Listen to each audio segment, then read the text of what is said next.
Ladies and gentlemen, it is my great privilege and distinct honor to introduce the 44th President of the United States of America, Obama!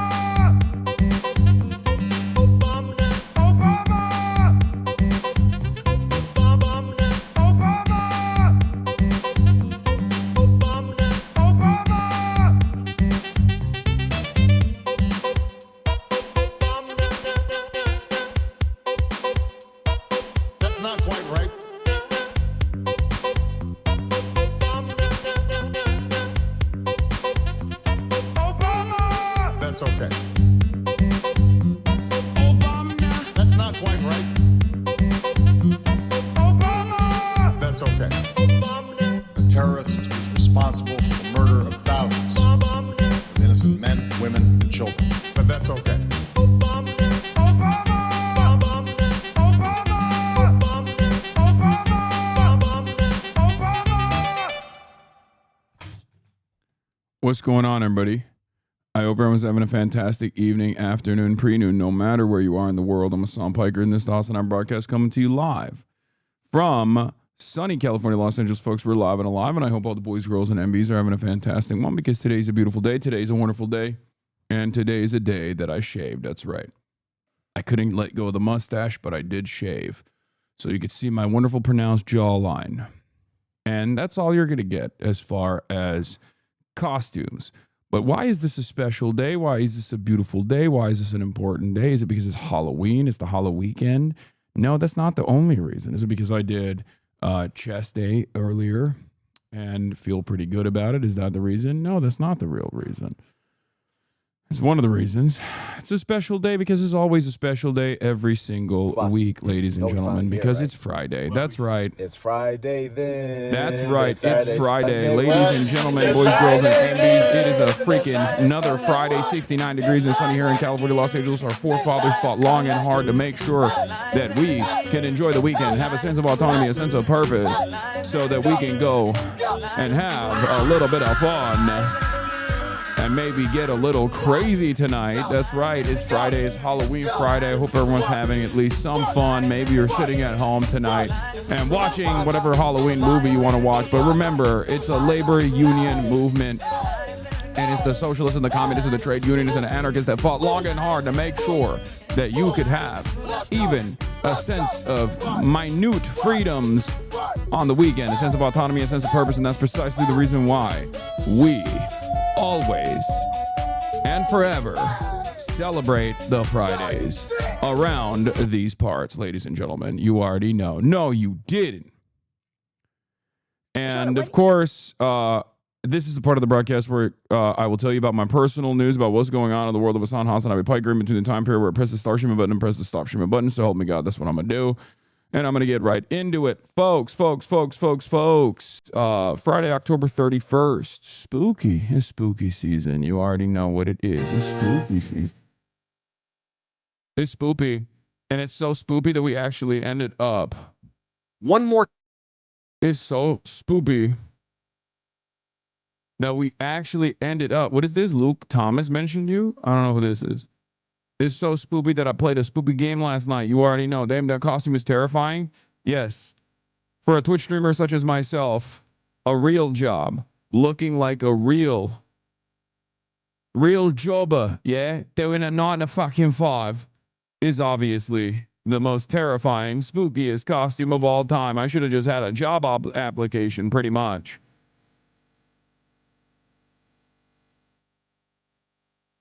You made it, dog. Jeff Nippard quote retweeted you. My goat. I just saw that. Yeah, we'll talk about that in a second. We'll talk about the Billie Eilish. I love your insurance salesman costume. Yeah. Yeah, I am wearing a costume. For me, as a Twitch streamer, basically wearing a suit is a costume. You know, this is the real costume. In any case, folks, personal news-wise, you already know what it is. I edited the broadcast last night. What did I do? Shot the greatest podcast of all time, the Fear End Podcast. It was a banger episode. Unfortunately, Will couldn't make it because he was too busy trick-or-treating with his nieces. And he was having a great time. But the episode is going to be me, Coochie Cinderella, and Austin Show. Another absolute banger. Did you just turn 19 in Poland? Wait, why do you know that? Why do you know that we talked about that? Bussy Angel, were you in the... Bussy Angel, were you in the FaceTime chat last night? What the fuck? That's crazy. Because that's literally what we talk. I have my sources. Oh my God, the LA gays. The LA gays are a menace, bro. What the fuck? That's like, this is paywall stuff. This is paywall stuff. Don't bring this shit up right now. This is paywall content. That's behind the paywall. That's confidential. Oh, is it because of Christian? Is that what it is? Austin just asked me to get him a Diet Dr. Pepper. Hello? I'm literally live streaming, so no, I won't get you a Diet Dr. Pepper, but you can go off your end and get a Diet Dr. Pepper. Like, oh my God. Oh.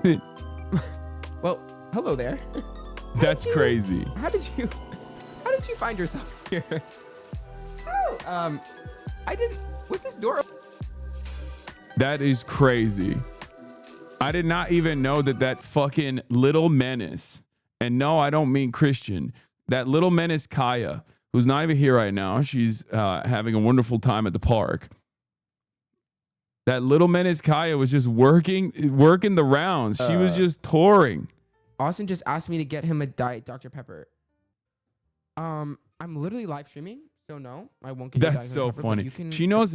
You know what's crazy? She opens every door in the house. She opens every fucking door in the house. If I don't lock doors, she can open every single door in this house. It is actually nutty. She opens the fridge too, apparently, which is crazy. That's another thing. She's so cat-coded. She really is. It really is a cat-coded ass dog. It's true. It's her house. No, I know. It's her tase her. Bro, she tases me, okay? In any case, personal news-wise, you already know what it is. I was I did the Fear Amp podcast. I went to sleep. I woke up. And what did I do? I worked out. I got my lifts in, and that was fun. That was good. I feel pretty good about that. I went in hot and heavy. First, my entire fucking timeline is blessed with photos of Zoran hanging out with all of my friends, and I feel like the Squidward meme. Like, virtually everyone is doing, like, they're so stoked to have a cool ass mayor that they're doing get out the vote initiatives for. And I'm over here in fucking stupid ass Los Angeles. I hate it. I hate it so much, bro. I hate it. They're all having fun. They're having a grand old time, like nonstop. They're having the best goddamn time. And I'm over here stuck. Yeah, his overnight shift canvassing was so fucking giga chat. I know. I was trying to find someone to live stream that, and nobody would do it. Nobody in New York would do it.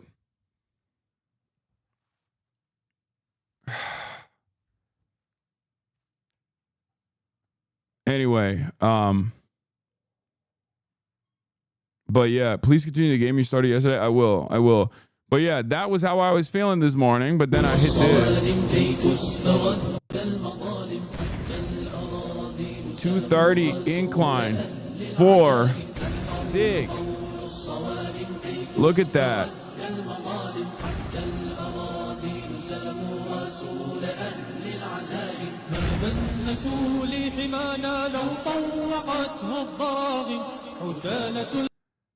Look at that.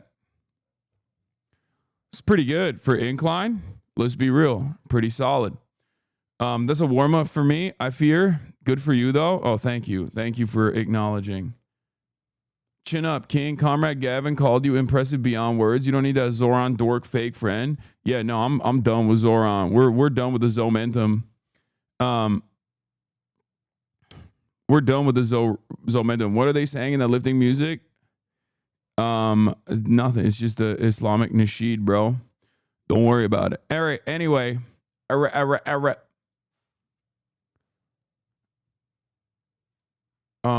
was an article that I was. Oh, hey King, I made you something. Oh, why we love HasanAbi Fear and let's go. Let's go.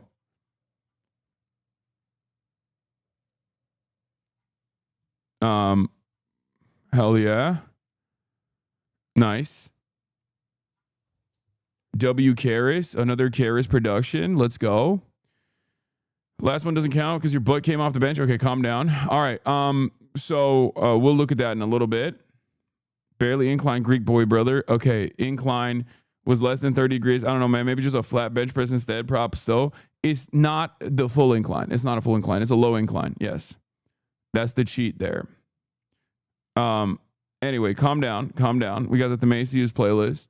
But that's for beard HasanAbi, not stash HasanAbi. I think stash HasanAbi goes hard. The piling on your suit jacket, my dude. Yeah, I know. It's it looks weird on camera, I know. Cutie said to get on our streamers as about nominations. Dink doink. I know. I'll do the nominations today. You look like one of those college kids who debated Charlie Kirk at Cambridge. This is low key the fit that I had for Cambridge as well. Yeah, it's low key the same fit that I had for Cambridge. Where'd you get that Magikarp beanie? Anime Expo. It's one of my favorites. Bro, be so for real with me. Is my brain cooked? Can he kill the filibuster? Your title scared me. Yeah, if anyone can kill it, it'll be the freaking Republicans. Let's be real. But we'll talk about Billie Eilish being anti-billionaire and the backlash that she's receiving. Trump to kill the filibuster. Yeah, let's just get into it because there's a lot to cover. It's Freaky Ass Friday. JD Vance conspiracies as well. JD Vance, Erica Kirk conspiracies. I said DJ Vance. JD Vance, Erica Kirk conspiracies.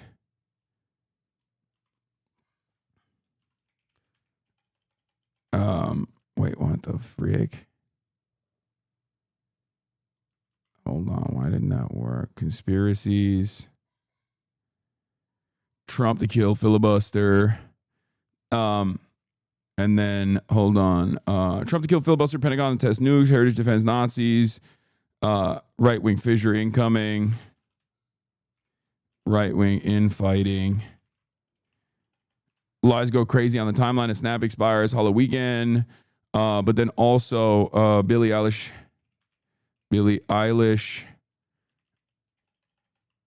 criticizes billionaires, gets yelled at, which is so annoying. Anyway, but yeah. Spooky games. www.twitch.tv/HasanAbi. All right. And yeah, I know I'm just here to make sure the dog's okay. Oh, thanks, man. I can't tell if there are actual people who like still believe that there is severe dog abuse happening, or they're just like, because I'm sure like in the first week, people got firmly invested in this narrative that I was like abusing my dog, but like there's 0% chance the people who are still spamming it in the chat are like unironically thinking that like there is dog abuse happening, right? Like white people can't be that fucking delusional. There's got to be like bad faith at this point. I'm sure there are people are still trying to spread it. Yeah, they're just pushing it. It's a joblessness for the most part. 100% there's abuses at the park right now. Shaking my head. I know. What happened to the beard? I shaved it. Why are you dressed up today, brother? Because it's freaking Halloween and I wanted to dress up as guy with a job. You know? I wanted to dress up as a dude with an actual job. Why are you saying Clark Kent? Who's Clark Kent? I don't understand. Anyway, here's the blast off. Fisher Price is my first substitute teaching gig. I don't understand. Like, why? No, I'm dressed up like this, not for Clark Kent. Who's Clark Kent? Who's Clark Kent?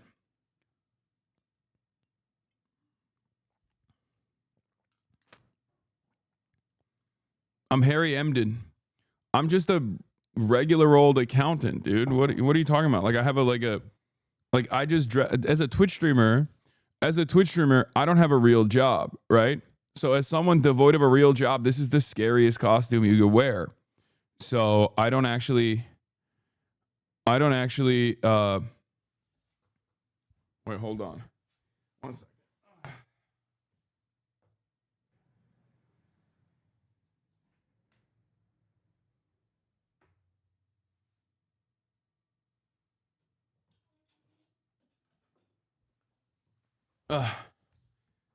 Sorry. No, okay, it's not back. Who is this in Hasan's room? Look. I know a lot of you are probably a little bit disappointed. Right? Because you're like, oh my God, you didn't fulfill your promise to us. Like you were actually going to dress up. You were actually going to do something.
Brother, that was a slow ass change. Those kids in Jarhampur are fucking dead. I know. Well, it's fine. I wasn't going to go there anyway. I was going to send Hawk Girl there regardless. I still have a 9 to 5. So yeah, there it is. No muscle pads needed, baby. I know there are little padding on. There is a little bit of padding on it, which made it harder to fucking put on, which definitely made it harder to put on the, the jacket over it. But you're cosplaying Superman mid transition. Superman, but he got called back to work overtime. My feeling got hurt when you were cooking day jobs. Oh, really? Blonde Bob, thank you for the 25 gifted subs. Oh, and then, of course, the final part of the Superman costume is this. Boom. This is what he does. It's crazy. He, like, in the newest Superman, he just goes like this. And then everyone's like, what? That's Superman. That's a totally different guy. I forgot. Yeah, I forgot to do that. Here it is. Boom. There it is. It's funny because, like, David Cornsweet and actually Henry Cavill before David, both of the last two Supermans have the exact same issue that I have, which is that they look significantly better with like stubble and like maybe a little bit of a mustache, as opposed to when they're doing the Superman fit where they have to go fully clean shaven. And because I've done this before where I like went fully clean shaven before, specifically for one of the costumes that I did for Zorro, I just didn't want to do the full commit this time, and I wanted to make sure that I still had the mustache.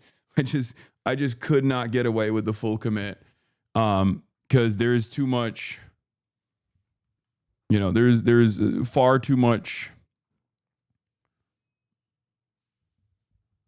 that you need to do. Does the S stand for Soros? Yeah. I think the most goated fit, like honestly, one of the most goated Superman outfits would be the Red Sun one. Where's Crypto? I'm gonna see if we can get Kaya a Crypto fit. Actually, that'd be pretty sick. But we'll see.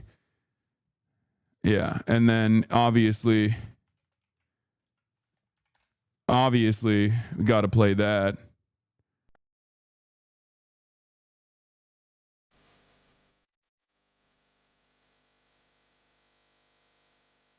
I love this song.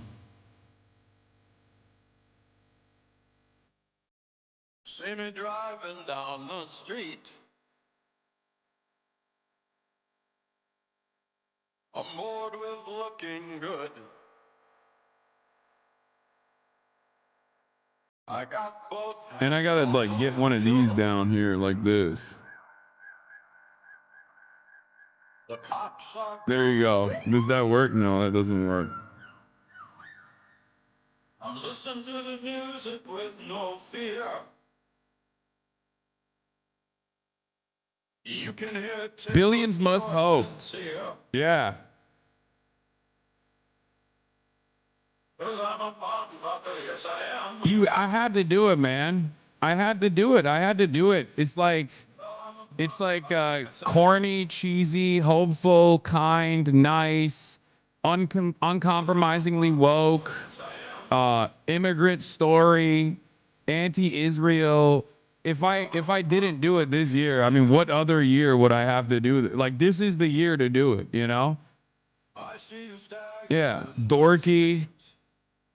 Like, it was just so perfect. And you can't. Yeah, leftists doing the right thing. Yeah, super woke. I guess I never considered it being an immigrant story. Dude, Superman on many different instances has talked about being literally an illegal alien, because that is what he is. I don't mean it like alien as in like the racist way that people use it. He quite literally is an illegal alien, like alien in the normal understanding of the word. You would be someone else. 'Cause I'm a motherfucker, yes I am. Metropolis is in Delaware, first state, best state? Okay. Yes I am. Fuck it, I went and I did it with my iPhone. That's crazy. And no, we can't do this. I look insane without my mustache, bro. And I look like shit without the mustache. And everyone in my life always tells me don't do it. So, I would look ridiculous.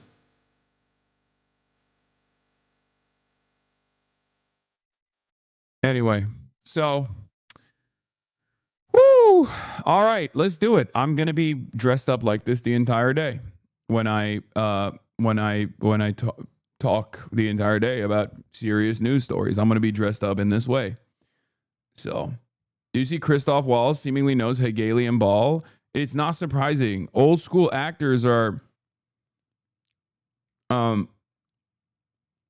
old school actors are constantly, they're reading, they're doing like normal real world shit. They're not like people like us. Piss breaks are going to be 5 minutes long. Oh, fuck. I didn't even think about that. Hasan not beating the Flexican allegations. Oh my God. What the hell, bro? I didn't think about the piss break. Fuck. I also have other costumes. I have a riding costume too. That I thought I would do the riding costume, but I didn't, you know. I might do it tomorrow or something. I don't fucking know. Yeah, welcome to taking off a romper every time you piss. Yeah, I don't know how I'm going to do that. That's going to be fucking annoying. Please take photos of the fizz for once in your life, Unc. Whatever. Like that.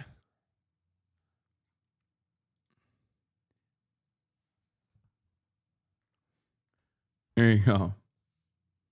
Take the glasses off. And then do one of these.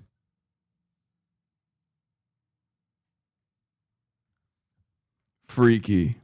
Freaky ass Superman. I did it. I don't care. I fucking did it. Whatever, dude. I'm in a good mood. I hope everyone else is having a good day today as well. Do an outfit costume change before? No, I'm not a human. All right, bro. Chill. Law man, you look like Einstein on his birthday.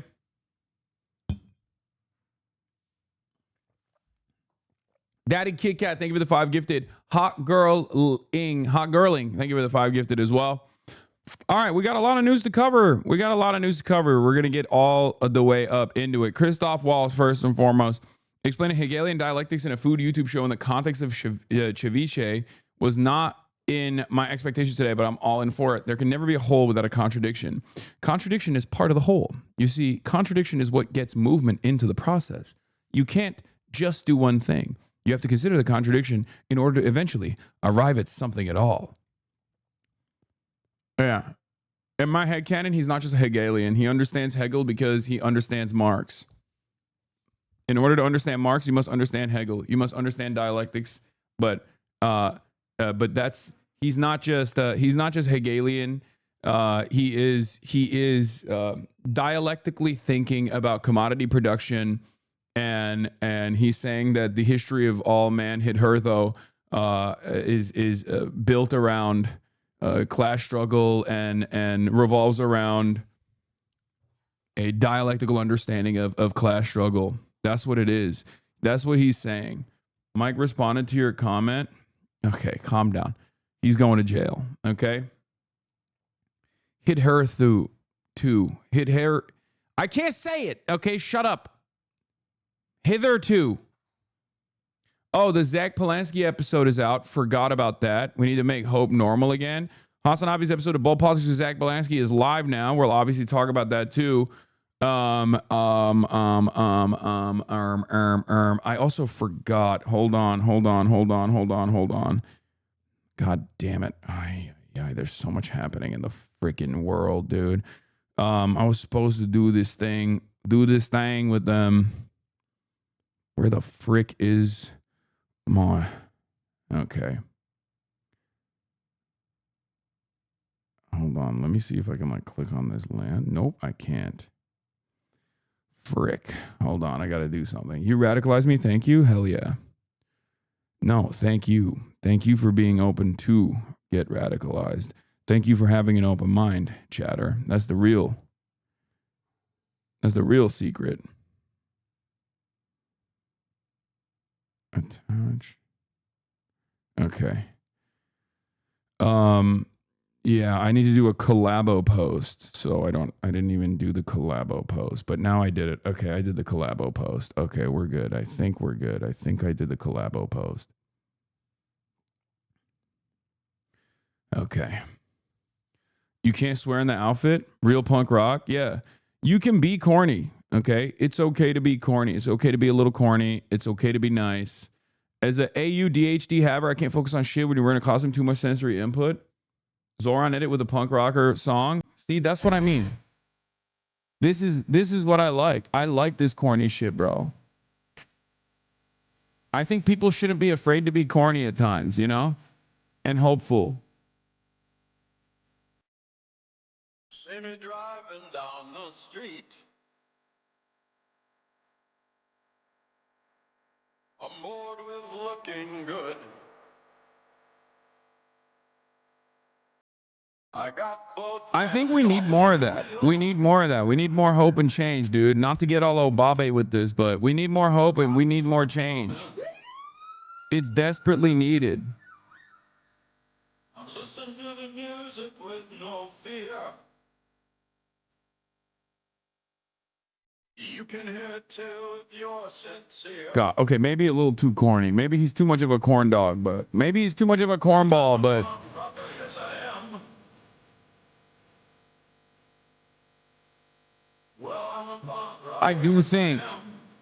I do think a lot of people are obsessed nowadays with presenting themselves a certain way that they don't want to come out. They don't want to come across like they care about anything. You know what I mean? Especially on the internet where people are just so nihilistic. They feel like being sociopathic or operating that way is somehow cool. I don't think that shit's cool at all. I think owning your cringe is much better than just like constantly escaping it, constantly trying to present yourself as something that you're not. You wish that you were deep. You know? It's all right. I think being earnest is cool. Being sincere is cool. Showing empathy is cool. You know? If you could, you would be some. Now, obviously, don't let it get ahead of, don't get ahead of yourselves, right? Don't go super corny, but 'Cause I'm a punk rocker, yes I am. will we talk about really important things, but not this trash? Halloween? Like, this is what I mean. We can't even have a brief moment, bro. You can't even have a brief moment of sincerity and be like, it's all right. It's all right to be kind to others and all this stuff without some fucking leftist coming to the chat being like, all right, enough fun. Fun is bourgeois decadence. Fun is counter-revolutionary. Hope is counter-revolutionary. Fun is counter-revolutionary. Get to the fucking news. I am angry. I'm angry all the time. The world sucks. It's like, we all know, man. We talk about it every day. I know. Just relax, okay? Relax. Calm down. We're going to get there. Don't you fucking worry. Please never hide your dimples again. Judge ruled. Also, here's some good news. Trump administration cannot suspend food aid benefits. U.S. judges rule. Hell yeah.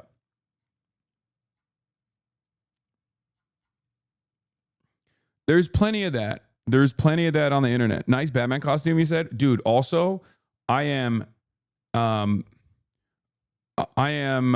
back on my reading shit. I'm back on my reading grind. Okay.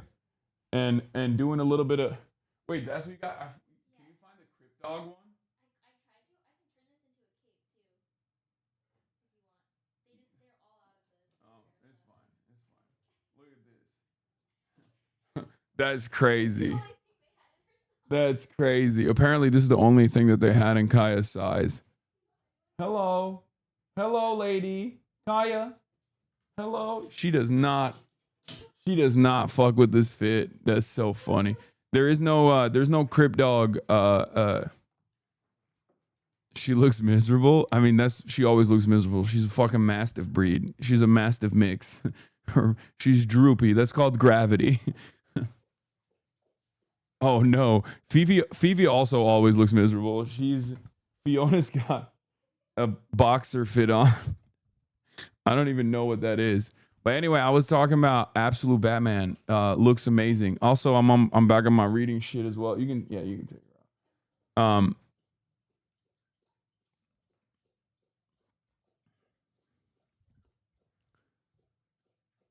Check out Absolute Batman. He brutalized Nazis for the annual. Yeah, I saw. I heard he also beat the shit out of a cop or something, or like an ICE person.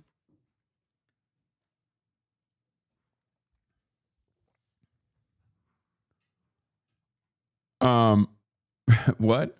Wow, James Gunn saw my fit and said, "Wait a minute." Wow, that's the gun don't jam. The gun never jams. Tie it down. This is so funny. Oh no. She does not fuck with the fit. I don't think the gun don't miss. Yeah, Absolute Batman is going nutty mode. And I kind of want to get her a better costume. Okay, calm down, everybody. What you see is what you get. Not to be cheeky, bro, but dressing Kai as a rain cloud or lightning bolt would have been funny as hell. No, I think so too. I agree. I was gonna do Raiden. I was actually gonna be Raiden specifically.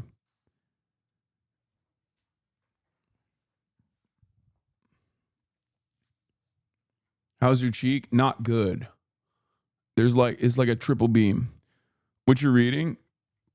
I'm reading the history of quotations and like by Alexander Cook, which is like Mao's Little Red Book of Global History, which is just like the history of how the quotations came about, all that good stuff. But I do also want to read more about like China's evolution and things of that nature before I go out there.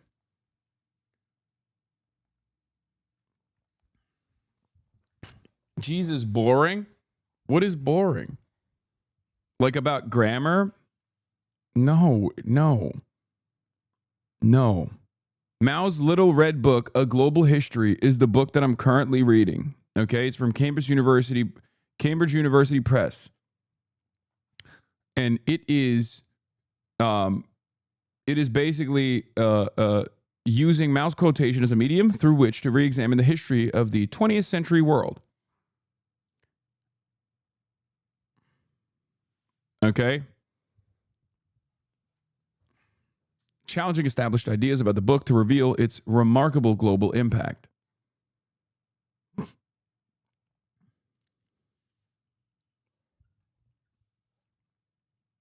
The book is about the Little Red Book, which is quotations of Chairman Mao Zedong.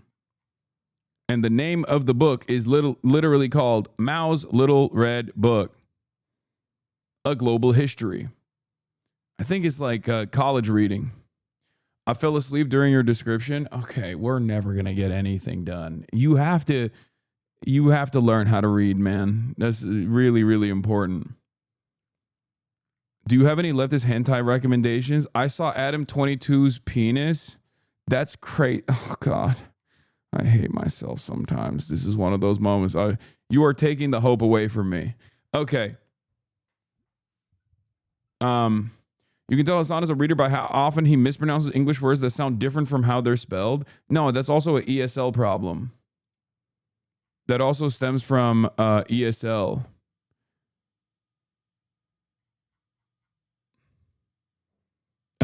Neoliberal hell went all out. Make the rich pay. Zap. Shock me, daddy. And for the record, I don't think Hasan shocked his dog. That dog has a better life than I do. This is valid.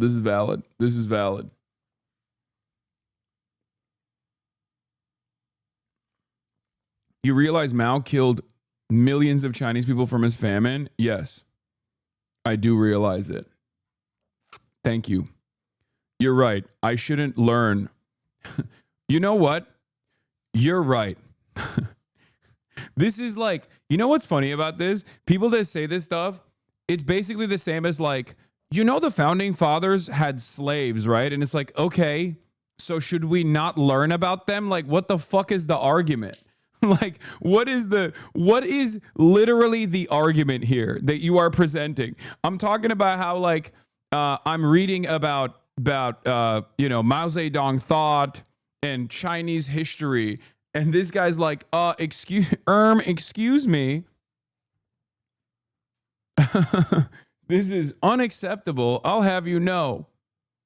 Yeah, Mao went to everyone's house and took their food. That's true. Dialectical thinking is cool because it trains your brain to see the reality as a dynamic process instead of a set of static facts. It's about understanding how contradictions drive change, how things transform through tension, struggle, and synthesis. Instead of asking which side is right, it asks, how do both sides interact to create something new? It's like thinking in 4D. That is definitely a bot. That chatter just typed that into ChatGPT and then boom, put it in there with the M dash and all. Yeah. Also, there is no, like, unironically, as far as founding fathers goes, okay, the founding father of the People's Republic of China is an incredibly important historical figure and will be even more important to understand as we move into the Chinese century of prosperity and we move away from the Chinese century of humiliation. So you guys can actually stay behind if you would like to. I choose very much not to do that. So even when people like make comparisons between the founding fathers in the United States of America versus Mao Zedong, like there are obviously a lot of growing pains that have taken place in a lot of these countries. But I care about improving people's lives overall. I care about improving people's material conditions overall. So you are saying Mao is better for killing their own people versus the Japanese genociding the Chinese during World War II? What the fuck? I didn't say any of those things. I did not say any of those things. You said those things. And also, there is a reason, there is a reason why Mao Zedong is an incredibly important historical figure for the development of modern China, the People's Republic of China, okay? Regardless of the famines, regardless of the mistakes of the Great Leap Forward, Cultural Revolution, whatever you want to fucking say, killed 15 quintillion Chinese people or whatever, okay? He is incredibly important to understand, especially incredibly important to understand the material realities for the Chinese peasant class, for the Chinese population in general, and how China evolved into becoming a global superpower in a fairly short time, okay? It's very, very, very stupid to just go, I don't care. Don't deny Mao killed more people than the Japanese killed the Chinese during World War II. Brother, I don't know how to explain this to you, but you're doing double genocide theory, but this time for China. Okay, this is a very common fascist tactic that Nazis applied, where they say Stalin was worse overall than Adolf Hitler. Okay, and you're doing that for China, which is more insane, especially considering that the Japanese Holocaust on the Chinese ended up killing 20 million Chinese people by the most conservative estimates. So shut the fuck up, please, for the love of Christ. You are not actually bringing up a fucking brilliant point at all. You're just simply taking advantage of the fact that most people have no fucking clue about what took place in China in the build-up to World War II or in the aftermath of World War II by simply fucking posturing that this scary socialist guy should not be learned about, okay?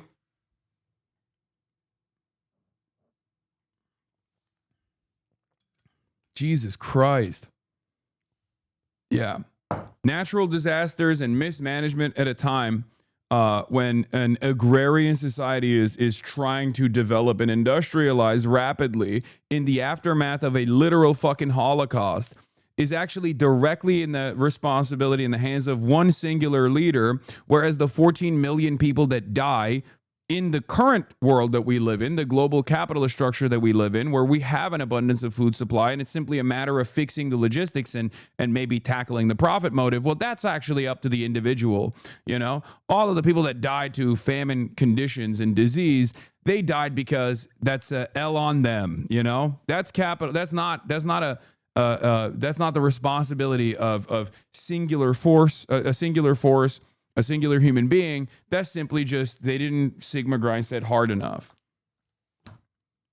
This is one of the dumbest fucking arguments of all time. I can't believe we're having this conversation as we are in the United States of America, and the Republican Party is unironically, actively, currently, right now, trying to starve 42 million Americans in the wealthiest nation on the planet, okay?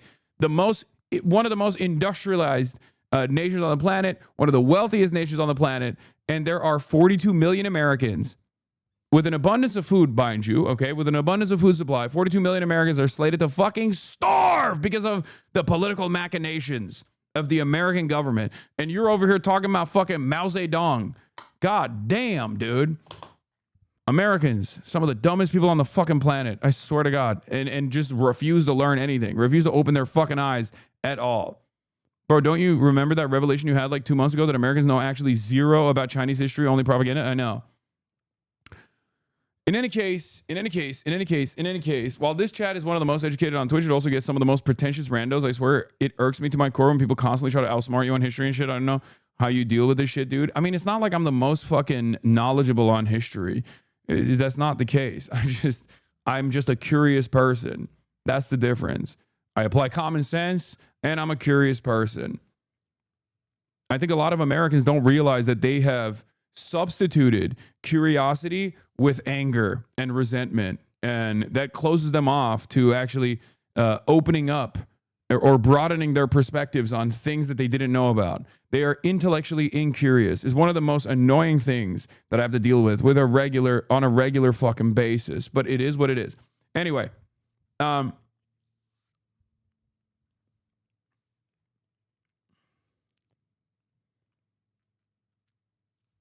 you seem like a fucking genius to Americans because we know nothing, or you pissed them off for the same reason. Yeah, I know. I'm a dumbass too. Like, I'm not even a smart guy. Anyway, having said that, where was I? What was I going to talk about? Not Mao Zedong. I was just talking about what I read that fucking pissed off this dumb fuck. While I was urging people to go out and read and urging people to have an open mind and learn about different perspectives. Anyway, we have a lot happening in the world, and we are going to get to all of it. Hopefully, we'll talk about. But first, what is this? This is a lefty UFC guy. One more time, where are the political candidates lining up with MMA fighters in swing states to affect young men as a voting bloc? Where is Hasan Piker at UFC events? Which fighters are going on left-wing politics? Which MMA leaders are speaking for left-wing candidates? Which gubernatorial candidates are holding, on the left, are holding events in MMA gyms? Which podcasts on the left feature MMA fighter? I could go on and fucking on and do. Guys, it's raining outside and you're trying to tell me the sun is shining. One more time, where are the political candidates lining up with MMA fighters in swing states to Yeah, I don't know shit about MMA. I'll be real. And not only do I not know shit about MMA, there is a guy out there. There's two guys out there, John Boyce and Felix Biederman. They've done that. But also, I don't know if the MMA community is invested in like leftist politics. There are some that definitely are, but the problem is it's owned by fucking Dana White. Dana White's never gonna fucking invite me to any of those events. Let's be real. I would go to the Dana White Throne Nazi Festival. I know a lot of the fucking influencers personally, some of which are even friendly. I'm friendly with, and some of which I'm even actually friends with, like Mike Malak, right? So like, I wouldn't be that out of place at an event like that. But I don't think Dana White is going to invite me anytime soon. He'd probably fucking invite me to kill me, to beat my ass with hammers or hammer punches. So yeah. This is an out of context clip. It's an inner MMA community debate that's happening and you just got brought up for no reason. There are Why did you abandon MMA fighters? No. I don't think this person is actually blaming me for it. I don't think this person is blaming me for it at all. I think he's just saying that like there is no diversity of ideology reflected in the MMA community amongst the fighters or even amongst the politicians. And it's like, it's one of those things where like the context of the video is simply pointing out that MMA is right wing, not that Luke is asking leftists to engage with MMA. I would though.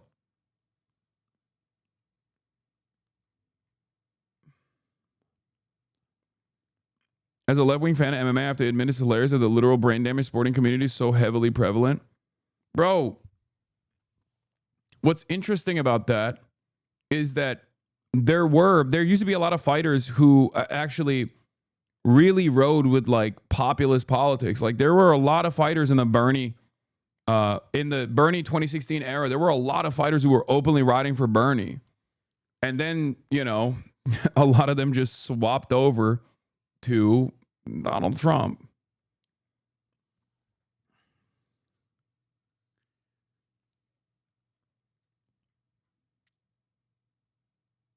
I'm trying to read Rashid Khalidi's 100 Years War on Palestine, but it's sad, depressing, and overdue.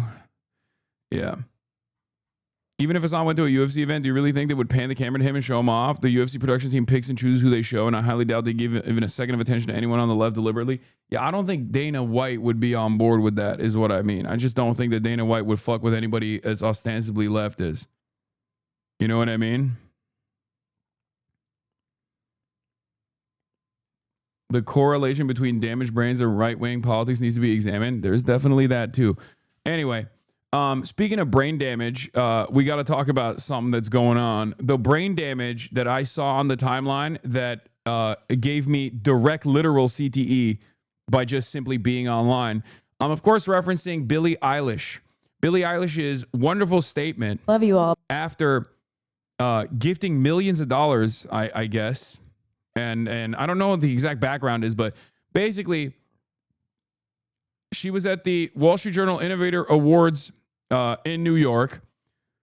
And in a room full of billionaires, she was calling out the billionaires. And so many people on Twitter did the exact same thing that they do all the time to people like myself. She has donated a quarter of her net worth, okay, $11.5 million. That is an insane amount, okay? If a billionaire were to do that, you could solve like almost single-handedly some of these issues like homelessness. You know what I mean? Like it's crazy because a lot of people, unfortunately, do not comprehend the difference between a billion and a million, okay? A million seconds is 11 days. A billion seconds is 31 years. Okay, there are a million different videos on the internet trying to explain this difference, but people don't understand. They think the difference between a billion and a million is just a B swapped for an M. Okay, it's not. It is so much more than that. It is like, that's why we always say a millionaire, even a millionaire, is far closer to homelessness, to having zero net worth, than they are to a billionaire, okay? Even 100 millionaire is, I think, closer to homelessness than they are to a single billionaire, okay? People do not understand that distinction, and they think, nah, everyone is personally, if you're far richer than I am and far richer than I ever could be, it doesn't make any difference to me from where I'm standing. You're the same guy. It's like, no, it's not the fucking same. Okay? And it's so strange. And this isn't even like to defend millionaires. Okay? There are plenty of fucking assholes. All right? Myself included. But like, this distinction is also important because like, while these people are also profoundly fortunate, profoundly wealthy, myself included, okay, we do not have a fraction of the power that one singular billionaire holds in the palm of their hands. And not only that, but also, it's more so the accessibility of these people, right? Here's what she said, and then she got dunked on and got yelled at. Love you all, but there's a few people in here that have a lot more money than me. And if you're a billionaire, why are you a billionaire? No hate, but yeah, give your money away, shorties. Love you guys. Thank you so much. So she said that.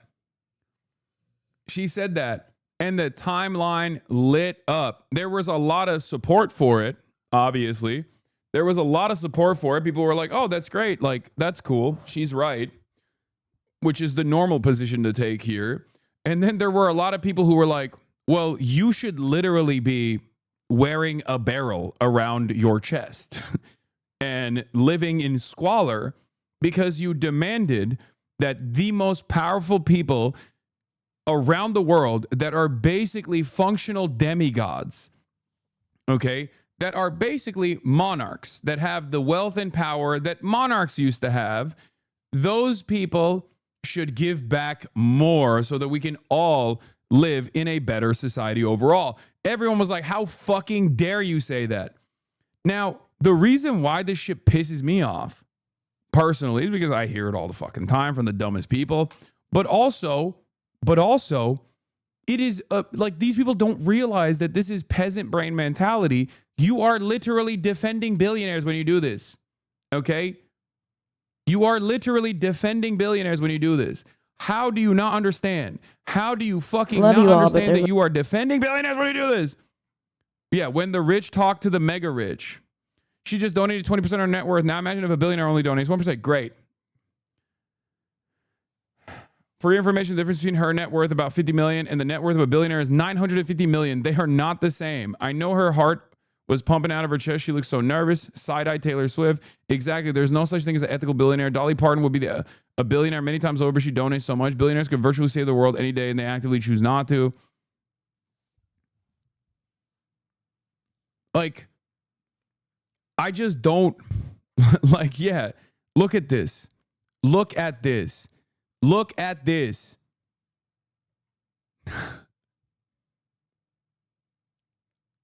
It's so fucking annoying because, one, money is fake, and it's never been more fake, okay?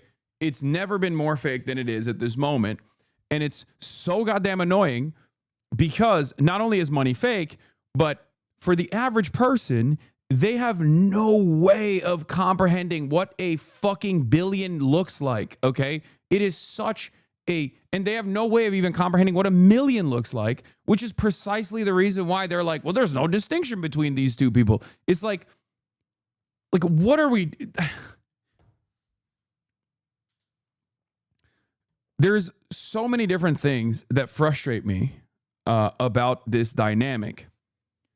One of the things that frustrates me is that no matter what your class position is, or no matter what your level of wealth is, okay, the moment that you say, hey, people should maybe give back more and be kind to others, everyone on the internet goes, ha, fuck you.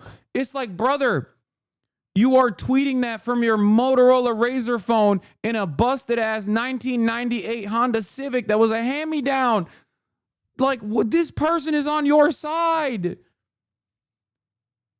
Part of the reason why you're in the situation that you're in, and it's virtually impossible for you to fucking generate any kind of wealth or have any sort of financial prosperity or financial security, any sort of real freedoms in your fucking life, is unironically because we have too many fucking billionaires. But God forbid somebody calls it out. Immediately people go, how dare you call that out? I'm going to be a billionaire one day. It's like, come on, man. It doesn't make any fucking sense. Yeah, and then, of course, this kind of dipshit gets promoted. Nothing more inspiring than millionaires castigating billionaires. It's not just any millionaire castigating billionaires. It's a millionaire that is doing their part, okay? You should take a note from Billy's book. What do you mean? It's so fucking annoying. This kind of stuff, from the way people reflect on it, because we are the most propagandized people on the fucking planet. This is capitalism propaganda through and through, okay? This is capitalist propaganda that is baked in to the collective consciousness of the dispossessed masses, that they are angry, they are pissed off, they're frustrated, and they don't even fucking know where to direct their attention to. And when someone comes out and says, hey, direct your attention to the super, super, super wealthy people that control all of the levers of society, they go, how dare you fucking say that? You, in my mind, actually have more power than some fucking billionaire, because I don't know who the fucking billionaire is. The billionaire didn't make an album that was important for me, or a billionaire didn't actually get into drama with another, musician that I really love. So obviously I don't give a fuck about the billionaire. It's like, they're boring for a reason, okay? They're boring and mostly invisible for a reason, okay? With the exception of like the Elon Musks of the world. People would rather direct their enmity towards someone like fucking Bernie Sanders for dropping a mill off of his fucking book that he wrote after being in office and advocating for the working poor for like 100 years than the people that he wants to tax more.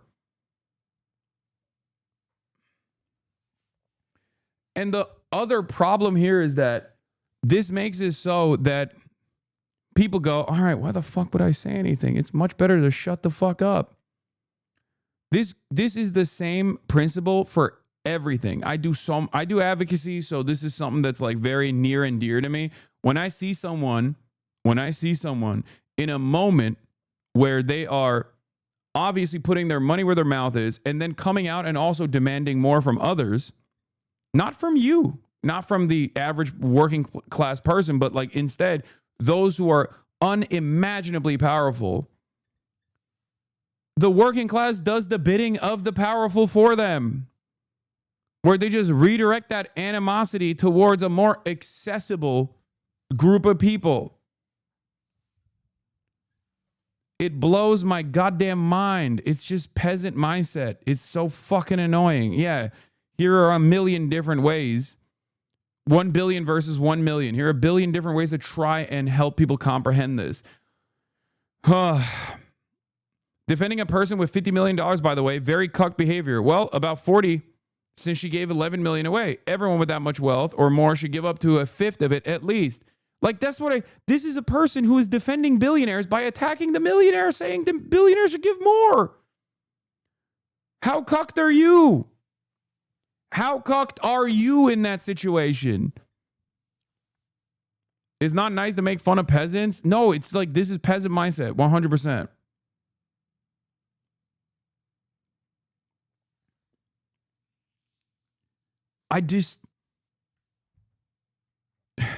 Yeah, now compare a millionaire with regular folk. Tax them too. What the fuck? You think I don't want millionaires to be taxed? Are you stupid? No, these people are like, no. So you're saying you are not a millionaire? Not you unintentionally glazing Fantano. That's the other thing that breaks people's brains, where it's like, that's the other thing that breaks people's brains when someone who is wealthy goes, no, I want to be taxed more. I don't give a shit. Yes, I want to fund these programs. Like, it breaks their goddamn brains. They go, what do you mean? This creates negative incentives for people to come out and speak out. It makes me so fucking mad. That's why I also always say, it's like, there is no reward in doing the right thing. The reward in and of itself is just simply doing the right thing. Okay? That's it. That's the only reward. That's why no one does this for a cynical purpose, okay? I know everybody thinks when someone comes out and makes a statement like this, there's some hidden cynical reason. Oh, it's just marketing. It's just propaganda. No, dude. You just get fucking yelled at by people who you are advocating for. That's what it is. That's why you just do it.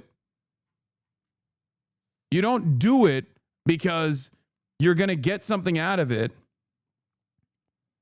You don't do it because you're going to get something out of it. You do it because it's the right thing to do, okay? And I hate how cynical people are. Because they are so nihilistic. They have been hurt so much. and they're so angry that the moment where they see someone speak out on an issue like this, they go, oh, that person must be grifting. No, dude. They could have just kept fucking quiet. Okay? They could have just kept quiet. There is no reward for speaking out like this. There is only just animosity.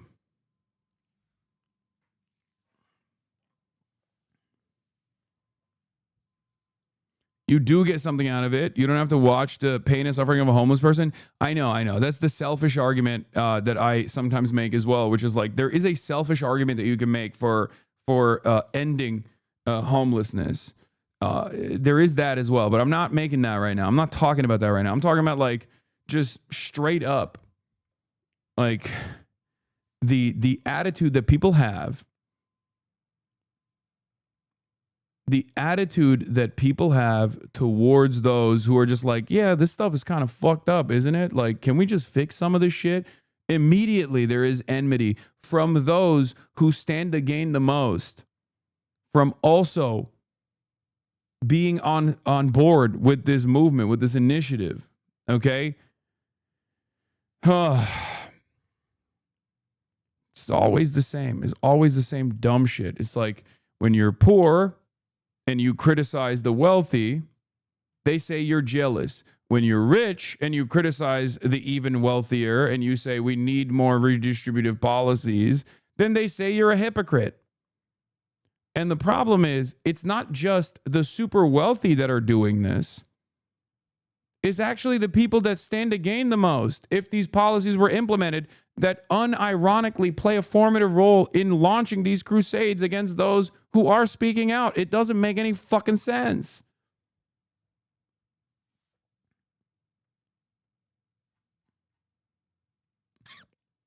Yeah, I said massive amounts of angry people yelling at Billie Eilish for being rich while calling out billionaires are oblivious to the wealth a billion holds and are more invested in yelling at someone more in reach. The appearance of hypocrisy online is worse than actual harm. Like, this isn't even, you can even literally be a billionaire yourself. And if you make this, if you do this advocacy and also on top of that, literally fucking give away as much as you possibly can so you're no longer a fucking billionaire, that's still a good thing. Okay? Millionaires are not poor. Okay? Poverty is a relative concept. Millionaires are not fucking poor. That's ridiculous. Okay? That's ridiculous. Of course they're not poor, especially when the average working class person has nothing. Nothing at all in comparison to the millionaires. That's not the argument. The argument is not even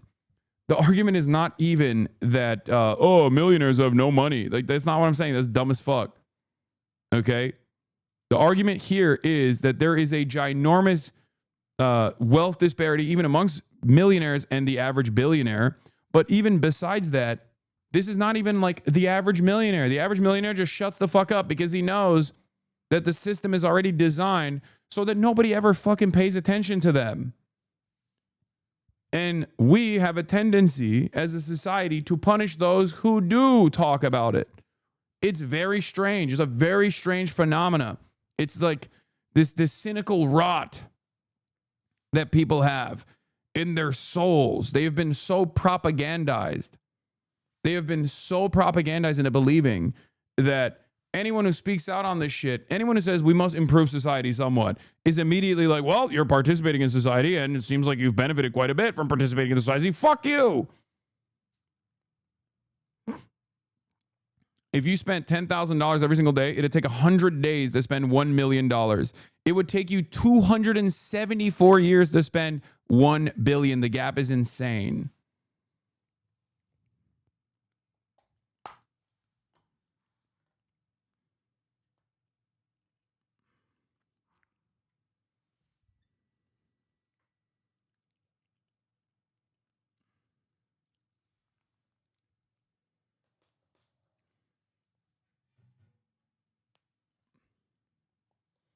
You're asking Americans to understand basic math is an impossible task? No, even if you don't understand basic math, I'm asking Americans not to understand basic math. I'm asking Americans to understand their own class position. I'm asking Americans to not be so cynical. I'm asking not just Americans, but just people, working class people all around the world, especially in the Western world. The more capitalist our culture is, the more you see this kind of mentality from people who feel like they have overcome the propaganda. They have believed and have a firm commitment to the fucking prosperity gospel, who think, no, if I suck billionaire toes, one day I too can be a billionaire. It doesn't work that way. Okay? This bullshit goes both ways. If you're wealthy and you critique capitalism, you're a hypocrite. If you're poor and you critique capitalism, you're jealous. Americans are so fucking cuck sometimes. Exactly. I mean, I've seen both, for the record, because I was dead broke and was critiquing capitalism, and then people would be like, yeah, because you're a fucking loser. And now that I have money and I still do it, people are like, well, hypocrite much? I didn't change. And it's always so strange. Obviously, this is like personal for me for many different reasons, because this is my life's fucking work. But what's so funny about it is, like, people want you to almost be like, oh, once I got a touch of the bag, like once I touch the bag, it's over. Like, this socialism shit is done. You know what I mean? And then they try to rationalize why I'm still doing this. They try to be like, oh, it's because, like, this is how he's financially incentivized to continue advocating for this kind of shit. And it's like, no, dumbass. Maybe it's because I believe it, you know? Did you see what JD Vance posted? Oh, God.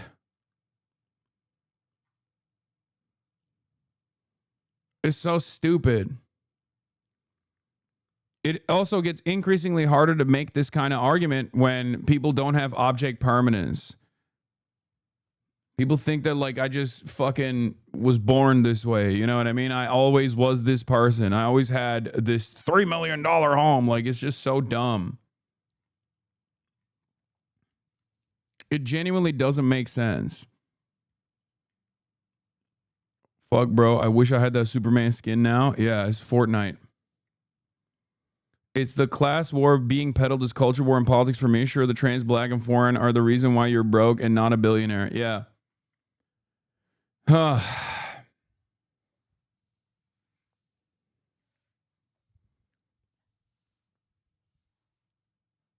Aren't your dad a billionaire? No, man. Are you? You're a 27-month subscriber? Are you that fucking stupid? No.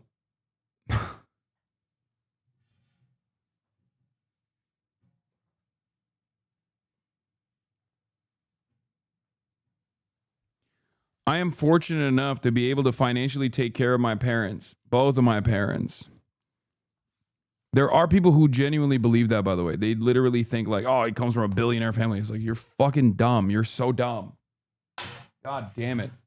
There are a handful of billionaires in Turkey. He would be on fucking lists if that was the case.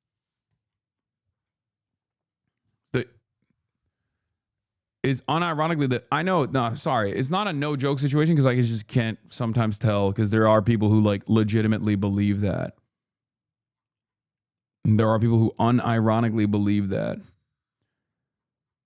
Yeah, U.S. billionaires reached a record-breaking $7.6 trillion in wealth as of September 2025, an increase of $4.7 trillion in less than 8 years.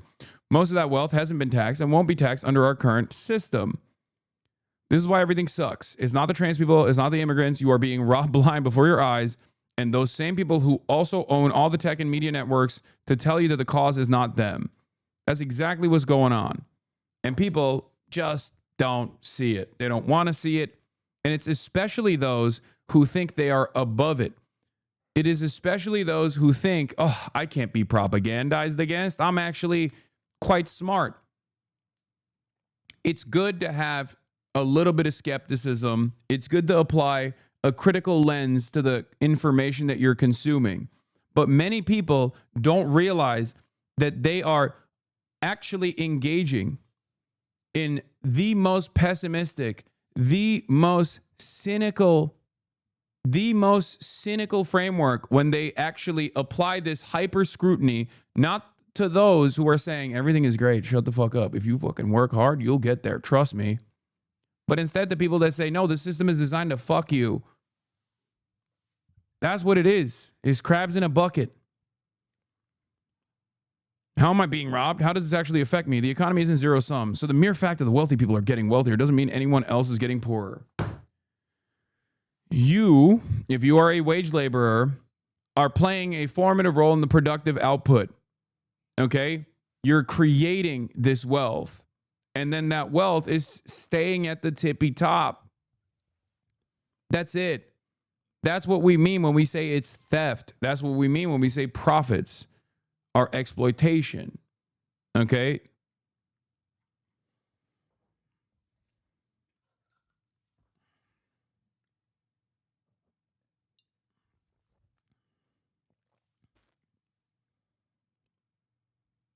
Yeah, the economy also is zero sum. I don't understand why people think, well, I guess maybe this guy's got MMT mindset. He doesn't think that there's a finite amount of currency being circulated. He thinks that it's unlimited, and therefore he just print more cash. What the fuck? I don't understand. Like, and then everybody has money. Stupid. Also, this is why it's important to understand that wealth is a relative concept, okay? Wealth is a relative phenomena. As in, you are only as poor as there are those who are wealthy around you, okay? This is another part of the problem where people don't realize that the exponential growth of technology, for example, that has made certain things readily available when they were impossible to purchase back in the fucking day, does not actually mean that you are better off, especially when the things that you need for upward social mobility, such as free education, for example, has become increasingly more costly year over year. Things that you need for survival, such as shelter, are impossible to attend or impossible to purchase. Things that are necessary for survival, such as healthcare in the United States of America, is insanely costly.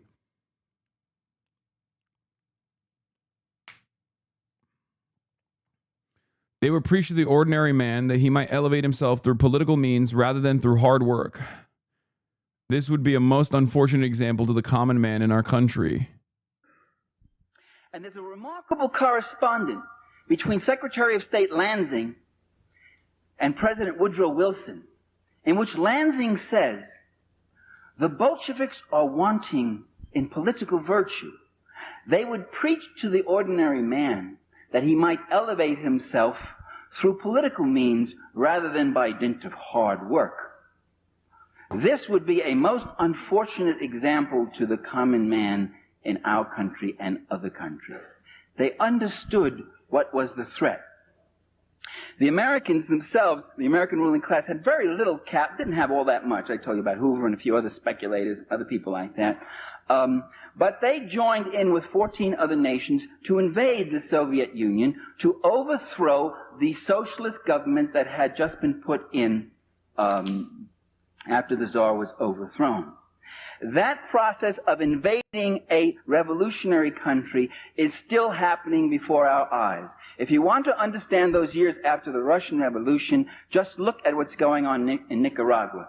Invasion, either by directly with troops from your own country. I'm a field tech at Spectrum. Does our CEO keep the service on? No, we do. The world would burn if ISP techs took a week off. Yet I'm at a fraction of what my boss does. Exactly. And your boss's job is quite literally to ensure that your pay is kept as low as fucking possible, that you don't get the benefits that you need. Okay? And if you don't have any sort of collective bargaining power in the form of a labor union, for example, in your workplace, if you don't have any semblance of democracy in the workplace, you're never going to be able to make those demands. This is how the working class is kept divided along sectarian lines, along ethnic lines, along religious lines, but then even in the workplace, you are divided. And when you are divided, you beg. You hope for the magnanimous nature of your bosses that are reflecting the interests of your capital owners that you will never see, obviously. They're faceless. They will never touch a single tool. They will never be a part of the assembly line. They will never be a part of the productive process. They will never be a part of the productive forces in general. And you generate the value for them, and the value that you generate for them then also is retained at the top. And it's ironic because it's basically people fucking one another all the way down the line. It's the managers that think, well, their job is to make sure that you don't actually unionize. And it's the managers' bosses whose job is to make sure the managers are actually not demanding more in return for their performance. And it's the bosses that are still beholden to the board, and it's the board that is beholden to the shareholders.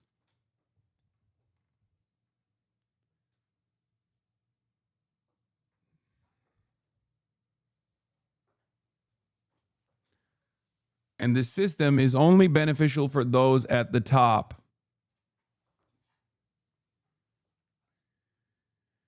Oh. Just as every single homeless person is a reflection of systemic collapse, systemic failure, in my opinion, especially in a country as wealthy as the United States of America, the wealthiest country on the planet, the reality that there are any billionaires whatsoever is the exact same indication of failure. These two things work hand in hand.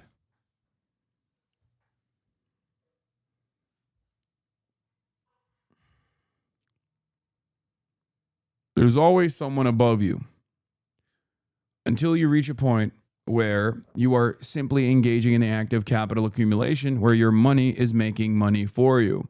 A trick that the capitalists have also played is to make the average laborer think that they actually participate in capital accumulation with 401ks, right? You get a modest increase in your overall net worth and you think, yeah, I'm doing something, okay? I'm a part of this process. Not realizing that the top 10% of wealth own 90% of the stock market, and therefore within the structure of the market, the gains are privatized, but the losses are socialized. So the market's doing well, you get a modest increase in your 401k and you think, oh, my net worth is increased. That's great. When the stock market's doing poorly, everybody experiences it. You get mass layoffs, right? That's how it works. That's how it's always worked in our financialized economy.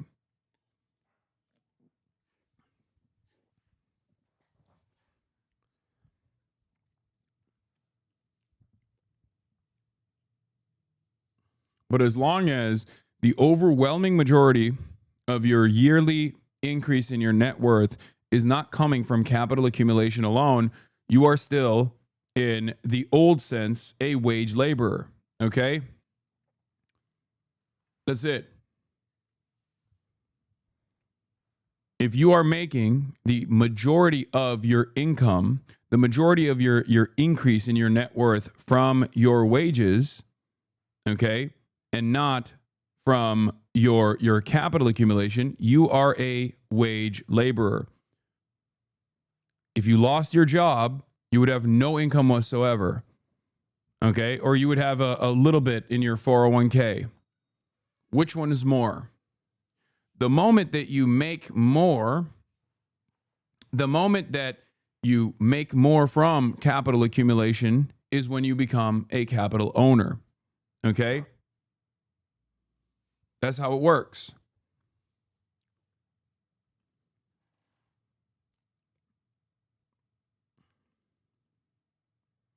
Oh my God, the Superman costume. Can't wait for a major event to happen and it's on cover like that. Yeah.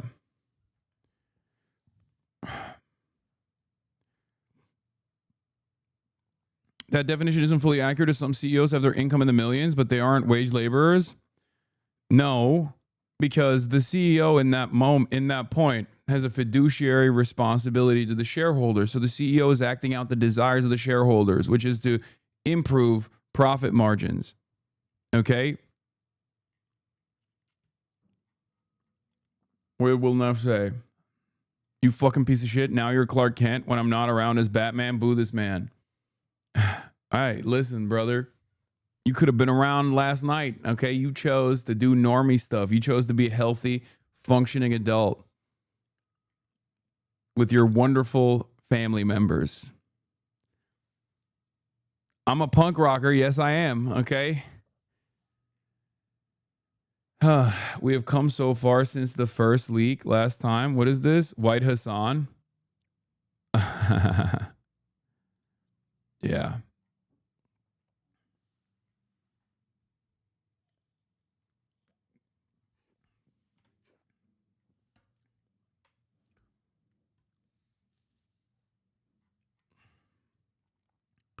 Yeah.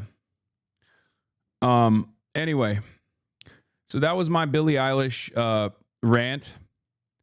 I really hope that we can collectively rid ourselves of this undue, unjust skepticism and cynicism that we only offer to those who are trying to do their very best. They're not always going to be perfect, okay?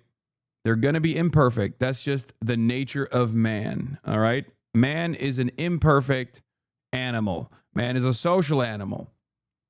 We are a combination of our collective experiences, things that we have seen, things that we have learned. And yet, for some strange reason, anytime, and I see this on the internet, I feel like this is more of an internet-born phenomena. Anytime anybody tries to say even something marginally in the right direction, marginally in the direction of like, can we please do more to help others that have less than us? There is this wave of cynicism from people who go, oh, you're a fucking grifter. No one actually believes that. It's cutthroat out here. Okay. I think that's part of the reason why people watched Parasite and didn't understand that concept that was baked into it as well, is that like capitalism is such a vicious system that it actually makes people put the knives out. Capitalism is such a vicious system that it makes people hate those who are closest to them or closer to them. It makes people go, oh, you have a little bit more than I do. Fuck you. Okay, you're my enemy. You're the real reason why I'm suffering because you're my neighbor and you have more than me. And it's like, no, it's the people that you don't see, the people that who keep quiet on purpose. Okay.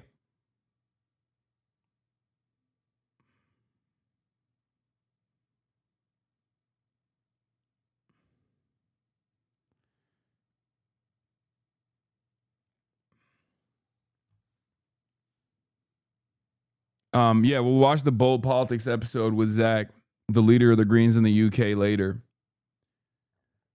Okay, but don't you say the same by saying the billionaires are the enemy because they have more? This is a joke. Okay, good one. Parasite was a garbage movie? No, it wasn't.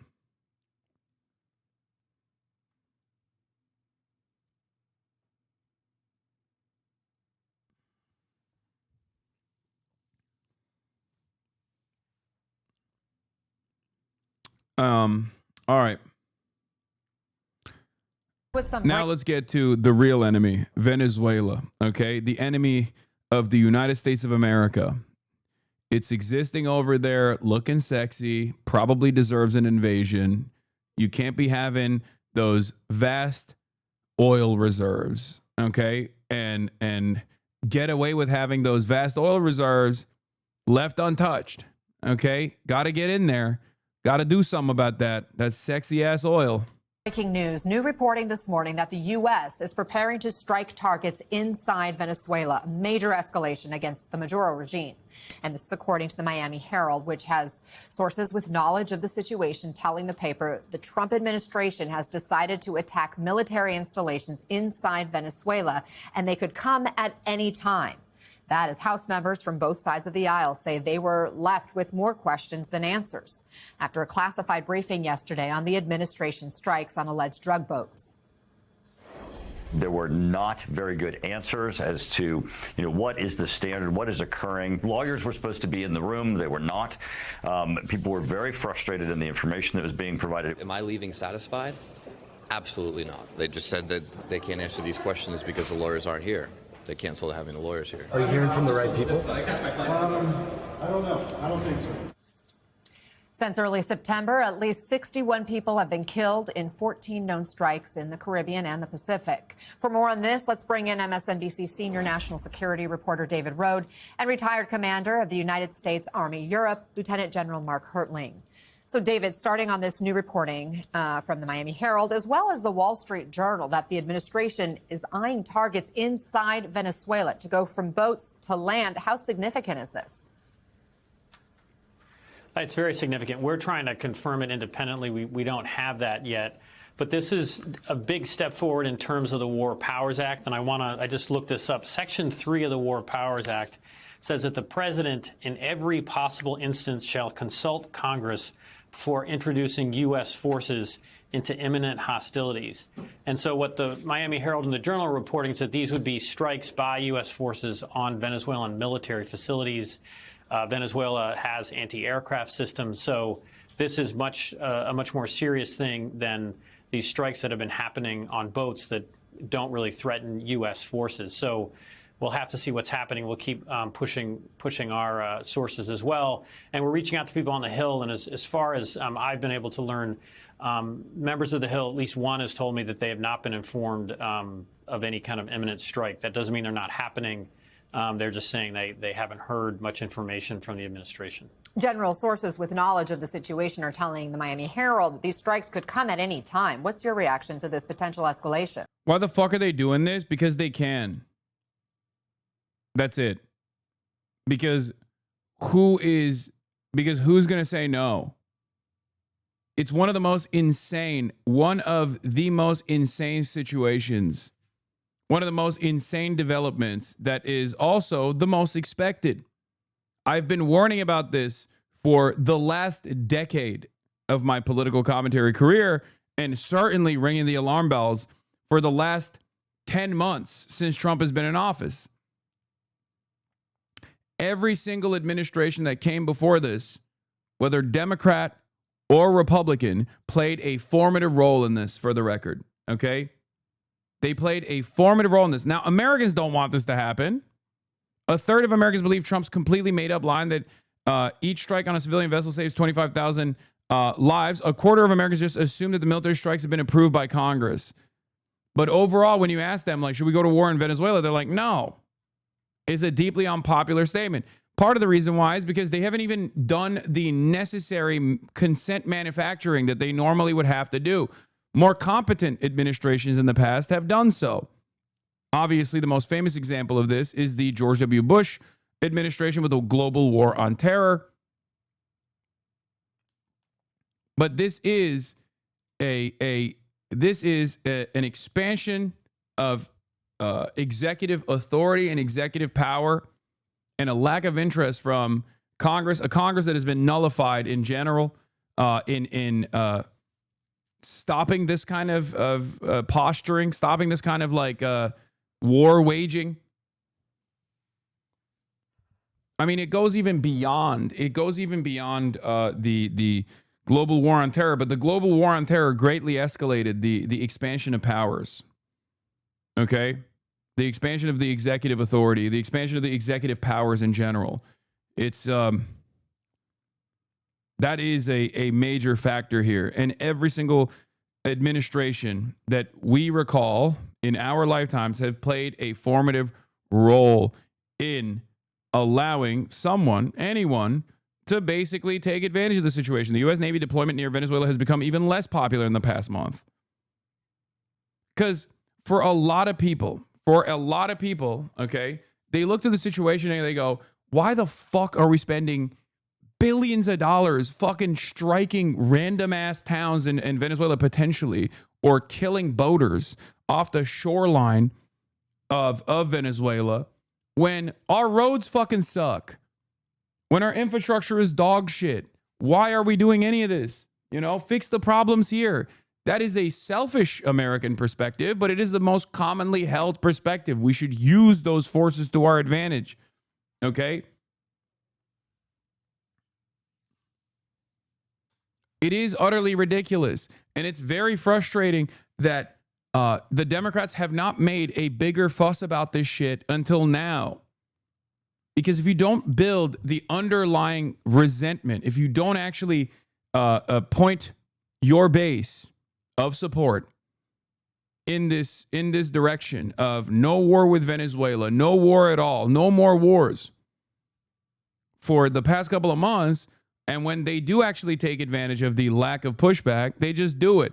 Donald Trump last week straight up came out and said, I'm not even going to ask Congress to go to war with Venezuela, but if I do, I'm sure they would even agree with me. That's what he said.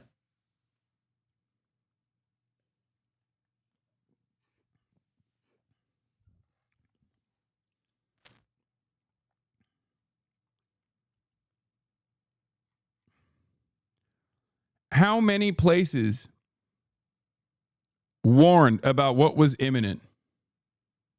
I know many of you are, you people are the worst people to ask this question because you're here. You're here every day. You're here day in, day out, even when shit's not popping.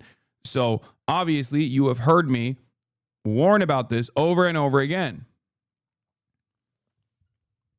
But where else have you seen this? Where else? Like, for how severe this is, for how severe of an escalation this is, there has been a dramatic lack of coverage.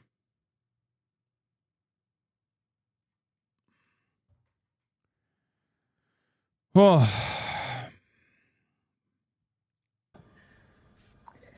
First of all, Anna, what I'd talk about, and David's talking about the immediate strikes. What I'm more interested in as a military guy is what are the strategic objectives?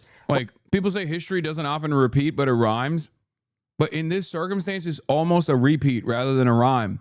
Build the concentration camps on the one hand, start slamming people into those concentration camps through the exact same legal mechanisms of through the exact same propaganda vehicles of dehumanizing and constantly shifting the blame over to undocumented migrants when they are not responsible for any of the fucking issues that you're experiencing. And then create an environment that is pliant for this kind of concentration camp initiative, which we did already. We haven't fully started denaturalizing people, but that's obviously a goal of this administration. They've made that very clear. They want to shut off birthright citizenship and then move in the direction of depersonalizing and denaturalizing individuals as well, political dissidents and whatnot. This is something that they are clearly interested in doing.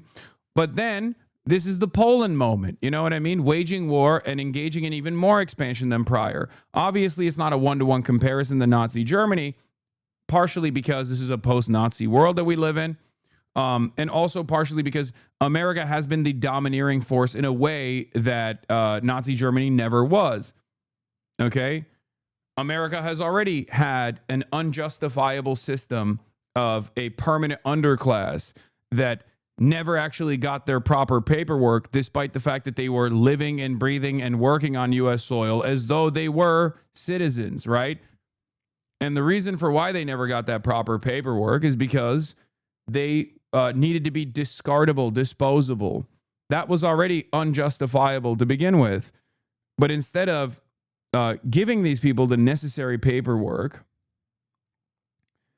what is this? I mean, you don't listen to the Venezuelans in your chat. Your analysis on this has genuinely been abysmal and painfully U.S.-centered. I expected the latter, but I'm still disappointed in the former. This article still feels relevant. If you want to actually learn more about the political situation in Venezuela, I recommend this news site. My people yearn for freedom, dude. My people yearn for freedom. Hasan, you don't understand the situation in Iraq, okay? Saddam is a brutal authoritarian dictator that has done ethnic cleansing campaigns, that has engaged in sectarian violence. He is a madman. He must be overthrown violently, okay? He must be. You are not listening to the Venezuelan voices, the bodies and spaces argument, okay? What is the argument here? What is the argument that you're presenting? I haven't even actually fucking defended the Maduro administration at all. What I'm simply defending here is, what I'm simply advocating for here is no militarism. That's it. How many times do we have to play this song and dance? At least, please, chatter, tell me you are getting paid to do this advocacy. Because otherwise, you are literally advocating for Venezuela to turn into Iraq. Okay? I mean, it's still cruel, but at least you're getting the bag, right? Hasan, you don't understand the United States. Who says CIA in the house? Yeah.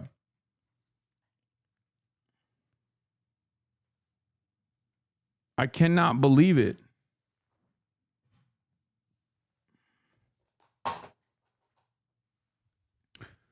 I cannot believe that people still try to pull this shit off after, like, this is not like 40 to 50 years in the past. You know what I mean? We're not like, we have immediate comparisons that we could pull from. We have contemporary examples that we can point to that American intervention of this sort is not good for the fucking nation that we're intervening in. And it actually creates a desolate, hollowed out, bombed out, destabilized fail state in the aftermath. Look at fucking Syria. Look at Iraq.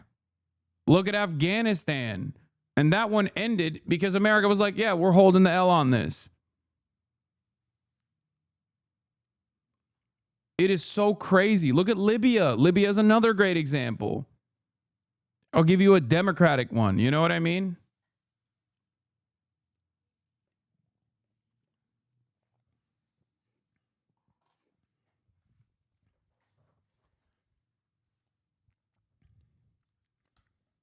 There has never been a moment on God's green earth where a country that America has intervened in this way and destabilized in this fucking way has actually been left better off. Okay?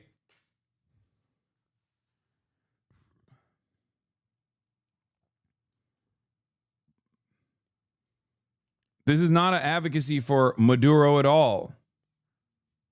Damn, you look sickening. Wait, why?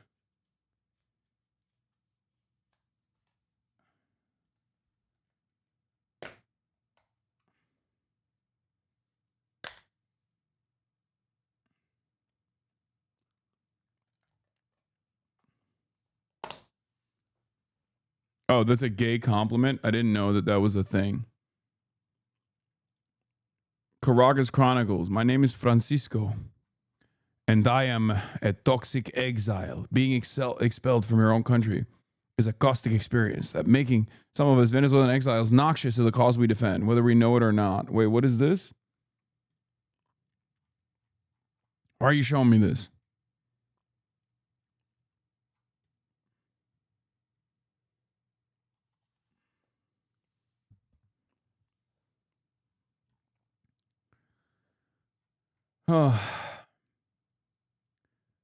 Like, the reason why people look for examples, especially in this moment, the reason why people look for examples, especially in this moment, for intervention is so silly to me. It's like, oh, were the past elections legit or not? Brother, does that even fucking matter? What are you talking about? We're talking about bombing this country and killing potentially millions of people and tens of millions that have already been displaced due to the fucking endless sanctions that we've applied to Venezuela. Even more will now suffer. The fuck do you mean? Oh, no, their elections weren't legit. Like, what are you talking about? Saudi Arabia is one of our closest fucking allies. They are a direct monarchy, chatter. Wake the fuck up. What do you mean? This is not a consideration. This is not how things work. That's not how things work at all. You do not bomb a country into abiding by democratic values, okay? That's not how this works.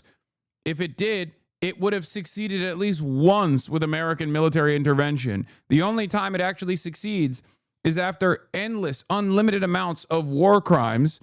Do you actually have a successful purge of the invading forces? And then it takes like 30 to 40 years for the country to recover from that process and become like an established nation state. Look at fucking Vietnam. It's so crazy. What's the end state? What's the administration clearly defining as mission success in this? Is it just to bomb targets, or is there something related to that? Secondly, how does this campaign, if you will, if they describe it as such, challenge broader U.S. national defense interest in the Western Hemisphere? How are they coordinating with other countries in the region? A strike against Venezuela is certainly going to affect countries like Colombia, Honduras, Guatemala, Mexico. And Have they assessed the second and third order effects of a major naval air strike capability against... Bombing them won't get rid of fentanyl either. Brother, there is no fentanyl coming out of Venezuela. What are we talking about? Are people even still believing that? That's bullshit. That's been bullshit. You get laughed out of every goddamn room available if you were to run with that narrative. Let me tell you something, okay? That's never been a thing. That was never a real consideration. At most, it was something to get like Trump on board potentially. I don't know. I mean, I think you probably told him that there's oil reserves and he's like, oh, I'm down. I fucking hate Maduro. Let's get those. Let's go sit on that pile, that stockpile of oil, just sitting there looking pretty.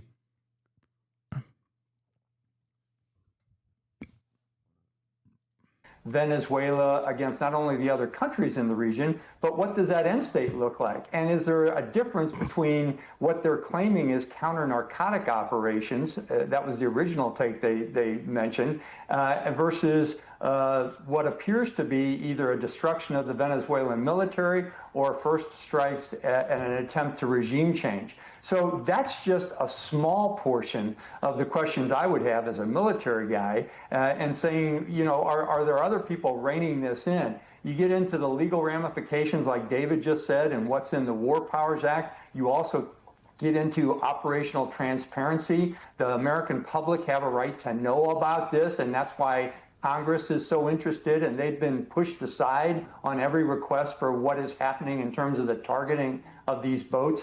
Anna, the questions are endless, and I don't think the Trump White House has answered any of them. I mean, there have been now at least a couple of briefings that we're aware of. But, David, we heard from those lawmakers say there is still a major lack of transparency, that they aren't getting their questions answered, in part because they aren't able to ask the right people their questions. Who should be given these briefings, and who should be part of these briefings from the administrative side? Well, one basic thing would be, usually these are more intelligence focused, but the Gang of Eight in Congress gets to know before there's any major operation. There's maybe some gray area in terms of the military, but those would be the chairs of the House and Senate Intelligence Committees, and the ranking members and the Speaker of the House and the Majority Leader in the Senate would be informed of this. And, you know, we'll have to see if they've heard about this. And the questions that the general's asking are the right ones, like what is the long...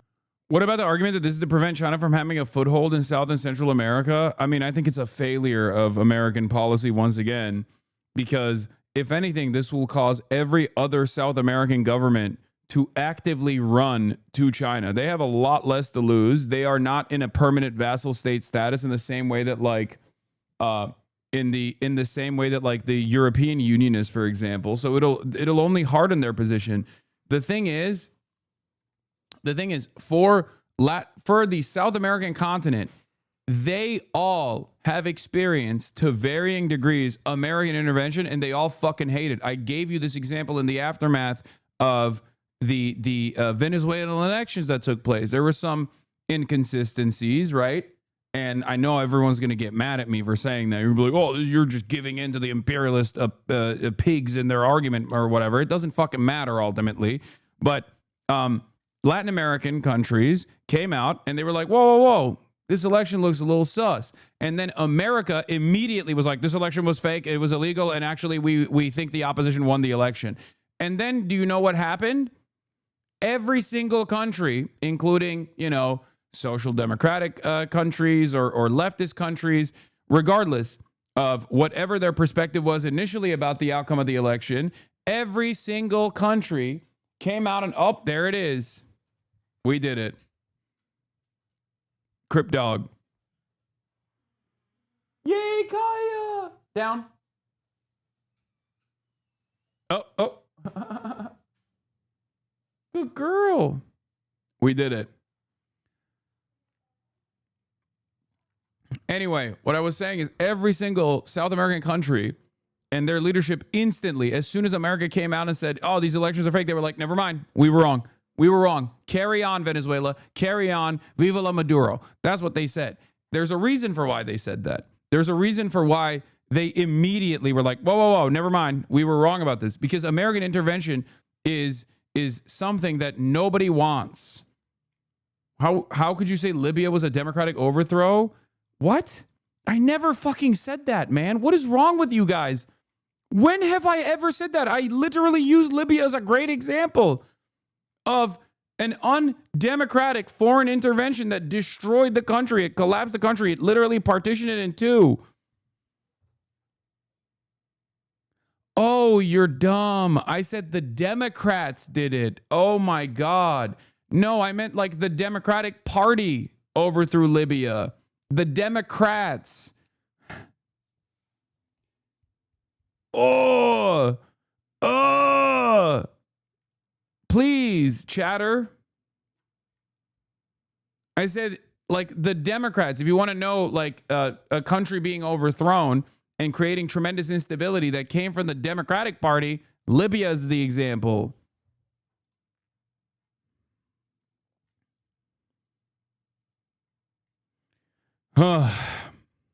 Term strategy here. Again, I spoke with folks on Capitol Hill, and they did not have gotten no sense from the administration about what their long-term goal is. When the U.S. invaded Panama, that's the only comparable thing. That was to topple Manuel Noriega. There were tens of thousands of U.S. ground troops, if I remember correctly, sent into Panama.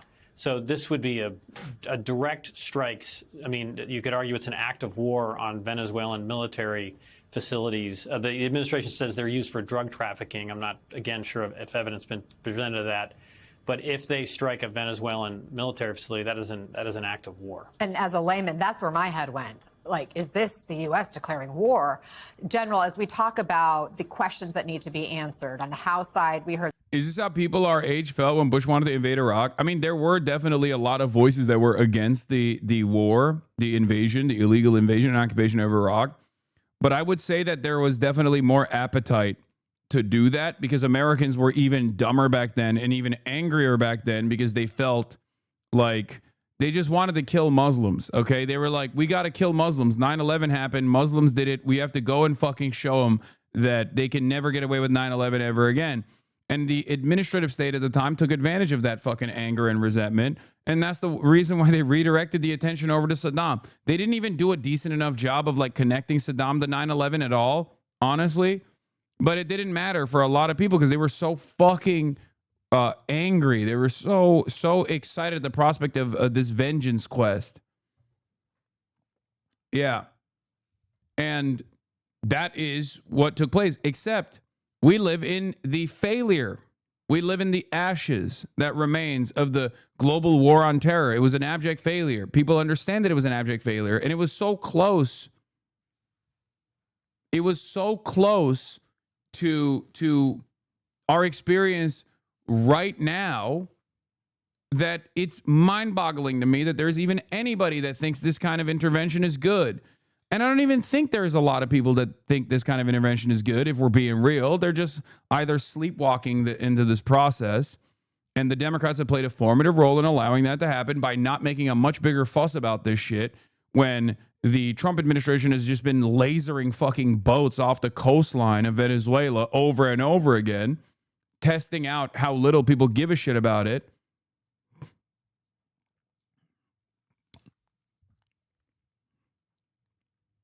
But there's just a lot of dumb people, okay? Yeah, Maduro is asking Russia and China for help, and he should. And they should. They should help. I mean, I don't know how much they can, but it is crazy. Anyway, this is the new YouGov survey. The U.S. Navy deployment near Venezuela has become even less popular in the last month. In a new YouGov survey, we find that Americans have become less likely to approve the U.S. Navy deployment around Venezuela since September. Americans are more likely to oppose and to support military strikes on Venezuelan ships and on land targets.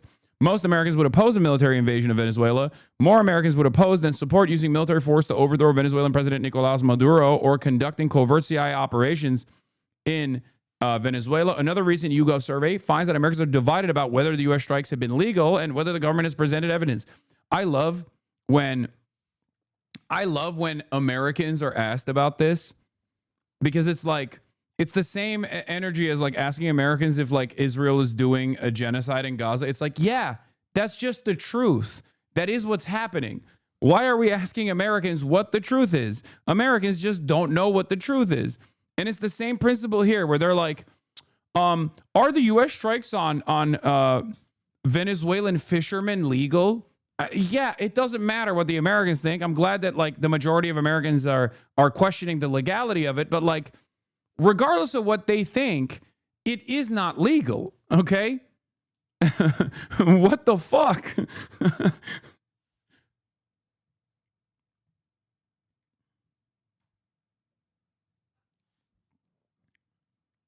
What can Venezuela even do about this? Russia is cooked and China doesn't seem to want to fuck up trade. I mean, we'll see. We'll see. I don't know. I don't know what kind of runway Russia has because they have their hands full to begin with. In September, YouGov surveyed Americans about U.S. military actions around Venezuela after the U.S. military amassed ships in the Caribbean Sea around Venezuela and began attacks on Venezuelan ships that the administration claimed were shipping drugs. By the way, get ready for, as a Venezuelan, this is the best thing to do because you're going to hear that a lot. You're also going to hear a lot of people go, oh, of course you would be a Maduro supporter. Of course you're a dirty communist socialist. And you will hear greatly over-exaggerated and sometimes valid critique of the Maduro administration thus far in an effort to justify this kind of thing. Just get ready for that. Gear yourself up for that, okay? Marco Rubio's denying the story, but I don't trust him as far as I can fucking throw him. Your sources claiming to have knowledge of the situation tricked you into writing a fake story. U.S. poised to strike military targets in Venezuela in escalation against Maduro regime. It's crazy because it's like, why would this be fake when you're saying you're going to do this every day? Okay? What happens when it does happen?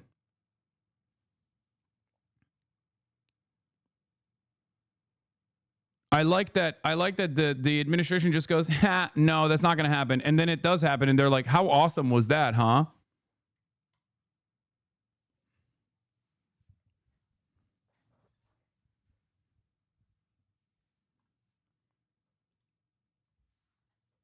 And yes, the Nobel Peace Prize Committee absolutely played a role in this as well. They gave the Nobel Peace Prize to the woman in the opposition leadership that is begging for military intervention.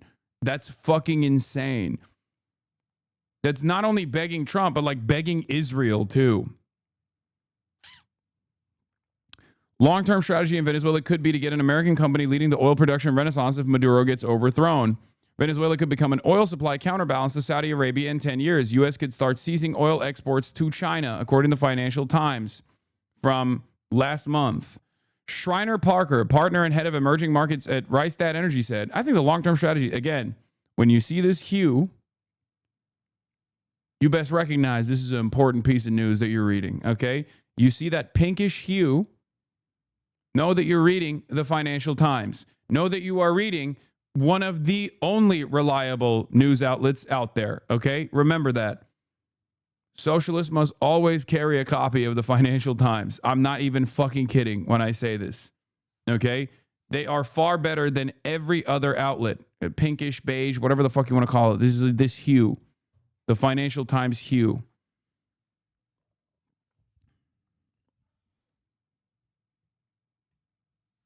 That's light tan, the tone of honest reporting. Exactly. I think the long-term strategy the Trump administration is employing here is to say we need to have some American company with its foot in the door so that if and when this changes, we can be in a position to lead or at least be a part of the renaissance of production. If you can get Maduro out and you can get the Western oil companies back into Venezuela, then Venezuela could become a supply to counterbalance to Saudi Arabia in the mid to late 2030s. The U.S. naval buildup has not moved the needle to exports to China, which are flowing normally, according to Francisco Minaldi, a Latin American energy expert at Rice University. Minaldi added, things could change if the U.S. seized an oil tanker with some excuse like sanctions evasion, drug smuggling, or money laundering by the Cartel de los Soles. Okay, which is the fake reason that they're giving to say that Venezuela is a narco-terrorist state. Okay? They dug deep for that one.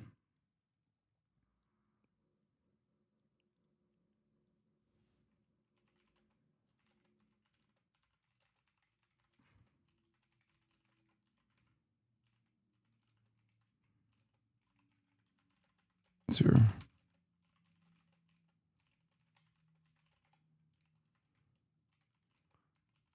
And is barely trying to manufacture consent at all here.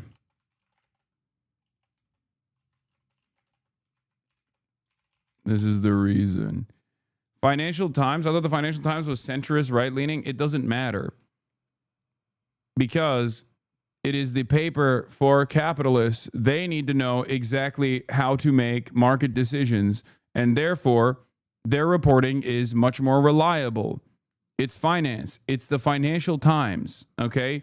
We're not talking about the opinion editorials. We're talking, or even when we talk about the opinion editorials, like they're going to be more honest about how things are going.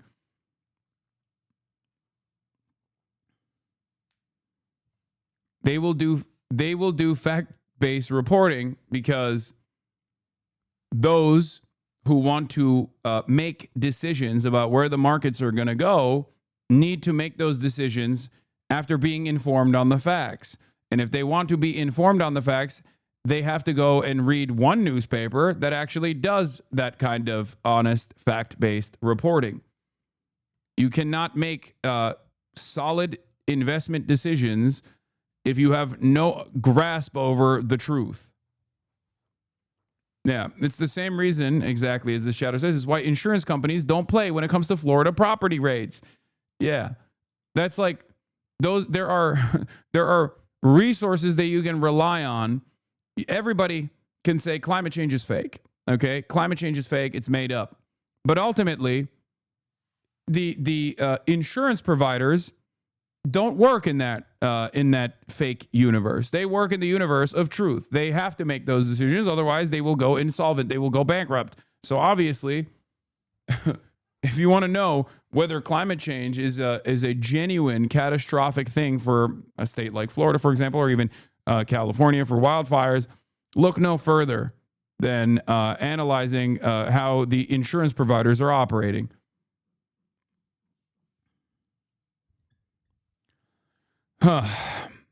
Anyway, getting back to YouGov poll, approval of the U.S. Navy's presence around Venezuela has fallen since September. Since September, when YouGov last polled Americans about military actions around Venezuela, support for the Navy's presence has declined. In September, Americans' views were about evenly divided. 36% strongly or somewhat approved of the naval development, and 38% disapproved. Today, the share of who approve has fallen to 30%, while the share of who disapprove has little changed at 37%.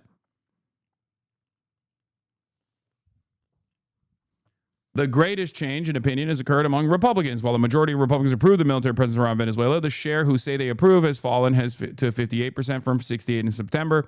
The share who disapprove has grown to 17% from 13%.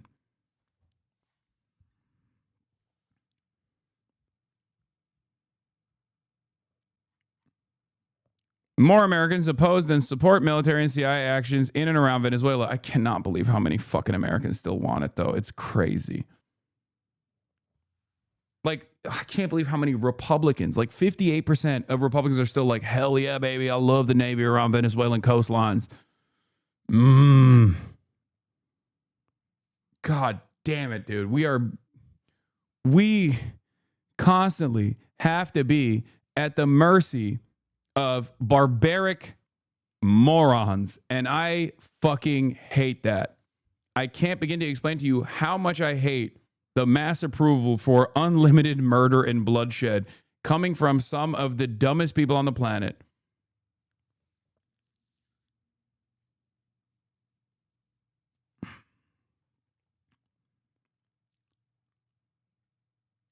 Most Democrats disapprove of the strike. 67% disapprove, while only 8% approve, and more independents disapprove than approve, 42% to 21%. On the other hand, a majority of Republicans approve of the strikes, while 16% disapprove.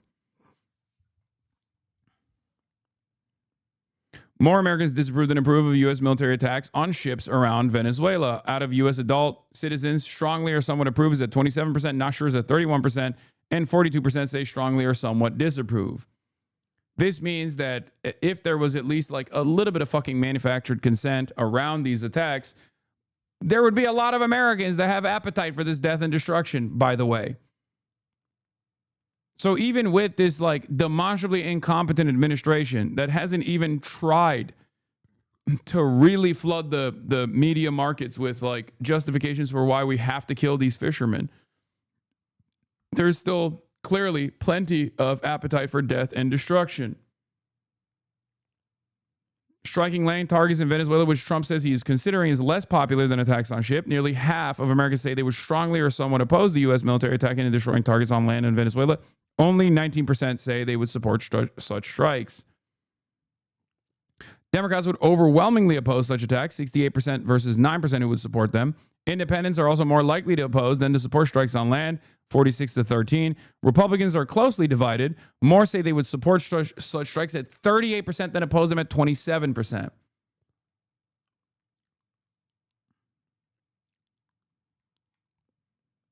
For the rest of the world, for those in the global south that were laughing at the United States of America, this is part of the reason why I said it's not a laughing matter. The unfortunate reality is that when the American government is led by an authoritarian fascist madman, you are still going to suffer, because the decisions that we make over here that you have no control over will end up hurting you in the long run or even in the short run. Oh.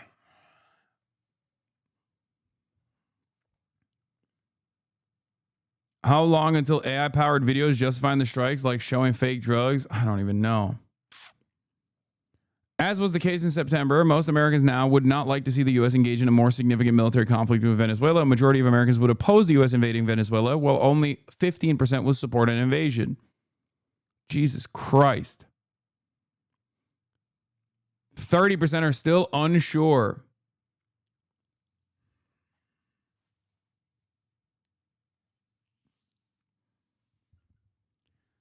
More Americans would oppose than support the U.S. using military force to overthrow Nicolas Maduro. 46% strongly or somewhat oppose it. 18% strongly or somewhat support it.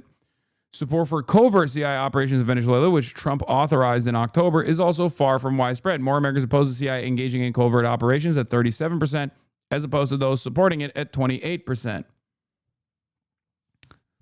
We will never... There's still motherfuckers in the chat going like, how's your dog doing, Hasan? Shock your dog yet? It's like, dude, we don't deserve anything good. We only deserve the bad. We only deserve the bad things. This is what we are demanding, okay? Like, sometimes I think to myself, how do we get here, right?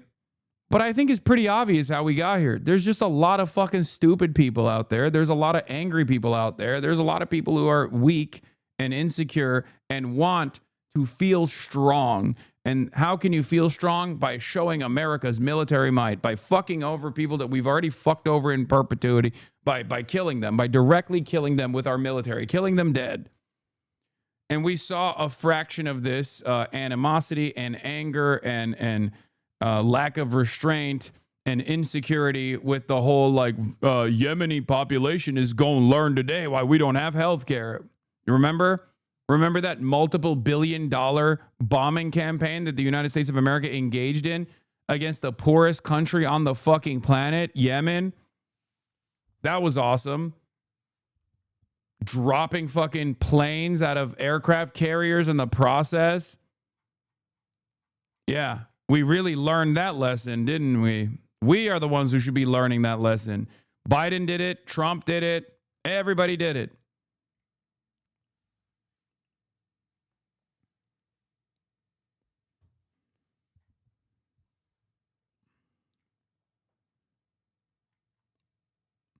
More Americans oppose than support covert CIA operations in Venezuela. What Americans believe about recent boat strikes. Americans are divided on recent U.S. military strikes on boats in international waters. In a series of strikes in international waters, the U.S. military has destroyed boats and killed several dozen people that the government claims were involved in drug smuggling. Do you approve or disapprove of the strikes? This is perhaps the most important piece, because this is what they have actually at least defended, right? What they have actually celebrated, right? This administration has come out and said, this is what we're doing, and it's fucking awesome, right? That means that there was at least some kind of propagandizing to the American population about whether or not this was a justifiable act. So the reason why this is the most important information is because all of these numbers are slated to change. Okay? With a little bit of push, you see how Americans actually do think this is cool. Americans are divided, and yet 42% strongly or somewhat approve of the military strikes on random fucking boaters. 43% disapprove of it. Okay? That is far too close. And if you notice, only 15% are unsure. Republicans, of course, once again, at 76% approval for the boat strikes. Remember, totally unjustifiable, transparently illegal, cruel, unusual, ridiculous empire shit. Nazi shit, if you will. The idea that we just get to fucking laser boats off of the Venezuelan coastline is ridiculous. Okay? With no evidence whatsoever of whether or not they're actually trafficking drugs, and with more evidence coming out that they certainly are not, as a matter of fact. But even if they were literally shipping drugs, which they are not, okay? But even if they were, this is not what you do. This is not how this is handled, okay? It's ridiculous that Americans think, no, that's the only way to do it. That's the only thing that we can do. That there are 42% of Americans, 76% of Republicans that say, no, that is how you're supposed to do it. You don't know if they're shipping drugs? I know. There is at least evidence to suggest that they weren't, however. Okay? But it doesn't even matter if they were, because that is not how you're supposed to deal with drug shipments. We can overtake these boats. Okay? You can create an investigation. That's what you're supposed to do. What do you mean? Like, think about it. Think about it at the domestic level, okay? Think about it at the domestic level. Do you think there is no reason for due process? Do you think there is no reason for investigations to take place? I know that for many Americans, I had to explain the importance of due process over and over again when the Trump administration talked about potentially destroying it. But when you don't have due process, everybody's a target, okay? Your words, they aren't shipping drugs. Oh my God. I said there is more evidence to suggest that they are not shipping drugs than there is evidence to suggest that they are. Okay? And by the way, this is not my assessment. This is the assessment of the Department of Homeland Security. This is the assessment of the DEA. If you look at any of the readily available data from the government, okay, they are not shipping drugs. They are not shipping drugs. It is unimaginably unlikely that they are shipping drugs, especially drugs to the United States of America. That is not how drugs are shipped to the United States of America. If you knew anything about how drug trafficking works, you would know that they are not coming from, fentanyl is not coming from Venezuela by way of fast boats.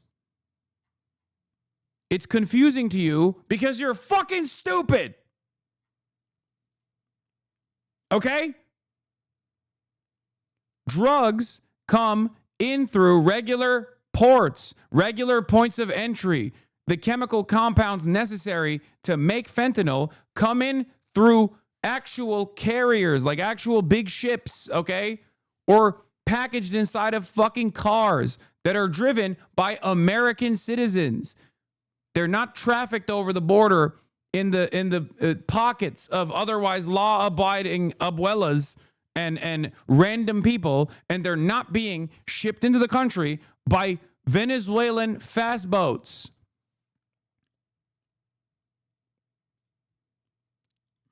There is no reason to entertain this ridiculous fucking narrative.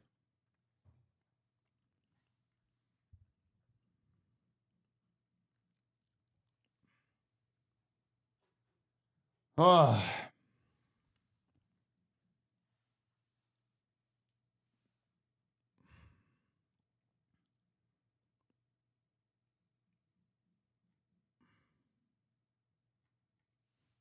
There is no significant amount of narco trafficking coming out of Venezuela to begin with. And there is no evidence whatsoever that this is the case. Once again, DropSite actually reported on this. DropSite actually reported on this. You know who reported on it? Sagar, as a matter of fact. The dude that I was doing a piece with, or doing a talk with at the New Yorker Festival, the morning of our talk, Sagar actually reported on it. Inside Marco Rubio's push for regime change in Venezuela. Little to no fentanyl is coming from Venezuela, according to U.S. intelligence. U.S. intelligence has assessed that little to none of the fentanyl trafficked to the United States is being produced in Venezuela, despite recent claims from the Trump administration. A senior U.S. official directly familiar with the matter tells DropSite.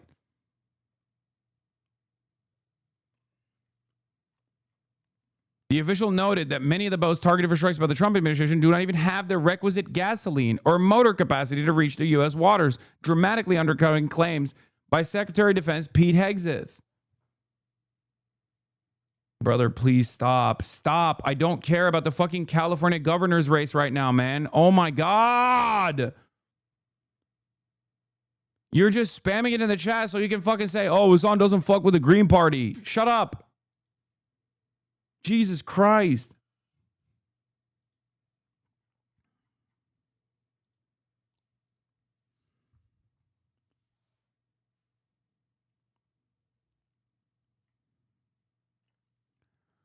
The claim is backed by recent comments made by Senator Rand Paul of Kentucky, who similarly noted that zero fentanyl is produced in Venezuela.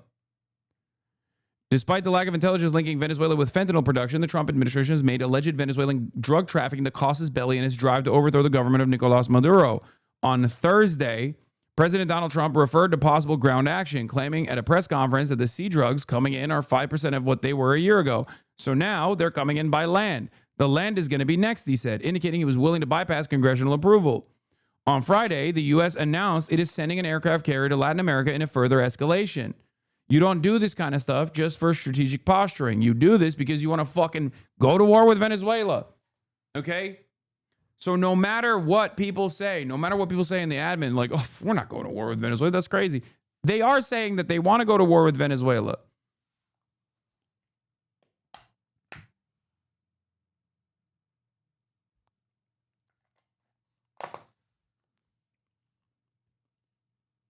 On your knees for the Dems? What are you saying? Fuck the Dems.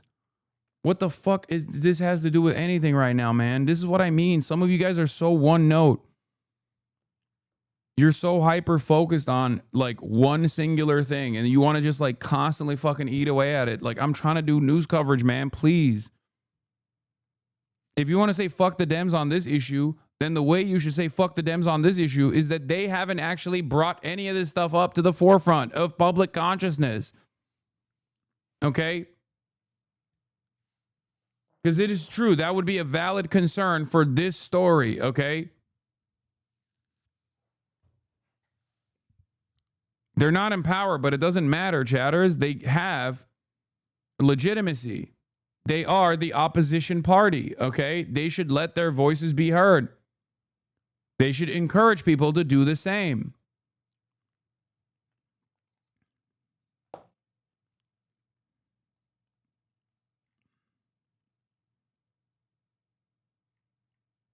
It's not like their voices are silenced, you know? They can still talk.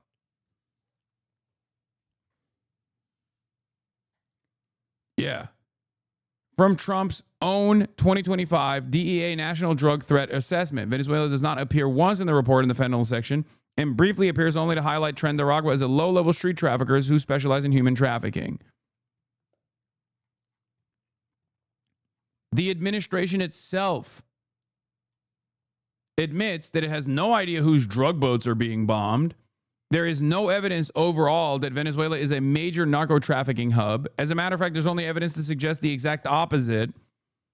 But it doesn't fucking matter. That's my point. It's crazy that none of this shit matters anymore. You could just be like, nope, we're doing it. And no one seems to get mad over it. Two sources familiar with the discussions of the White House note that the Secretary of State, Marco Rubio, a longtime proponent of regime change in Venezuela, has been the driving force behind the aggressive military and rhetorical posture towards the Maduro regime.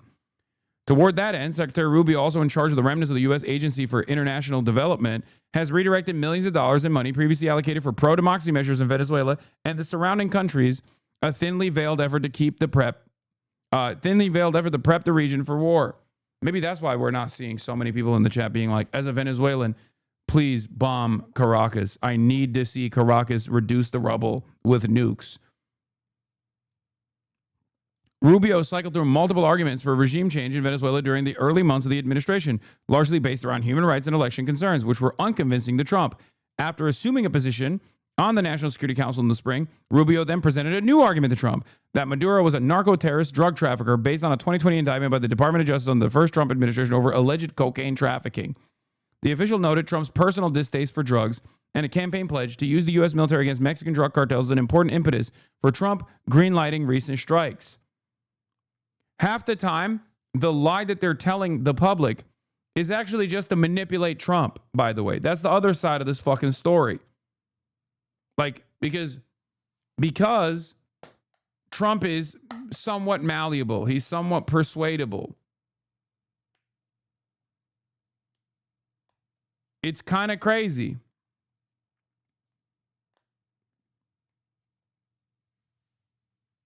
Yeah, the lie is usually not for you because these guys kind of understand that it doesn't really matter what the voices of the public say. They can always pick the slack up and pump a little bit of propaganda, and Americans are so fucking stupid broadly that they'll be like, yeah, we should do it actually. I mean, what? What are you, defending Maduro? What are you, defending Maduro? It's so fucking stupid. It's like, what, you're defending Maduro's regime? Think for a moment. What will happen? Think for a moment what will happen. What will happen to Venezuela? What will happen to the Venezuelans?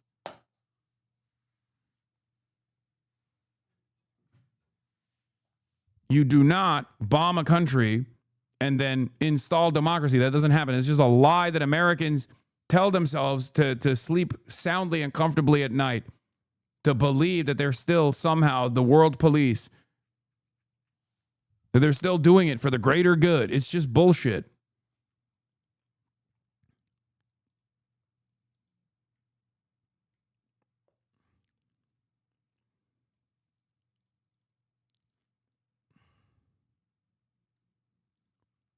The briefing wasn't good enough, but at least it was a bipartisan briefing. On the Senate side, some Democrats say they were cut out of the briefing entirely. Take a listen.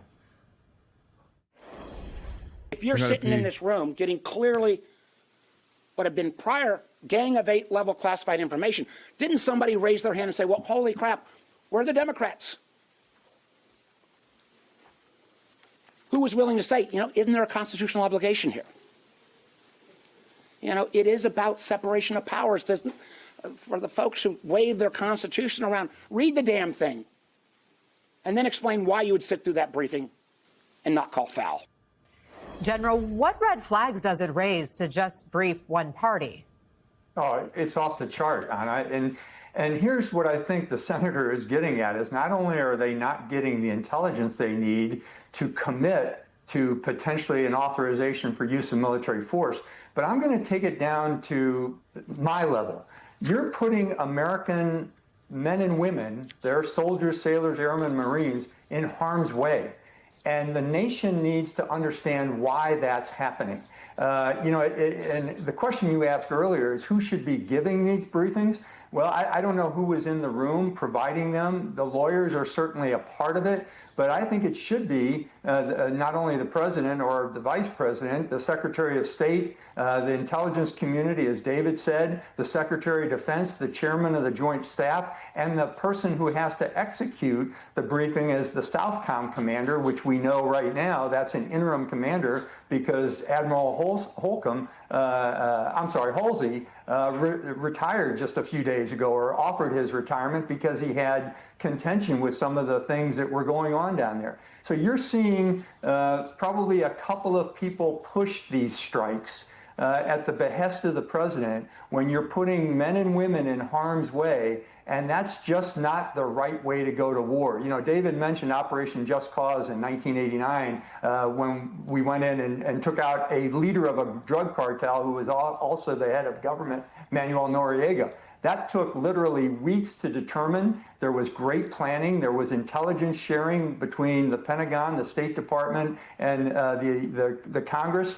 And this seems to be rather haphazard and almost covert on the part of the government in terms of what they're about to do. And I know you have so much experience from those days. Lieutenant General, you have a book coming out too, right? Remind us what that's called. I do. It's a book called If I Don't Return. It was based on some journal entries I made during Operation Desert Storm and then our oldest son ask us to expand it to cover the last 30 years of my career. So it's a reflection and some entries on the military, the changes in our military life, love, emotions, anxieties, and military families. So I think it's more of a reflection of what's been happening since 1990 in Desert Storm. Well, we look forward to that. I know it is going to be out in the new year. Mark Hertling, David Rode, thank you both.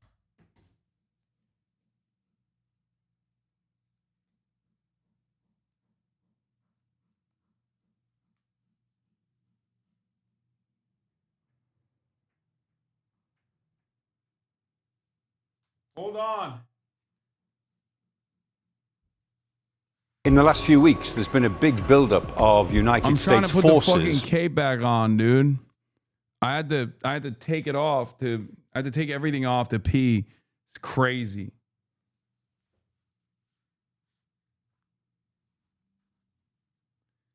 The things I do.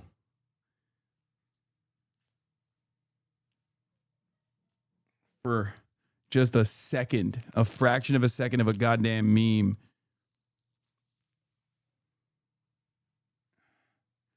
Literal women in bodysuits? Yeah, exactly. They get all naked and shit. Cut a pea slit. It's not like you. If I cut a pea slit, my dick is going to flop out while I'm in the process of doing news coverage when I get up.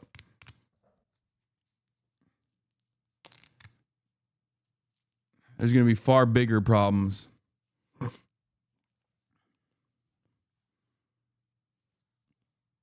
Now you know how us gays feel when we're overalls.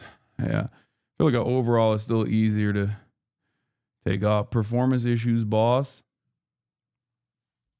Yeah. Oh, there's the other problem here too, is a Florida occupied government. And this is one of the problems that comes along with that. An important note we found in our reporting: Trump is surrounded by Floridians in the White House who are hardcore on Venezuela. His Secretary of State, his Attorney General, his Chief of Staff, much of his comm staff, and he himself are Florida residents. This cannot be understated as regime change ramps up.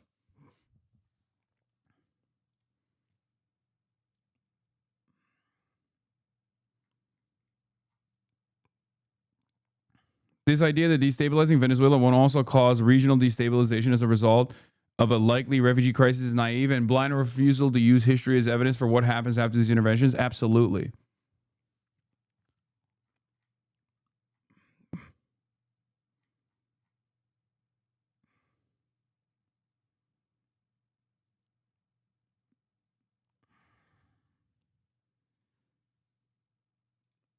Abso-fucking-lutely.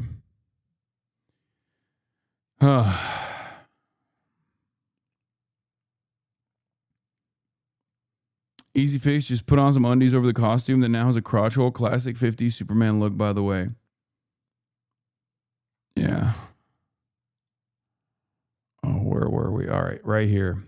Is Donald Trump trying to topple Venezuela's president?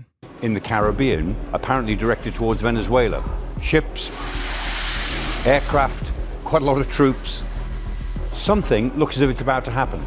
What might that be? Se están inventando una nueva guerra eterna. This is one of the biggest buildups of American forces in some years. It involves an assault ship, a cruiser. Funnily enough, the hogs here in Trinidad constantly call to deport Venezuelan migrants, but are also cheering on the U.S. I know.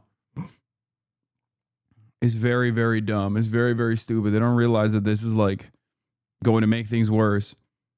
Also, it's additionally stupid because like Trini people have been killed so far for even boating between Venezuela and Trinidad. So what the fuck? Oh, God, these people don't care. They don't care about you. I don't know how to describe it. They don't even care about American citizens. Why would they give a shit about the brown people in general? 3 destroyers, troop carriers, a submarine, quite a lot of Marines, and now the biggest warship in the world, the Gerald Ford aircraft carrier, is in Split, on its way apparently now across the Atlantic to join this. I bet you a bunch of those boys got some tattoos, okay, when they were on shore leave. You know what I mean? Famous place to get tattoos, Split. Croatia. task group. So this clearly is a very impressive military display of power. It looks as if all this is directed at some sort of intervention in Venezuela. But an invasion itself is not very likely, and Venezuela is a pretty big country. But ground operations of some sort, hitting targets on the ground, does look as if it's in the American playbook, and certainly President Trump has indicated that that may follow next. But we are certainly looking at land now because we've got the sea very well under control. Why then might he want to do this, particularly against Venezuela, but also in a way threatening other governments in the region who he also thinks are in the... Wanna nibble Hasan's freckles? Great name. Thank you for the 5 gifted subs. And Jen Aaron, thank you for the 5 gifted subs. And PP777, thank you for the 5 gifted subs. Same sort of situation. So far, there have been 10 strikes on boats, which the Americans say are drug runners. And they haven't tried to arrest these boats or take them into custody. They've simply destroyed them and killed the occupants, saying that these were drug runners. But if this is about counter-narcotics, these are the wrong targets, because over 80% of all of the drugs that come from Central and South America into the United States come through the land borders in Mexico. They come across the customs posts because they're smuggled through. And those that do come by boat mainly come through the Pacific, not through the Atlantic. Now, there have been a couple of strikes on boats in the Pacific, directed not at Venezuela, but at other governments in the region. This is a national security problem.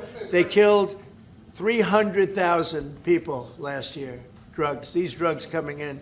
You know, it's pretty unusual when you see somebody with a fishing rod and 5 engines on the back of the boat. You know, you don't need that to go fishing. Wait. And we will hit them very hard when they come in by land. So the Americans have already started to strike what they say are the narcotics routes, even though the rest of us know these are not the narcotics routes. So something else is clearly going on. There seem to be 2 objectives here. One, fairly obviously, is to try to remove President Maduro of Venezuela. So who's Nicolas Maduro, this man who is at odds with President Trump? He began as an ultra-leftist president. He's now just a straightforward dictator, ruling by brutal repression. He's long been a thorn in America's side, and America have tried to get rid of him in the past and failed. This may be an opportunity to bounce him out of power, to bring the opposition out onto the streets and simply frighten... They hate him because of his swag, bro. Look at this fit. That's crazy. That's a crazy hoodie. ...the Venezuelans into getting rid of Maduro. That may be easier said than done because he's surrounded by a kind of ring of steel and quite a lot of supporters who depend on him for their livelihood. Hoy estamos viendo la confrontación entre dos mundos. Ellos allá, con su supremacismo, fracasado, decadente, derrotado. Y nosotros acá, con nuestra resistencia milenaria victoriosa, avanzando. The other objective, almost certainly, is acting as a visible deterrent to all of the drug bans in Central and South America. And the message to them is that we're going to attack you wherever we see you. Wherever you're sending your drugs, we're going to attack you. So stop sending them to the United States. And in a sense, this is like deterrence by denial. If you're going to have drugs, send them to Europe, send them elsewhere in South America, but don't send them to the north towards the United States, whether through Mexico or anywhere else. If people want to stop seeing drug boats blow up, stop sending drugs to the United States. One of the reasons that we can be fairly certain that this is an anti-Maduro operation is because Donald Trump astonishingly announced that he was authorizing the CIA to undertake covert operations in Venezuela. Why did you authorize the CIA to go into Venezuela? And is there more information you can share about these strikes on the alleged... Well, I can't do that, but I authorized for 2 reasons, really. Number one, they have emptied their prisons into the United States of America. I mean, they can't be that covert if the president has just announced them, but nevertheless, that's what he's done. And there's a long history of this in American relations with Central and South America. In 1961, famously, the CIA tried to displace Castro in Cuba. In 1973, they successfully displaced Allende, left-wing government in Chile. This is a laundry list of why nobody in South America fucks with this kind of behavior. Okay? Just so you understand. Pinochet, who was very right-wing, and then in the 1980s, they ran what became the Iran-Contra affair in Nicaragua, trying to undermine the government of Nicaragua. by backing their own opposition groups.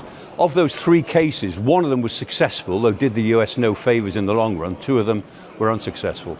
This looks as if it might be a 4th big attempt to displace a government in a big country in Latin America. But I think Venezuela is feeling heat, but I think a lot of other countries are feeling heat too. And interestingly, in this task force of ships that are assembling around Venezuela is the MV Ocean Trader. And the MV Ocean Trader is a special forces ship. It engages in all sorts of special operations, and it launches other ships and boats and individuals from the special forces. Yeah, Maduro, brutal authoritarian dictator, Pinochet was just very right-wing, is a crazy assessment to make. Okay? Like, criticisms of Maduro aside, there is no comparison. Like, Pinochet was devastating. Far, far more brutal. But of course, he was an American puppet, and therefore you're just like, he's just kind of like a right-wing guy, you know? He's just a goofy guy. Straight up fascist war criminal, by the way. When you see people on the timeline post like, we're going to give these socialist helicopter rides, they're talking about Pinochet. Famously had the practice of disappearing people by rounding them up and then throwing them into the ocean through from the helicopter, throwing them into bodies of land through the helicopter rides.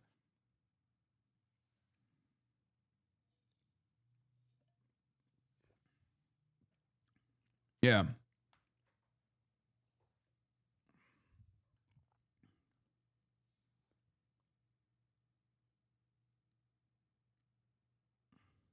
Pinochet, like Adam shit. Yeah, Pinochet.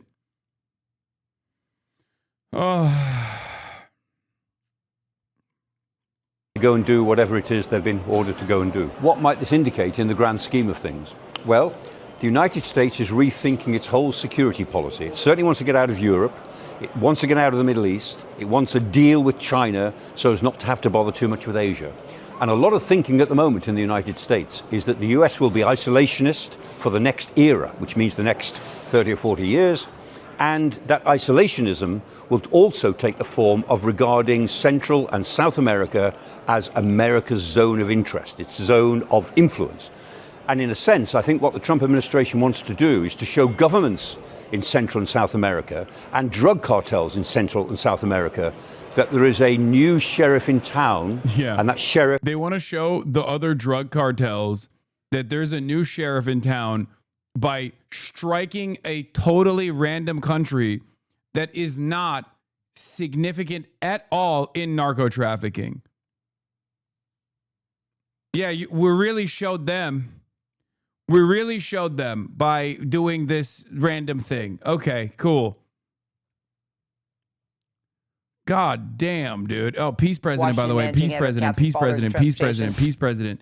Meanwhile, as we are moving in this direction, and I gave you, I think, plenty of evidence at this point that it's fucking utterly bullshit. The other side of the story is, of course, exclusive. Documents show that Venezuelan President Nicolas Maduro has drafted a letter asking for Russia for missiles, radars, and upgraded aircrafts in U.S. forces as U.S. forces amass in the Caribbean. Okay? But obviously, there is still fresh hell to unlock. Obviously, there's still fresh hells to unlock. Because while that's happening, Donald Trump and the Republican Party, under the Republican Party's command, the USDA, the FDA, all of our federal agencies are actually serving not the interests of the public, but working against them. And one of the things that they tried to do was to suspend SNAP funding. Now, SNAP funding is slated to run out because the government is shut down at this point. But there is a $6 billion contingency fund for emergencies for when SNAP funding dries up. Emergencies such as this circumstance. Because if SNAP, the Nutritional Assistance Program, the Supplemental Nutritional Assistance Program specifically, were to run out 42 million Americans that rely on SNAP to be able to purchase food every single week would now no longer have this additional assistance and would not be able to eat at least one meal, maybe two, depending on whether they have children, depending on the number of dependents. Wealthiest country on the planet, by the way. Wealthiest country on the planet, just want to remind you. And yet, even though there was a 1 month contingency fund, because that's how much it would cost for a month, around $6 billion or so, the government tried to say, no, we're going to starve the American population. We're going to starve 42 billion people on U.S. soil. American citizens, by the way. Remember, these are almost all American citizens. Like, the only marginal assistance that, like, somehow some undocumented person could get from SNAP is if they have American citizens in their houses. Okay? 42 million. Oh, did I say 42 billion? I'm sorry. 42 million Americans that rely on food assistance programs, specifically SNAP, and to fund that for at least a month is $6 billion. Now, these funds exist. These funds already exist. But the administration tried to the administration tried to stop using the contingency funds, and then, of course, they were sued. And a judge ruled that Trump's attempt to suspend SNAP funding was unlawful. Think about how insane this is, by the way. Okay? Let me pull you back for a brief moment. Why is this happening? Why is the government shut down? The government is shut down because the funds, the government for the government to fund itself, you need to pass a bill. Okay? And in order to pass a bill, you can't have a simple majority. You need 7 additional Democrats to be able to pass this bill in Congress, pass this spending bill in Congress. Okay? This is a point of leverage that the Democrats have. One of the few points of leverage that the minority party has. Democrats have used this as an opportunity to try and force the Republicans to concede on funding Medicaid subsidies, ACA subsidies, so that people's health care, for tens of millions of Americans, their health care prices are about to triple, okay? Their premiums are about to triple. And the Democrats say, we can't do that. We have to make sure that health care is still somewhat more affordable than it used to be. Obviously, it's already very unaffordable. It's already very expensive.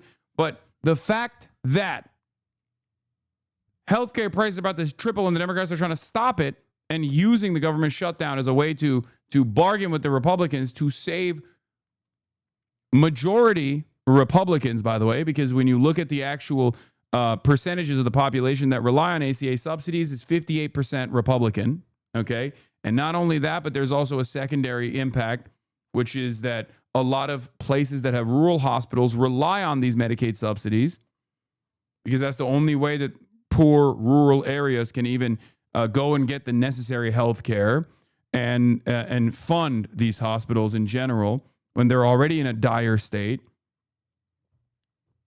So the Democrats are trying to save Republican voters from their own fucking party in this circumstance, which is why I've obviously backed the Democratic Party in this shutdown. They've done the right thing. Okay? They've done the right thing.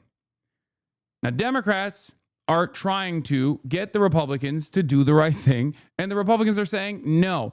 They are trying to leverage the starvation of 42 million Americans in an effort not to fund healthcare subsidies for another 10 million to 20 million Americans.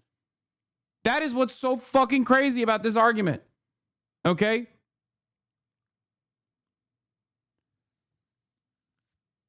Now this judge has declared Trump's attempts to suspend SNAP funding, the $6 billion in contingency funds, to not use the $6 billion in contingency funds to be unlawful. That's where we're at. That's what's going on right now. Reporter Sam Sweeney joining me now for more. So, Catherine, a judge says that Trump's attempt to suspend SNAP is unlawful. What more? He didn't mention anything about it there on the tarmac, but what more do we know? Yeah, that is interesting. We're referring, and this is just in from, by the way, our colleague Peter Charalambos, who was reading through this ruling. This was a hearing that was heard yesterday on an emergency basis to try and get a judge to restore those funds that will be lost, Kira, as you say, at midnight. So this federal judge in Boston did rule that the administration's attempt to suspend the SNAP funding, as you mentioned, is unlawful, but that judge declined to issue an immediate order ordering that the program be funded by the federal government. So while the judge says it's unlawful, that does not mean that all of a sudden food assistance won't go away for 42 million Americans starting at midnight, as you mentioned. So this is just what the judge said, but it doesn't seem at this point that what this judge in particular said will change anything that will go into effect at midnight tonight. Now, remember, there's also another hearing in Rhode Island before a separate federal judge. So we'll see if that judge says anything different that may happen to affect the outcome of what will happen in less than 24 hours. This morning, I saw someone say, at least Marie Antoinette said, let them eat cake, lol. Yeah. Donald Trump, on the other hand, is saying, let them eat ballroom. It's even fucking dumber than that. He just keeps droning on and on about his fucking stupid ass ballroom, brother, is even stupider. Donald Trump's like, yeah, you can't afford a cake. It's fine. You don't need it. You don't need cake. But what you can eat is this beautiful ballroom. Can you believe it? This beautiful ballroom that I have designed. By the way, dude, look at this. I mean, 1-to-1. Oh my God. The Trump kid is alive and well. Can you believe it?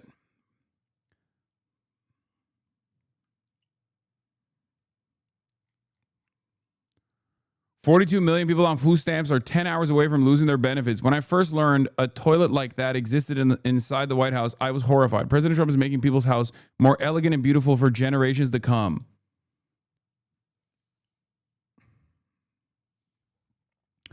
Dude, they are dabbing on us, okay? And not even just us, because we are already fucking angry at Trump. We did not vote for Trump. But this is literally straight up disrespect to the millions of Trump voters that are not going to get their SNAP benefits. They are going to starve. And Donald Trump and his press secretary talking about a fucking toilet, dude.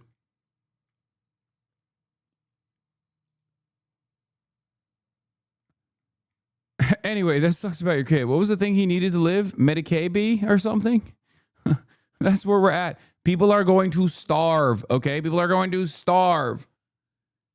And the admin's talking about toilets. It is fucking awesome. It's amazing. I have not seen a group of people so ready to be publicly debased, so ready to be ritualistically humiliated than the average Trump-supporting Republican.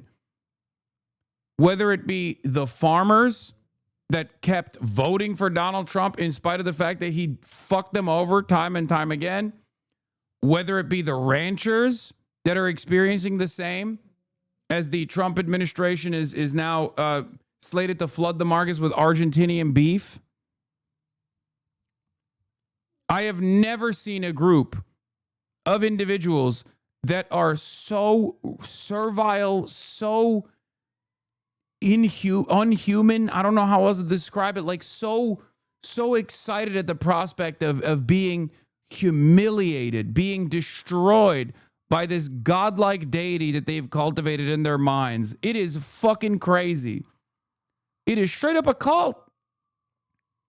An entire nation of cuck fetishists Oh, my Lord. President Trump is calling on Republicans to change the rules in the Senate to reopen the government. Trump posting overnight, it is now time for the Republicans to play their Trump card and go for what is called the nuclear option. Get rid of the filibuster and get rid of it now. The move would allow Republicans to pass a bill to fund the government with a simple majority instead of the 60 votes currently needed. But Senate Majority Leader John Thune has warned against this move, saying it could come back to bite Republicans whenever Democrats take power back. Meanwhile, millions of Americans fear their food assistance or SNAP benefits will run out tomorrow as the government shutdown drags on. I've gone to social media to ask for help from everyone that I could possibly think of. It now appears a federal judge hearing a lawsuit over emergency funding may step in. Judge Indira Talwani saying right now Congress has put money in an emergency fund for an emergency, and it's hard for me to understand how this isn't an emergency.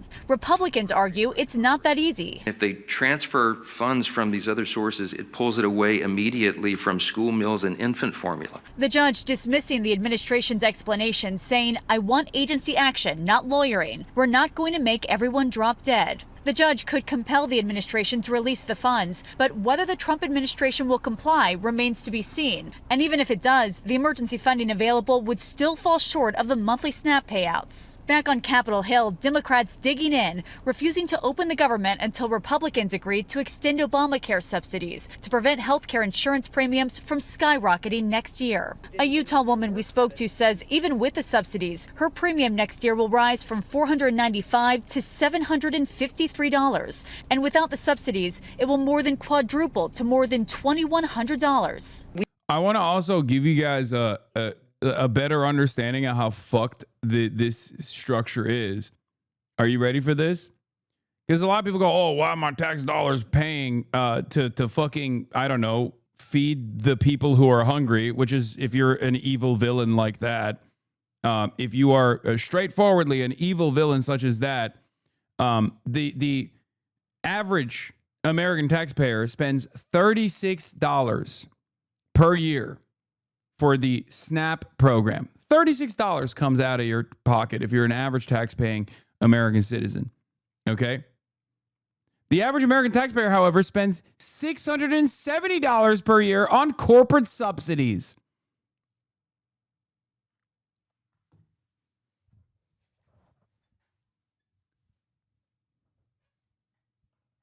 $670 on corporate subsidies, $36 to feed people.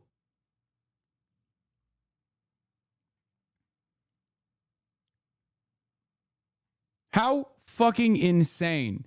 And there are still people out there who act as though these people who desperately need the additional funds, which are modest, which are meager, they are tiny. There are still people who complain about that.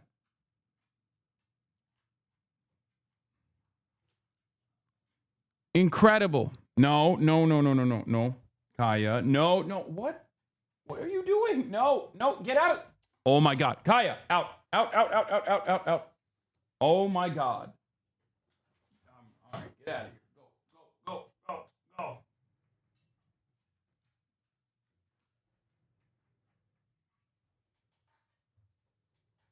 Instantly runs over to the fucking mic cord. I swear to God. Instantly. Literally fucking Crip Dog. Just the real one.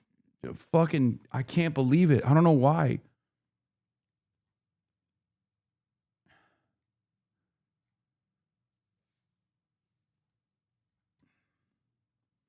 Yeah, she just got used to being electrocuted so much. She's like, I need that electrocution. Let me just sit on this wire. Hopefully it'll electrocute me. New Kaya Gate just dropped, yells at his dogs and chokes her with the wire. Yeah.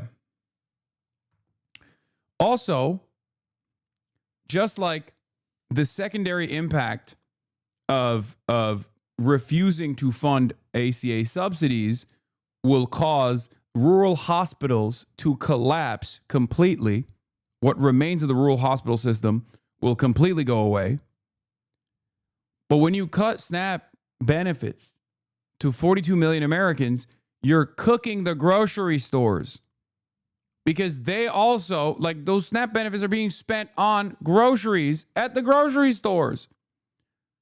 So it's basically another way that you are cooking an entire sector.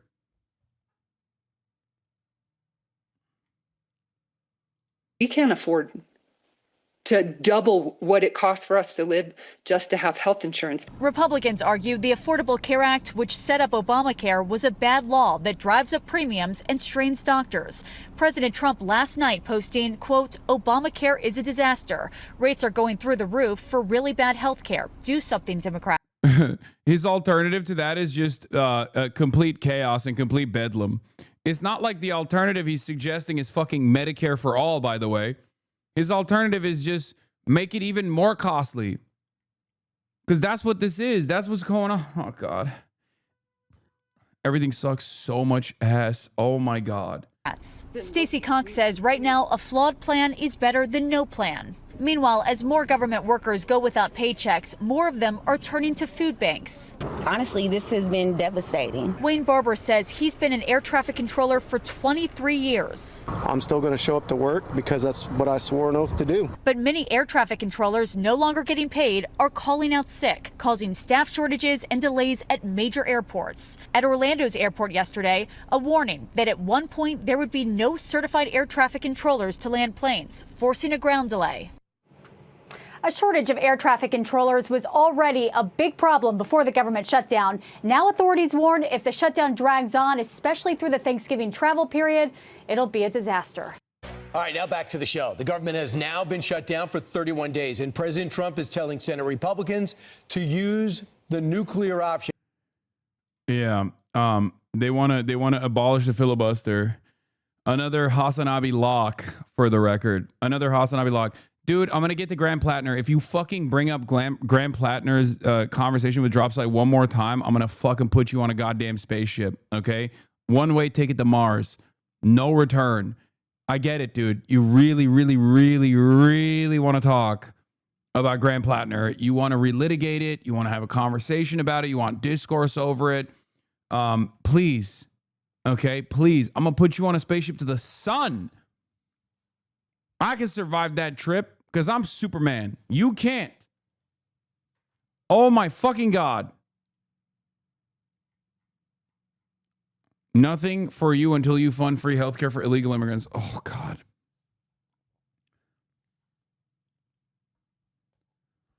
Oh.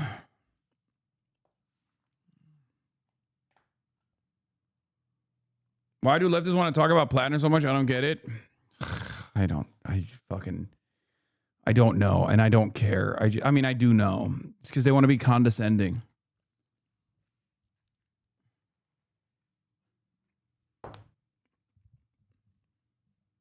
Leftists love discourse more than anything else, okay? More than anything else.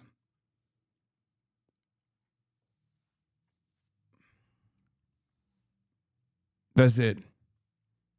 The Mainers don't give a shit about your concerns, it seems.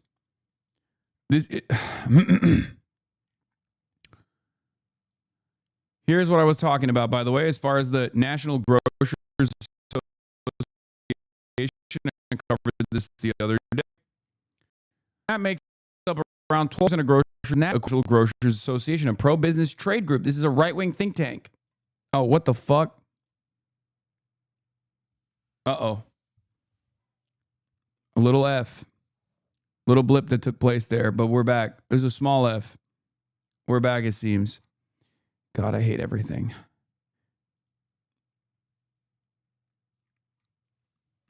It's fine. It's fine. We're back. Okay.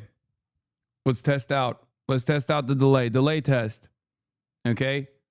Put the number you see on screen. Type it in the chat. 5, 6, 7. Okay. There's a 6-second. There's a 6-second delay. All right. I'm going to fix it. I'm going to fix the ingest. You're going to see a minor blip, a minor F in 5, 4, 3, 2.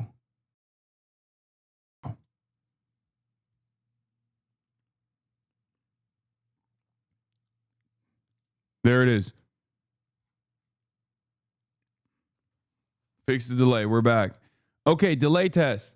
Subscribe to the Piker Broadcasting Service if you hear this. Subscribe, which you can do for free with a Twitch Prime by connecting your Amazon Prime account to your Twitch account, or for $6. Or you can gift a sub to someone else. Subscriptions to the HasanAbi Broadcast, the Piker Broadcasting Service, will allow you, and they're totally voluntary, but will allow you to actually rewind on VODs or when I'm live. Open presents, god damn.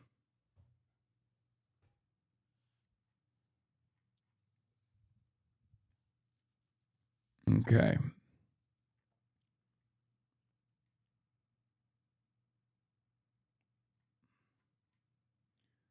Internet Governor John Huggs, Blonde Bob, thank you for the 10. Open presents of 25. Hasan, my woman has been talking about you quite some time. Can you tell her to focus on me instead? No. Sorry.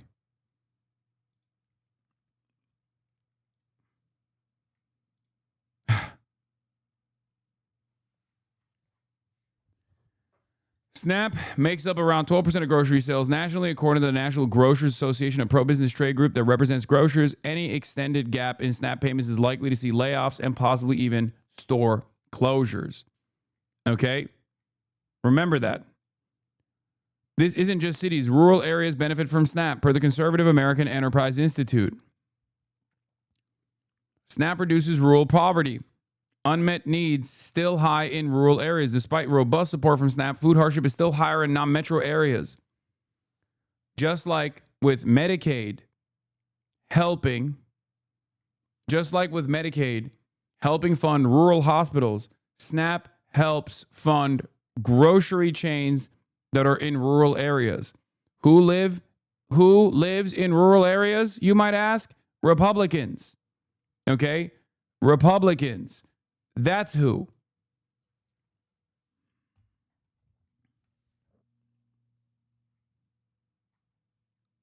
Republicans are dangling the starvation of their own base of support against not giving them the proper healthcare subsidies. Okay? It's fucking insane. This is what happens.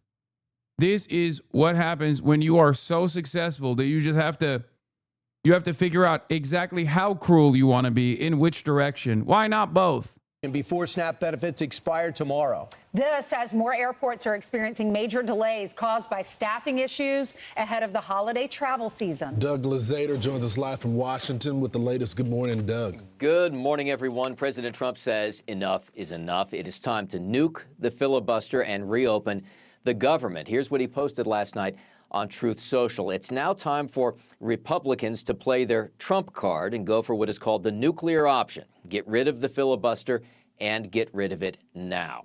That would allow Senate Republicans to reopen the government on their own, even though Senate leaders generally don't like the idea of ending the filibuster. But pressure is mounting. Troops are getting paid today after the Pentagon shifted some funds around, but federal SNAP benefits run out this weekend, and we're already seeing major flight disruptions in places like Orlando and here in Washington.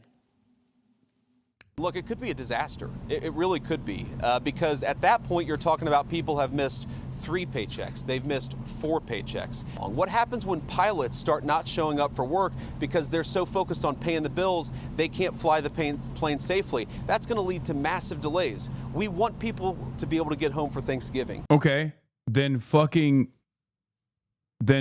give the people the ACA subsidies. Give the people the ACA subsidies. What are we talking about?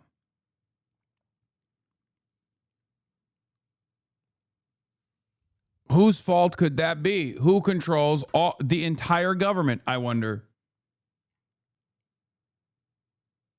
It's fucking nutty, dude.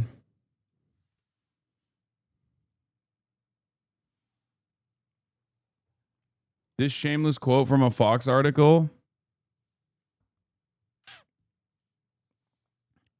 Fox News ran an article about a woman who posted on TikTok about how she has 7 baby daddies and needs her SNAP Interesting news judgment. Because the government shut down, now I can't get my snaps for next month. Another user shared. The user went on to ask how she was supposed to feed her 7 children.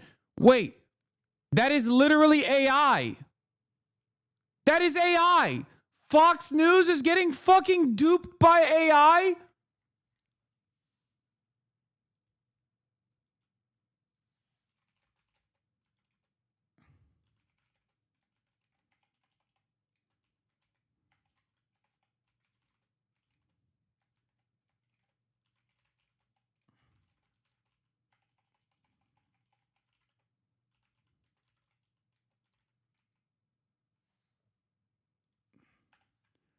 This is a viral string of AI videos and Fox News reported on it. It's a real person.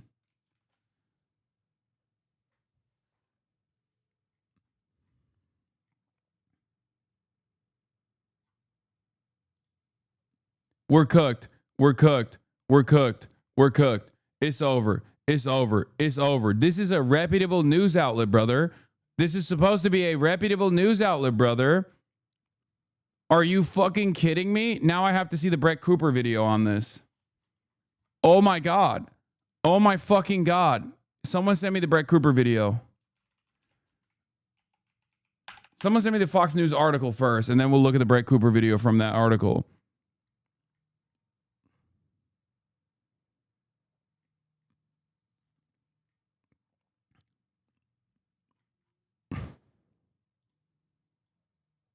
Because the government shut down, now I can't get my snaps for next month. Another user shared on social media.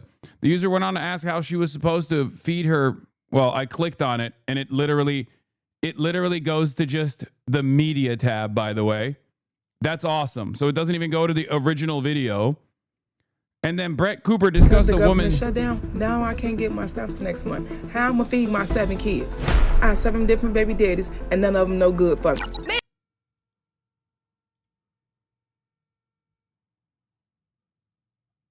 Oh my God, I covered the story yesterday. Oh my God, I fucking covered the story yesterday. This is AI. That is an AI video. Chatters, that is literally an AI video. We are cooked beyond belief. We are cooked beyond belief. It is the same fucking script. Oh, we're so cooked. We're so cooked. We're so fucking cooked. Oh God. Oh my God.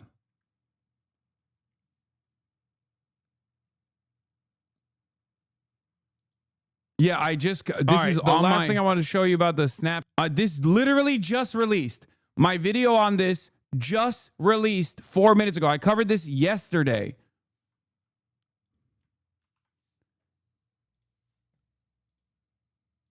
Oh my God. That is fucking insane. I cannot believe it.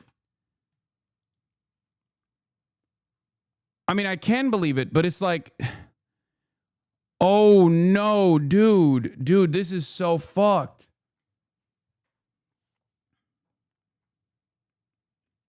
This is so incredibly fucked.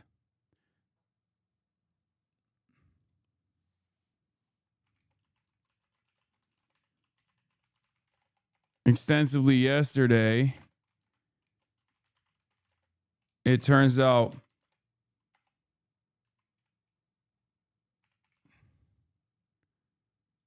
what is Brett Cooper's Twitter at?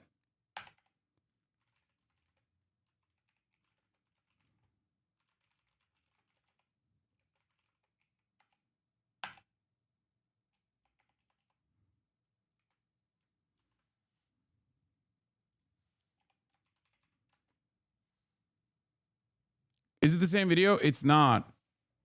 It's not. It's this. It's the exact same script. I have 7 baby daddies. All none of them want to fund my food, and therefore I rely on the taxpayer. Like, that's the AI script. It's the literal. My kids have not eaten in 5 days. It is the taxpayer's responsibility to take care of my kids. Yeah. These are all AI videos. Every single one of these AI videos have the exact same meta. Okay? Every single one of these has an angry, crying black woman. They all have 7 kids. They always say they have 7 kids. They always bring up, some of them bring up baby daddies from different baby daddies. Some of them don't bring it up. And then they fucking turn around and say, it's the taxpayer's responsibility to actually take care of me. These are all AI videos, chatters. Okay? And I have literally seen probably 20 different versions of the same style of video. Trump done cut them food stamps off. If you're poor, don't have kids, okay? If you're struggling, don't have kids. Don't bring more in. If you already have them, that's another situation. If you don't have them, don't bring any in. And if you have 2, don't go having another one. If you have 1, don't go having 2 more. So they say 2 million is getting cut off this month for the scamps. I'm about to go find out if I'm in that number, in that ratio. It's been day 5 and I have not received no food stamps. My disability checks is on hold. My cash benefits is not coming no more. They're still pending. It is the taxpayer's job to pay for my kids to eat and for my kids to be taken care of. I have over 2. That's how you know it's AI, by the way. That's how you know, like another reason why you know it's an AI script is because they keep saying it's the taxpayer's job to take care of my children because it's written by a fucking right-wing dickhead. It's a very specific script.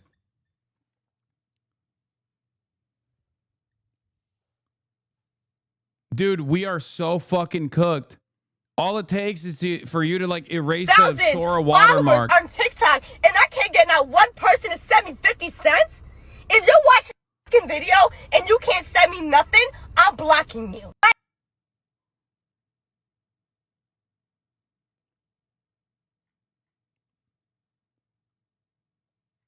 Oh.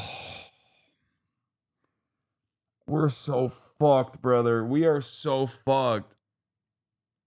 We are so fucked. The account has 400 followers and Fox News used it as a source.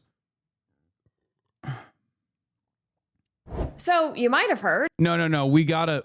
I don't know. I don't know what we're gonna do. I don't know what we're gonna fucking do. This is terrifying.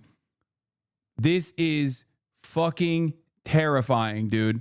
This is genuinely terrifying because like there are people who are motivated to believe this shit because it is pre-existing racialized stereotypes that have worked very successfully to radicalize the Republicans and many others against these sorts of programs like the welfare queens meta.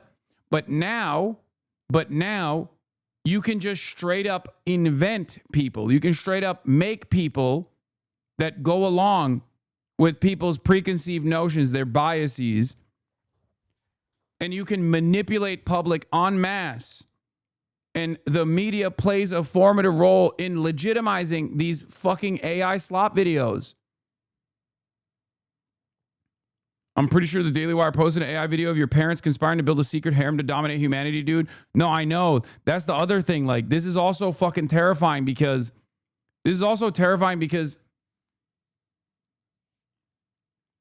I don't think it's AI. I think it's paid actors reading a script. It looks too realistic for it to be AI generated, in my opinion. The likelihood that this is like 20, 30 black women that were specifically paid to run the same exact script. If it was, then they would have fucking changed the script up. They wouldn't have the same exact script. It is definitely AI. There's also a guy who broke down exactly why it's AI as well. Because here, I'll show you. We'll watch it again. But there was a dude who actually goes through a lot of these viral AI videos. But in some of the videos,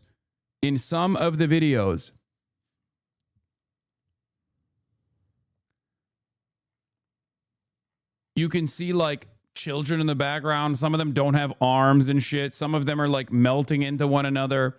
The only ones that are more convincing is the ones that are straight up just your head, maybe sometimes your hands as you're speaking in your car. If there are more elements that the AI is supposed to adjust to, that's usually when you can figure it out. Here it is. This is AI. Here's how we know and why it matters. It's made by Impossible_ASMR1, who, after 8 failed slot posts and a 3-month break, decided that Sora could finally make their dream. Anyway, go watch my video from yesterday if you want to see, because I covered all this shit, including this exact video. Content. Videos of black women trying to use EBT in places it's not accepted. True creativity unleashed by AI. The shutdown created an opportunity to have them yell at the camera, but it's not till the whole family's back there that the full racist stereotype is fulfilled. This is rage bait and will get angry commenters. Yeah, you can see one kid doesn't have an arm. You can see another kid in the background like merging into another kid. Who, when they learn it's AI, will say, oh, but it's true anyway, which of course it's not, and that's cope for being played. They were so played they didn't notice the kid missing half an arm while the other kids are frozen in place for no reason, and these down here are warping together. They were too focused on this fake AI person cramming in a script that they used 3 other times for their other fake AI people. I will gladly not. Yeah, you can also notice if you've seen enough AI slop, you can figure out when the vocal distortions take place as well. There's also I saw the Neil deGrasse Tyson video this morning. It's fucking terrifying, okay?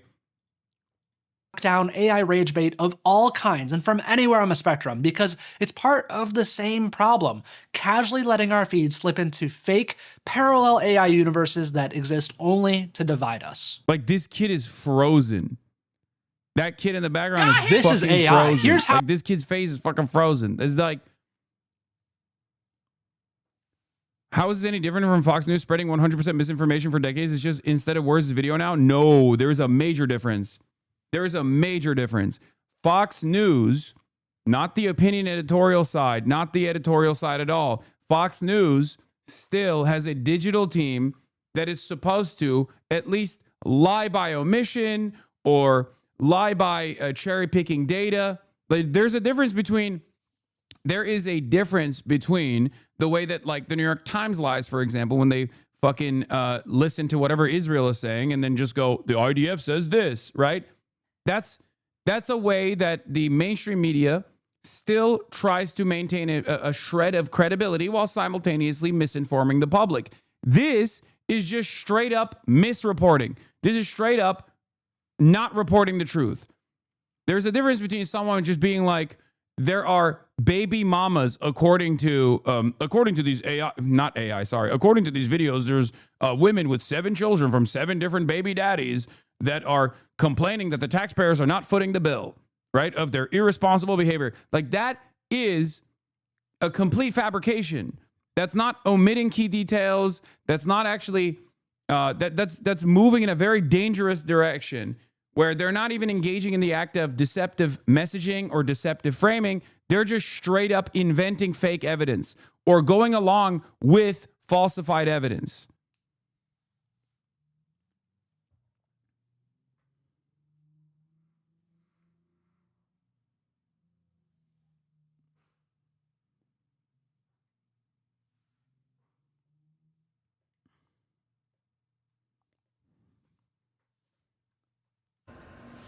Because of the government shutdown, now I can't get my stamps for next month. How am I feed my 7 kids? I have 7 different baby daddies, and none of them no good for me. It's the taxpayers' jobs to make sure this happens. So taxpayers, y'all out there, I need y'all to make this happen next month.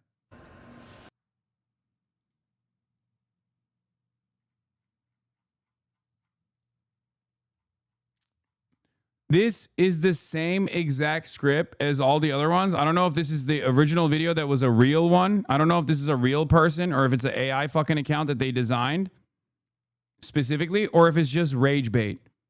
Okay? It could be rage bait. Even if this is the original video, all of the AI videos are using the exact same script. Okay? Like, look at this shit. Attention, a food stamp caseworker found dead. First 48. Somebody done snap.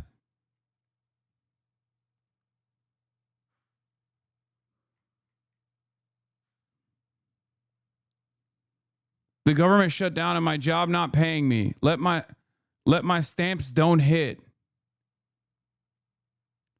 Even if this is a paid actor or an OG content creator who's just like straight up a real person, okay? Straight up a real person. The exact same script has been getting pumped as AI. The exact same script. In this circumstance, what you're supposed to do, is verify. In this circumstance, what you're supposed to do is find who this person is. And maybe to the best of your ability, go through their background here to see if this is a real person or fucking, this long convoluted plot, if it's AI or not. Or go and find out who this person is, check their background, see if there's veracity to their claims.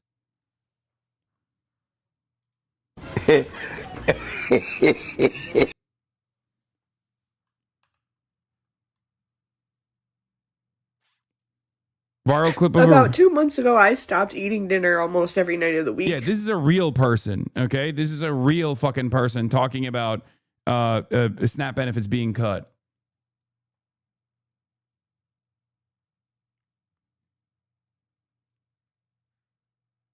Glad you are finally diving into racist rage bait channels. This is why white people happy are claiming black fatigue.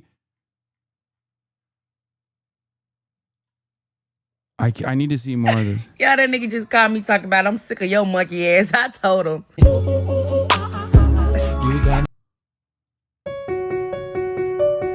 Shut the fuck up! I understood the assignment. Did the assigner of the assignment understood who they were assigning the assignment? You gotta do what you gotta do, so I'm here at the 8 office not giving a fuck. Rule number one, you gotta be quick.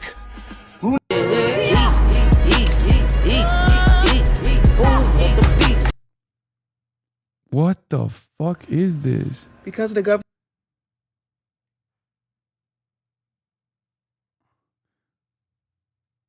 I feel like this isn't your first rodeo covering and exposing racist rage bait channels. No, I have not seen this before. This is fucking crazy. The left needs to start using it if we want right-wingers to stop and realize AI is bad for them. Fight fire with fire. No, man. What the fuck are you talking about? Somebody better bring me some food. Woo. Please bring me some. Come on, man. Don't act like you forgot. Oh, baby, we about. Bro, I'm telling you, I still can't tell if this is like. This video she posted says she's a mother of 4. They say keep posting content, so I'm just gonna keep showing up until y'all catch on all this greatness over here. Wait. So this is a real person. Channel only began September 26th. You know how many white people love cosplaying as black people? Wait. Glad you're fine. So what the is this like a rage bait channel? This is like a person who has an inconsistent story and they're just trying to do like racist engagement bait, leaning into fucking racialized stereotypes and shit like that. That's right now.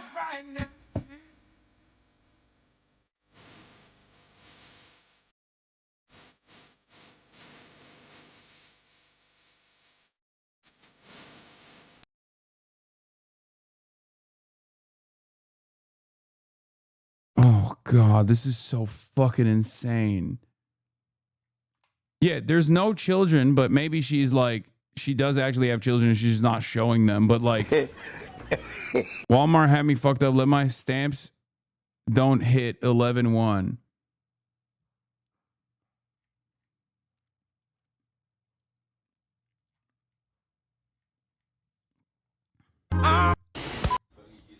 Mama gonna make it happen with or without a man. Let's eat.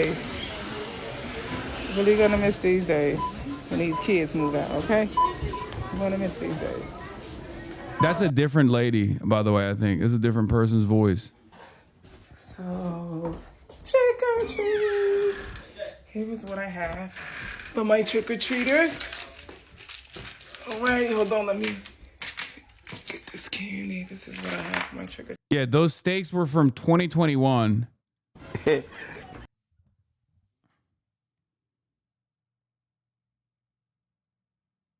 For the record, this is a meme. Like, this is not real. This is not a real photo that she took or anything like that. Obviously, this is a meme. She's like posting, I think, a different sticker. But like the meme itself, I don't know where it originated from, but the meme itself is even older, especially considering that the meat expiration date on it is 2021, as you can see here. It could be stolen videos with the text that they add on top of it.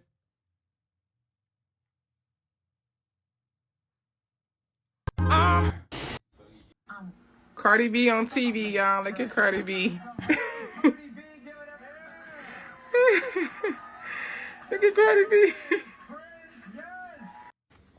So I need this message to get out to like everybody. Like, get this message out to everybody, because for one, I'm so tired of y'all steady bashing these people or me or whomever may be getting EBT. I'm so tired of y'all bashing these people's. Like, what's the point?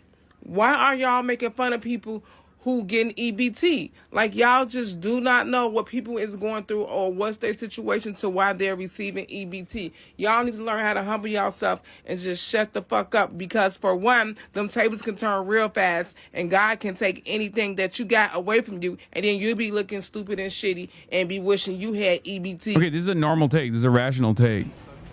So guys, since we got the government shut down and there's families out here that need food. Yeah, that nigga just called me talking about I'm sick of your monkey ass. I told him. Shut the fuck, shut. I understood. Number one. Because of the government shutdown, now I can't get my stamps for next month. How am I feed my 7 kids? I have 7 different baby daddies, and none of them no good for me. It's the taxpayers' jobs to make sure this happen. So taxpayers, y'all out there, I need y'all to make this happen next month. Taxpayers need to pay up. I need my stamps next month. I don't care what nobody says. Just give me my money. Bro, this is literally the identical fucking script to all of these other AI videos. What the fuck is going on here? We watched like 10 different videos. We watched 10 different fucking videos with the same exact script, and they were AI 100%. I don't think this original video is. I think this might be a real person. I don't know if she's trying to rage bait. I don't know why she made this video. It seems like she doesn't have 7 children.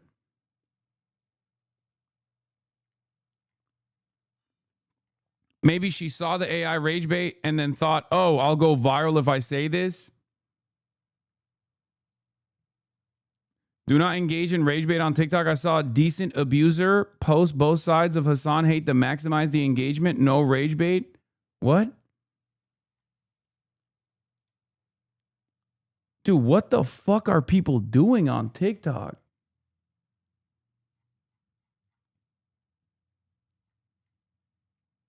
My guess is she saw the AI videos going viral and she copied the script. She's clearly rage baiting because she has 4 kids in an older video and 7 in this one. Yeah.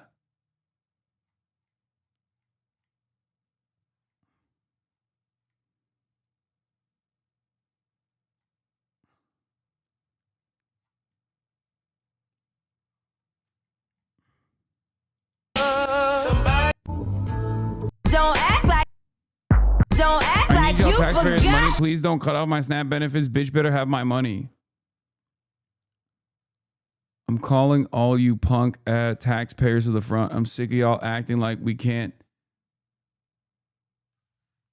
Fuck y'all. Bitch better get my money. I don't fuck with my stamps, beach. Dude, what the fuck is going on here?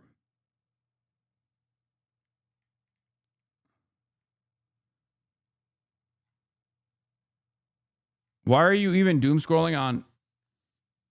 Why are you even doom scrolling on TikTok? Because this is something that I covered yesterday. Something that I covered yesterday.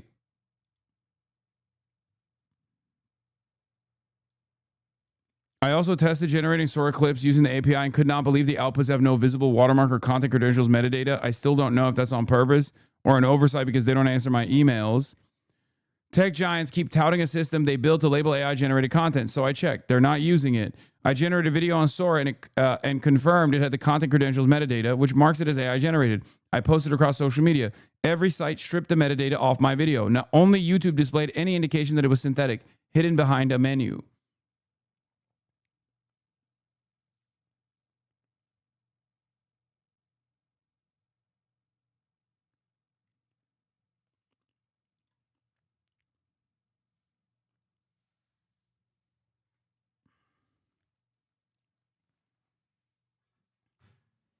Okay, listen. I don't know how deep this fucking well goes, but I do know that there are a shit ton of fake videos out there, okay? There are a shit ton of fake videos out there. These are either directly fake videos, okay, created by random fucking AI-generated videos from random AI-generated channels, or potentially these are people who are seeing the AI videos and then saying the exact same thing within the AI videos. Okay? Racist influencers using OpenAI Sora to make it look like poor people are selling food stamps for cash. Yeah, the U.S. government shutdown has officially reached a month in length, the second longest federal funding gap on record. The longest is 35 days, by the way, and we're slated to pass it. That makes it a perfect storm for chaos-fueled Trump administration, which now has a de facto kill switch that Elon Musk Doge couldn't even dream of. As the shutdown drags on, it's wreaking havoc on the nation, leaving millions of government workers without pay. As a consequence, the U.S. is suffering issues like sporadic airport closures, massive delays in small business loan processing, issues which surely have a negative impact on GDP growth. One of the most pressing issues, however, is the shutdown effect on the Supplemental Nutrition Assistance Program, SNAP, commonly referred to as food stamps. The U.S. Department of Agriculture, which oversees the program, had warned that the program's 42 million recipients would likely go without starting on November 1st. Though, as of October 31st, a judge blocked the White House from suspending the program. Where the fight goes next is anyone's guess. But the eruption of discourse about food stamps has been influenced by a disruptive new force, generative AI. And specifically OpenAI Sora 2, the video generation engine responsible for filling social media with incredibly realistic fake clips. One clip, clearly labeled with a Sora watermark, nabbed nearly 500,000 views on TikTok alone. It shows a black woman explaining to a local news reporter how she sells, in air quotes, her government assistance for cash. I'm going to keep it real with you. I get over $2,500 a month in stamps. The AI-generated woman explains. I sell them $2,000 worth for about $1,200 to $1,500 cash. Here's the video. We saw it yesterday, but here, we'll watch it again. I get over $2,500 a month in stamps. I sell them $2,000 worth for about $1,200 to $1,500 cash. That's why everybody's upset. Folks say we're taking advantage, but that's how we get by. And that's the frustration we're hearing out here in downtown Atlanta. Most social media users replying in the comments appear oblivious to the fact that it's AI. This isn't about feeding their kids. This is about getting her hair and nails done, one top comment read. Even more troubling are those who realize it's AI but run with it anyway. That's AI, one commenter notes, under a version of the same clip uploaded to YouTube. But that is what is happening, another replies. Despite this fabrication, yeah, they go, oh, it's AI. And then the person goes, well, it's a real thing that's happening. Who cares if it's AI?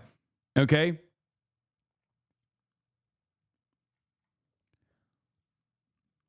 But that is what is happening, another replies. Despite its fabrication, the clip highlights genuine Snap trafficking issues that have long been existing in our society. Another caption of the same reel claims on Facebook. On Elon Musk's X, formerly Twitter, the right-wing influencer Mila Joy shared the video uncritically to her 426,000 followers. What an absolute scam, Joy wrote. Though the video has since been removed, it managed to receive over 1.7 million views, boosted by fellow right-wing accounts, as well as X's own summary tab on today's news. In reality, data shows that food assistance fraud is incredibly rare. A 2024 analysis in Mississippi, for example, found that the state's 390,000 SNAP recipients, only 592 individuals were investigated for misuse of funds. And only a third of those probes uncovered evidence of actual fraud. It also bears mentioning that SNAP is dolled out via a plastic debit-like card, not literal stamps that can be easily bartered on the street. Unfortunately, the use of AI to generate egregious misinformation about the disadvantage doesn't end with manufactured SNAP fraud. For example, a YouTube account called Buffet Battle has a nearly endless feed of obviously AI-generated clips showing poor people, many of them black, demanding tomahawk steaks, stealing food, or rioting in Walmart after their government food benefits run out. Some AI clips only have a couple thousand views, but many do 5 or even 6-digit numbers boosted by noxious comments. I got 4 mouths at home. What am I supposed to do now? Y'all knew winter was coming and you still stopped taking EBT? That's cruel. We can't wait months for y'all to figure this out. These videos traffic in vicious stereotypes. Heavyset black people become violent thieves when benefits lapse, while poor whites have thick Appalachian accents, gnashing on deep-fried possum with rotting teeth. Each reel is a shot of espresso for anyone cheering on a lapse in a desperately needed food aid to the country's most needy. This slop apparatus does more than just generate clicks. Its despicable effect is to manufacture consent for undermining SNAP, a program that feeds roughly 42 million poor and working people across the United States. According to the Nonpartisan Center on Budget and Policy Priorities, over two-thirds of SNAP recipients are either children, elderly, or disabled. That is the reason why they keep saying, oh, I have 7 kids with 7 different baby daddies, by the way. Okay? Because the supplemental nutrition assistance program is supposed to be given to people when they have mouths to feed. Which, by the way, who gives a fuck if someone has 7 kids? Of course, they need to be fed. That's not what I'm saying at all. I'm just telling you what the common meta is and why there is why they are constantly acting as though this is a real thing that's happening all around the country. The reason why they're saying that, the reason why the AI script is saying that over and over again is the racist stereotype that is utterly ridiculous when you think about it. But the racist stereotype that black women are specifically having children out of wedlock. They're not actually having kids with, in a 2-parent household. And they're doing this just so they can get one on the taxpayer, specifically the taxpayer, to fuck over the taxpayer. That is the argument that racist Republicans advance in an effort to undermine these benefits programs, even though 37% or 36% of the beneficiaries of SNAP are white. Okay, 25% are black, 36% are white. There are far more white people than there are black people in this country, and there are far more white people that take advantage of the SNAP benefits. Not that it fucking matters, because if you're poor and you need this assistance, you should get it. It is not even costly to the average taxpayer, as I explained to you earlier. $36 from your tax dollars go to fund SNAP. For the average American taxpayer, it's only $36. I wish it was $100. I wish it was $1,000. Who gives a fuck? Okay? And this is, if you're not familiar with this process, this is the age-old welfare queen's argument, okay? This was a devastating point of propaganda that allowed Americans, or that justified the erosion of the American welfare state under Ronald Reagan, and then absolutely the final blow was under Bill Clinton, okay?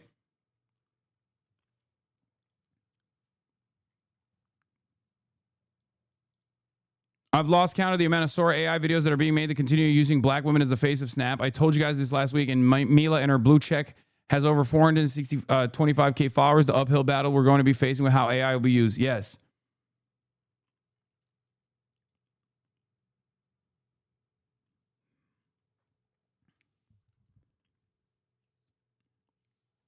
This is a way to try to use pre-existing white supremacist sentiment to get white Americans primarily on board, or just rich Americans in general on board with the notion get Americans on board with the idea of cutting SNAP. Okay? That's what this is. It originates from Ronald Reagan using the historic example, a very popular example from history, the idea of the welfare queen. Okay? Of those able-bodied workers with at least one child who receive SNAP, a whopping 89% of them have jobs. Put another way, AI has become a powerful tool in perpetuating the myth of the welfare queen, a harmful and unfair stereotype dating back to the days of Ronald Reagan. In the wake of the largest transfer of wealth from poor to rich in the country's history, this kind of misinformation helps blame the victims for the poverty it helped create. Yeah.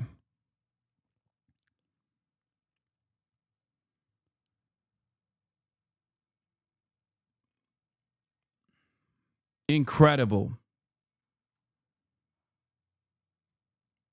There are no food banks near me, and there is a very real chance I might starve come next month. Oh, Jesus Christ.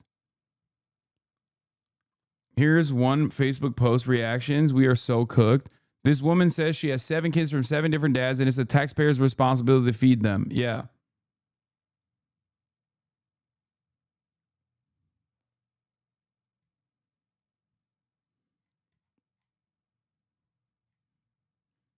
Kimberly A. Thomas is probably a fucking whole ass boomer that is now posting 4chan memes that she saved on her phone as a reaction image to a fucking AI TikTok video of a black woman screaming to the camera angrily and in an entitled manner, demanding that the taxpayer foot the bill for her having 7 children with 7 baby daddies that are not around. It is a completely, it's a ridiculous racist stereotype that is supposed to invoke anger out of the person that is completely and utterly oblivious to how this stuff works. It's unimaginably cruel. Yeah, this is the welfare this queen. Is another fascinating, controversial part of his rhetoric, is the welfare queen narrative that he popularized in his 1976 presidential campaign. Right. Yeah. While he never explicitly mentioned race, the story played on existing anxieties about welfare abuse.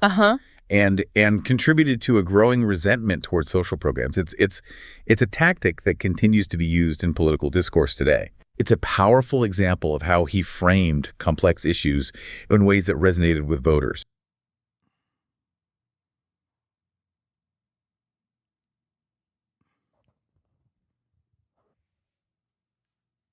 This is also AI. Jesus fucking Christ. This is a program. Yeah. And there is many different versions of this racist ass fucking lie. Rob Schmidt. People are using their SNAP benefits to get their nails done, to get their weaves in their hair. This is a really ugly program. You have this is a program that has exploded over the last 20 years, and we are just dumping $100 billion a year into a program that we all know is being so woefully corrupted and exploited. And people are selling their benefits. People are using them to get their nails done, to get their weaves in their hair. I mean, this is a really ugly program. It's weird to me to hear Josh Hawley screaming that we have to protect this, and that we're not talking about why is it so ridiculously expensive and exploited, and what can we do to make it better? I just provided my colleagues another one of my charts yesterday that showed from the inception in the 70s until President Obama, we would... Roach commented on this post. Didn't Asmongold literally use food stamps when he was growing up? There is no chance that he's anti-food stamps, bro. That's fucking crazy. I would be... Where is it? The way it works is that people who have food stamps trade their card for cash, usually at a rate of 50% to 80%. Many people do this. It's a common practice with people who have more balance than they need for food. I was on food stamps before. If you were, you would know this.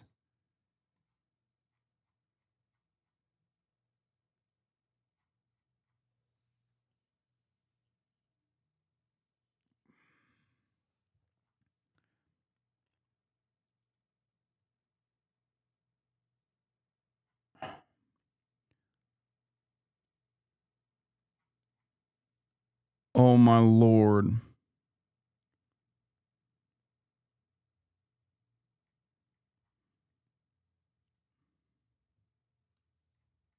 somewhere between 6 and 10% of Americans on food stamps, right? Then Obama came in, dramatically increased flex eligibility. Now it's between 10 and 15%. Right now you have 42 million Americans, 12.3% of our population on food stamps. That is not a metric of success.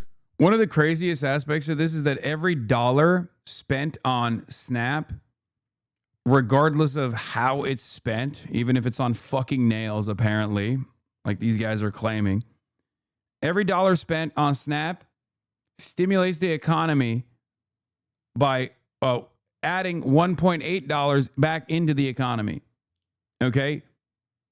Because every dollar you give to the working poor, rather than the dollar that you give to the capital owning class, ends up being spent. It ends up literally funding the grocery stores, for example.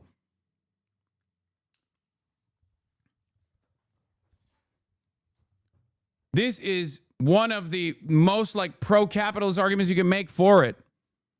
One of the most pro-capitalist arguments you can make for any kind of stimulus package or any kind of subsidies given directly to the people rather than corporations. This is why I brought up the fact that even a right-wing think tank like the National Grocery Stores think tank still understands the importance of fucking SNAP benefits.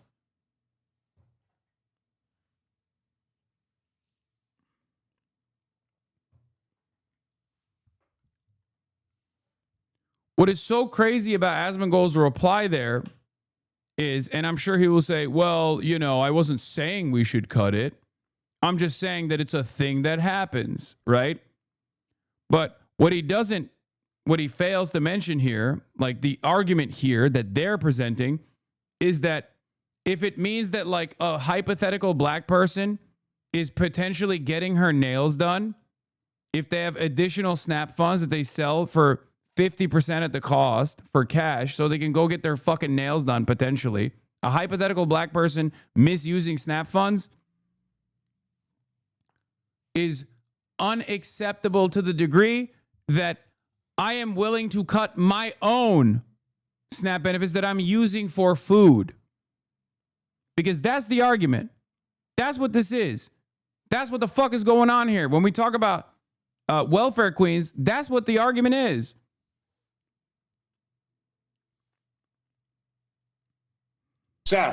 It's a metric of failure. And no, I mean, that program needs to be dramatically reformed. We are making way too many Americans dependent on government. That's what Obamacare did with the Medicaid expansion, which is really pushing out disabled children from care because of, you know, people, because they get paid more, would prefer providing medical services to single, able-bodied, working-age childless adults. I mean, it's sick. I mean, the damage Democrats do with their supposedly well-intentioned programs, but completely poorly designed programs, is incalculable.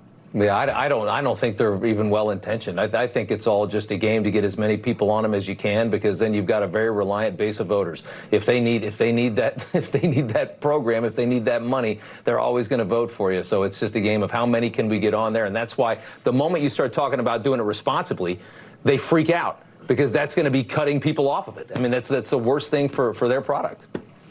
I can't argue with, you know, the Democrats are all about growing government, which means making more Americans dependent on government. Yep. That's not the way to improve our society and really improve those people's lives.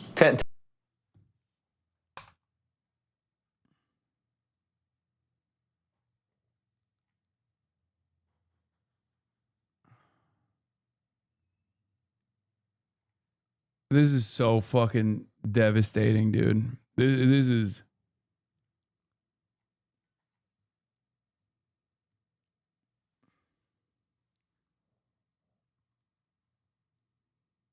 My dad actually used that argument about disabled people not getting the benefits. To me, a blind person, Jesus Christ.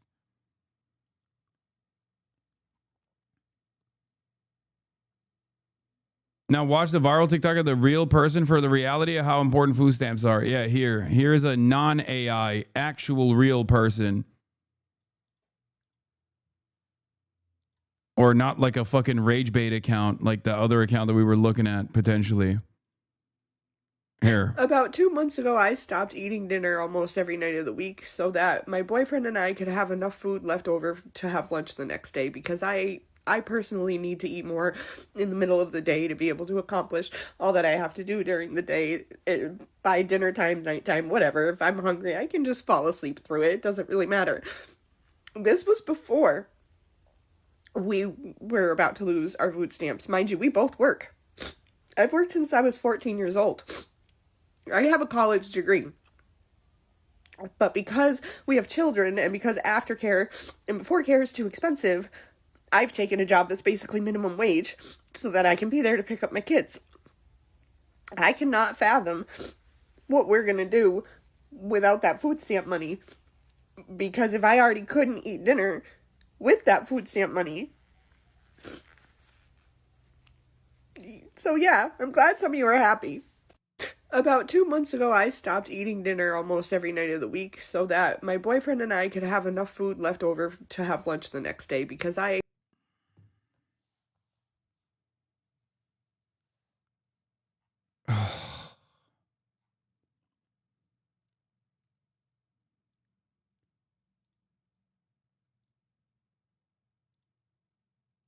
It's been day 5 and I have not received no food stamps. My disability checks is on hold. My cash benefits is not coming no more. They're still pending. It is the taxpayer's job to pay for my kids to eat and for my kids to be taken care of.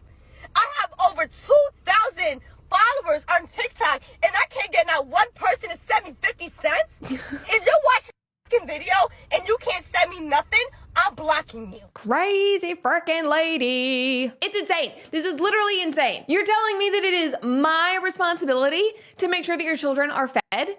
That it is all of our responsibilities to make sure that you keep a roof over your head, that you are able to afford your life? Not with that attitude, ma'am. You whipping off your glasses. And she's so angry that she's not getting these benefits, and now she's turning to TikTok and she's demanding that the people who follow her, these 2,000 people, aren't sending her 50 cents. Ma'am, that's not their responsibility. That is not their job. You are not entitled to their money. I have not received.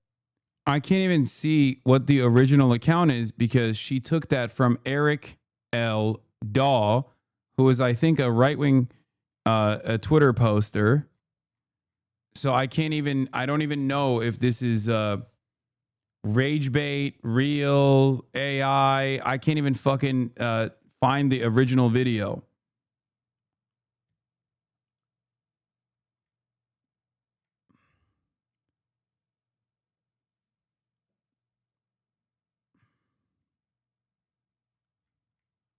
Receive no food stamps.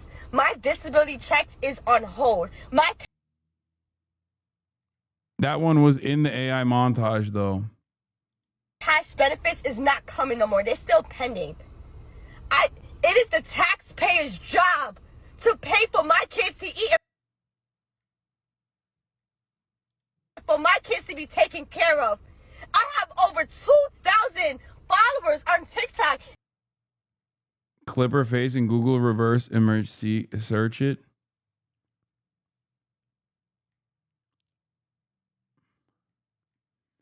One of the other parts of this conversation that is getting lost in the is this AI or not is that, yes, I'm totally on board with paying to make sure her children are fed. Okay? Yes. Yes. Like, that's the other side of the story, which we can't even get to. I don't give a shit if she comes across as entitled or angry in this moment. Even if this is not a real video, or even if this is a real video, sorry. Like, I don't give a fuck. It's 36 goddamn dollars out of the average American taxpayer's wallets that go to feed children. Okay? Yeah, I think, controversial opinion, children shouldn't starve. Like, I can't believe that that's the other side of this argument that we haven't even... Yeah, it's from Gunther Eagleman originally, and then posted by the other dipshit. And it's the compilation of like black women talking about food stamps being cut. Wait, she does the same exact thing in both of these videos? No food stamps. My disability checks is on hold. My cash benefits is not coming no more. They're still pending. Yeah, I think this is AI, by the way. I think this is AI. Look, she takes the glasses off. Hold. Look. My cash benefits is not coming no more. They're still pending. It is the taxpayer's job. Puts it down somewhere, and then instantly the glasses to pay are for gone. my kids to eat. No username, so we can't even fucking figure out. Yeah, reflection on glasses is strange. Earrings look kind of weird. The other thing is like AI videos also are like somewhat blurrier too.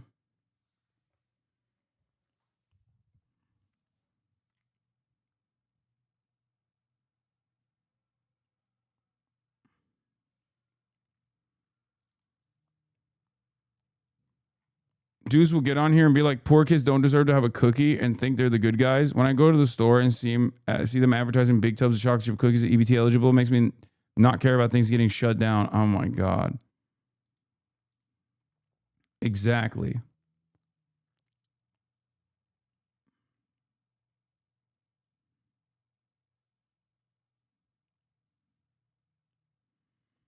Dug a bit deeper. The person from earlier seems real, but they didn't post the same taxpayer do something video to Facebook or Instagram. Everything else was cross-posted. Now they only post reels on each platform.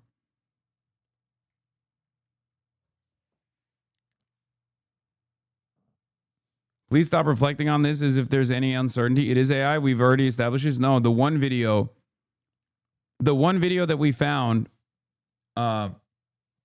check his bio. Christian, anti-communist.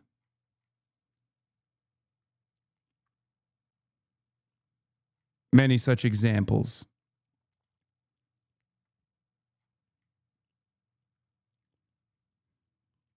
Dude, we are so fucking ruthless to the poor in this country. We have a genuine, we have this genuine inhumanity, this broad inhumanity that we demonstrate so freely when we are talking about poor people, and especially if they're poor and black. Oh my God. Especially if they're poor and like black or brown.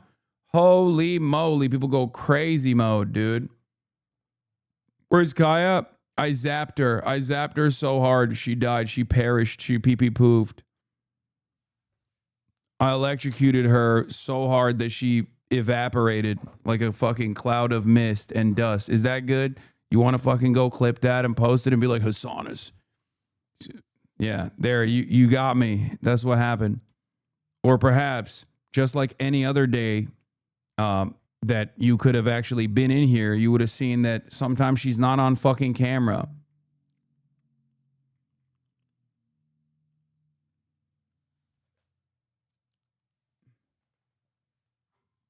I wonder which one of these two things is the likely scenario. That she gets to roam freely and in and out of the room with regular frequency, or that it's a major conspiracy.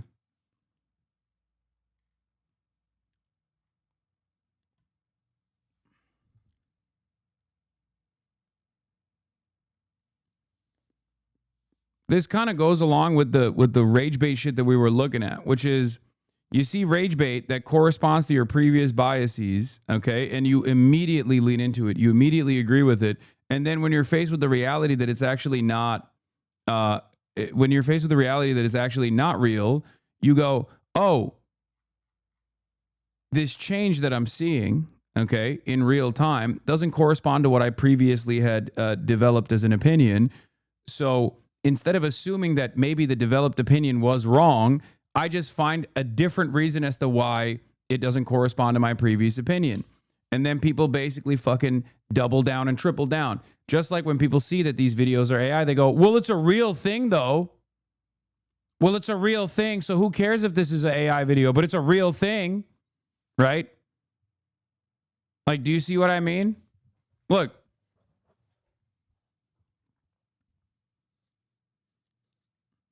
In this situation,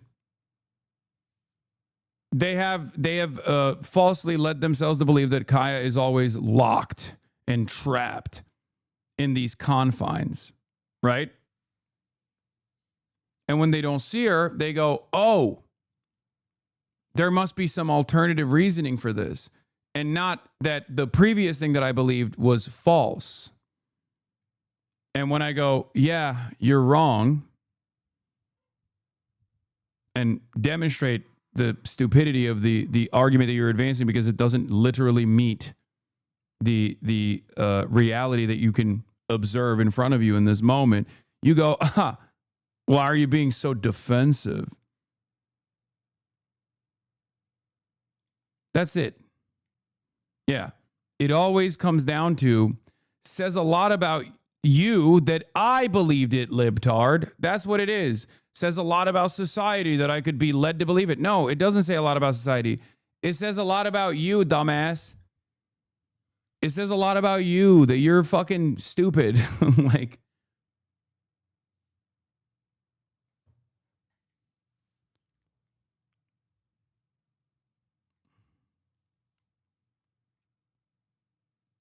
all the while, there are these stories of people that are suffering, that are desperate, and maybe even fucking angry, okay, in the process of expressing their desperation that they might not be able to feed their children. And people point to those examples to be like, well, you see, none of them deserve the SNAP benefits. Fascists will waste your time. They will never concede because they're only doing it to entertain themselves. Shout out the thought slime. It's true. Yeah.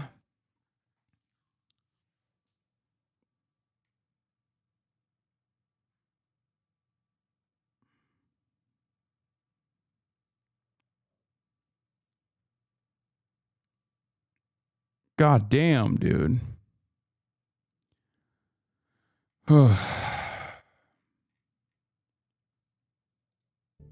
If we think about the history of the narrative around a welfare queen, it really comes out of some of our most foundational tropes about Black women and Black people.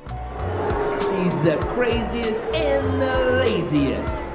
Evoking a narrative of cheats, of scoundrels, of parasites. It's the welfare queen. Feeds into this welfare queen narrative and allows states to make draconian cuts. What is that? Is that? It's food stamps. Get so much money from the government, I just throw it away. And all of that's really a reflection of anti-Black sentiment. Yep. Started in the 70s in many conservative commentary, but Ronald Reagan really, took it to the next level when he ran for president in 80 and 84. And he had this story he would tell on the stump. It was part of his stump speech. In Chicago, they found a woman who holds the record. She used 80 names, 30 addresses, 15 telephone numbers to collect food stamps, Social Security, veterans benefits. And so it was this whole image of someone abusing the system and in fact getting rich and living luxurious. You don't ever have to really use kind of racial terms. That kind of language in and of itself evokes kind of this racial resentment. Welfare is to help those who are the neediest of the needy and not to bring in children to the world they cannot care for. Section 8 rental vouchers. Medicaid, free health care while I'm paying up the wazoo for health insurance. The parasites outnumber the producers. This guy is a parasite. And my contention is that the Obama administration is encouraging parasites to come out. You might be wondering why they're using coded language to say welfare queens. Well, here, let me dive a little bit deeper for you, okay? Here is a very infamous 1981 interview with Lee Atwater on the Southern Strategy. Now, N-word warning. He is going to say the N-word quite a bit in this. I don't know if this is censored or not.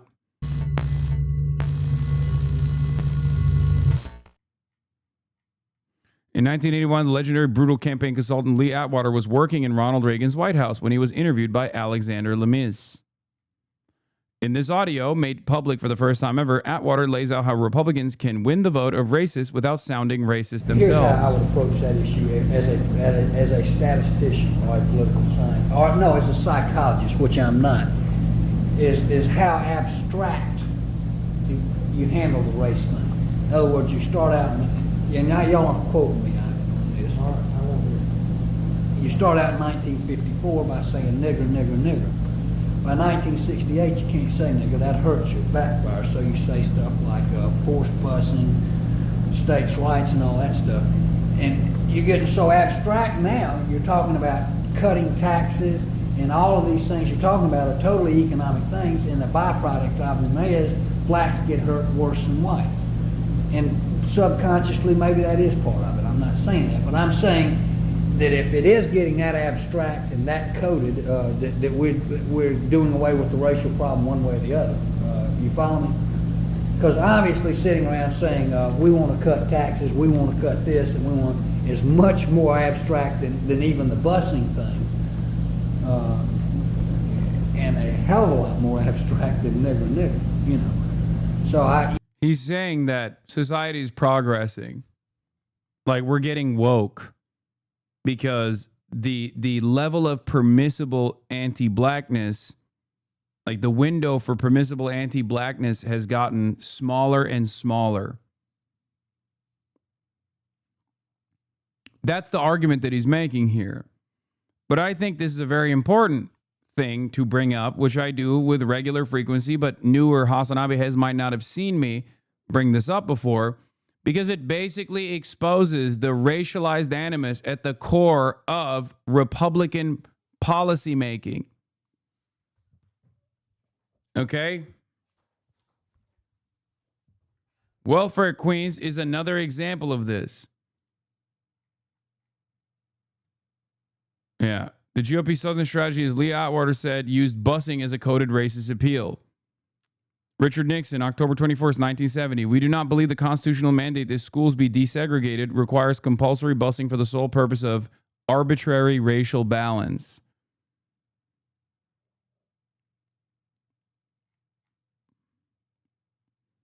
Lee Atwater was also behind the infamously racist Willie Horton ad that helped George H.W. Bush win the presidency in 1988.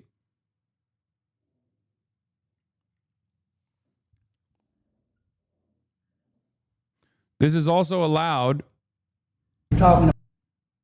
This is also allowed the Republican Party to win over a larger flank of people from marginalized backgrounds as well.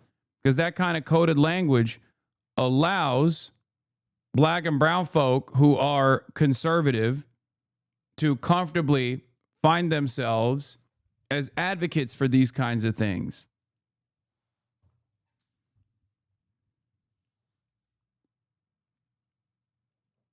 Welfare reform that took place in 1996, it fundamentally changed what states could do and have a lot of discretion in how they determined who was eligible. And the system became much more punitive. It actually denied a lot of eligible folks resources. This is why I brought up Bill Clinton earlier when talking about welfare reform and how devastating that was. We are ending welfare as we know it. We all know that the typical family on welfare today is very different from the one that welfare was designed to deal with 60 years ago. People know exactly who you're talking about. You're really talking about black people. And when we're talking about public assistance, oftentimes people are seeing those as black women. And I think people have been fighting against that narrative to say no.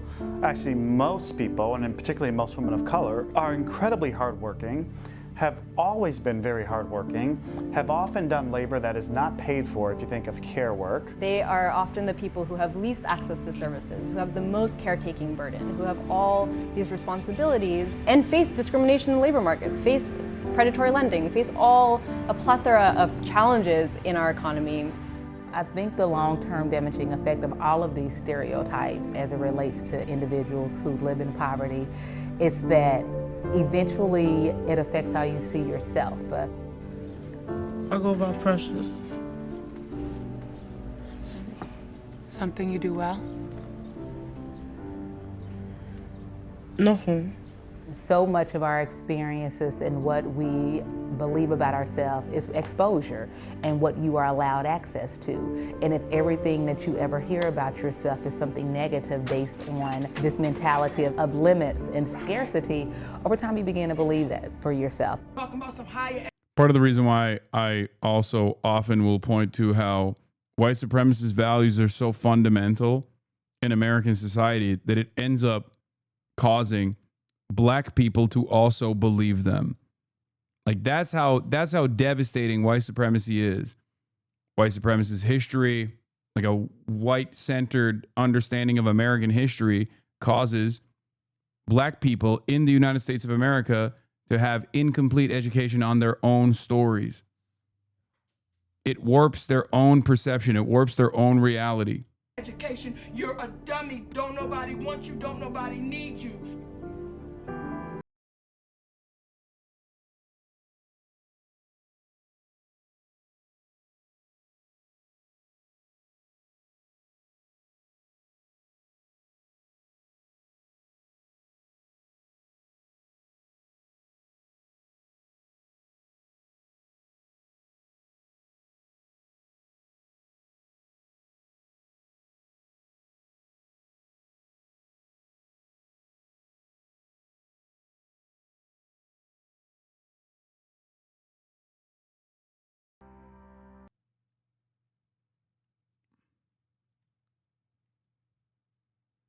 That's why, that's how black girls, when shown a black doll and a white doll when asked, will say the black one is evil. Yeah. Anyway. And if you want to see how fucking devastating AI videos are, here it is, okay? Doing calculations, as well as looking back at old NASA footage and raw data from satellites hovering above Earth. And I just can't escape the conclusion that the Earth might actually be flat.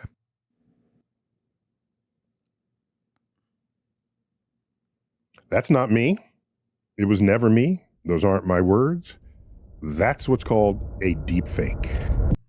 I've been doing calculations, as well as looking back at old NASA footage and raw data from satellites hovering above Earth. And I just can't escape the conclusion that the Earth might actually be flat. We're cooked. We're cooked. We're fucking cooked. And I can't get not one person to send me 50 cents? If you're watching a video and you can't send me nothing, I'm blocking you. Crazy freaking lady. It's insane. This is literally insane. You're telling me that it is my responsibility to make sure that your children are fed? That it is all of our responsibilities to make sure that you keep a roof over your head, that you are able to afford your life? Not with that attitude, ma'am. You whipping off your glasses. And she's so angry that she's not getting these benefits, and now she's turning to TikTok and she's demanding that the people who follow her, these 2,000 people, aren't sending her 50 cents. Ma'am.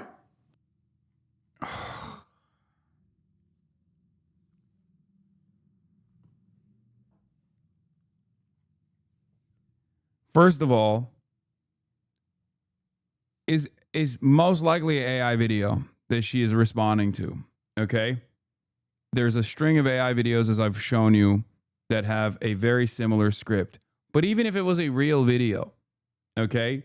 Even if it was a real video, her attitude, her bad attitude in this moment does not change the reality that if she actually has starving children, then she has fucking starving children. Like, the government is supposed to, the wealthiest government on the planet is supposed to make sure that that doesn't happen. Okay? I just want to make one thing very clear. Controversial opinion alert. Children in the wealthiest nation on earth, or even in the poorest nation on earth especially, but regardless, should not starve. Children should not starve. That is the reason why we have the nutritional assistance programs that we do. Okay? If given the option of striking Venezuela versus making sure that every single person has a hot meal for every single meal of the day, I think the overwhelming majority of people would go with feeding everyone. That's not their responsibility. That is not their job. You are not entitled to their money. I know that the government programs have led you to believe that you are entitled, but you're certainly not. And that's why, like, this is What so about your dog? maddening. Brother, I can't stress this enough. And I need you to understand something, because I know I bit the bait for one person, and then I think like a Discord server was alerted somewhere because everyone started posting this. Kaya lives a better life than you ever will have. Okay, she's a better animal than you. She's a much more important for many other people's lives than you. Okay, you are going to die alone, because this is the type of shit you get up to on the internet.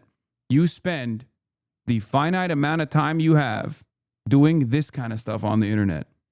Okay? You can type ah ha ha ha ha all day, every day, and act as though you're totally not mad right now. But the reality of the matter is, when you die, it is going to be alone. There won't even be a sigh of relief. You understand? Not even a sigh of relief from your family members. That is how irrelevant you are. I fucking love it, dude. Owned his ass. I did dress up Kaya for Halloween. She's a Crip dog.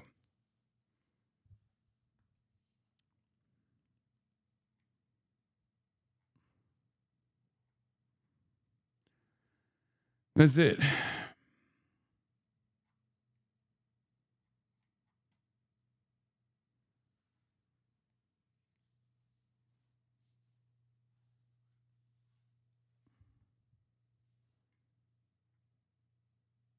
Let's continue. It's also a bit pitiful because you are watching somebody, in that video, you are watching somebody that the system has allowed to become a consistent crippled victim. Like, she genuinely believes that it is our job to fund her life. And to be fair, it has been our job, but it shouldn't be. But that's why this has become what she's accustomed to. And all of this that you're gonna see today is so incredibly ironic, especially coming on the heels of the No Kings protest. And there have been a few, iterations of the No Kings protest, but there was a big, nationwide no. What does this have to do with the No Kings protest? The fuck? Okay, they wanted $9 for this. So. Okay, I don't think this one is fake. I think this is. So. Oh wait, maybe it is. They wanted $7 for this. Mind you, I don't have food stamps anymore. This account is called EBT of TikTok. There is a Twitter account dedicated to EBT of TikTok.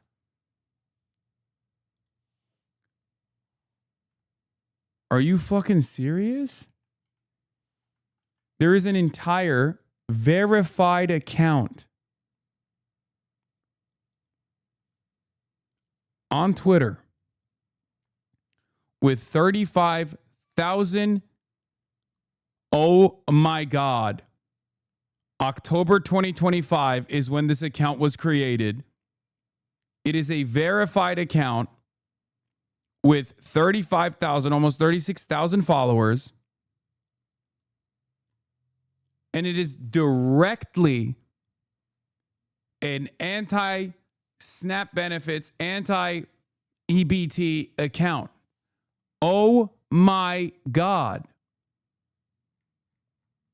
Yeah, and Brett Cooper, of course, follows the account. And also Center Stage and Talk News. Who the fuck is Center Stage and Talk News?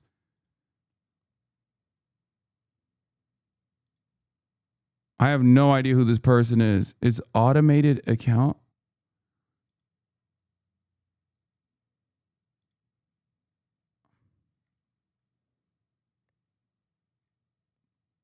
I don't know what this account is, but whatever, it doesn't matter.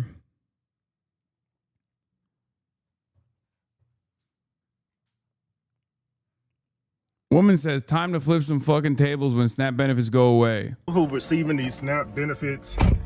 TikTok creators Creator reveals how people may be blessed by the cancellation of SNAP benefits. This program is keeping a lot of people unmarried and uneducated. It's time to step out. The government is not your friend. You're about to see a blessing in disguise. If you're currently on the SNAP program and you lose your benefits, it's going to be the best thing that you could have ever saw. People have been taking advantage of this program for years. And people... Bro, this is literally Thomas Sowell. This isn't AI, by the way. There is real people who fucking believe this shit, for the record. Oh my God. No, this isn't AI.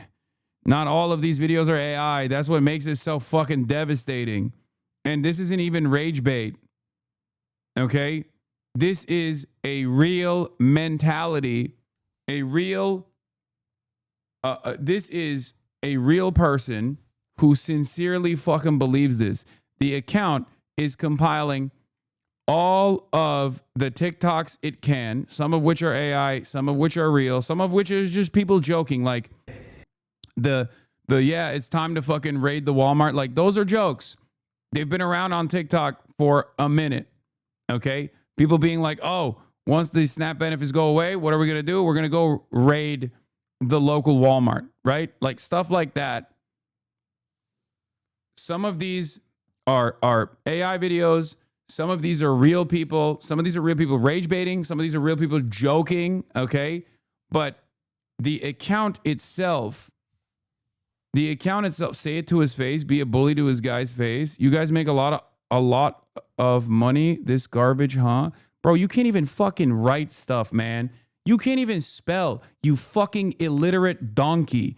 This is the problem, okay? God damn. We're so fucking cooked. Say it to his face, bro.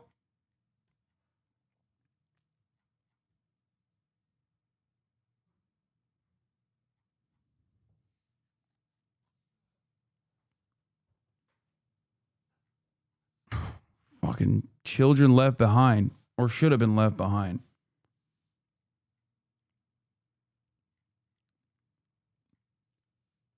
Like, think about this. I'm over here trying to fucking be like, hey, man, I think cutting necessary, the necessary funds so that 42 million Americans don't suffer unnecessarily in the wealthiest country on earth. And half of the fucking spammers are like, where's your dog? Where's your dog? Okay? Your grandparents are going to fucking die, dumbass. Okay? Either because they can't pay for their fucking health care, or because they can't pay for your food, okay? Or their food. And you're over here being like, where's your dog? And then the other half is like, oh, say it to his face, dude. I bet you wouldn't act tough if you saw this man in the real world. Why the fuck wouldn't I?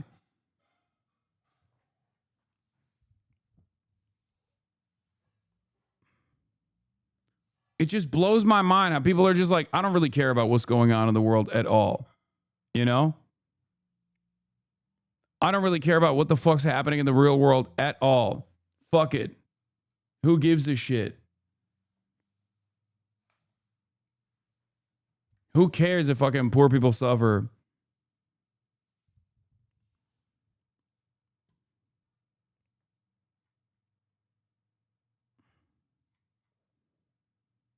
Yeah. Anyway, this is bracketed off. This is a real person who is just stupid. Okay. Unfortunately, this is a person who's memeing. Yeah. Another person who's obviously joking. I'm noticing that there are at least some white people, but it's heavy on the black and brown side. This woman has a message for EBT TikTokers. Stop coming to TikTok with your brand new phones and complain about your losing. Oh, the one white woman is actually also talking about how people are wasting their EBT, wasting their SNAP benefits. So I'm just going to say what everyone is. Yeah, Obama phone. That was the fucking meme. I can't believe that we're just relitigating the same dumb, nonsensical bullshit over and over again. I don't care that you're losing your food stamps. I don't care that you're losing your free medical. I don't care that you are losing your free house. Yeah, interesting that the first post was October 27, less than a week old account. Click the media tab and see how many videos it's created and posted. This is an actual organized psyop. Huh. Interesting.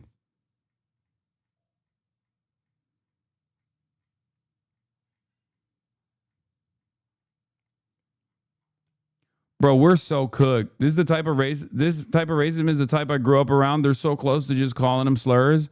Yeah.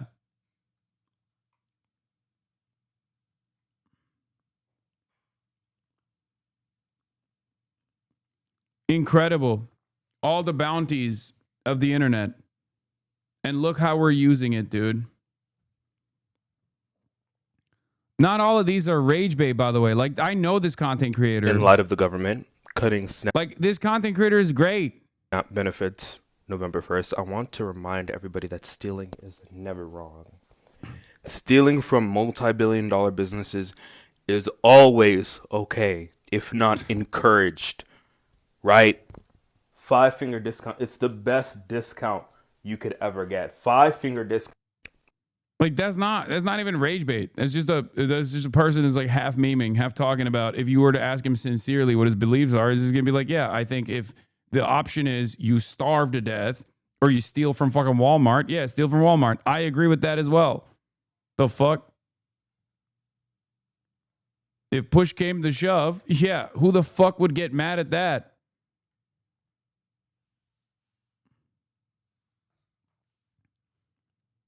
Once again, what these videos all insist is that people who are on EBT are too poor as a replacement for stupid and want to personally dictate the spending habits of those who already are some of the most disenfranchised. Yes. And the overarching attitude here is that, like, it's a moral failing, and that's the reason why they're fucking... It's a moral failing, and that's the reason why they're poor. And also, they're having children because they want to somehow steal money from the average taxpayer who's being more responsible, right? That's another fucking message here. It's all age-old tropes accelerated through some AI, some rage bait, some decontextualized clips that are all presented here by one account, specifically to drive home this narrative, okay?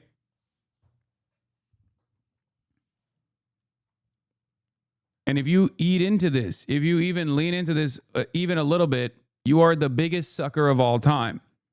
Because while you might not necessarily actually fucking, what is this? It's been days. While you might not necessarily need SNAP, you never know when you might need SNAP, and you might have a loved one that needs this kind of assistance. The reason why they are building this narrative is so that they can take it away. Okay?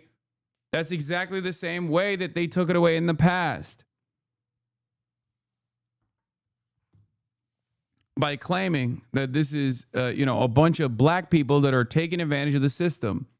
And then when it goes away, the most sinister part of this is when it goes away, then people will say, oh, well, if black people hadn't stole SNAP, we wouldn't even need to cut SNAP. It's like, well, you advocated to cut it, you fucking idiot, because you fantasize about black people stealing it.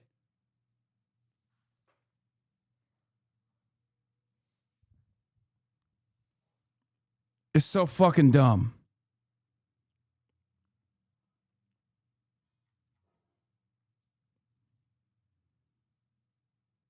These kinds of narratives are even further accelerated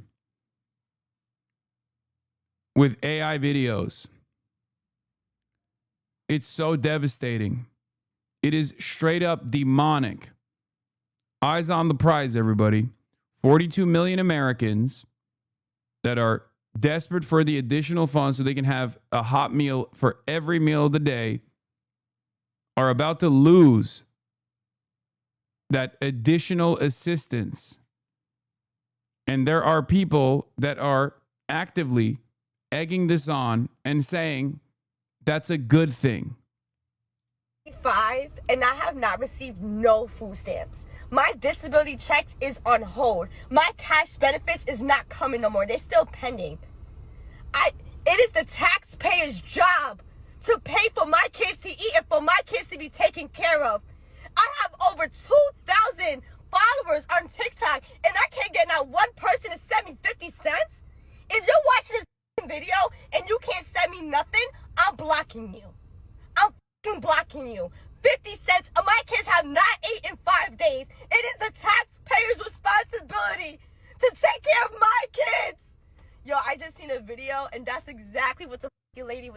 bro.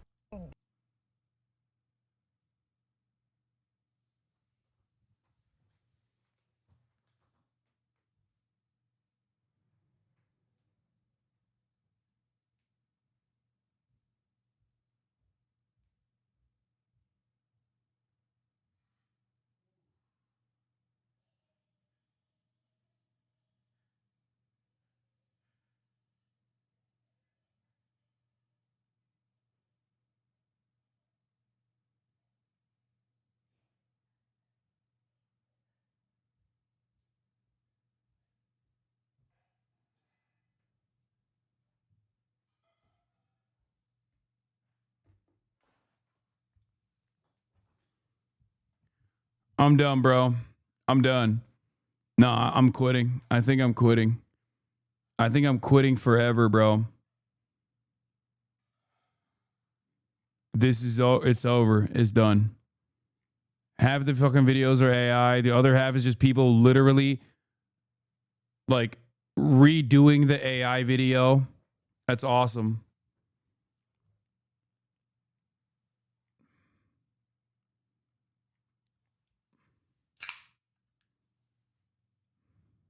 Dead.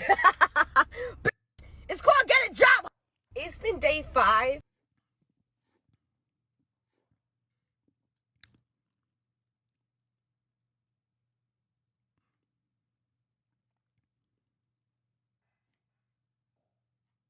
What do we do? What do we do here?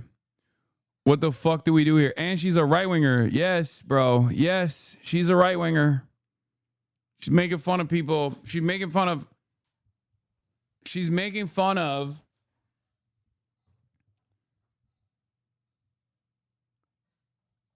most likely an AI video that she saw that she recreated. And now she's being used by Brett Cooper as a point of propaganda. Why are they redoing it? I don't understand. Brother, sister, the emperor. People are fucking having fun on this stupid fucking application. Who knows? I don't know.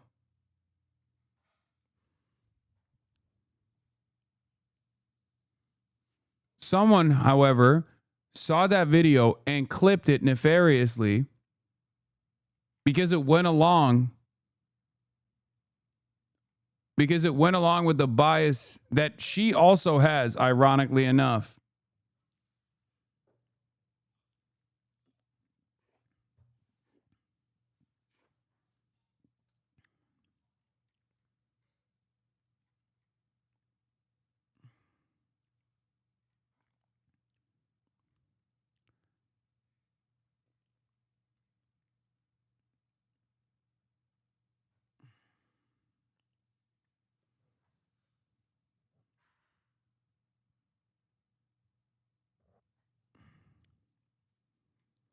Chinese firewall vindicated every day, brother. Every day.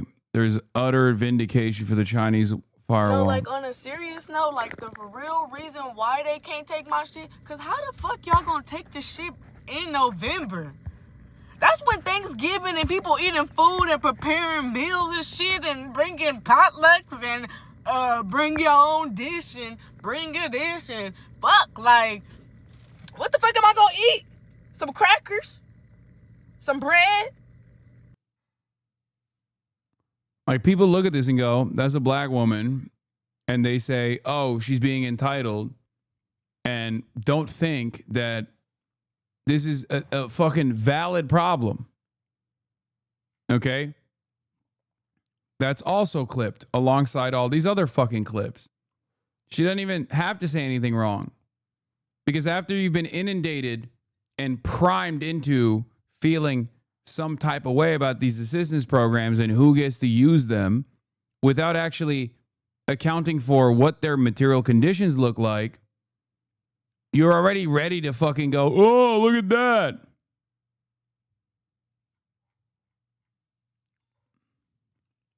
It's insane.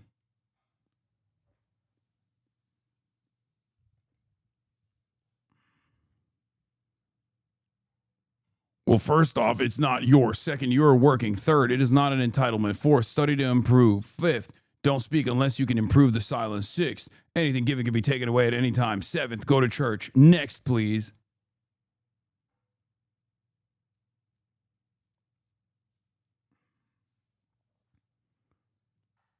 Yeah, funny how y'all can afford hair, nails, eyelashes, but not food.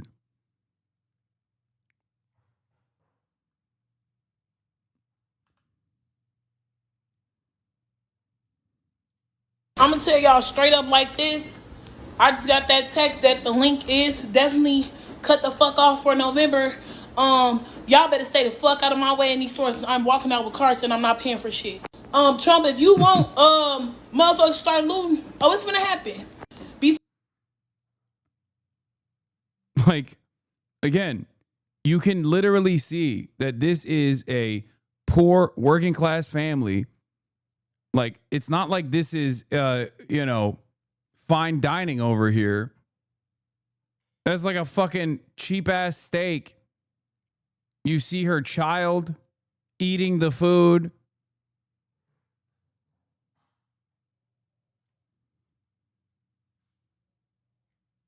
Pork chop, possibly. I don't know. It looks like one of those like $1, the steaks that you get at dollar stores.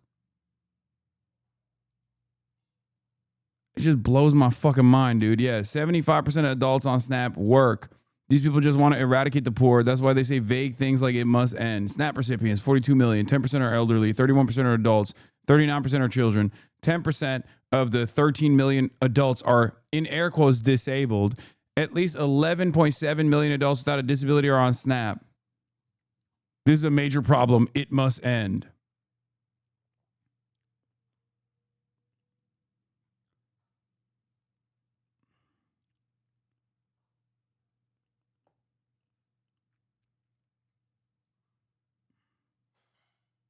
Bro, you need to see this? Yes, I saw, man. Oh my God. Haha, funny meme. 42 million Americans about to lose their fucking assistance for food. And JD Vance is posting this shit. And the Republicans that are talking about this stuff are just like openly anti-SNAP. Like openly talking about how this is fucked up. And we should cut it anyway.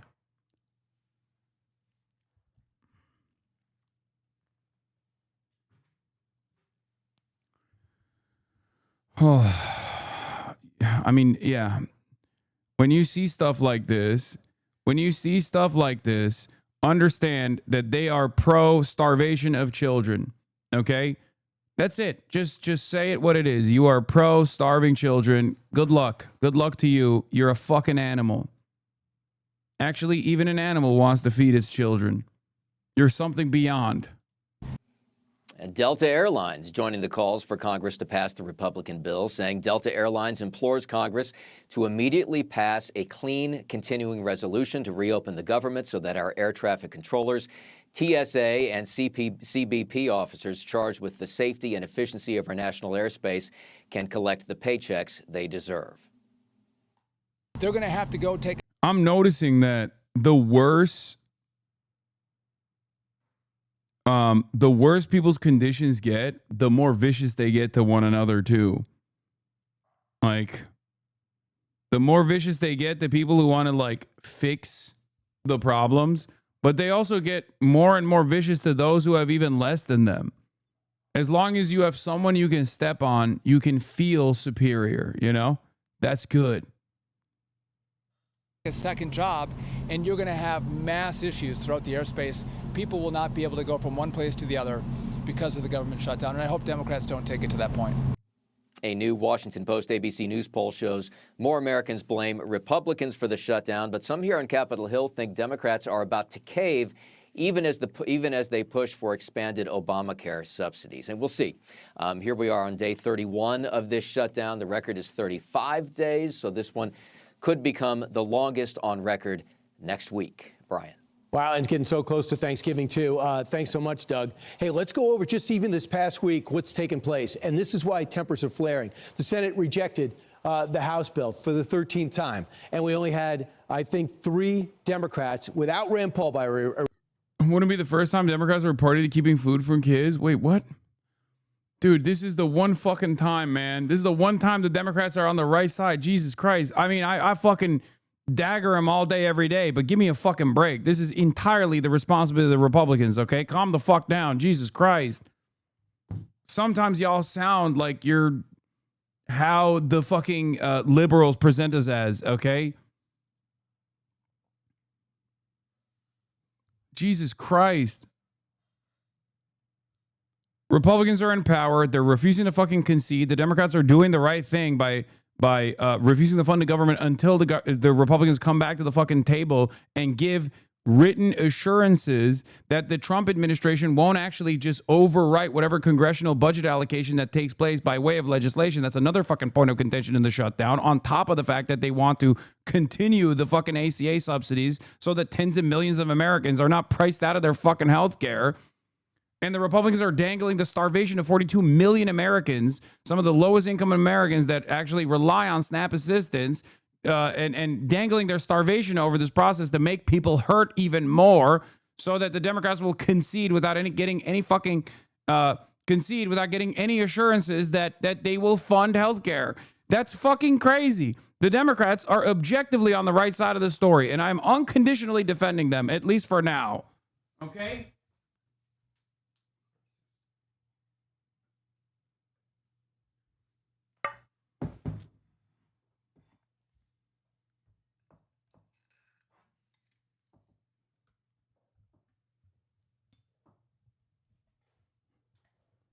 Until they do some fuck shit.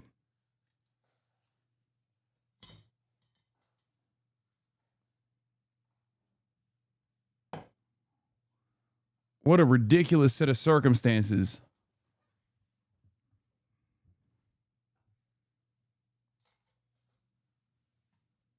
Republican, vote for it. So you need 5 more to get to 60 in order to get the government queued up again. So on Wednesday, the Congressional Budget Office reported that this is costing us overall between $7 and $14 billion.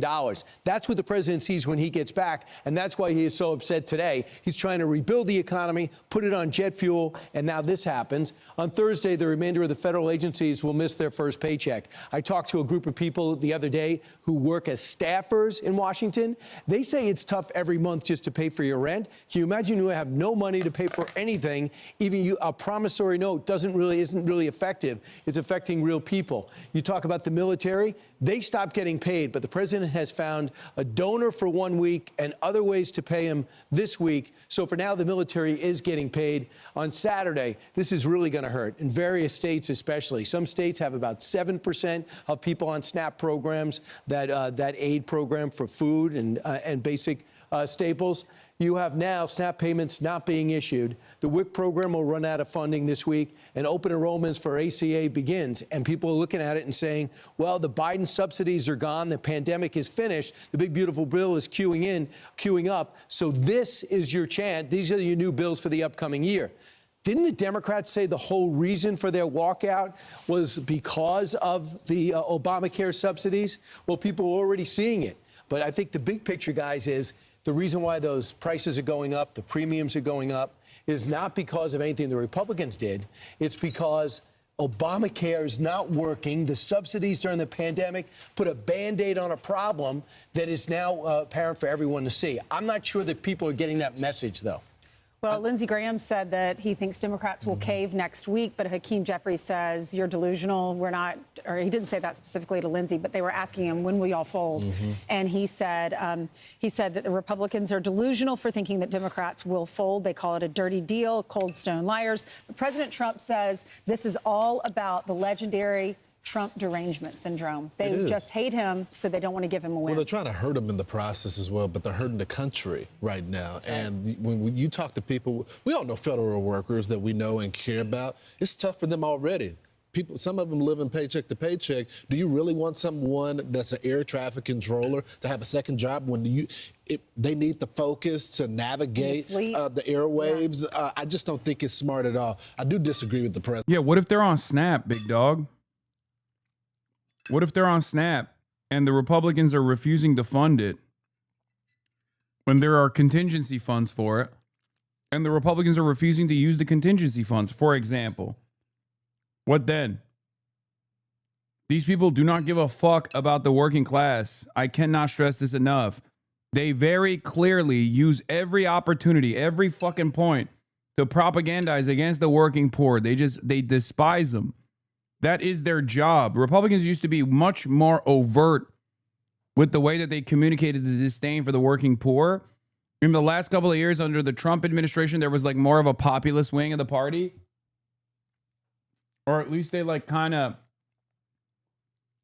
they were changing the way that they communicate about the working class a little bit, because there was this exchange where the Republicans went from country club Republicans to the Tea Party Republicans, even though the Tea Party Republicans were still backed by the country club Republicans like the Koch brothers.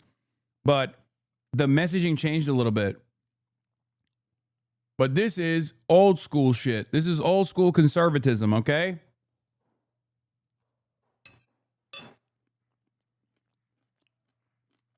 This is the conservatism that I'm used to. This is what I saw when I was growing up.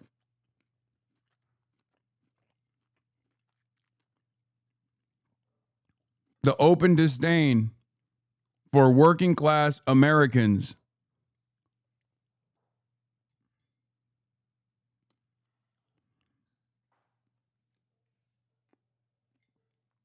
And of course, racism is the connective tissue there.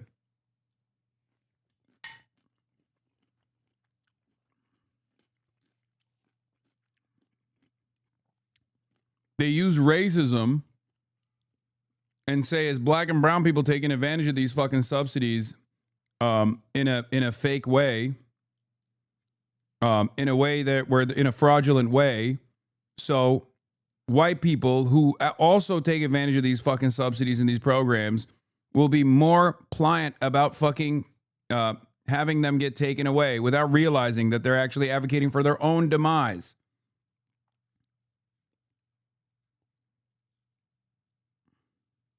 Other chatter is joking he's 46.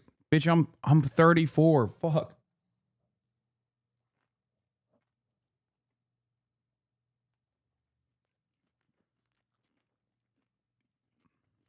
And I think it's a bad idea to eliminate the filibuster, but I understand his frustration. It looks like they're not willing to compromise or have some type of debate or anything like that. They just want to hurt him in the process. But I think that what he's saying is, hey, you did it for judges, but you kept the filibuster for legislation. Why don't we just do it for shutdowns? And that's where I think that Mitch McConnell's not going to go along with that. We know that for sure. Traditional Republicans don't. And also, I mean, they want hard to stop President Biden from blowing up the filibuster. We would have had 2 more states. We would have had a packed Supreme Court. Right. And Joe Manchin and Senator Sinema saved the day. So I understand the frustration, but I don't think that's necessarily a good move. I just think this. How about this? How about you get in writing, the OMB director will not blow up any of the programs, number one. How about you get in writing for the next 4 weeks, they will examine premiums and subsidies for Obamacare to see if they can fix it, because nobody wants to see families, and I think 70% of them, paycheck to paycheck, suddenly realize I don't have enough in my account. So that's something the president has always had a heart for. But they've already tried to do individual bills. Let's just fund the military, get them their pay, or the federal workers. Let's just fund the SNAP. Let's do these individual things, and they're voting against that as well. So it's like, I don't know what type of compromise they're able to reach if you can't even vote on the basic essentials. Well, we won't have an answer until next week for sure, because they're not in session today. They're home, and they won't be back until Monday. I'm Steve Doocy. I'm Brian Kilmeade. And I'm Ainsley Earhart. And click here to subscribe to the Fox News YouTube page to catch our... If you need an incentive to vote today, as we're approaching the mayoral election, the Board of Elections will be handing out these Halloween-themed voting stickers. Even after turnout cooled a bit yesterday because of the rain, it's still running way ahead of where it was 4 years ago. We told you that 2 recent polls paint a picture of an impending Zohran Mamdani romp. Well, Mamdani attended, appropriately, a paint and pour event with seniors in Brooklyn yesterday. The 2 polls show him leading former Governor Andrew Cuomo by 16 and 25 percentage points, respectively. Republican Curtis Sliwa is in 3rd place in both, though he's nipping at Cuomo's heels in one of them. What do these surveys mean? Depends, of course, on whom you ask. Polls give us a snapshot in time. It's great when there's a good one. It's, you know, we look past it when there's a bad one, but really all they are a prediction. It's up to us to actually win this race. I think the polls have no idea what they're talking about because they have never seen this kind of turnout before. I don't believe any of the polls. I believe the people because I'm in the streets, I'm in the subways. Cuomo appeared with Mayor Eric Adams, who's endorsed him, in Harlem. The two fought back against accusations that Cuomo has leveled Islamophobic attacks against Mamdani. For instance, a super PAC supporting Cuomo funded this ad that shows the words jihad on NYC over Mamdani's picture. Cuomo says Mamdani is the divisive one, and what's more, his ideas cannot become reality. Yeah, it sounds good. Flying buses, free food, freezing, rents. It's all untrue. It is all untrue. He has no plan, and he has no ability or experience to accomplish anything in this city. Not only has former Mayor Mike Bloomberg endorsed Cuomo, but he has also pumped millions into helping him get elected. $8 million in the primary and recently $1.5 million to a pro-Cuomo super PAC. Both Sliwa and Mamdani, though, sound unfazed by the former mayor's support for Cuomo. As Taylor Swift says, I've seen this film before, but unlike she says, we actually like the ending. What a waste of money, Bloomberg. And again, the billionaires don't get it. Through 6 days of early voting, turnout is running more than 4 times what we saw 4 years ago. So turnout really has been the story so far. Early voting will... Controversial, crazy lock with very little evidence-based, beyond vibes. Are you ready? I think the older voter turnout is also going to favor Zohran Mamdani. Not like by massive margins or anything, but I think there are a lot more older people that are turning out for Mamdani than we think.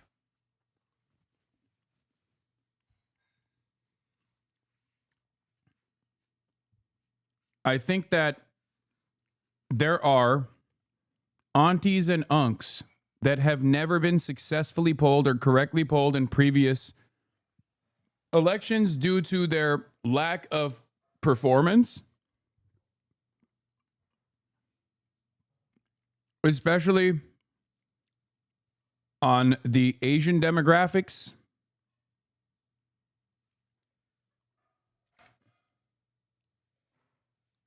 I have a suspicion that not only do I think Zohran's going to win, but I think it's going to be, inshallah, over 50% of the vote. And I think a part of the reason why the polls are looking inconsistent with what I'm saying here is because of older people that are going to be voting for Zohran that are not getting weighed appropriately because of the demographics that they are getting polled from. Will continue through Sunday, of course. Election day is Tuesday. Robert, thank you. Now, last weekend of the political battle over who will be the next mayor of New York. The 3 candidates verbally jousting with their opponents and trying to convince those who haven't yet used early voting to vote for them. An especially tight group of voters, those over the age of 45. A dead heat right now in that category between Mamdani and Cuomo. Should be an interesting weekend to be sure. Here's NJ Burkett. Zohran Mamdani tried his hand at Tai Chi with seniors on the Lower East Side, continuing his attempt to reach out to older voters. Now is the time to deliver an affordability agenda for seniors who are being pushed out of the city they call home. When it comes to seniors and middle-aged New Yorkers, Mamdani is essentially tied with Andrew Cuomo among voters the former governor desperately needs. A major finding in the Marist poll that shows Mamdani with a big lead overall. Cuomo campaigned with conservative Russian immigrants in Brighton Beach, among them Inna Vernikov, a Republican city councilwoman who's no longer endorsing Curtis Sliwa. You see what I mean? You see what I'm saying?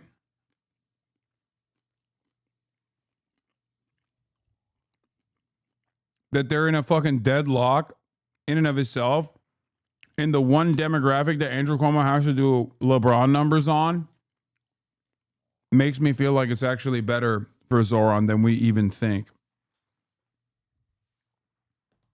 It makes me feel somewhat vibes based, but it makes me feel like the plus 55, maybe even, probably not plus 65, but the plus 55 is going to surprise people.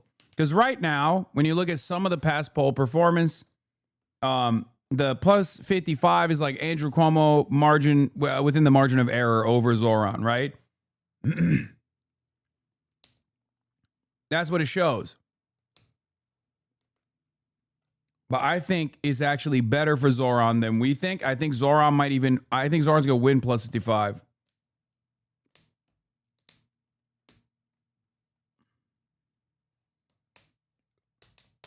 And I think a part of that is going to be from the unks and aunties. The Muslim unks and aunties are going to come out in ways that they normally don't. Goal right now is to beat Mamdani. And in this election, the only one who could beat Mamdani is Governor Andrew Cuomo. What I'm trying to do is put together a coalition of Democrats, Republicans, independents, to really come together and let's say we are New Yorkers first. And this is an existential threat to New York City. A super PAC supporting Cuomo is running this bleak ad. But right now, New York is being torn apart. Zohran Mamdani's socialist agenda would make it worse. And Cuomo himself is posting this cartoon in social media. Sliwa today ridiculed both men. Mamdani, he said, will bleed the city's taxpayers. He is clearly Dracula, the vampire, and we see Andrew Cuomo is clearly the political zombie who's come back from the dead. I love when you describe the meme. That's awesome. Given the state of the race, do you think Kung Fu would have been better? I continue to be confident, but will never get complacent. The fact is, Mamdani may be more worried now about complacency than Cuomo, especially when it comes to his youngest voters. At City Hall, NJ Burkett, Channel 7, Eyewitness News. This Sunday, I'm running. We're all running. To do something that's never been done before. To set a new record. To enter the history books. Just not at the marathon, because my 12-minute, 54-second mile is... We're gonna do it at the doors. The current record for the most doors knocked in a single day in New York history was 200,000. That wasn't by one campaign. It was by every campaign up and down the ballot across the entirety of the state. We want to shatter that record this Sunday, right here across the 5 boroughs with all of you. 3,500 volunteers have already signed up for shifts. With 3,000 more, we could do what's never been done. So, bro, this gamifying campaign, the gamifying the campaign stuff, like the get out the vote initiatives and gamifying of like canvassing operations is so fucking brilliant. Like I'm not a fucking nerd that cares about stuff like this that much, but god damn, it's fucking smart. Like these are brilliant get out the vote initiatives, man. The team, I feel like that aspect of the team doesn't get as much recognition because like everyone focuses on the media side. And the media side is great. This is a real stars are aligning moment, honestly. Great fucking canvas operation, great social media, charismatic candidate, and all of it is centered around a phenomenal policy platform.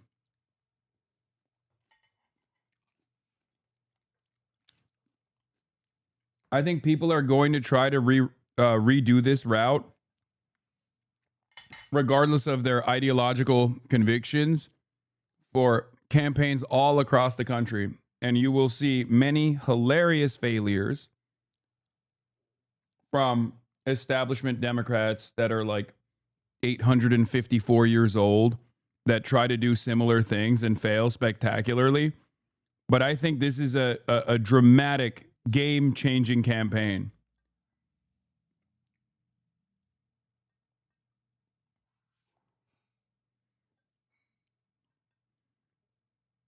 If Democrats are not paying close attention to this, which they are, I know that they are. Wait, what is this? Cuomo has stopped naming you. Yesterday on ABC, he referred to you as a colleague. He doesn't want people to Google you anymore. Wait, what happened? Wait, what happened? Bro, he was giving me a new audience every day.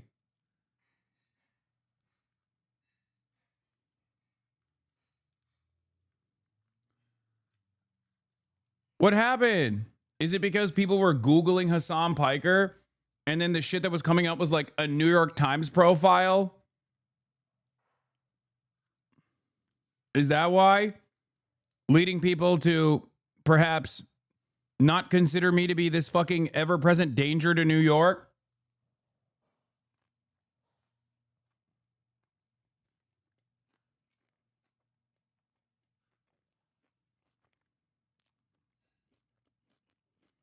Inflammatory remarks that we have. You have to be very careful as a leader not to inflame divisions. So he calls the NYPD, for example, racist and wicked and corrupt. President Barack Obama, evil and a liar. He won't denounce globalized intifada, which is kill Jewish people. We have the largest Jewish population in New York outside of Israel.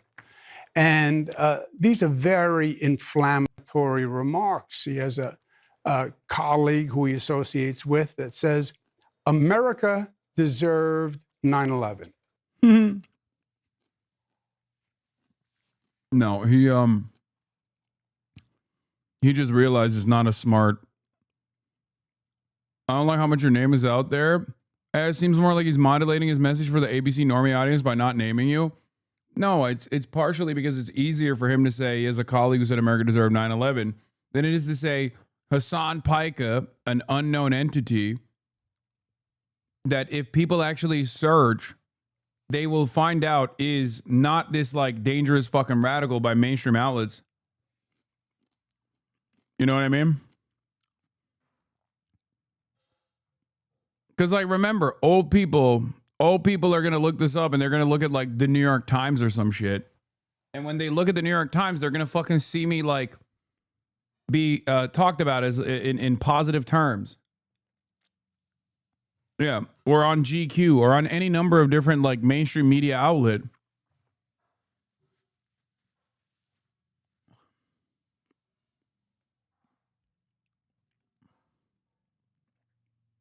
America deserved 9/11. Two New Yorkers who we lost 3,000 people on 9/11, 150,000 people suffering from 9/11 related illness. That is a terrible thing to say, you know. That's what I'm referring to when I say he doesn't get the New York value system. On a recent radio show, you brought up 9/11. What if another 9/11, God forbid, were to happen on Mamdani? Cook.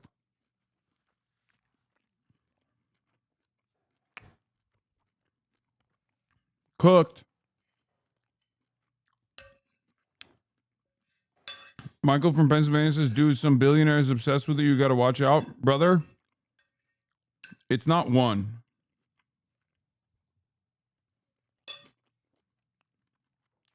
Elon Musk, Palmer Luckey, Bill A. Packman.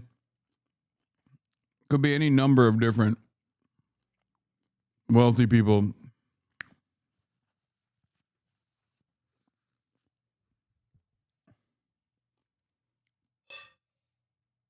So,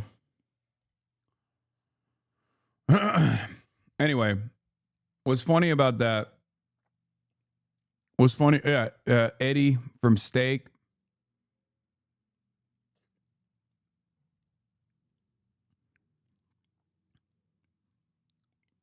Andrew Cuomo constantly hitting that line was so unimaginably dumb that he had to drop it And I guess it's like better for him to just be like, oh, he's a colleague that said this.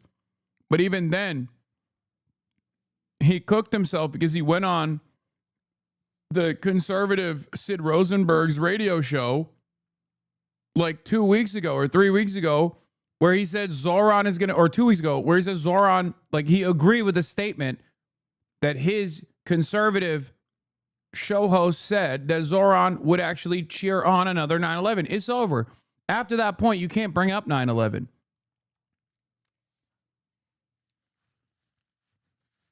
It's over at that point. Like, you're cooked. Everyone in the media is going to be like, okay, you're bringing up 9/11, but like you're saying Zoran would cheer on 9/11. So then his argument is, oh, well, don't hold me responsible for what my host says.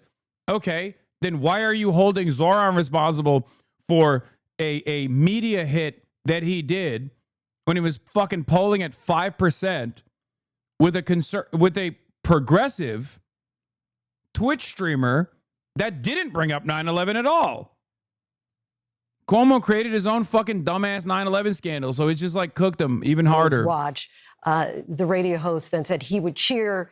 You responded and chuckled and later said you didn't take it so seriously at that time. But how do you respond to the Muslim New Yorkers who were offended by that and described that your reaction as Islamophobic? Well, the Muslim community didn't say that. I was just endorsed by major leaders of the Muslim community. What I was saying is he is. Do you think they might turn you away from Zoran's victory party like they did Sneeko because of all of his bad press?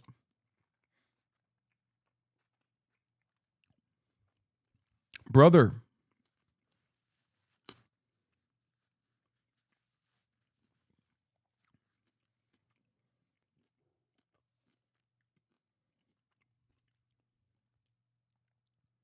I don't know if you know this, but I was at the rally last week.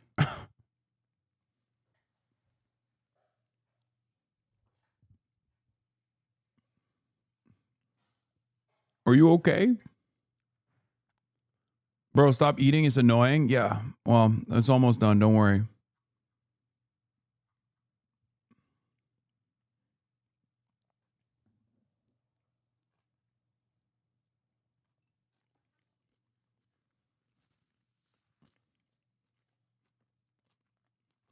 Also,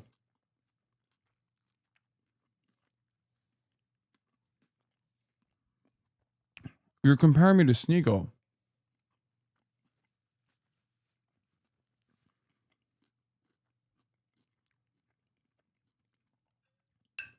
Who has literally denied the Holocaust. The attacks against me are smears.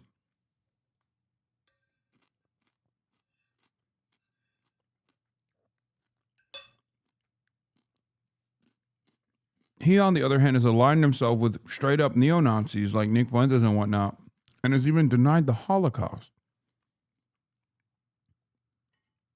I think it's a little crazy to try and make a comparison like this one, especially considering that half of the fucking door knockers are from this community, and including canvas leads.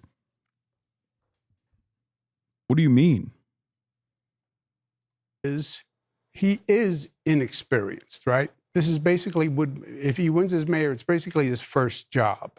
He was a rapper, an assemblyman for 2 terms. He only passed 3 bills, and he was absent more than anyone else. So being mayor is a complicated job. It's 300,000 employees. It's a $115 billion budget. And it is a situation where on any given day, you can deal with any unknown crisis. There's a difference between an executive position and a legislative position. You know, if you're a state legislator, you vote. The question was, people say you're Islamophobic for saying Zoran would cheer on another 9/11. If you're not running the marathon, or you're not like me and you can finish the marathon without having to go to the medical tent, sign up for a shift at ZahranforNYC.com/GOTV. Let's make history, one door at a time.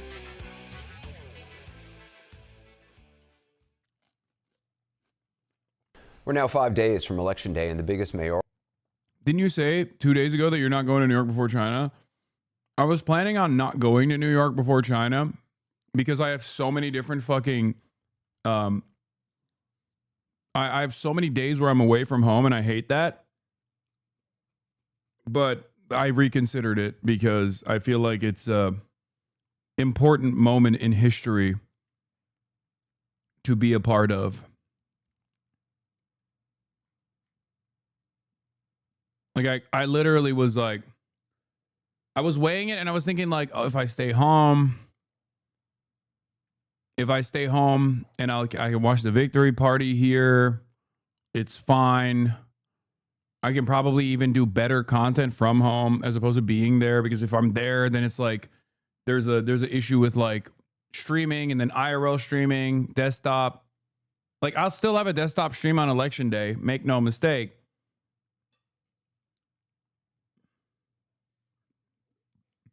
But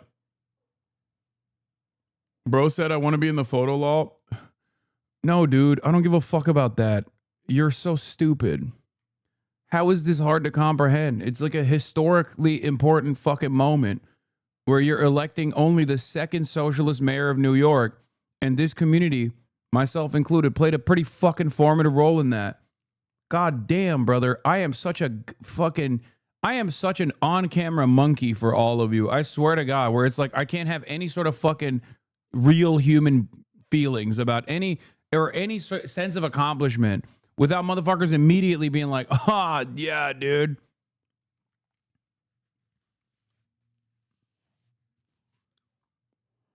Holy shit.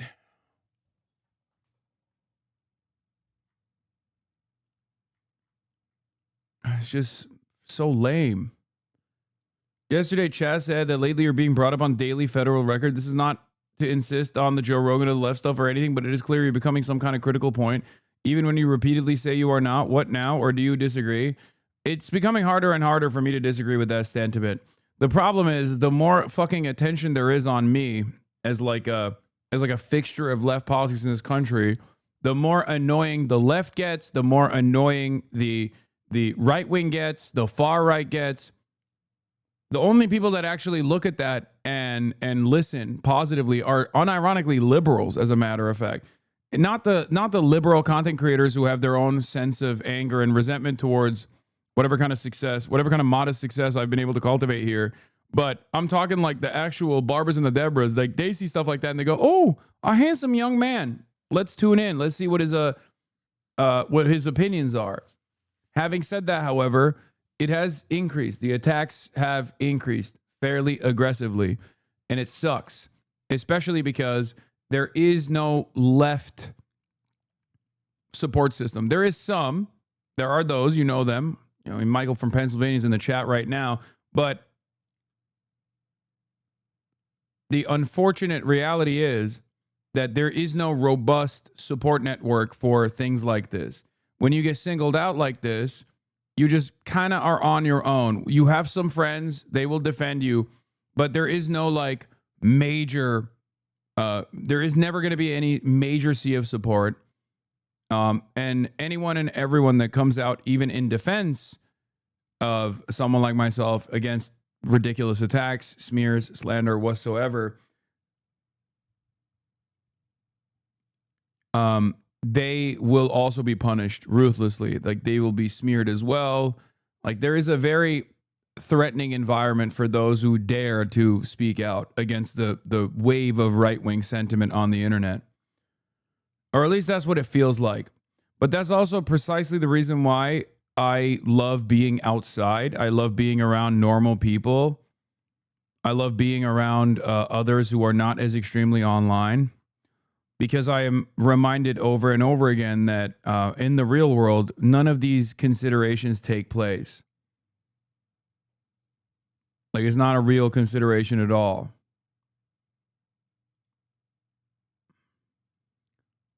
And that's precisely the reason why, or at least that's partially the reason why I chose to go to the election day event.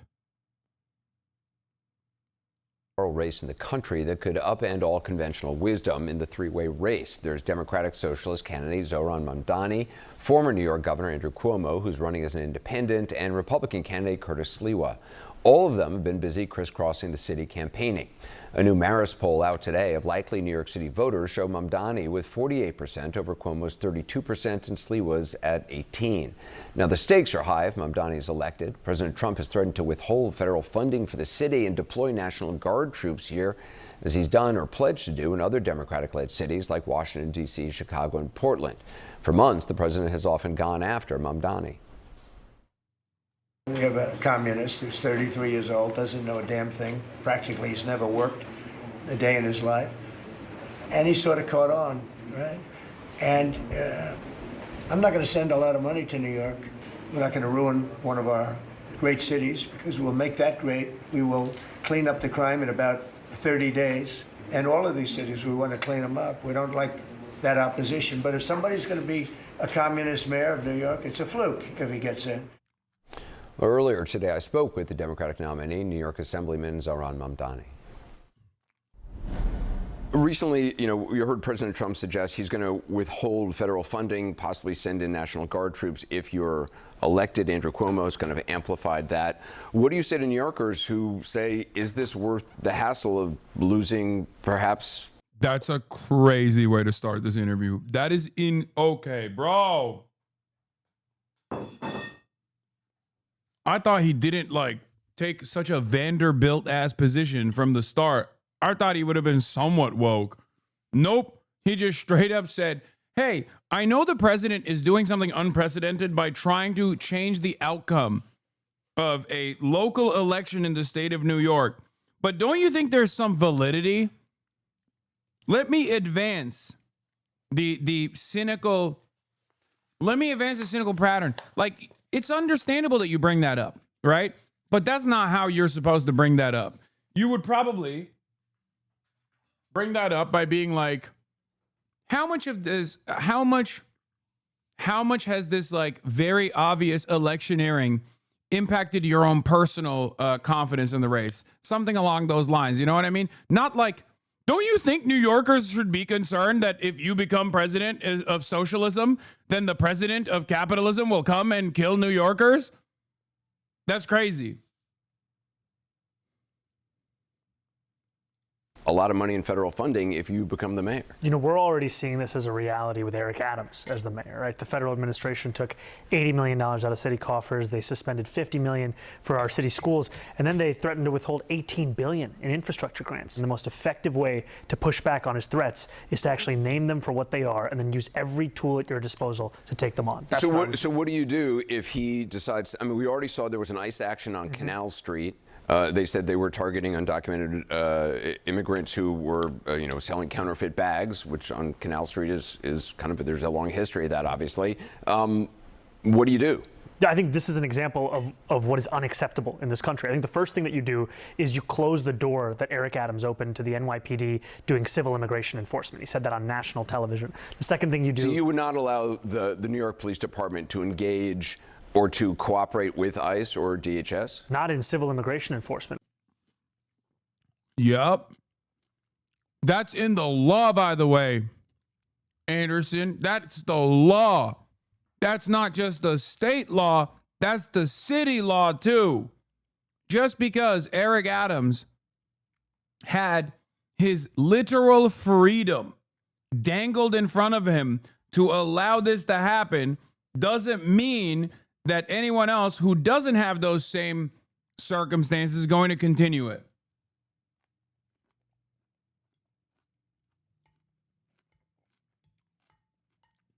It's bullshit.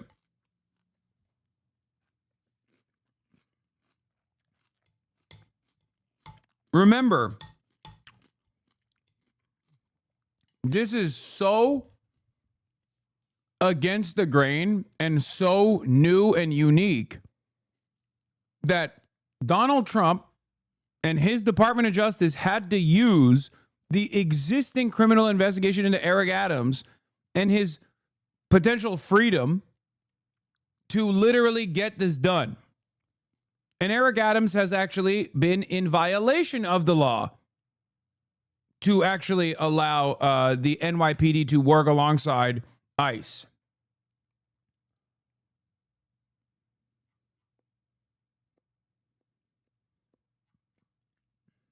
We have sanctuary city laws where we've been very, very clear that for a set of serious crimes, there is coordination with the federal administration. But anything beyond that, I think 172 crimes that are listed, that is something for the NYPD to focus on purely right here in New York City. Leading Republicans are trying to make you, in some ways, the new face of the Democratic Party. I'm sure you heard what Speaker Mike Johnson said. He essentially blamed you, at least indirectly, for the ongoing government shutdown. I just want to play what he said. They're worried about the radical left base that is rising in the Democrat Party, and some of the leading politicians here, including the two New Yorkers who run both chambers, Hakeem Jeffries and Chuck Schumer, are afraid they're going to get a challenge from a... By the way, I don't think these guys understand what kind of promotion this does for Zohran Mamdani, because the liberal wine moms that are watching CNN are thinking, oh my God, Chuck Schumer and Hakeem Jeffries are actually doing something, and I like it, right? And then now you have the leader of the opposition saying they are motivated to do something that you like, if you're a liberal wine mom, a Barbara and a Deborah, because of this fucking brown boy, okay? That is massive national recognition for the Democratic base. And there is some truth to it. I mean, obviously, that's not the entire reason. Liberals have been very pissed off. Liberals have been very pissed off about this situation for a while now. The inaction from the institutional Dems. So Zohran is just another example of what could happen. You know, if there is some ambition. What could happen if you have a little bit of dynamism, right? So that definitely helps. But the resistance liberals wanted the resistance way before this shit. So when you, leader of the opposition, put the blame on Zohran, that looks really good. Yeah, this is Hakeem Jeffries on CNN. Donald Trump should put on a costume and pretend to act like a president, at least on this day. God, he's so fucking hot. Oh my God, he's so fucking hot, dude. Zohran is stealing your thunder. This man is everywhere, bro.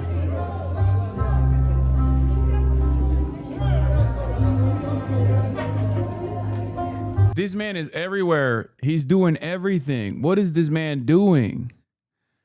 Oh, I saw this on Unholy Podcast. Friedland asked Hillary Clinton if she'd vote for Zohran Mamdani.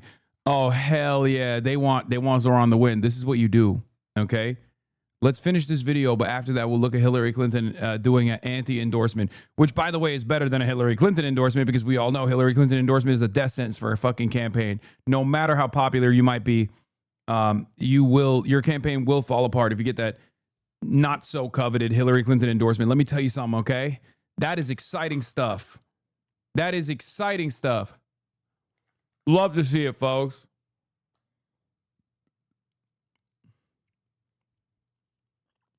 Bill Kristol endorsing Zohran Mamdani.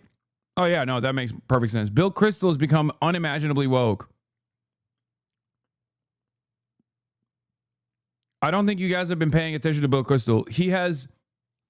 It's been very strange, and I hate to admit it, but if you look at Bill Kristol's takes, no, not Billy Crystal, no, the war criminal Bill Kristol has outflanked the Democratic Party on 11 different visible points.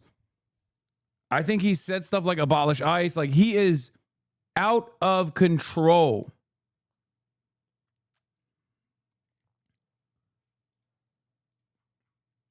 No, Bill Kristol has been he's been on a tear. It's weird. I don't talk about it too much because he's obviously a fucking war criminal, but he's gotten so incredibly woke, it blows my mind, dude. I will keep it $1.50. If you were to tell me in like 2013 that Matt Taibbi would be against a socialist anti-corruption mayor and Bill Kristol would be for him, I'd be like, you're the dumbest person on the planet. Like, shut the fuck up. I'd be like, what are you talking about? Matt Taibbi? Matt Taibbi. You're telling me Matt fucking Taibbi, who is Mr. Goldman Sachs tentacles, like that Matt Taibbi would be against a socialist mayor in New York. Get the fuck out of here. Telling someone in 2010 that Bill Kristol is to the left of Glenn Greenwald and Matt Taibbi? No. Bill Kristol is not to the left of Glenn Greenwald. That's not true. Glenn Greenwald is insane on some issues, for sure. He has, once again, moderated under the Trump administration, as he did last time around. But he is not, Glenn Greenwald is not, or Bill Kristol is not to the left of Glenn Greenwald, bro. Come on. That's a dude who has made it his life's mission to consistently advocate against Israel, okay?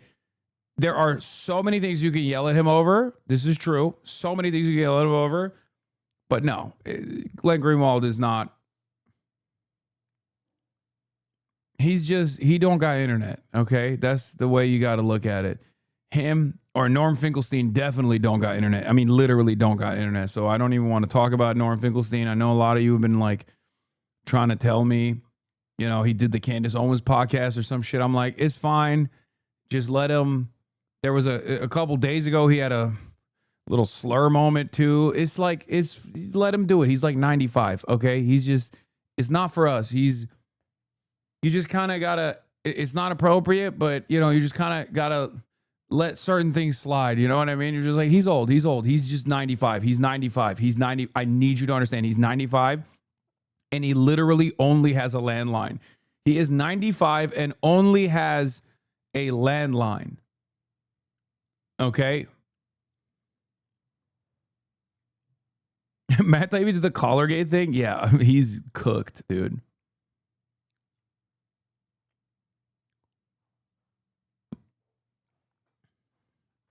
Norm just says the N-word all the time. He can't be stopped. Wait, I wouldn't say all the time.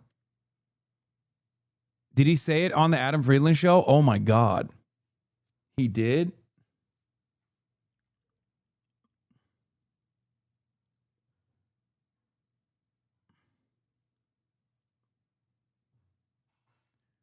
What is this guy? This guy got mad. Not you using Ebonics. That's crazy. Oh, because I say he don't got internet. It's a Young Thug tweet about fucking... It's a Young Thug tweet about James Harden when he was wearing the Blue Lives Matter bandana. Okay, that's just what you say. Hasan on me. I'm sorry he can't mind his business. I'm joking. I know. I know you're joking. I know.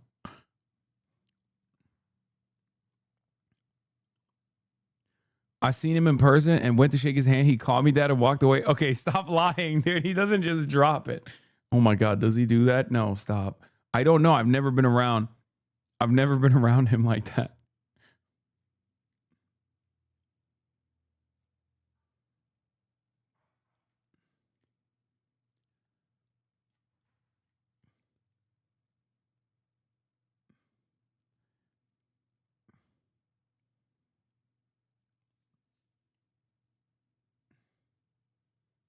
Norm isn't chill.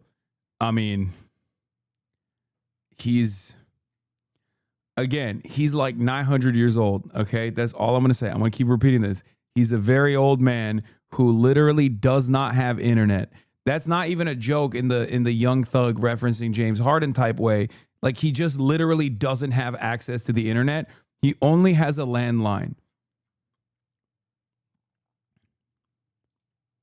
That is true. That's not a joke.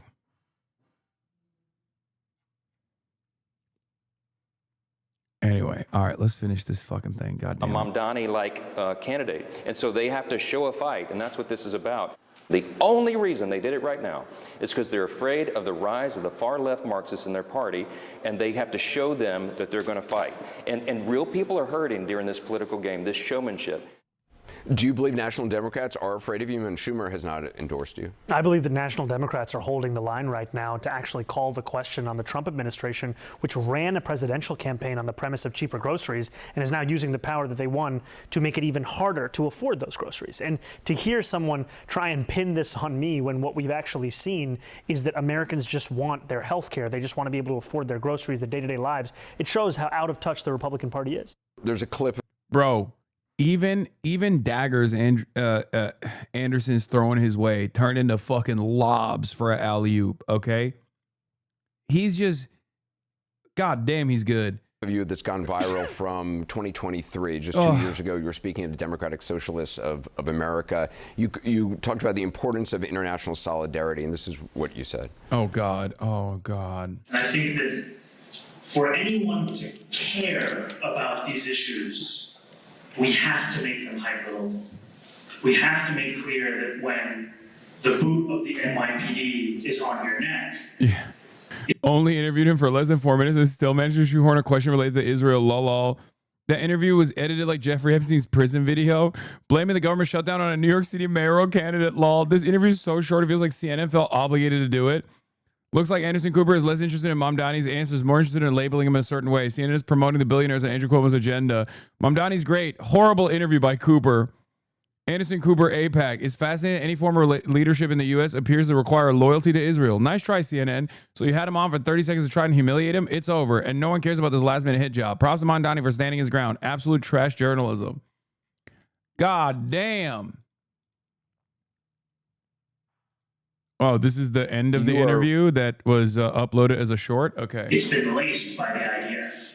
Right? We have to make, not specifically that example all the time, but just to say that for working class people who have very little time, who have so many stresses, who are under so many pressures, there isn't that much time for symbolism.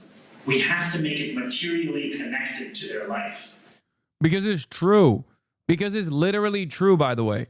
And everyone I've seen, I mean, this is always, as it pertains to Israel, this is the meta, this is the method. But everyone just goes, oh, this is anti-Semitism. This is anti-Semitic, sweetie. And it's like, why are you saying that?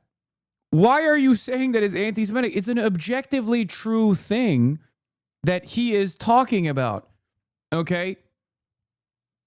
It's just so funny that, like, everyone, when you want to defend Israel and you know Israel's done a lot of fuck shit, you just only have one option, okay? Anti-Semitism. That's it. What does that mean? I mean, that was just 2 years ago. What does that mean that the boots of the NYPD have been laced by the IDF? It was a reference to training exercises that have taken place between the NYPD and the IDF, and I've spoken. Yeah. And not only that, but also all local police departments, the ADL, an Israeli Knesset grant funded. Well, the Canary mission is Israeli Knesset grant funded. I don't know if the ADL gets what kind of funding from Israel, but we do know it serves Israel. Okay. Make no mistake. It is the Apartheid Defense League, has openly promoted that they have brought in a police chief from every single precinct in the United States of America to Israel to get counterterrorism and anti-Semitism, countering anti-Semitism training. Okay? Every single major precinct in this country has had a cop that has gone to Israel to get training. This is in the ADL's own fucking documents. They promote it. They talk about it. They say, look how awesome this is. Go back, go find it. ADL's 2016, promotional material openly says that. I'll take it one step further. Yes, Superman knows a lot about this stuff. Have you not seen the latest Superman movie?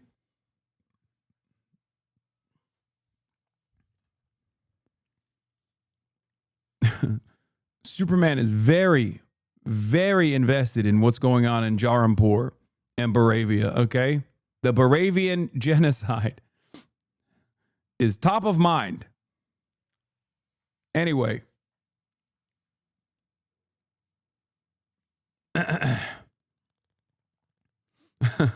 Dude, and just like in the movie, I got a bunch of people typing super shit in the chat.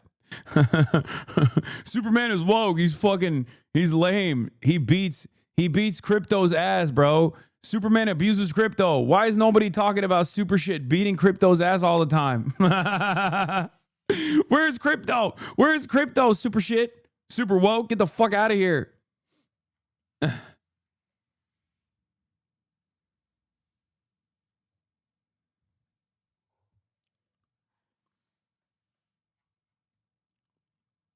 Yeah. More than 1,000 senior U.S. police officers have visited Israel. Here's what they learned from Israel's police force and why it's controversial.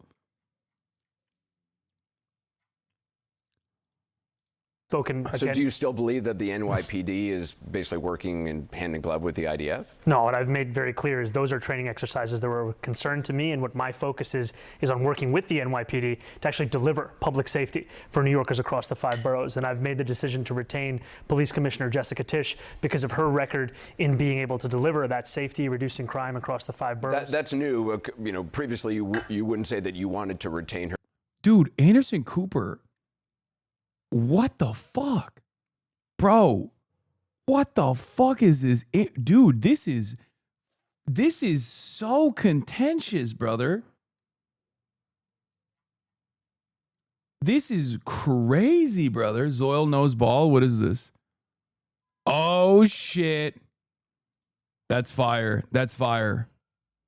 Bish, be quiet. This sleigh is too loud. Oh, my God. What a fucking perfect, and I mean perfect cosplay for him.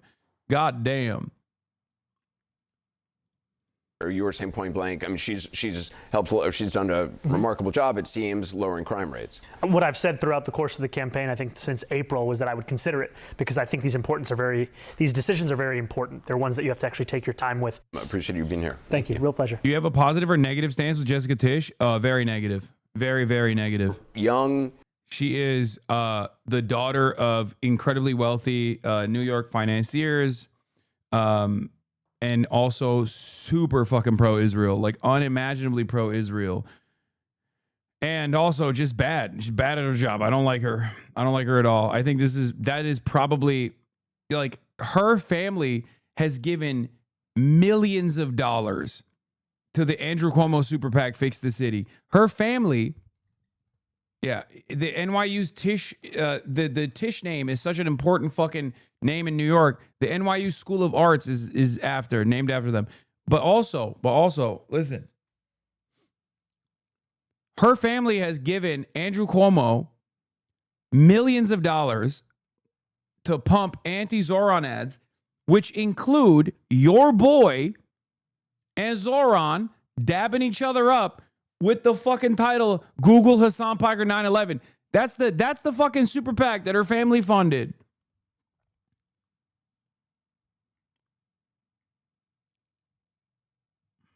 You have not run a government agency or run a city of, I mean, how many, there's what, 300 and something thousand employees in New York? Mm-hmm. What is your argument that this should all be handed over to you, that you know how to do this? Look, I've been a state assembly member representing more than 100,000 people in Northwest Queens, and in that time I've secured $500 million in debt relief for taxi drivers. I've won the first free buses in New York City history. I stopped a frat gas. But it's not managing all these city agencies. I give you all of this as an example of my track record.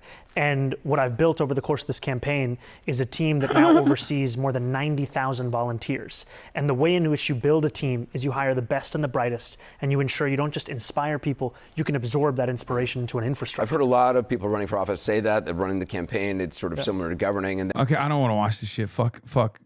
This is crazy. This sucks. No one will ever replace my husband. Okay, raw. Erica Kirk says JD Vance is amazing like Charlie Kirk. This clip is so crazy to me. Okay, there was some sus ass shit that took place at the Turning Point USA conference. We got to play it. I have to piss though. God damn it, I have to piss so bad, and it's gonna take a long ass fucking time because. Here, watch this Zohran Mamdani video instead. Zohran Mamdani, a man who I have to confess just a few months ago I had never heard of. Well, he's 33 years old. His prior job was as a state assemblyman in Albany. He's a Democratic socialist. He is a really skilled politician. I mean, he comes out smiling all the time. He presents this very positive vision for New York. And I think it's worth, before we go into his policies, just laying the context. His main opponents in this race for mayor were people who were, to use the technical term, horrible, absolutely horrible candidates. So you had Eric Adams, who's the current mayor of New York, who has been the subject of an alleged corruption scandal. You have Andrew Cuomo, the aging former governor, who just hasn't gotten the memo that his political career is over and clinging on to the limelight. And you have a New York population that's deeply fed up for the reasons that we've been discussing. I love your polite but utterly devastating critiques of for the current mayor of New York and other contenders.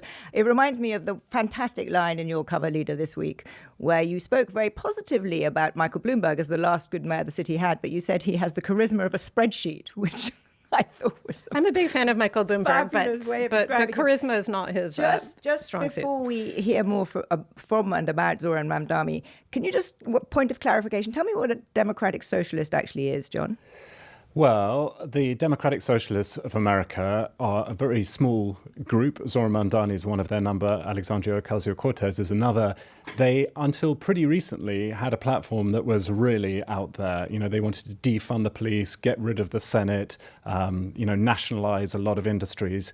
In the intervening time, in the past couple of years, they've actually updated their platform. It's a little more mainstream now than it was. They've ditched some of the crazier stuff. But I think what it is mainly is a signaling device to say, we're fed up with centrist Democrats. We don't like Republicans. We're fed up with the same old centrist Democrats, Chuck Schumer, whoever, and we really want to change things. So I think it's more a kind of expressive thing, in a sense, of a kind of identity badge. It's a way of being on the left and being an outsider in some, similar way politically to how Donald Trump was able to come to power, promising a whole bunch of stuff that people kind of knew he couldn't do. But the fact that he was so mad and was proposing such radical things demonstrated to the electorate that he really got it in a way that other people perhaps didn't. So Zohran Mamdani is a democratic socialist. He's young and he's an extraordinarily good campaigner. Let's just have a look at one of his many brilliant TikTok videos. I'm freezing. Your rent as the next mayor of New York City. Let's plunge into the details. More than 2 million New Yorkers live in rent-stabilized units, and their rents are set by the Rent Guidelines Board. The board is made up of 9 members, and the mayor appoints each one. Ed, you've watched a number of these Mamdani TikTok videos and Instagram videos. What do you take away from it? Are we all going to be doing this kind of thing soon? I tell you, I really like his energy and enthusiasm. I think it's a strong contrast with the kind of pessimism, America's a hellhole kind of version of change that Trump demands. I love the fact that his mum directed Salam Bombay, which is a fantastically good film. So there's lots to like about him, but I worry about his incredible lack of experience. Why would you leave us with some centrist analysis of Zohran Mamdani? The reason why I did that is because I had to piss. Okay, there's no other reason really. Because I had to go pee and I had to take this whole fucking thing off to go pee, and I knew it was gonna take around 4 minutes, give or take. Normally when I take a piss, it takes around 1 minute, but because I have to do all of this stuff, I some clips on topic. Does anybody else think that Oh yeah. We'll do the JD Vance thing, but the other reason why I wanted to show you guys a bunch of centrist Brits was because, and this video is unavailable for some reason, it's not showing. The reason why I wanted to show you guys a bunch of centrist Brits is because, well, guess what? There's also a not so centrist Brit that your boy got interviewed by. Okay? Did you wash your hands? Yes, I did. And that, of course, is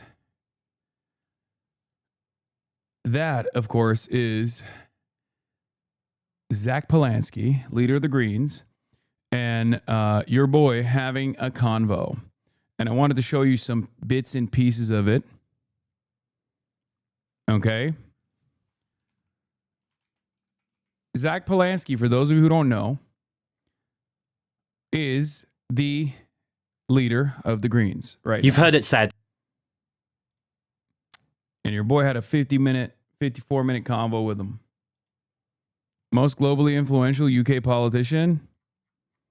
The guy who has a shock collar on his dog? No thanks.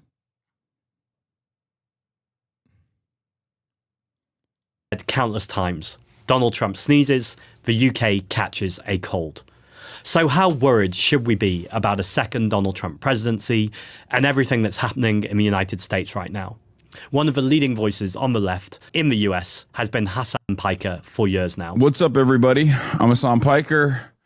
I live in Los Angeles, California. I'm a socialist, Marxist, communist. And I'm delighted to be chatting to Hasan today.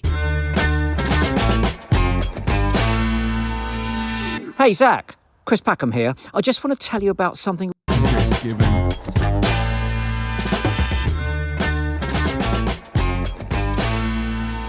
So, Hasan, one of the most surreal experiences I've had since I was elected as leader of the Green Party was seeing you talk about me on your stream. And that's because I've watched your stream for a long time. I've loved your work for a long time. And in fact, on election night, in terms of the US election night, I was watching various American channels before I got really, really sick of the coverage, and I put your coverage on.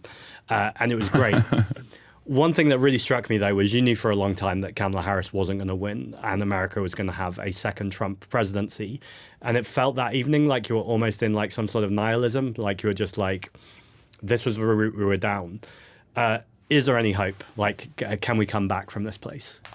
There's always hope. I mean, if you're a leftist, if you're a socialist, Marxist, if you're an anti-imperialist, look around over the course of the past 2 years. And while there's so much chaos and commotion happening everywhere, a lot of people, especially Hasan, I only recently discovered your content. I know get bombarded by content against you. It's insane. These new algorithms are working overtime.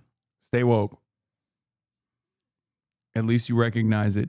Yes, it's Instagram voice, because I was getting interviewed at fucking like 7 a.m. with respect to the genocide that Israel is committing in Gaza. People's attitudes have changed dramatically. And as someone who has been an advocate for Palestinian emancipation for the past decade, I never would have imagined that the attitude shift would be so dramatic in only 2 years. Now, of course, the violence is untenable and it's unacceptable. It's horrifying. But to me, that is a constant reminder that things can change, that we can organize. And as long as we're steadfast and principled, we can eventually win back some power and then hopefully give people more liberties, more autonomy. And in the States, does that change come from within the Democratic Party? It's difficult to answer that question because this is the question that everybody talks about all the time, myself included. This is an ongoing issue right now. Entryism is not the end-all, be-all, but I do think my own personal assessment of it is that you cannot restructure the Democratic Party to be a socialist party. I don't think that's the case. But I do think that there are readily available tools and a willingness from self-identifying liberals to vote for self-identifying socialists within the Democratic Party. So in the absence of a third party ticket, in the absence of a third party viability, I think you just got to use whatever tools are readily available, exhaust all options. And I think one of the major problems in America is the lack of class consciousness. and also the adverse reaction to even the moniker of socialism.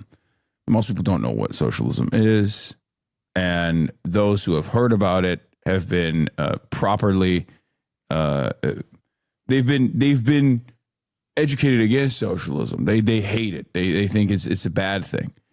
So I think it's important for people to, at the very least, become more comfortable with the ideology as it's happening right now in America. I think it's like 65% of Democratic Party voters say that they sympathize with socialism, and I think even 16%.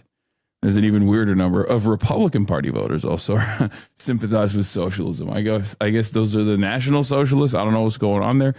And somewhere around, I think, like 45% of independents. So that's what I think leftists could do, while not ever stopping their organizing. It's a multifaceted approach. This is just one of those. This is just one aspect of a multifaceted approach. That reflects a lot of what's going on in the UK right now. Bloomberg did a piece about me the other day that was meant to be, I think, a hit piece that compared me to Zoran Mamdani. And I spoke to the Washington Post yesterday, that famous leftist organization. And they're doing a piece this weekend, I think, about what's going on in the UK with me and what's going on in New York with Zoran.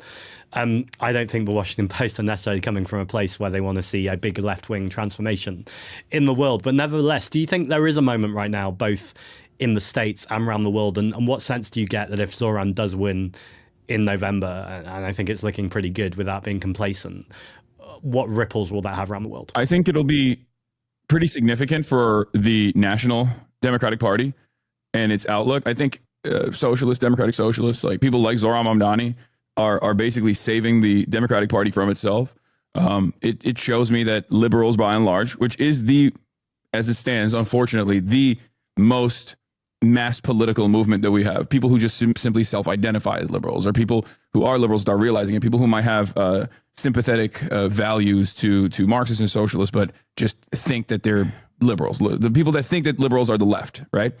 I think it shows them that a charismatic, young, vibrant, dynamic candidate who is unafraid to call himself a socialist and is unafraid to call out Israel for doing a genocide, who is going to work tirelessly to solve some of the material harms that you're experiencing, that is a successful candidacy. And I think, by and large, liberals just don't want the Republicans to be in charge. They just don't want the Republicans to win.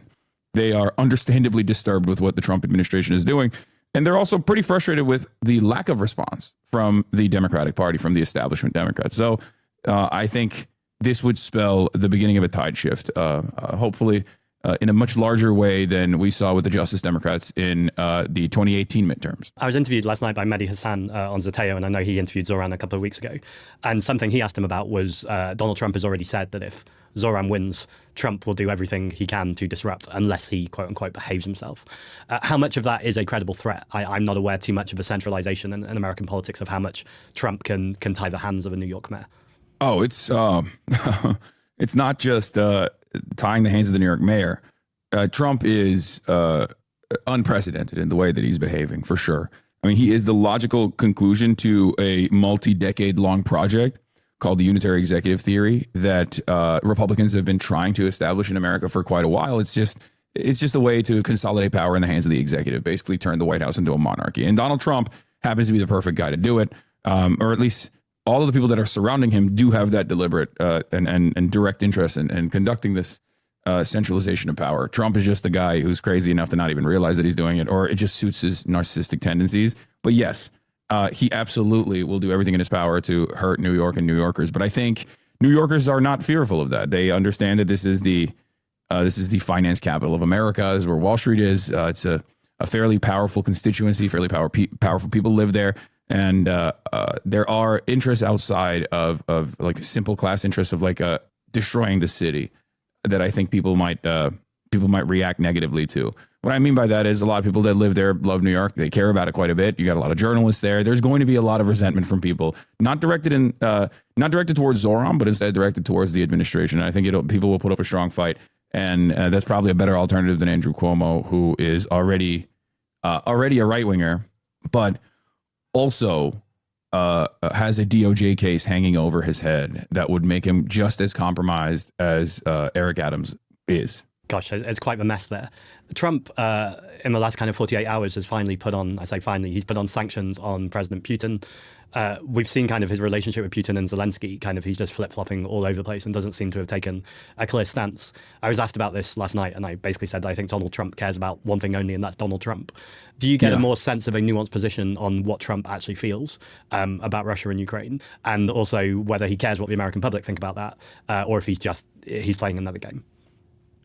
Yeah, I think Donald Trump just cares about Donald Trump. Like there was no interest, like even with the Gaza peace plan, the so-called Gaza peace plan. There's no like real interest. There's no real humanitarian interest from the Trump side. He just wanted to, I think, set up business deals with Gulf states, and also thought that like Israel was losing too much.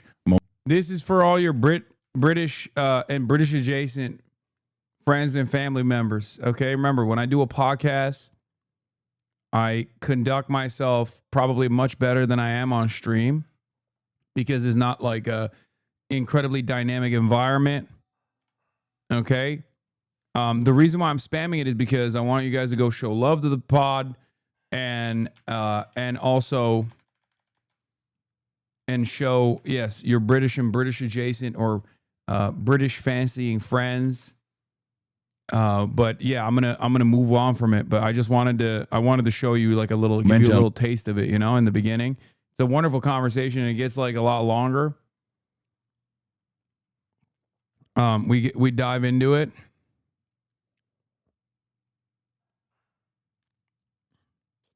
Had a double take when I saw Zach and Hasan on the same thumbnail. I followed Hasan for 3 years and Zach for the last month or so. Okay. Go and show us some love. Interact with it. Like it. Retweet it.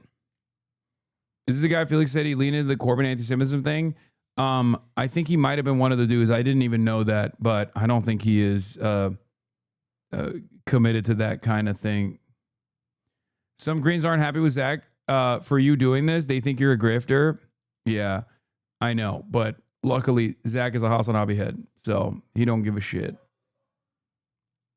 Superman, I'm attempting to push for my workers' union to publicly get behind Palestine as a cause, as I've been for the last few years. I'm attempting to use public consensus for more pressure, but the union lacks the militancy. Do you have any ideas or suggestions on it? I unfortunately do not. But it's good that you're trying to push for it. That's a good thing. Felix said he regrets it now. Yeah, I don't think he still stands by that, right? I don't think any of the guys who stayed on the left actually stand by that decision. Zach has talked about how he used to be pro-Israel and changed his POV in the last few years. So if he was part of that campaign, I doubt he agrees with it anymore. Yeah. The reason why I say that is because look, I'm not gonna hold people's past positions against them. Like I says the millionaire. What? That's not, brother, I need you to understand something. Hillbilly Einstein. That's not a diss. Okay? Because you're not a socialist at all. Like, you're not a socialist at all. So if you think that if you are trying to undermine my advocacy by saying I'm rich, you have already failed basic comprehension. You should know your place in society. This is what you want, right? Hush now. A rich person is speaking. Know your place. What are we doing? You want to be servile to the millionaires and the billionaires. Then why is your father a billionaire? He's not. But if he was, shouldn't you be servile to him as well? Hush, peasant. A rich man is speaking. Isn't that what you want? That's your advocacy. You know? He is. Damn, he's been holding back from me then this whole time. It's crazy because I take care of him financially. So I must be a trillionaire. I like that random hillbilly Einstein is like, no, I know, dude. Your father is a billionaire, actually.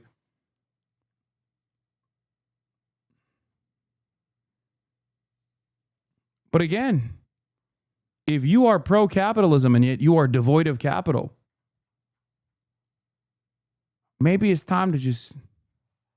Is that why Jane created you? He's going through all of them. He's going through all the lines. Once again,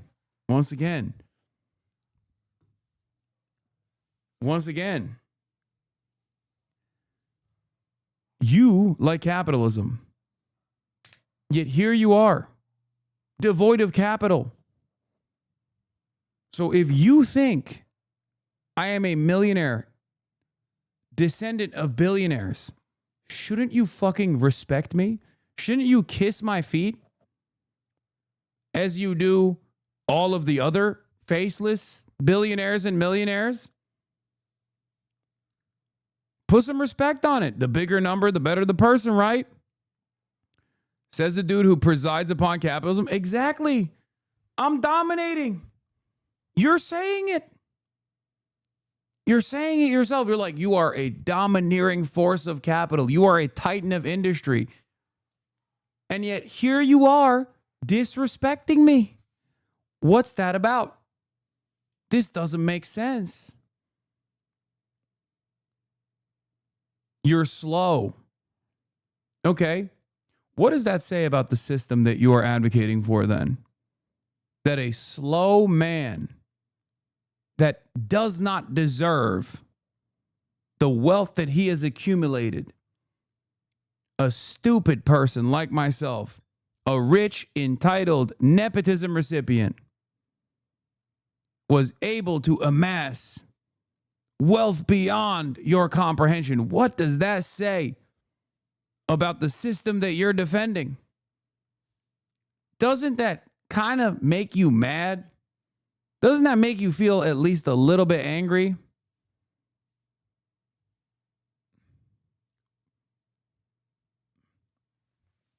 Doesn't that feel like this system is a little broken?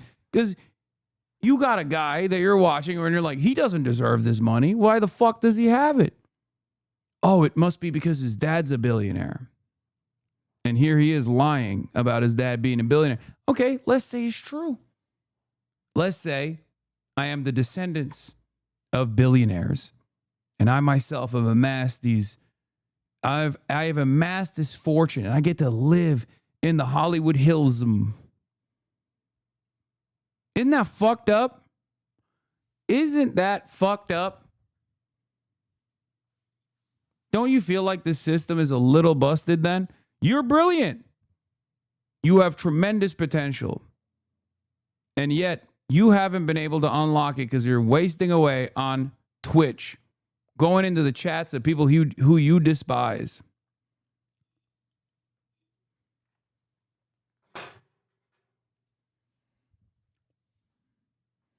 Why is it that rich kids advocate for socialism? I don't know many rich kids that advocate for socialism.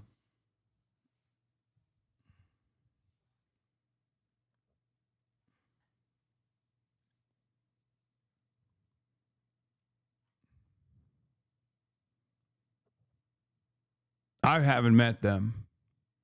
Unless you're talking about me.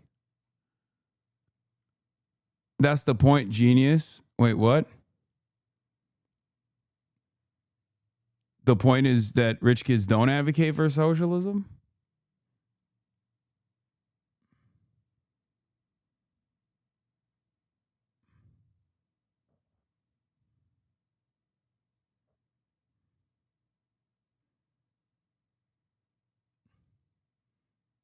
I thought I was the rich kid advocating for socialism. What's the point that you're making?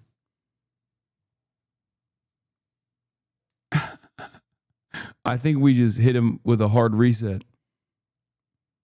I think he's having an aneurysm right now. He was not expecting this response. He was going to go back to whatever fucking Reddit he came from to be like, yeah, I did it. I fucking owned this guy. He banned me.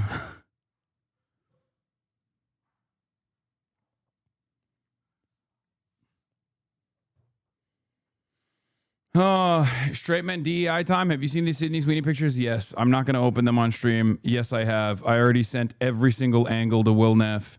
Literally every single angle. There's photos of her sitting down, photos of her standing up, photos from, I went and I scouted out the different, Getty picture, the different news outlets that scoped it out from different POVs. All of them were immediately sent to Will Neff. It made me forget that she's dating Scooter Braun for a second. You want to know what the funniest thing is? Hillbilly Einstein? I'm going to leave you with this parting take. You know who was an out and about, open, straightforward socialist? Albert Einstein, you fucking idiot.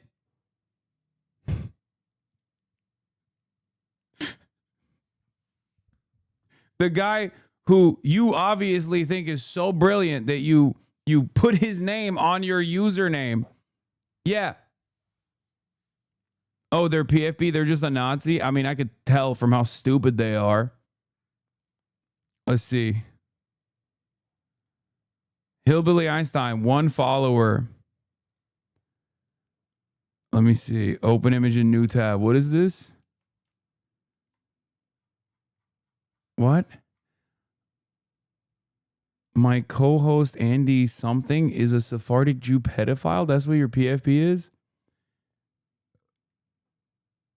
Damn, brother. Maybe you do know that Einstein is a socialist if you're that invested in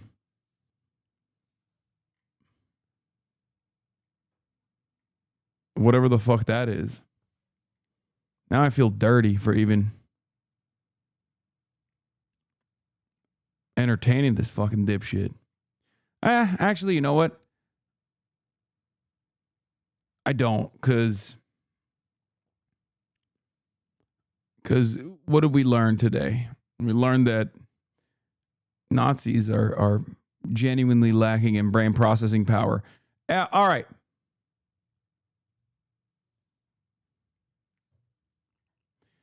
Yeah, you know what else would make us feel dirtier? That's right. Erica Kirk, JD Vance conspiracies have hit the timeline, ladies and gentlemen. I seen it. I seen some crazy shit. Here's the clip. But I do see some similarities of my husband in JD and Vice President JD Vance. I do. And that's why I'm so blessed to be able to introduce him tonight, because he understands the fight that we're up against, and he can articulate that in a way that transcends race, that transcends... Bro, why are you smiling like that? Why are you smiling like that while talking about JD Vance doing debate? Hey, yo! That's crazy.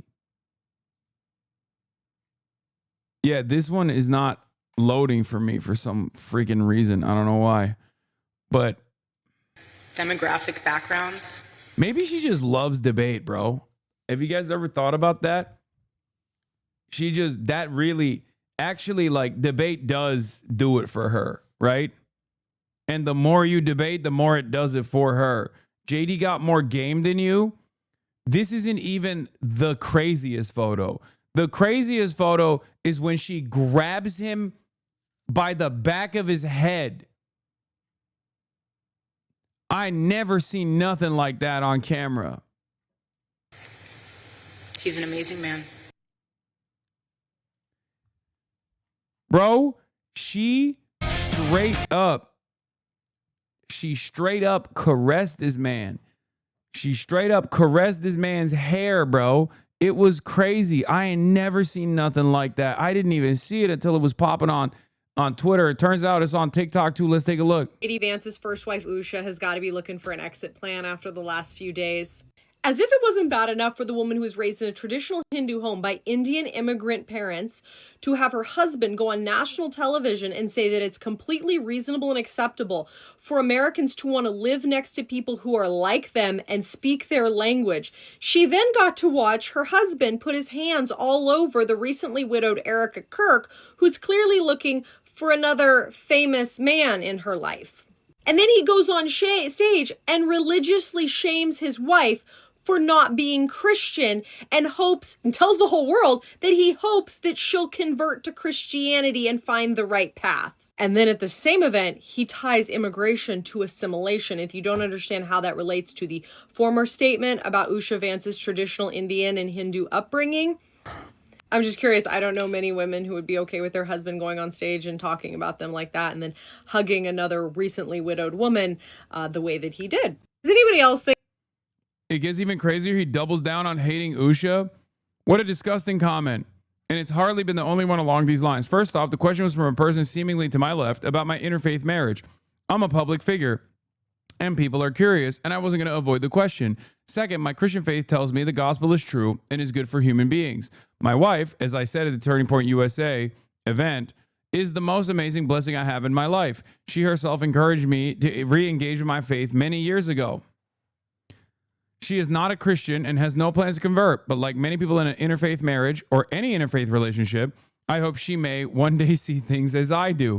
Regardless, I'll continue to love and support her, even though she's a lesser being, because not only is she Indian, but also she's Hindu. Oh my God. Like, literally, that's read between the lines.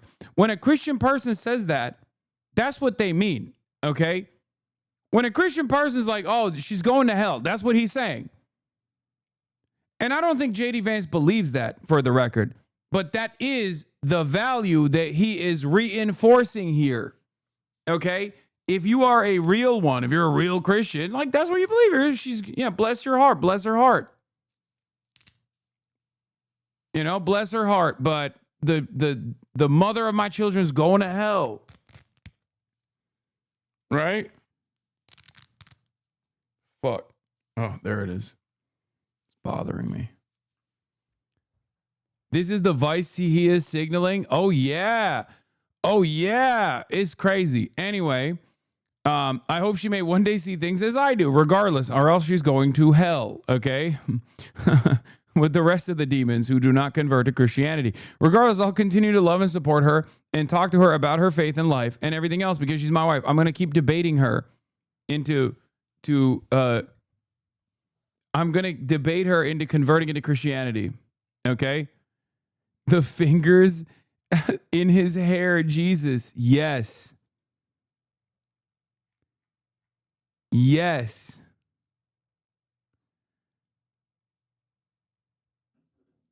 Brother, that shit don't look right. Am I reading too much into it? Am I crazy? Also, hand on the waist. Are we for fucking real right now? Hand on the waist? Hello? Hello? This is bad, brother. Tremendously. Yeah, and then she also said, no one will replace my husband.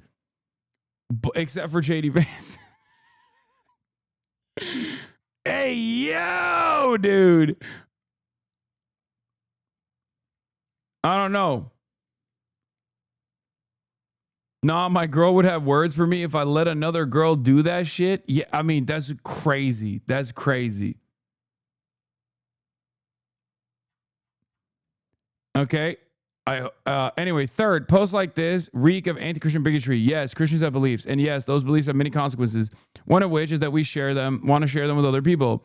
That is a completely normal thing. And anyone who's telling you otherwise has an agenda.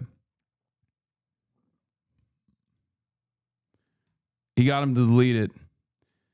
Zaid Shalani, I sympathize with your sentiments, but isn't it true Usha comes from a religious family? I don't think they're agnostic, as you said. Thanks for responding. I'm glad you're on guard against Christian bigotry for me, one of the most active Canadian advocates for Christians here and abroad. Have you been able to detect any anti-Christian bigotry from Tucker Carlson, like calling him a Christian Zionist, like him calling Christian Zionists a virus At TPUSA, you were asked about Judaism openly persecuting our religion. Oh, that's where, yeah. Ezra Levant is big mad. Okay, remember, Ezra Levant, I believe, is Jewish. He is also a Nazi.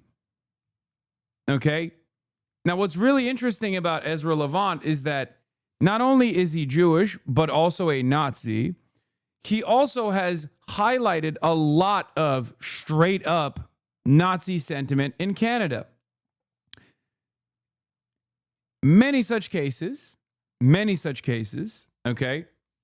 What's really interesting about this is that right now, David Horowitz, rest in piss, he's dead already. If he was alive, and Ben Shapiro and Ezra Levant and the entire contingency of ultra-conservative, Nazi-aligned Jews are freaking the fuck out. Because for some weird reason, they thought that they could lean into the great replacement theories about how white people are being replaced by black and brown people, all this stuff, without the very same people that believe that inevitably tying it back to the Jews, as they did so historically, okay? Because that's what it is at the end of the day. So all of these guys who have created robust networks of propaganda, thinking that there was an unlimited alliance with the fascists that would never turn on them on the basis of Judaism, are currently facing the repercussions. They're currently experiencing something that they thought never would happen. That if you touch a hot stove, your hand is going to fucking burn. And these guys didn't just touch the hot stove. They lit it on fire. They turned the heat up. They danced around it. You know? Because remember, one of the most prominent anti-Semitic, anti-Israel voices right now in the United States of America is a woman by the name of Candace Owens. Candace Owens is anti-black, anti-brown, and also anti-Semitic. All of these things are things that Candace Owens was saying. Candace Owens is the invention of David Horowitz, another Islamophobic, ultra-conservative Jewish person, and also Ben Shapiro. And Charlie Kirk too, but definitely Ben Shapiro. Ben Shapiro hired Candace Owens when he knew that she was anti-Semitic. Ben Shapiro had to fire Candace Owens because not only was she anti-Semitic, but she was also anti-Israel. And these guys thought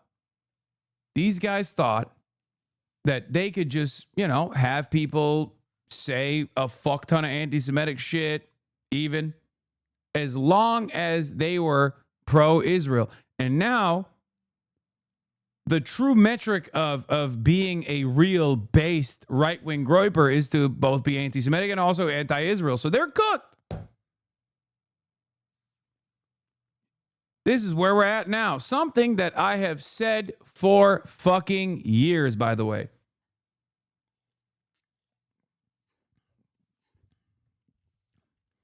John Podhoretz, another great example of this, responding to Kevin Roberts' take from yesterday. I covered this yesterday, but it bears repeating. This is a real chickens come home to roost moment.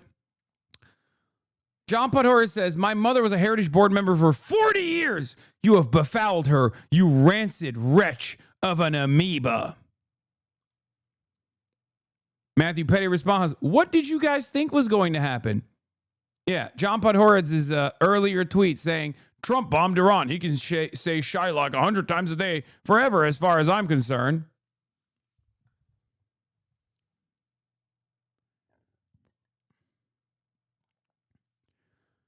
Ooh, Jonathan Greenblatt. Ooh, he finally came out. He got a statement. He got some choice words, man. This is far from the first time, Jonathan Greenblatt of the ADL says. Tucker Carlson and Nick Fuentes both have been spewing hatred explicitly or subtly spreading it for years. None of it is acceptable. Jonathan, Jonathan, they were doing it for the past 2 years, bitch. Jonathan, who were you focusing on? Jonathan, why did you burn all of the social and political capital that you had?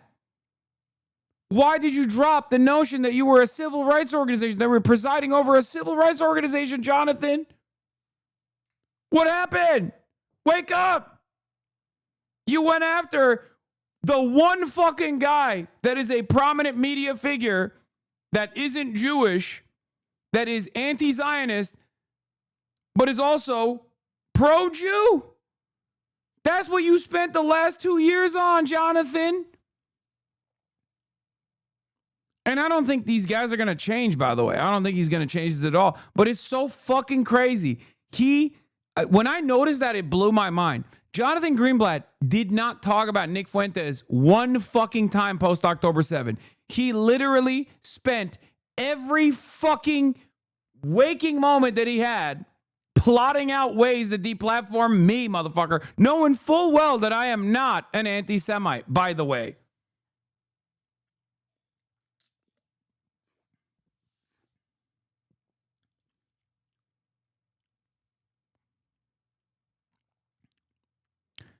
However, credit to Kevin Roberts for stepping forward today and issuing a clear, cogent takedown of the toxic anti-Semitism and venomous racism expressed by Fuentes. It was clarifying and crucial to hear firsthand that Heritage has zero tolerance for this kind of poison. Ha, ha, okay, yeah, sure. Jonathan Greenblatt spent the last 2 years of Israel's genocide actively trying to find new ways to torment anti-Zionists who were not anti-Semitic, including but not limited to literal Jewish anti-Zionist students and Jewish-led anti-Zionist organizations like the Jewish Voice for Peace. That's what he spent his entire time on. This motherfucker would run around at a time when there was unprecedented growth of unrestrained, unrestricted anti-Semitic sentiment coming from fucking Twitter. That dipshit, that bald fucking dipshit, not once was like, hey, Twitter's gotten a little out of control. Maybe we should turn down the heat. Not once. And he did it so brazenly. And he did it in such a fucked up way that the former president of the ADL had to step in and be like, what the fuck are you doing? He defended Elon Musk sig heiling. He defended Elon Musk sig heiling twice on the biggest stage on the fucking planet. At the day of the inauguration, Elon Musk dropped a double sig heil. Jonathan Greenblatt went out and, as a supposed quote unquote defender of Jews, said that was just an awkward gesture. He destroyed. So, I mean, I want to thank Jonathan Greenblatt for this, for the record. Not because he has let anti-Semitism manifest and go completely out of control. That is devastating. But at least he basically said the quiet part out loud so much that there are virtually no sincere people, no serious people whatsoever that thinks the ADL stands for anything but the Apartheid Defense League. The ADL exclusively stands with Israel, not with Jews, and certainly not with Jews in America, and it does not give a shit about anti-Semitism.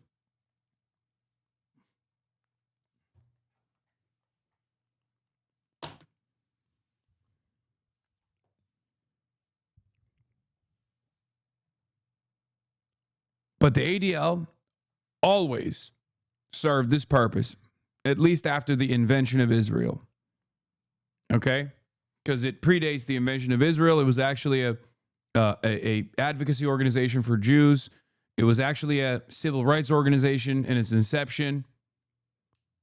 But shortly after Israel's formation, it turned into a institution that defends Israel unconditionally.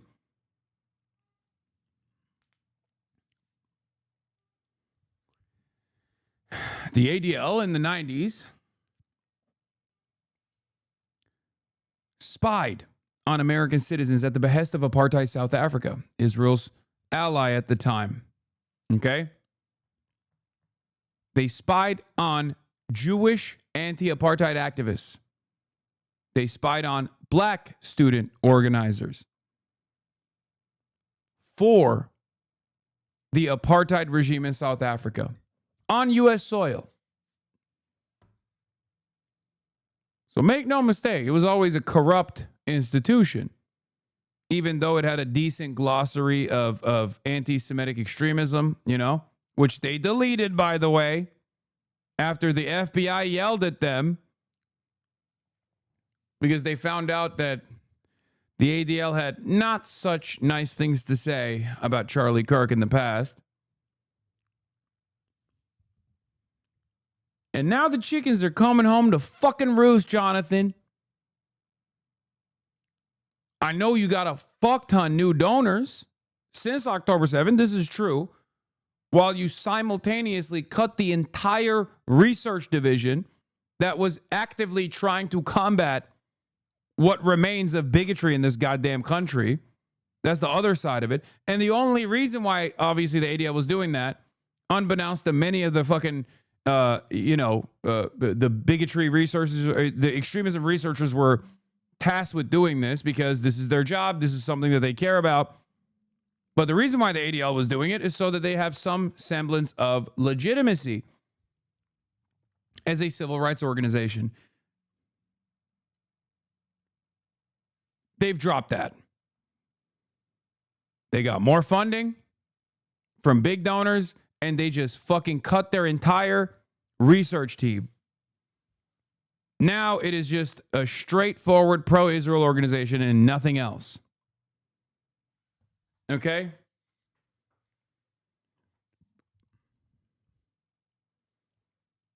Yeah. They made fucking threads over and over again. They got policy changes made on Twitch. In time of dangerously escalating anti-Semitism, we commend Twitch for changing their policy regarding the use of Zionism as a slur and proxy for hate against Jews.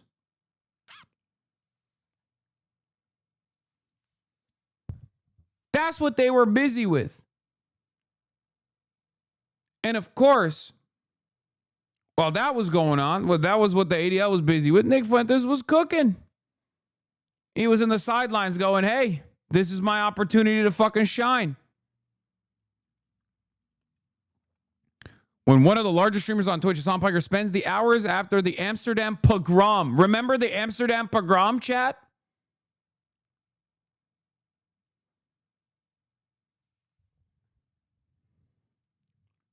Fucking idiots.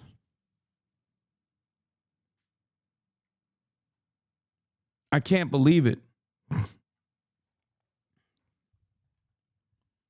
Yeah, Hamasterdam pogrom.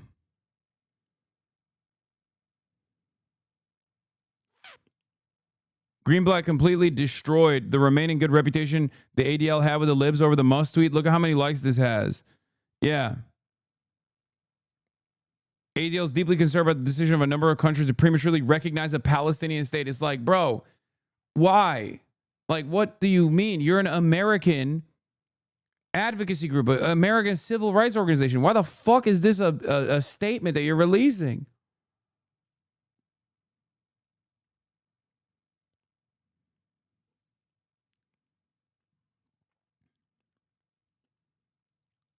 And now you got the Heritage Foundation defending Nick Fuentes and Tucker Carlson. Now, obviously, Kevin Roberts probably got yelled at by a lot of big donors. So we had to turn around and be like, oh, my bad. Let's see what he had to say. Yesterday, I said that I abhorred views expressed by Nick Fuentes, and that's the best way to fight anti-Semitic ideas was to challenge them head on. Fuentes replied on X by saying, I don't know exactly what you abhor about my views. Allow me to elaborate because there's plenty to condemn.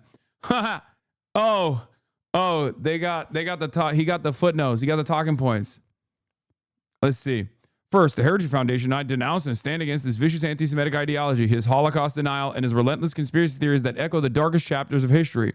We are disgusted by his musings about rape, women, child marriage, and abusing his potential wife. Fuentes made... These are all real, by the way. Oh, God, it's awesome. Watching Watching right-wing infighting happen like this. Oh God, that's so good. Oh, hell yeah. Oh my God. Oh, hell yeah. Fuentes made grotesque analogies to try to cast doubt on the murder of 6 million Jews during the Holocaust and has said, I think the Holocaust is exaggerated. I don't hate Hitler. He did do that. Fuentes called for the death penalty for perfidious Jews and other non-Christians, stating that when we take power, they need to be given the death penalty. Fuentes praised Hitler and in the Tucker interview said he is a Stalin admirer. Brother, how are you going to add that? That's crazy. Like I feel like these two things are on different wavelengths a little bit. That's crazy. He did say that. He said he admires Stalin. He did. I saw it. Fuentes stated, but I do think it's funny that he's like, Nick Fuentes is a Holocaust denier. Also said he admires Stalin.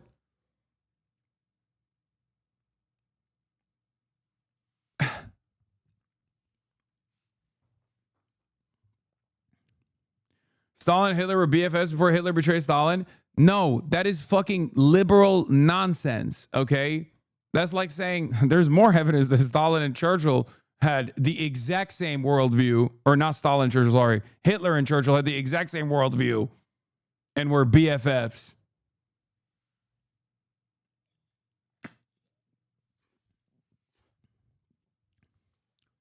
Guys, the people, the Nazis, both neo-Nazis and historic Nazis, have always despised communism, socialism, Joseph Stalin, Vladimir Lenin, Trotsky, all forms of socialism, communism, Marxism. Don't be fucking stupid. Do not get duped by silly ass liberal takes, okay? Just as the West did appeasement. No, they like Trotsky now. That's totally different. We're talking about historically, okay? They liked Trotsky after Trotsky ran away. They did not like him when he was the Jewish guy that, by the statements of neo-Nazis, killed 80 to 90 million goyim or whatever the fuck they think, okay? They like Trotsky now because he played a formative role in a lot of anti-communist and anti-USSR sentiment that circulated in the Western world.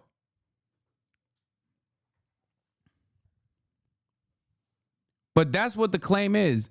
Neo-Nazis now, and even fascists back then, saw the Bolsheviks as a bunch of revolutionary Jews that were just anti-white. Okay?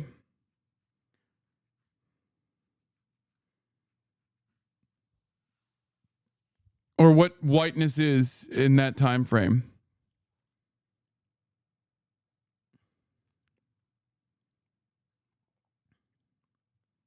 Churchill was actually a bigger fan of Mussolini. He once said, if I had been born in Italy, I would have been a follower of his from the beginning. I mean, makes sense. Churchill also has some fucking wild-ass racialized views, too. Yeah. Churchill was a European ethno-supremacist just like Hitler was ideologically. Churchill admitted in an address. Anyway. Fuentes stated that his goal is total Aryan victory and claimed that black people should be in prison for the most part. This is but a sampling of his vile daily rhetoric. Okay. So what's the difference between the Heritage Foundation other than, being anti-Israel, honestly? Like, down to the Holocaust denial, what really is the difference between, like, the average Heritage Foundation researcher that just graduated college and Nick Fuentes? There is no difference, by the way. That's what they know. They recognize that. That's why they're trying to fucking deal with it. Okay?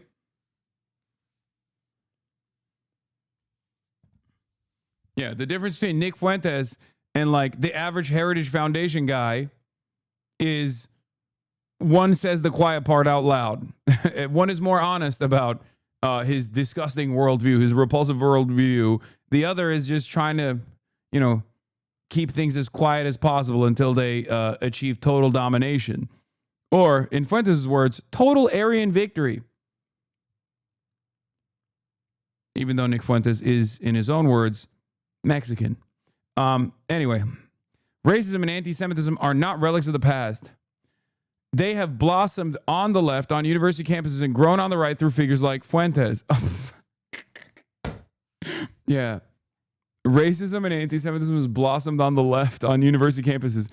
Brother, every other piece that your think tank produces talks about how woke and gay the libtarded college campuses are. Now you're saying racism is manifesting on college campuses because of the left? How is this? This doesn't. You got hit with the woke ray, it feels like.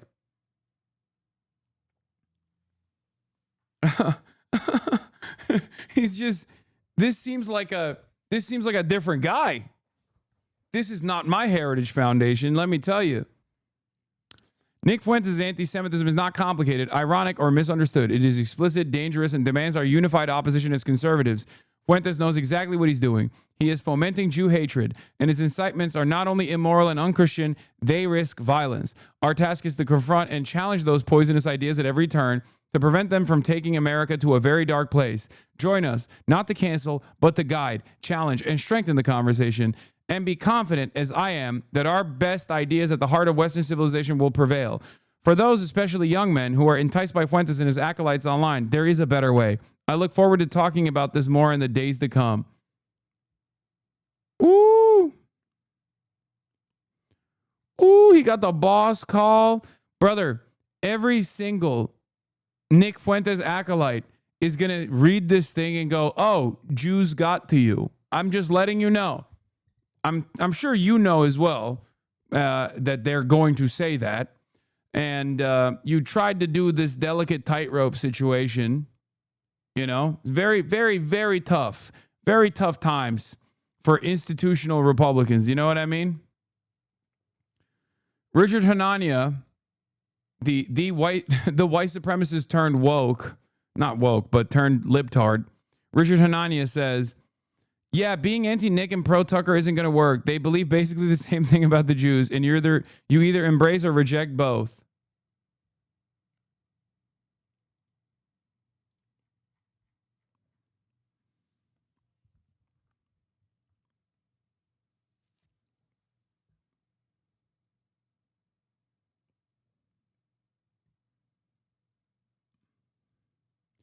This dude is still trying to milk fascism. Press tell people don't let Nazis take power. Don't ever listen to the press. The press is the enemy of the people. These international organizations like the UN and the WEF, those are also enemies of the people. They exist purely to subvert your goals, to destroy your country, and to advance their own globalist agenda. They don't care.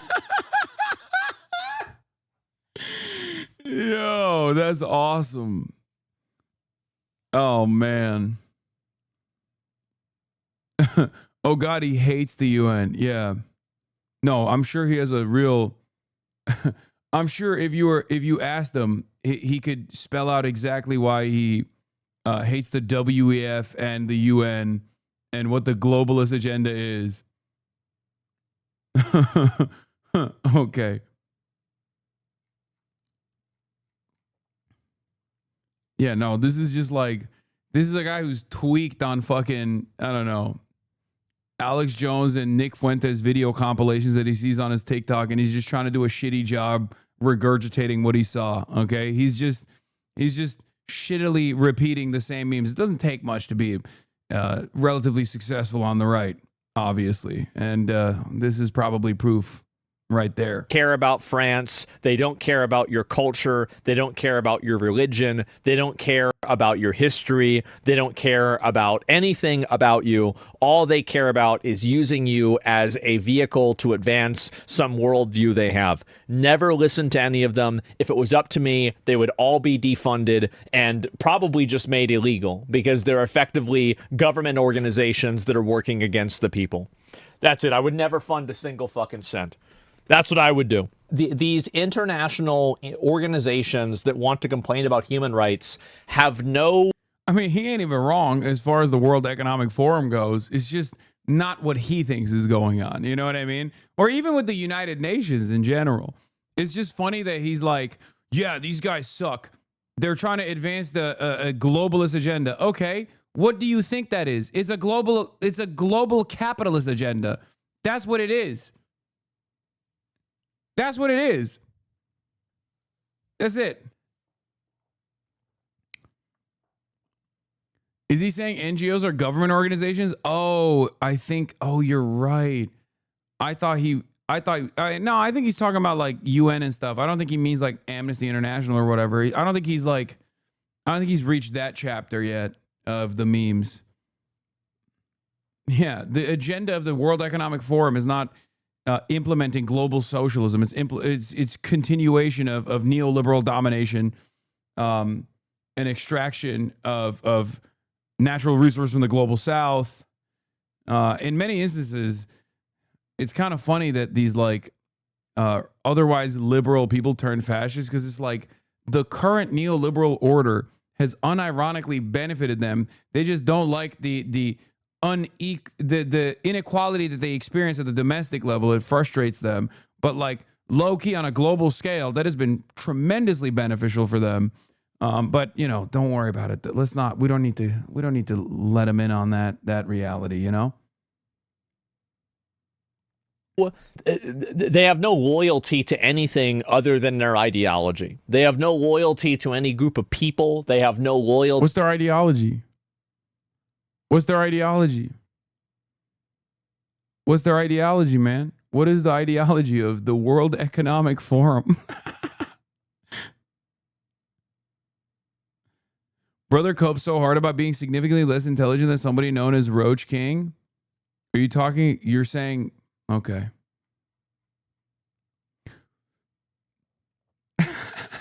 This is one of those things where you're like, you should probably be embarrassed to say that. I'm not necessarily a very intelligent person. I say it all the time. But like in a lineup of like normal people, if you were to bring both of us up and be like, this is the fucking brilliant guy, you got to listen to this guy. I don't know. Chatter is the coworker that you guys basically avoid at the lunch break, because he constantly is wanting to show you all the different memes that he sees on the internet. Look at him coping, dude, in real time. It's gaming o'clock. You're a little late, bro. I didn't realize we're at 7 hours. What do you think the World Economic Forum's ideology is? OS paradox?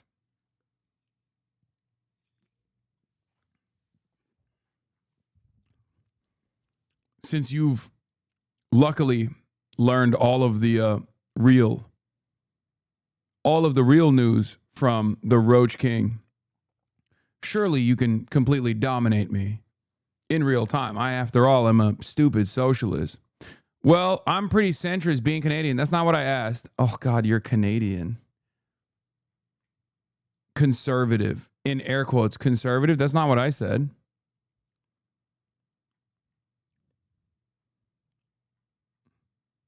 Come on, brother. You can at least Google it. Come on, I've given you enough time. That's so fucking stupid. Now do you feel like you're in the spotlight?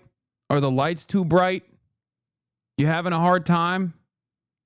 Clock's fucking ticking. Come on.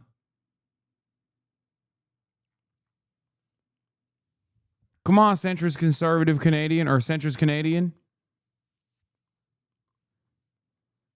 It's so funny because like I already gave him the answer, but he was too busy fucking hornily typing this out. So he didn't hear me. You asked me what my political alignment was, and I told you, no, I didn't. I said, can you explain to me what the global agenda is of the World Economic Forum, or what the ideology is that Asmongold is pointing to with the World Economic Forum? I don't give a fuck about what your personal political alignment is. Listen, God. Canada is a Anglophone country for the most part. No, I know there's some Francophones there, but I'm pretty sure you're capable of understanding the English language, especially when you're encountering a person whose second language is English. You should be a little bit smarter than this, no? Go ahead, ask ChatGPT. Come back and copy paste it. Imagine coping and seething this hard.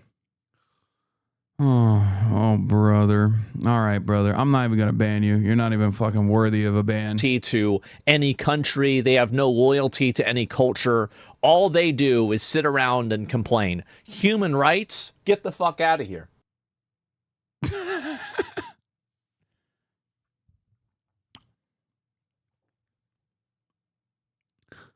Oh, yeah. Dude, Canada's so redneck, they're lucky they have Quebec. I asked a very simple question. Let's dig deep. Let's dive a little bit into this supposed ideology of the World Economic Forum. Imagine if I find out it's my coworker Monday. If this is how you find out, you probably saw the signs, you know? Also, centrism is not a political alignment, you fucking dipshit.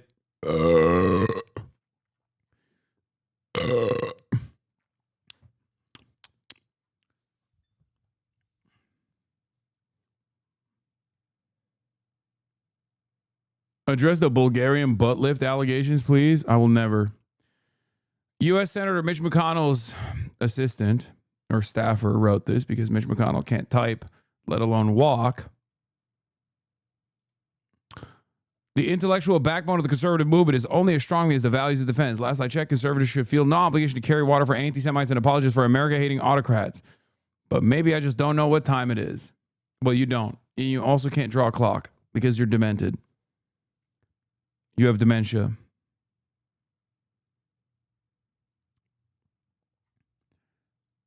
Ted Cruz had that line too. He blasts Tucker Carlson's defense. Now is a time for choosing. Now is a time for courage. If you sit there and nod adoringly. I mean, dude, he's at the 40th Republican Jewish Coalition. It's just, there's never been a better moment for anti-Semites. I swear to God. If you are an anti-Semitic right-winger, oh my Lord, dude, look at this. You could just be like, see? That's it. All you need to do is point. It's not even wrong. Like, what Ted Cruz and all these other dipshits are saying is not even wrong.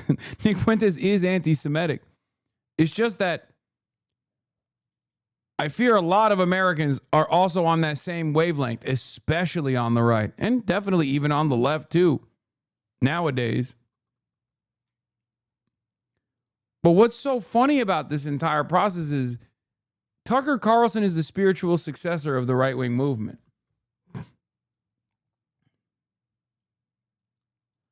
Oh, an acolyte of Asmold that we had watched before. Yeah, that's true. Andy Pants. Remember that one guy that we watched before and we were like, is this guy fucking memeing because no one is this stupid? Yeah, there's an update on his story. I forgot to mention this. It's one of the most insane things I've ever heard. He lost the custody of his kids, says Ackman. Stop Noticing the War on Men is the title of the video from Andy Pants Gaming. If you guys recall, I've watched some of his videos. He's one of the most insane right-wingers I've ever seen because it's like so childish. Like his arguments are so childish. Asmongold watches him all the time or used to watch him all the time. I don't know if he still does. I don't know if he still actually makes content. Let me see if I can show you one of his like best moments. Hold on. Andy Pants Gaming, HasanAbi. Yeah. The name of the title of the video was I Can't Tell. Wait, what the fuck? Why is this a podcast? Why is this? I Googled it and that's the first thing that came up is a podcast. What the fuck? This is gay. Soy and health. Man, okay? Everyone has to do TRT. One gender and one gender only. Okay, this is one of the bot channels. The fucking, god damn it, the editors are so, the AI edits are so bad on these fucking stupid ass bot channels. Anyway, My point is, I've watched his videos before, and it turns out, and I can't believe this, but according to the Act Man, the replies to this from people saying he's right is so funny because they don't even know he used his daughter to produce AI CSAM material for a video game he made, and that's why he lost the custody of his child. This is the maximum divorced dad. Okay? Andy Pants Gaming, first of all, I was shocked that he even had a kid and was married, I guess. But yeah.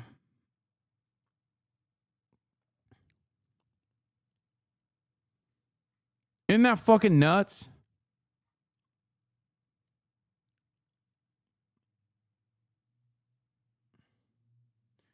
TikToker that got canceled for saying the N-word and started grifting is doing blackface live stream for 80K people on Twitter. I don't want to see that. I don't want to fucking see that.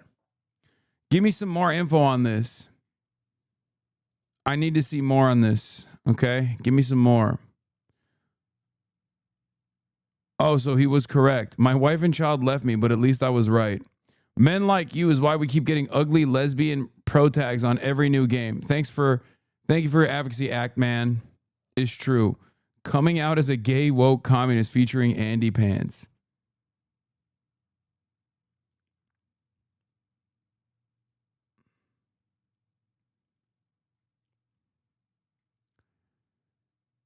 To the people defending Andy Pants, he made porn of his child. That's a big reason he lost custody.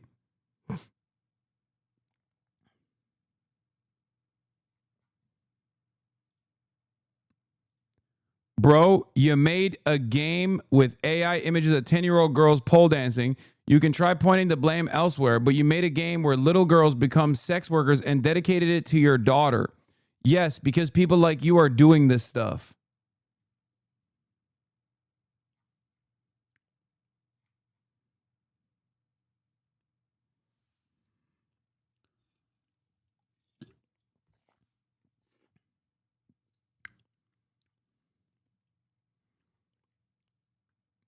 Making CP, making CSAM. Nah, fuck that shit. Making CSAM to own the fucking libs, man.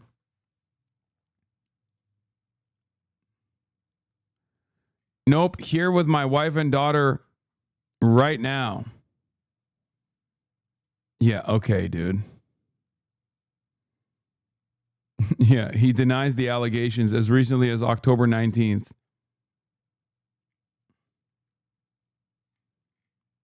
What is this? Everything is just kind of getting worse and worse, isn't it? Oh my God. Guys. I don't need to see this, okay? You don't need to show me this. I don't want to see it. Why? Why do you feel the need to, God. Someone said H3 podcast.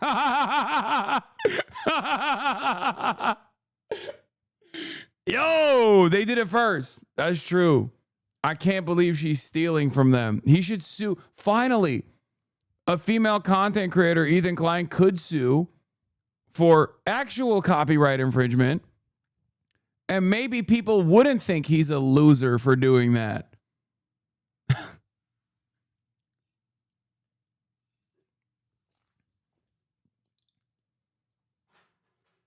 Drop all the other lawsuits and then pursue this one.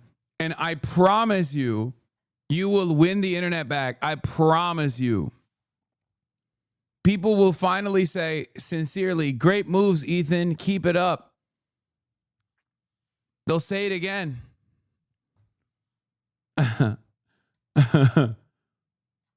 Oh, man.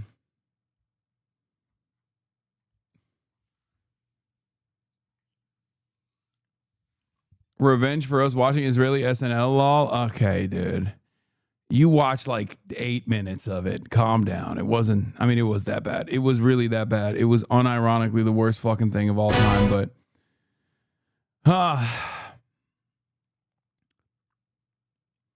You should play Superhero Telltale today. It will retain 25K gaming viewers, multiple super chicks suck you off, and you have a superhero costume on. Wait, what?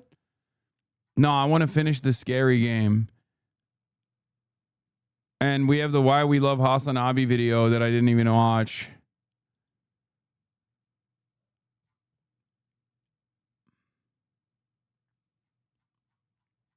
But I do want to play Dispatch, though. Especially now, more than ever, now that you told me that superhero chicks suck you off. What the fuck? Is that for real? That sounds amazing. Dispatch has crazy good writing. I mean, yeah, I got that. Someone said superhero chicks suck you off. It doesn't get any better than that. Suck sideways into Tuesday. Oh my God, all the way until Tuesday? Actually, it's the other way around. You eat out superhero chicks. Oh my God.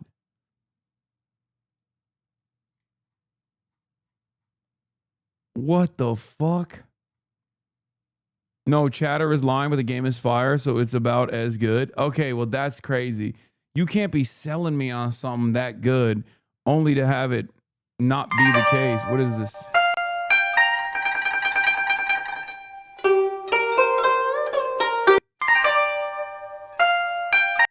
This is so dumb. Episode 4 opens with Invisigal having a sex dream about your character.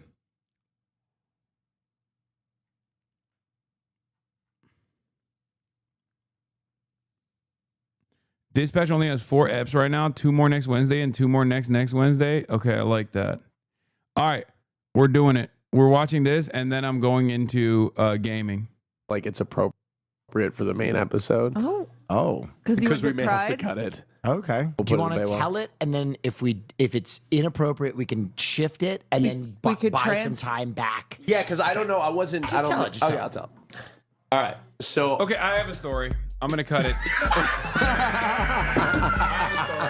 that's crazy. I'm cutting your story. That's crazy. I've never seen anything That was like mean. Can you point back and go like other way? This is my knees, dog. You and that bear look related, dog. Yeah, what? Your grandparents are alive? No, they're all Okay, dead. then what are you gonna do? No, they're not all dead. What am I saying? On my mom's side, both of my grandparents Mine are all alive. dead. Hold this L. Wait, that. Cutie, is this scary? No. Mater. Hey, Cap. Are your gays as like not house trained as Austin is? That's a Crazy question. Because let me tell you. Wait, Hasan, was that the night that you Mark was showed there. up for my birthday for 3 minutes and left? Yeah, because but he had a Russia little bit was of a invading headache. Ukraine. Like, By the way, that's still happening. Yeah. So not pressing. Exactly, news. exactly. Yeah, see what happened? It's still going on. You the could have Abbey stayed didn't stand hard enough. Could you have stayed maybe in if they had? Is under attack. I've seen. Oh my God, Austin is. Oh my God, Austin is there. Cutie, you have literally had a total collective of 10 fries. If you have a heart attack, I'm punching you in the chest so hard for being a bitch. He just got stoked when he saw a train because he was there when they were invented. Okay. Classes in them, and I was always terrible at it. And in this recurring dream, I'm back in high school, and I have missed an entire semester of a class that I didn't write down. And I go into the last day, and I've failed that class. I have the same recurring dream. That was so Yeah. cute. Will they? Won't they? And then I like almost don't graduate, and it's like really fucking stressful. Yes, yes. That's a normal- and then I'm like sitting there doing Tastes packets worse. like the day before to try to graduate, and then I wake up. What are you gonna do to him? Deliver justice. I want Cutie back. Okay. I miss her. I miss her a lot. What do you want me to do? I literally flew out to see her. The fuck do you want? Go tell her to come back. I was gonna ask you guys how you feel your friendship has evolved over the years, especially as you've started like working together, making content together. Has it been pretty Will smooth and I's sailing? friendship has devolved through the years. Oh God. We had a lot of free time. Now neither of us have any free time. Well, I invite him to things, and he just doesn't come. Your invitation to things is like, hey, I have Smorgasbord is playing at Glorp Glorp, and we're just gonna fucking do Smorgasbord is playing at Glorp Glorp. I invited him to Coachella. Is this guy for fucking real? No, where they put coffee in it. Put your fucking phones away! I'm being good. Get off your phone, slut. I'm looking for podcast topics. That was the first thing she said. You're on your phone. Put your phone down, son. Put your freaking phone freaking down. Yeah, she was telling us a story. Get off your phone, faggot. I'm trying to log my calories in. I am planning to move to Los Angeles. I'm proud of you. Thank you so much. He's on his phone again. Would you get off your phone? It's family time. I am getting...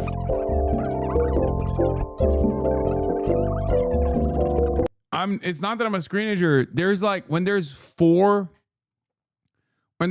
hoes, I don't want to butt into the convo, and I'm often scrolling for a different news story that I want to bring up. That's what it is. I hope this helps with a temporary distraction. This was sped up 5x, by the way.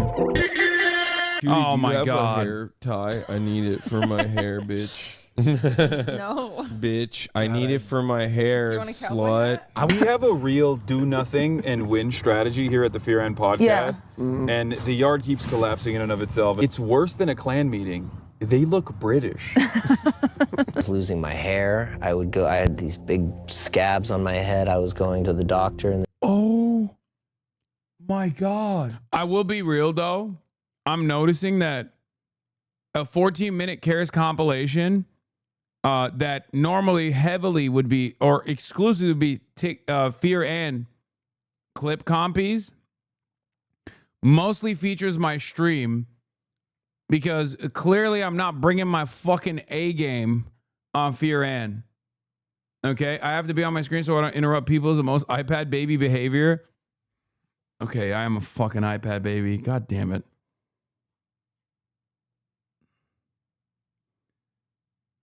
Mitchy Skippy. Let's see where that chatter is today. Okay. This is not from that long ago, but I want to see. This is I think this was pre-October 7. Superman chatters Lamau. Mitchy Skippy still here. I think it's time we start speaking other languages. Oh, that's smart. To open up our audience. I'll do Japanese. Mizu Korasai. Yeah. Bonjour, mon amis. Hasan, do a language. Patreon the two No, not that one. Come on. That What one the fuck? Okay, listen. I did What else you guys have going on? You guys got anything new? There is literally nothing that has happened in my life over the course of the past 7 days that is not directly related to Israel-Palestine. So light conversation. So right? that's all I've been doing. We've raised more than $600,000 in 2 days. That's for amazing. First I day. saw somebody respond, just brain dead, just being like, wow, millionaire raising money. Interesting. Better that than the classic, oh, you're funding Hamas. That's crazy. HamasAbi. Yeah. Is what I've been getting. HamasAbi. Yeah. That is crazy. Yeah, no. Why am I laughing at that? That's Yeah. awful. We got to meet and interview so many influential queer people. Did you ask Jojo Siva to come on the podcast? No. No. What the hell are you doing? Oh, the ibis. They're so beautiful. Look at it. It's so funny that like people call them bin chickens and think that they're gross and disgusting when they're like literally an exotic bird. So you walked into the gas station, they were like, damn, that's a Dookie girl. They were like, that's Dookie Cinderella. Yes. Law enforcement can actually figure out exactly where you're at. Tesla's, you should be hung. I am hung. A man? Yuck. If you were born British, would you have preferred to get aborted? Yes. The noise. You guys are objectifying me. I'm a political commentator. I was on CNN this week. Yeah, nobody gives a shit. Look at that cock. Super sick, bro. You want to plant trees? How about you plant bitches, okay? I could be a Dallas Cowboy cheerleader. Brilliant. I can't. You could. I can't do that. Can you do the You splits? could. You look like No. it. You're Said to me. blonde and you look racist.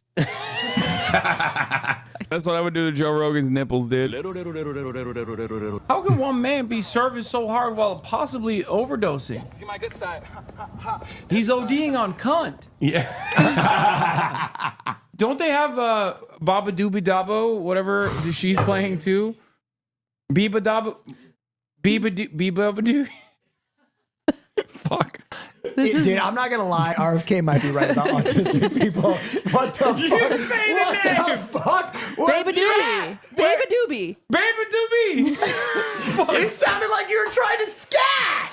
I'm 33 years old.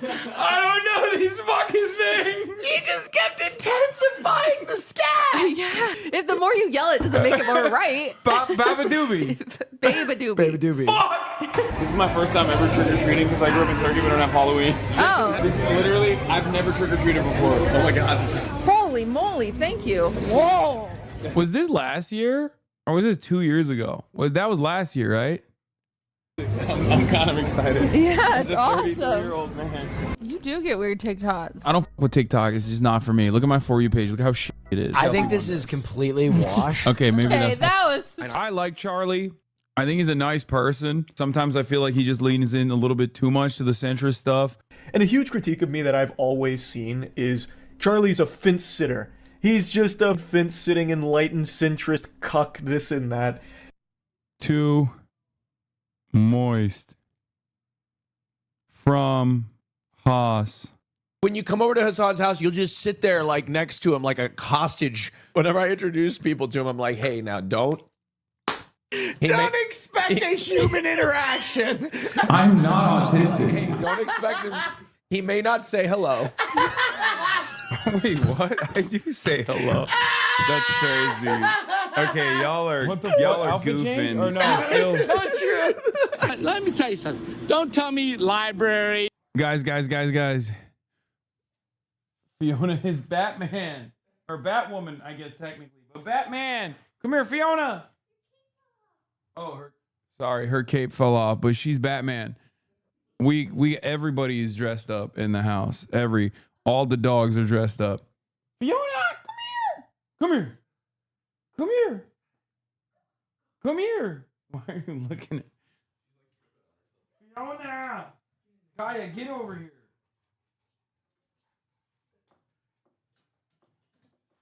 Look at that. They just went on a long ass walk. Why do you smell like cotton candy? What the fuck? Did you go trick or treating, Kaya? The U.S. government just closed the Venezuelan airspace? Are you fucking kidding me? God damn it. Oh my fucking God. If I want a human reaction from you, I need to bring a pupper. Yes, I love puppies. I love dogs. You missed the opportunity to dress her up as Shazam. Brother, we don't have an unlimited fucking costume pile to hit. Yeah, I would have liked to have actually been dressed up as I mean, Superman I had to do for you guys. It's fan service. But like, I would have loved to do Red Sun. I would have loved to do USSR Superman. I looked it up, but I couldn't get it on time.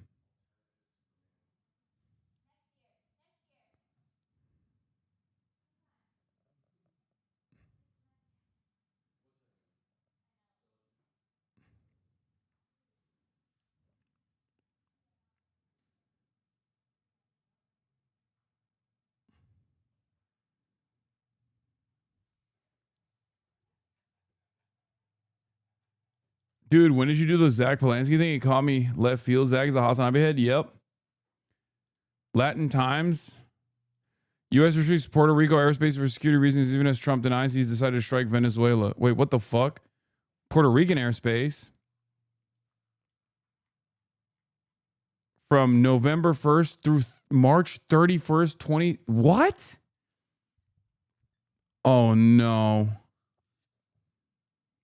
They issued a NOTAM off the coast of Puerto Rico from November 1st through March 31st, 2026.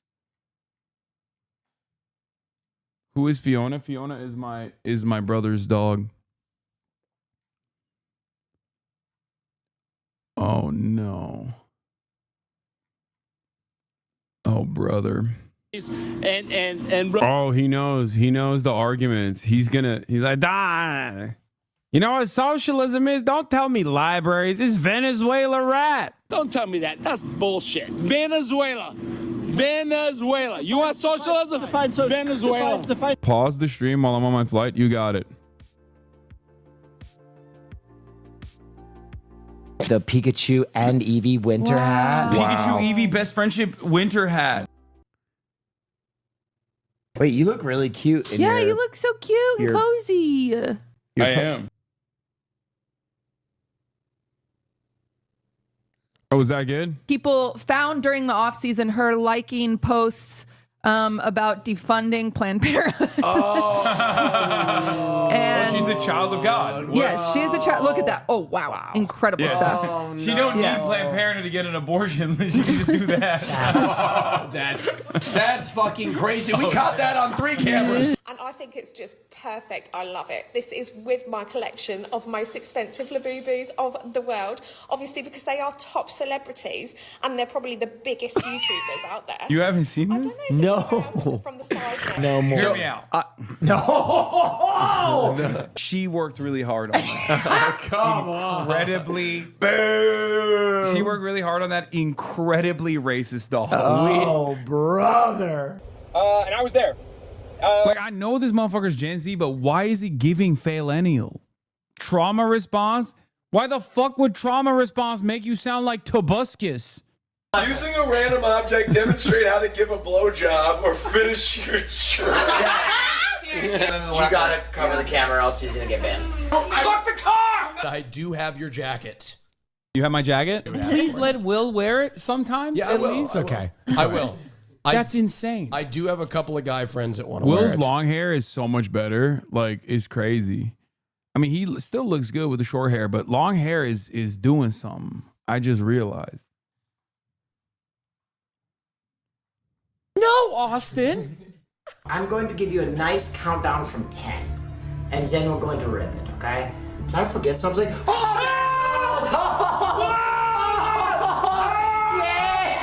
Why would you do that?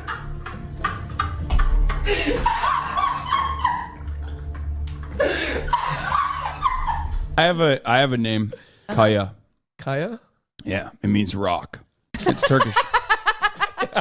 Her name is Kaya, which is ironic because on this podcast I said I want my firstborn son to be named Kaya, and then chat saw that and literally were like, you should name your dog that, and then they voted for it. Celine.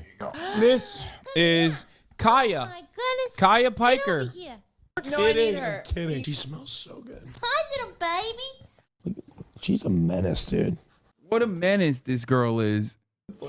Oh, don't tell him. Don't tell him. What the?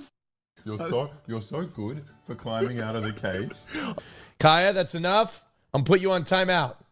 Hear me? Wow, that was very good. You hear me, Kaya? She listened to you. Knock it off.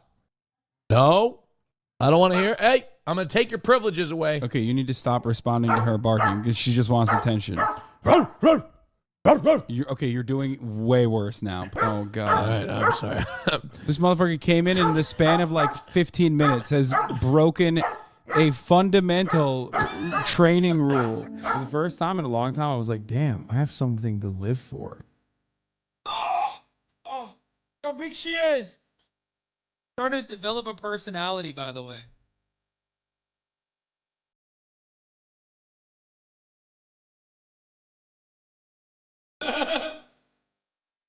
How big she is. Ugh.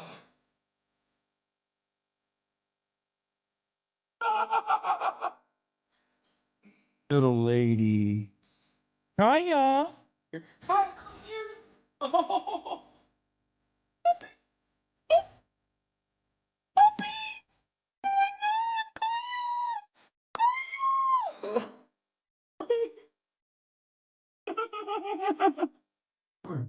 Okay. Hi.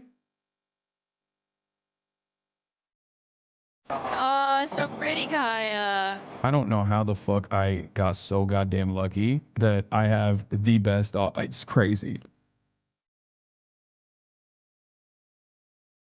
Thank you. Okay. No, don't come to me. Yeah, good lady. Now all you do is call her fat because she is.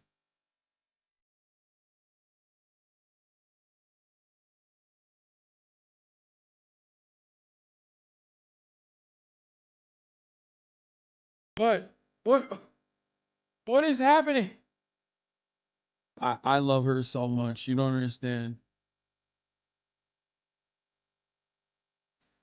Hello. Hello. I am the luckiest person on the planet. I love her so much. But you're the real princess here. Let's be real. She is the number one. Look at her face. Oh God, I got teary-eyed a little bit. Oh my God. Come here. Hey, come here. Come here.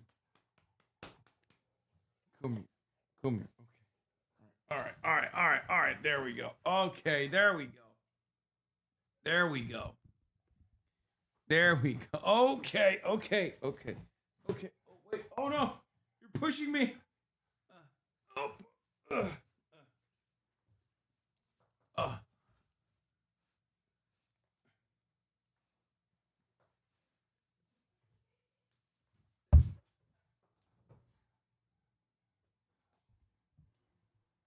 She's just a lap dog, little baby. I cannot believe how much bigger she's gotten.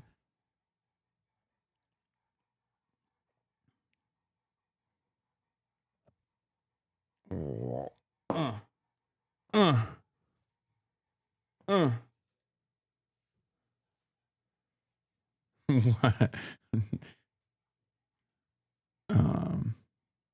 Good thing you didn't go with the P flap. Can't believe I watched the reason raising this dog just for that 15-second clip to send the internet into a frenzy. I know. The fucking vice president, dude.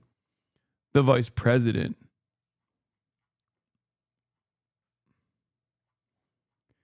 Ay.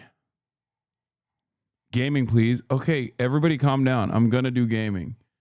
I'm gonna do gaming. Okay?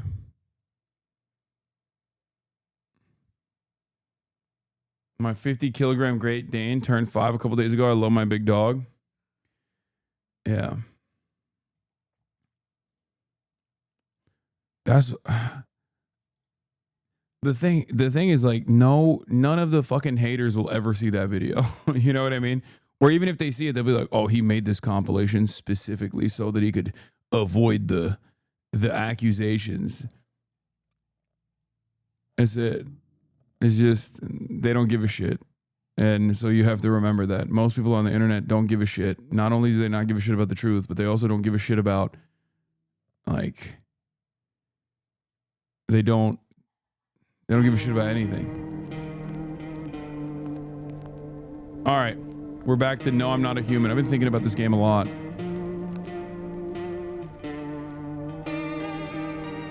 Bro, you already lost? I love Sam Sulek. Wait, really? Why did I lose already?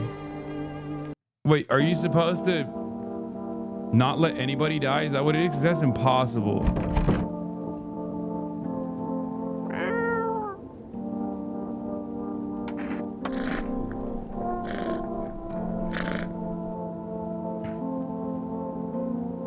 I fed the cat.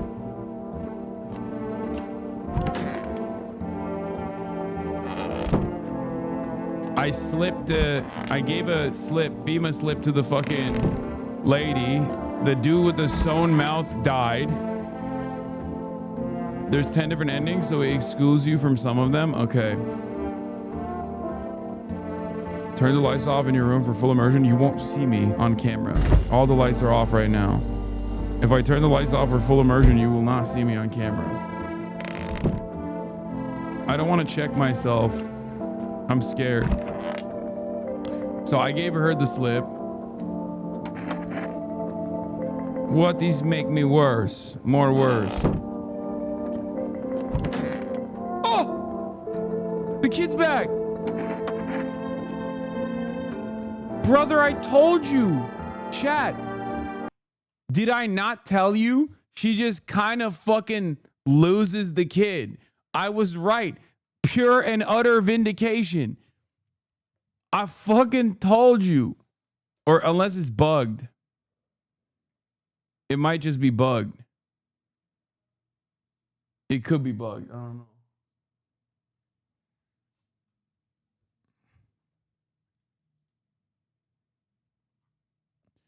He used to drive this woman around. I knew what was going on. I tolerated it at first, but I couldn't stay quiet. I nagged and nagged. He ended up switching jobs so he wouldn't see her anymore. Maybe he really did love me. Or maybe it's all in my head. Anyway, I need to rest. We can talk later. See? The kid's back and he's looking at me weird, bro. Looking at me weird as fuck.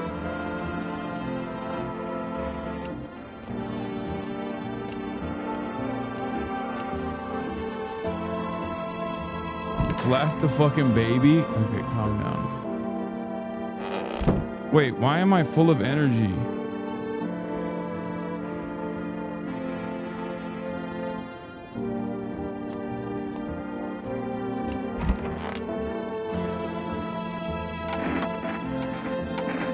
Let's check this guy. Let's take a photo of this guy. I don't like being photographed. Flash reminds me of thunder, sets me on edge. What?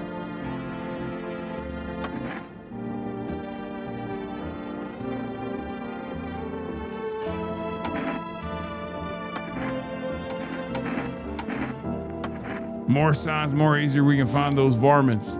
Oh, he's got hair. I'm just a normal fella, son. Don't know what you done expecting to see. You gotta get the strap. Brother, why would I strap up? Wait, maybe there's something in the basement.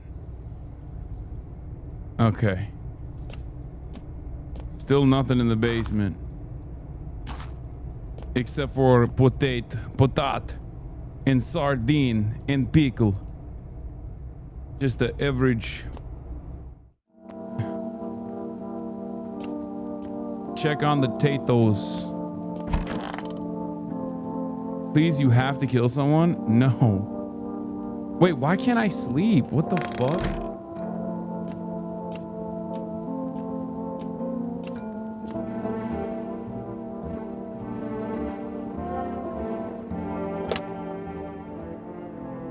From the psychic lady.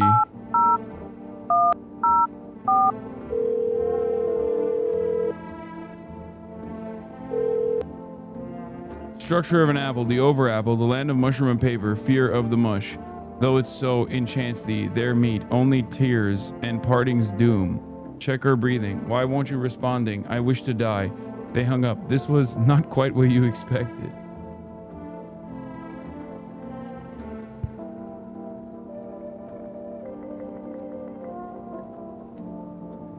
You need to do tests if you don't want to sleep. Okay, I'll test myself. Fuck it.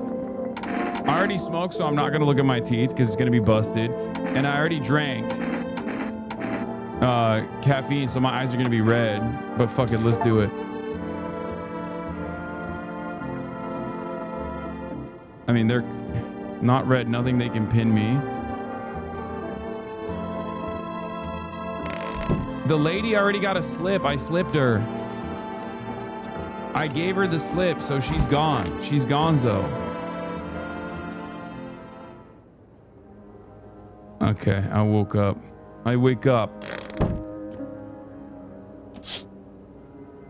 You see a woman crying over her wounded husband. You can't tell if he's alive or dead. Tears streaked. She drags his heavy body away from gunfire. You are left with a single thought. Things will only get worse. You need to test her though? No, I don't need to test her. You want to know why I don't need to? Oh, what's up, kitty cat? You know why I don't need to test her? Because she's obviously a fucking visitor. What the fuck? The path along the field is littered with the bodies of those who tried to run. Nearby stands a man responsible, a female officer. He holds a rifle.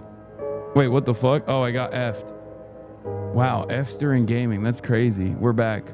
We are back. It's Mini F. FEMA guy killed people who are running. For those of you who are just tuning in. The stream got a visitor. He holds a rifle, smoking, drifting from the barrel. Why is no one knocking on the door?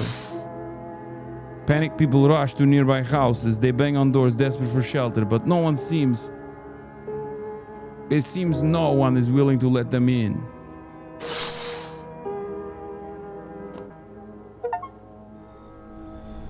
Witness the beginning of the end? Wait. What? Looks like no one else is coming tonight.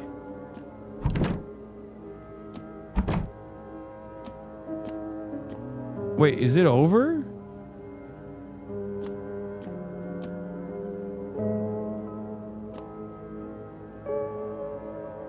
No one else is coming tonight. I guess I better go to sleep. We interrupt this program with breaking news. Reports of civil unrest are coming in from a neighboring city. Due to unresolved circumstances, FEMA forces have sealed off the area.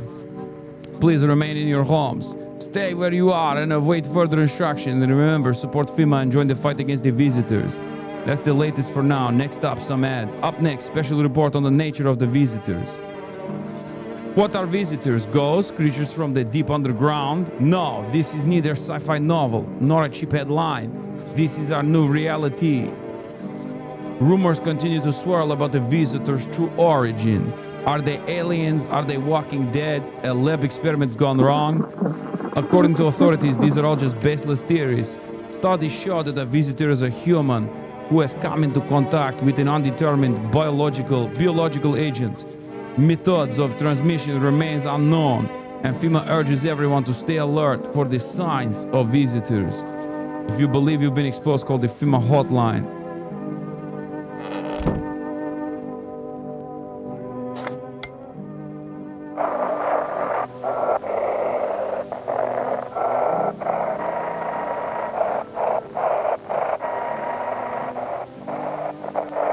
Why isn't it working?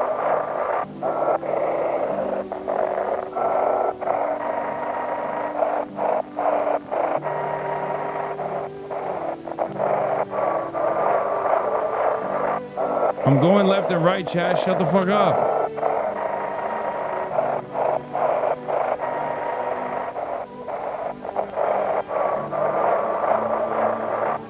There's literally nothing.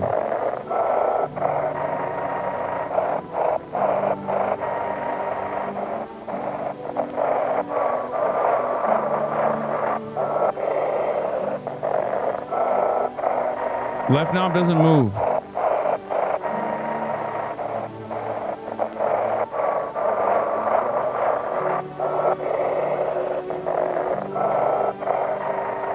Press the button. What button? I'm pressing it.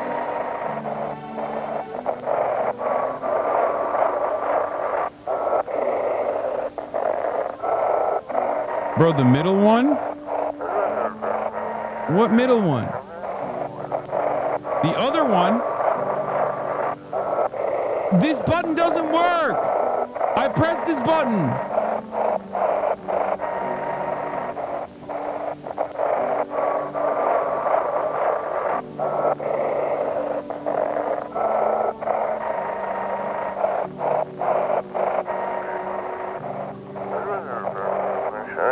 Oh! Someone please help.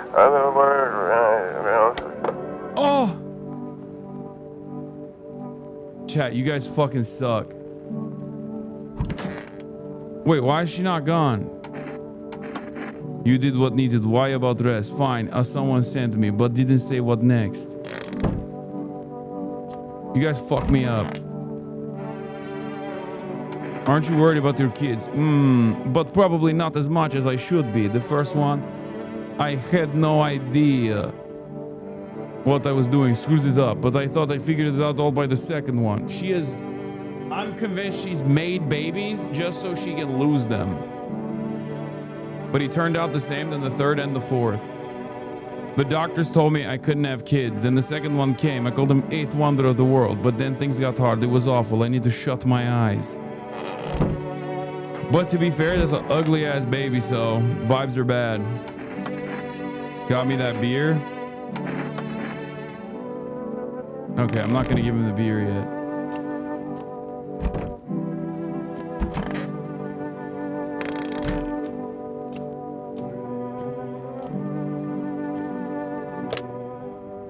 Let's call the neighbor, see if anybody picks up, even though his house is on fire.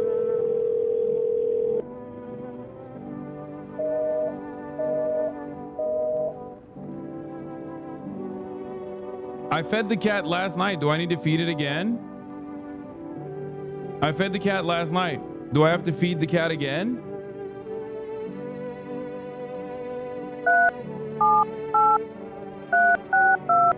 Call for rest.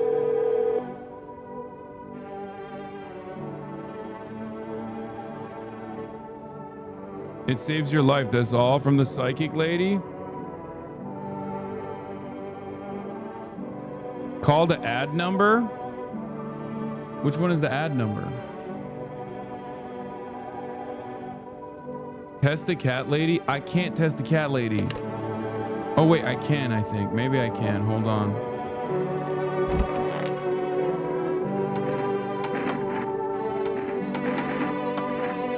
Stare, sniff, what the... Oh!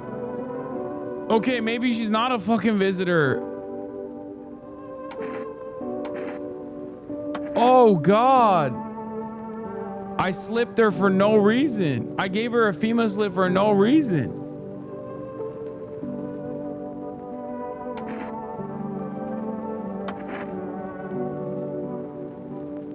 I need to test you. Fungus means visitor? No, they said no armpit hair. Visitors don't have armpit hair. That's what they said.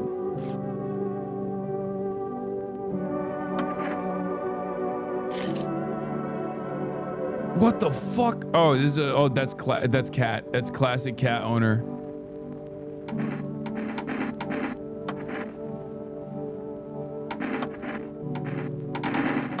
What is? I do not know. Time to try. What?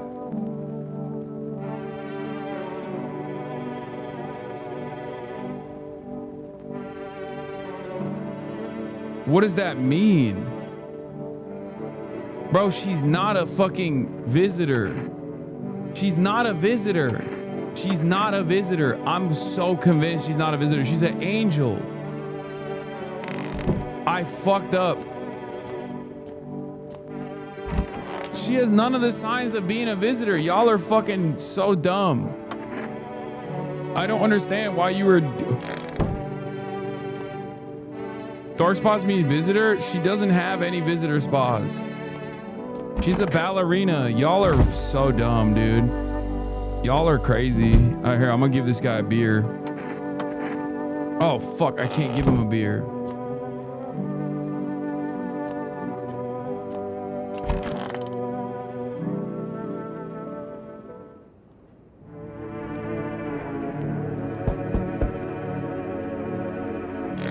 You are blinded by horniness? You think I'm horny for her? What are you, crazy? A group of evicted stand by your neighbor's ruined house. They are in shock, whispering amongst themselves. They likely want to take shelter. But is there any place left to hide from all of this? Any place in the world? Brother, if you think I'm horny for her, you're crazy. On the path stands a man, armed with an assault rifle. He looks completely insane. His jacket is covered with torn-out teeth, eyes, and who knows what else? What if they're trophies? What if he kills for not defense but sport? Whatever the case, you hope you are not his enemy.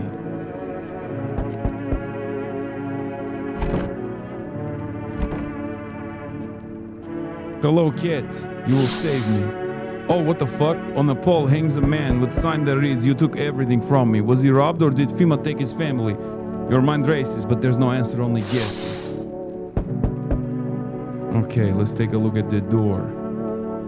There, much better.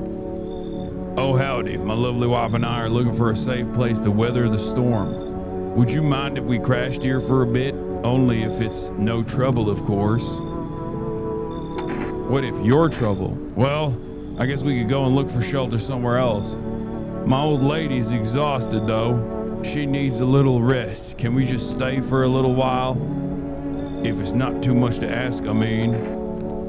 Can your wife speak for herself? Of course you can. Honey, will you say something? She's just really tired. I'm sorry. But maybe we can all talk together another day. If we ever meet again, of course. Right, darling? Oh, forgive me. I shouldn't be pushing you like this. I'm gonna bring him in. I don't think... Why are you just standing there? Come on, honey. The nice man invited us in. She's just feeling a bit shy. That's all right, sweetie. We'll get you rested up and back to your normal sense self soon. That's it? Oh. Among Us? Yo, you've been seeing all this shit going on? Fucking crazy. You holding up okay in there, bro? What's been going on exactly? I'm here to offer you new possibilities, bro. Respect the vision. Everyone's running around like chicken ass bitches instead of doing what comes pure and natural. They all just need to be happy is what I'm saying. For real. What is up with his neck, bro? Why are you here? Right down to business. I like that. I like that. Everyone thinks you're up to something in here, bringing in all these people, stirring some shit up. So I say, let's roll with that and host the party to end all parties. End of the fucking world of Palooza, bro. I mean, his teeth are busted. I can see from here, so.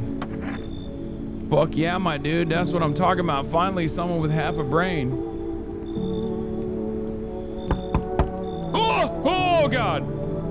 No. Can you let me in, pal?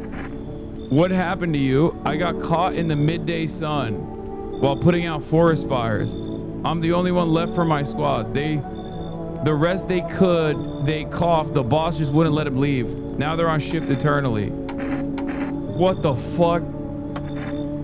A hospital? There's no more hospitals, pal. When the visitors came, the whole point of hospitals went up in smoke. Hard to get treatment if you can't trust who's treating you. There's no helping. There's no helping me now. I'd have been better off putting out those fires and dying out there with my buddies. I don't have much time left anyway. Fuck it, he's a burn victim. Let's bring him in. I don't think I'll be in your hair for too long. At least I won't have to die alone in the dirt. They gave us this slip of paper at work before we went to put the fires out. It's a mandate telling us to report to a FEMA quarantine zone. But why go if everyone who does ends up dead? Here, I don't need it anyway. You can throw it away or use it for something else.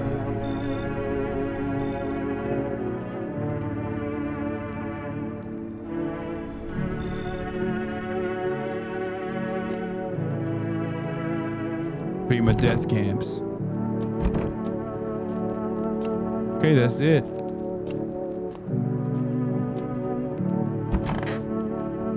I can't feed the cat at night.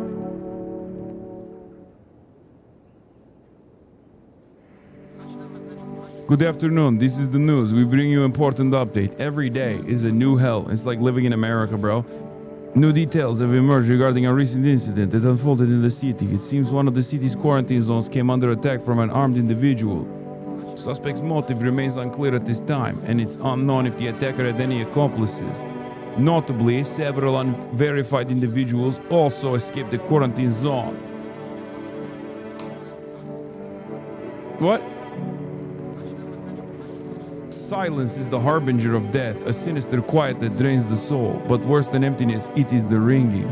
A distant funeral knell growing ever louder. The bells toll for us all, filling our ears with endless din. What? Filthy thoughts caught in webs of wax. An infernal nest where visitors thrive, tangled deeply in sticky sustenance. Cerumen inundans, cerumen inundans, cerumen inundans. Up next, a special report on the temporary suspension of corpse disposal. What? There is some reports describe a lone shooter, while others mention an armed group dressed in hooded clothing. However, the city's greatest challenge may still lie ahead due to lockdown measures imposed. Corpse disposal in surrounding areas have been temporarily suspended. Residential inspections will continue. What fucking happened? Am I a visitor? If not, please wait until situation is resolved before surrendering any accumulated remains. That's the latest for now. Stay tuned.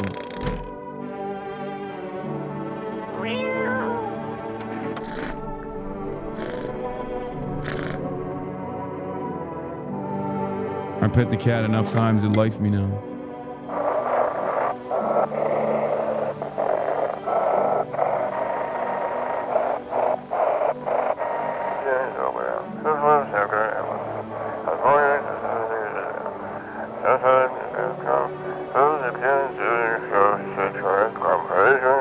They weren't the ones who attacked. I saw what was there. That it wasn't human. The quarantine zone was attacked by something that wasn't a human.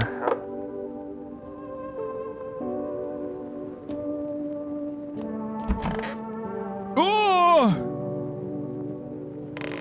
Okay, I'll get that. I'll get to that later. Did someone die? Nope. Spooky ass kid still there. Wait, who died? Oh my God. Not the fucking old dude.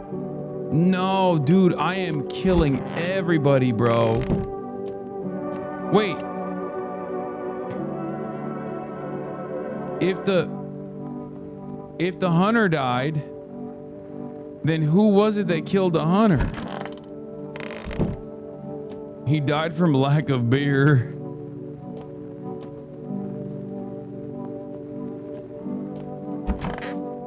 Wait, there was only 2 people. And if the visitors can only kill when there's only 2 people, that means both the ballerina and the cat lady are visitors, no?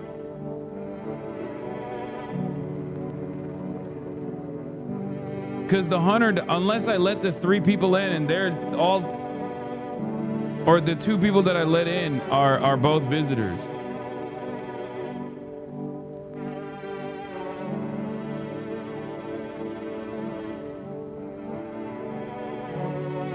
The dead bodies in the bags are human? Okay, let's talk to this fucking dipshit. What did you do before the cataclysm? Oh, man, I'm glad you asked, bro. You never heard of sports betting? Okay, I'm gonna kill this guy. What are you, a scammer? I'm a fucking analyst, man. If you knew how much cash crossed these palms, you'd be straight drooling, bro. I'm a professional, and I'm about my business, bitch. This is a kick streamer, bro. People bring in their dough to me and give back 5, no, 10 times they put in. How much how do you call it? How do you put this? I made 30 fucking mil. In debts, sure, but debts got nothing on me. I looked danger straight in the eyes, bro. Sup? What do you want to check? Want to snap a pig together? Oh, it bust out the gat. Damn, bro, over a fucking photo? I lost my aunt's house in a card game once, and even she didn't screw me this hard. Are you nuts, man? Suck my... Popped them. Come on, baby, don't pout. Why were you guys out on the street? Oh, we were on our way to visit my darling wife's mother. Realized just in time that we weren't gonna make it on our own, and well, stumbled upon your place. Thanks again for letting us stay, by the way. He was innocent? He was human, Lamau? He wasn't a visitor? Wait, you get an animation when you pop someone who is a visitor? Are you fucking kidding me? Okay, let's test out the theory. This one doesn't have any of the fucking indications, but let's look at the teeth. Okay, that's a visitor ass teeth. That's what she wants. Never thought she'd favor big idiot. Oh!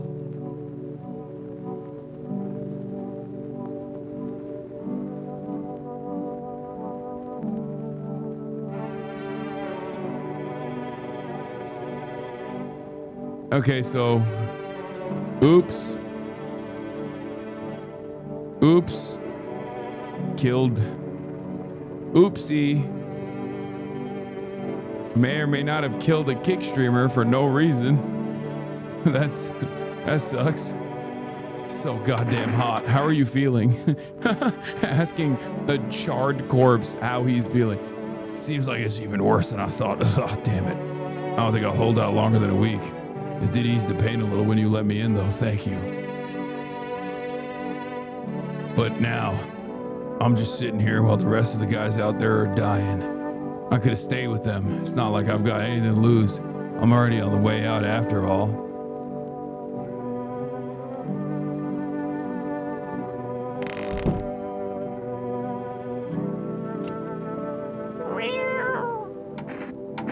Should I feed the cat some canned food?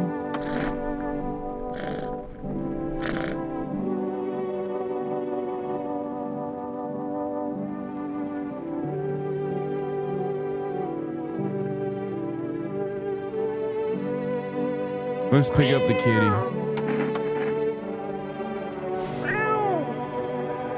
Wait, I can't bring her to other places though.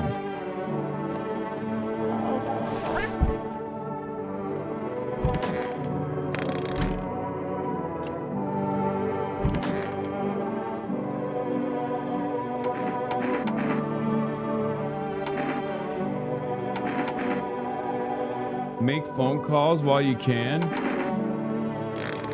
What to what? There's nowhere to call.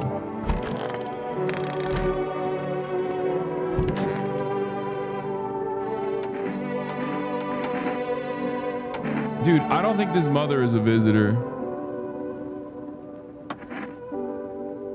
Everyone always says everyone in the chat's been saying the mother's a visitor because you guys just want me to kill the women. But she is literally passed all the tests. Like, did I take a photo of her? Can I sit? No. Oh, come on, bro.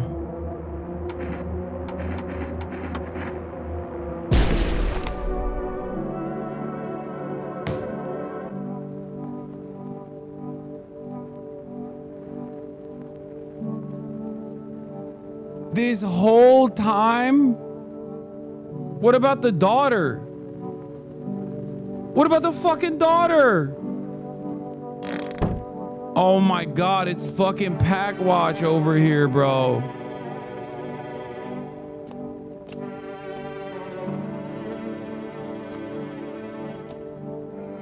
Shoot her too? I can't even shoot her if I wanted to.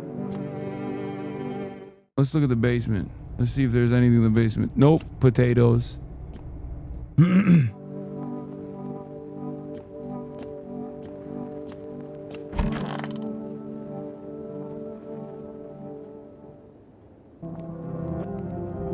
Wait, what the fuck? What the fuck happened? Am I on the ground? What is going on? What is happening? Am I cooked? Am I the cat? Am I a visitor?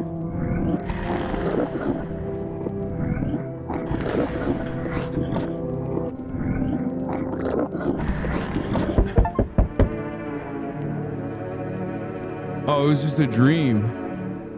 Oh, thank God. Group evicted by FEMA is settled into your neighbor's ruins. Though little remains, the basement seems to be intact. Small pocket of safety, but how long can they keep hiding? Wait, what the fuck? All the doors are open. Wait. What? Wild dogs roam the streets. Their bodies bear shallow burns. Hunger wears them thin. Inside your house, you don't fear them. But now you can't shake the feeling it's better not to go outside. Wait, why are all the doors in the house open? It wasn't a dream. Cats sleeping comfortably. Small groups carrying their belongings gather nearby. They whisper, careful not to be heard by FEMA officers. Looks like they're from quarantine zones and are moving into former residents' homes. Now they're hanging man looks like a grim welcome sign. Wait, am I a visitor? Hello. We require more test subjects from you. The sooner we get them, the better. Bring back the ones you took. You're in no position to make demands. You've all done nothing but try to get in our way. And look where that got us. We recently had to wipe out a visitor colony, a place that used to be my hometown. How long is all this going to continue? We're still studying the cause of these events. Stay out of our way. Hard to say when things will return to normal. We need to run more tests to keep things under control. Cooperate with us and this will all be over before you know it. I have to hand someone over to you, but this time we'll need 2. Doesn't matter who, just hand 2 of your residents over now. Everything will be back to normal soon. Should I say no, I'm done?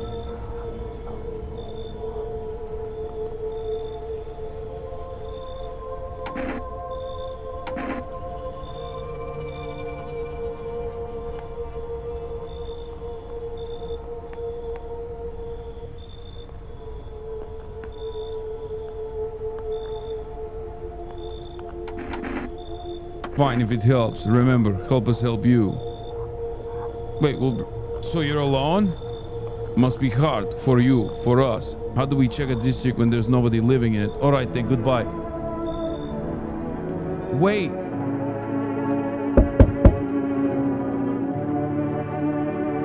Wait, I'm alone? What happened to the... Yes, your house is perfect. I can feel it. What exactly do you feel? Death. Death hath taken a liking to your house. She's quite fond of it. I don't know how many have died here, but her presence is strong. Who even are you? Why are you dressed like that? You look like some kind of cultist freak. Perhaps I do. Is that such a bad thing? This is my shroud. There will be need of it once I die. This way, there's no need to find cloth to wrap our dead.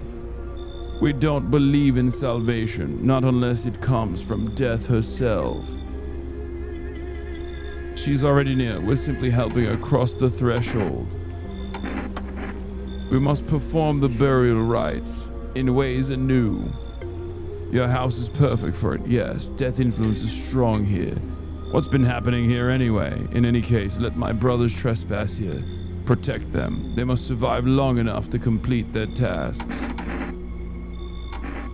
I'm not exactly burning with excitement at the prospect. Perhaps you'll end up burning after all. Watch over my people, and remember, if one of them dies, your house will be reduced to nothing. Forgive me, but there would be no other way to accomplish our divine mission.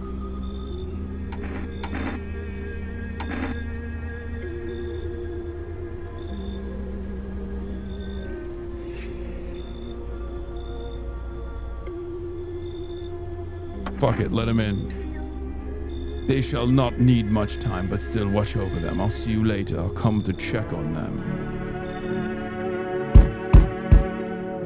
That's a weird knock. Keeping your distance, huh? Good. That improves your odds of survival. Unless you're a visitor. Why aren't you indoors? This isn't a damn game. Some people pity the visitors. Think they can, I don't know, get better. A couple days pass, they butcher everyone in the house. Then they run off and do it again. No justice. I don't hide. I am justice. I bring order. What's with the gear? Is that supposed to make you visitor proof? Visitor proof? Oh, you mean this necklace? Ha, that's a good term. I'll start using that. As a reminder. So I don't forget how many houses and how many towns I've purged. I pull a single tooth from each visitor. They're the easiest trophies to take. And if one really leaves an impression on me, I might take something else. Penises?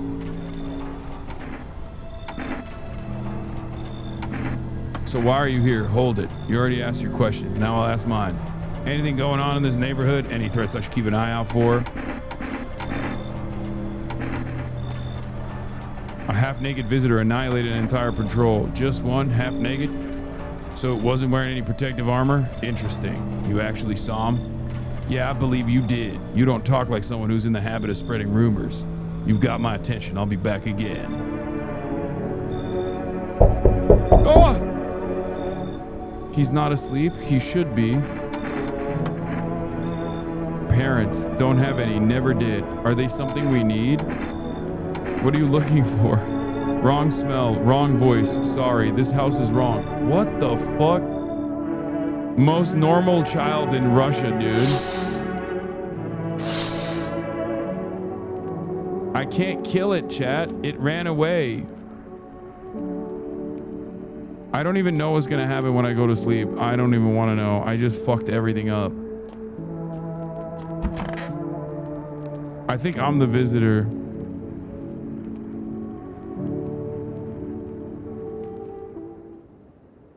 No one's left. Is this because of the dream? Good afternoon. You are watching the news. FEMA is currently assisting victims of quarantine zone attack.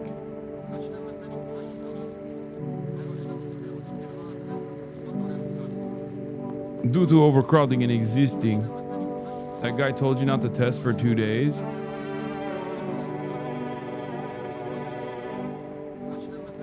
Evacuated residents will be temporarily housed in buildings on the outskirts of the city. Fortunately, local homeowners are cooperating with FEMA and have offered shelter.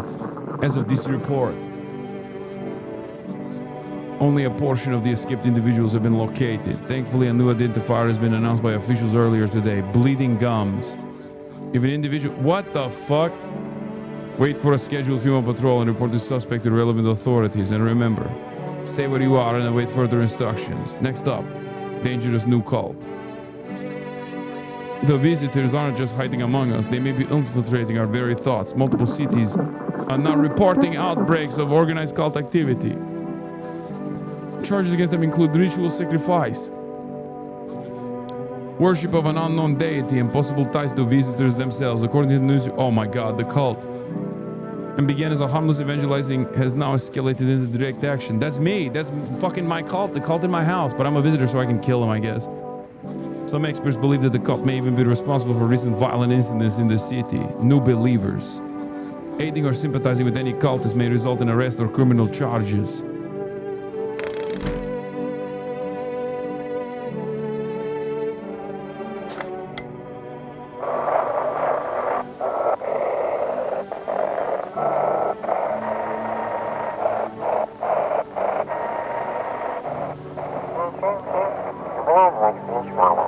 This is an evicted resident speaking.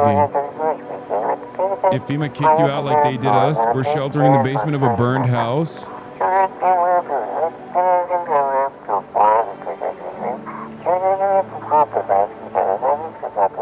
It's close to the hermit's place. Wait, I'm the hermit? We don't have much food left. Without more, we'll starve. Are they talking about me as a hermit? Hey, yo. If anyone can spare some food, please help us. We really need it.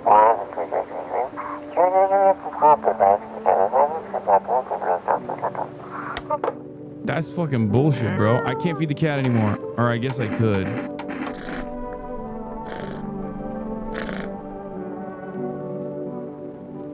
He doesn't like the pets no more. What the fuck? Hey, fucking nope. So everybody just left. Or, I mean, I guess they didn't leave. I killed them. I think. I don't even know. Am I the fucking...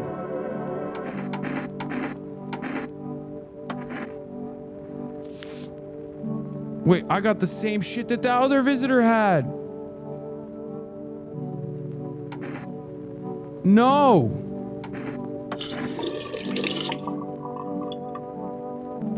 Oh. I'm a visitor. I'm a visitor. I got the same exact crusty ass armpits that the other visitor lady had, bro. It's over. I'm gonna call the neighbors and talk shit. If I'm a visitor, I might as well kill everybody, right?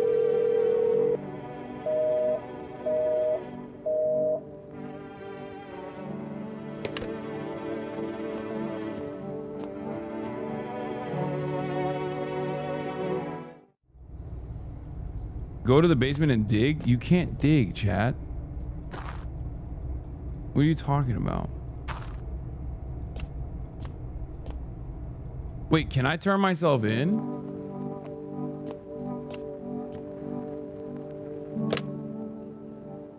(449-214). I called the right number. I called the neighbor.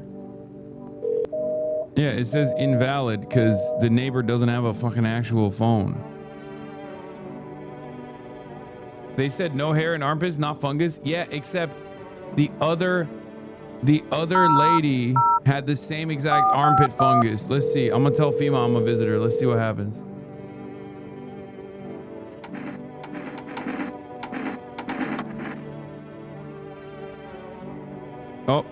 Too late.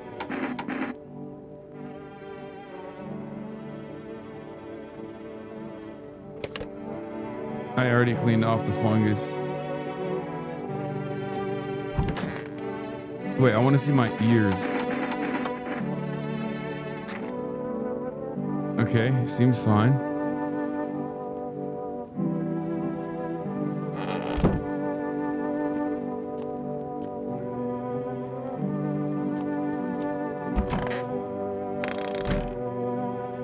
Zero survival instincts? I can't take a photo of myself, Chad. It doesn't work that way. All right, let's see what these cultists are about. Who are you? Lost souls, just like countless others who walk this blighted earth. We yearn for peace, for stillness eternal. Okay, we get it. You're a fucking cultist, okay? You look scared. Are you afraid? You're observant, homeowner. Unlike my brothers in faith, I still struggle with fear. Doubt torments me. What lies beyond life? What does it feel like? Our mentor teaches us it's neither heaven nor hell, that it's something else, but I can't seem to grasp it. If even he doesn't fully understand death, will he ever fully understand her? What if reaching her isn't enough? What if she is truly beyond comprehension entirely? But I dare not question our mentor's will, for in his eyes, I see confidence and understanding. He asks us to embrace faith and steel our resolve, to be ready. Death. How long will we be staying? Worry not, homeowner. We will not be troubled. We appreciate your hospitality and don't wish to anger you. You've done so much for us already. We'll stay in this room and pray quietly.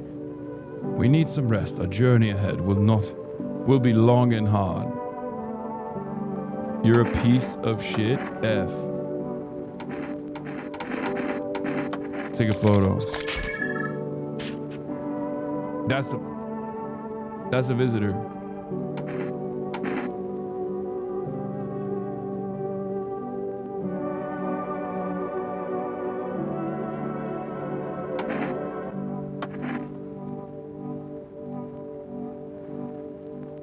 It's not. They are though. They are though. They literally are. What are we doing here? Bro, that photo is sus.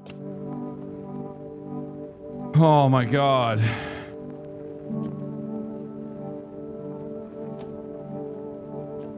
On World Thank You Day.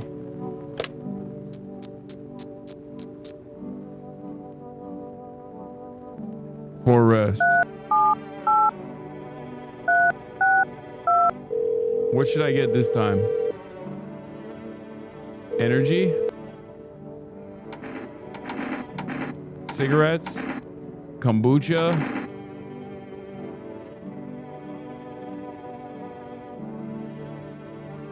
Cat food? God damn it. Chatters are such fucking cat ladies and cat children. They always say cat food. You always say cat food. It's crazy to me. Here.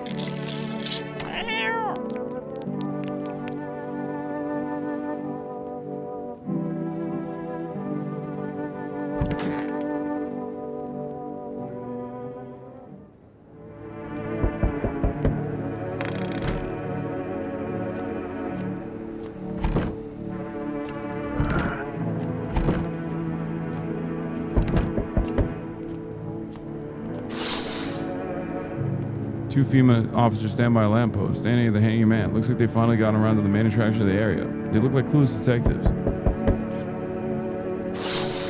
No lie, I've been here for 60 months. It's the first time I watch your game. You're in for a treat, Chatter. FEMA officers stand over the dead dogs. One of them is jotting down something on a tablet.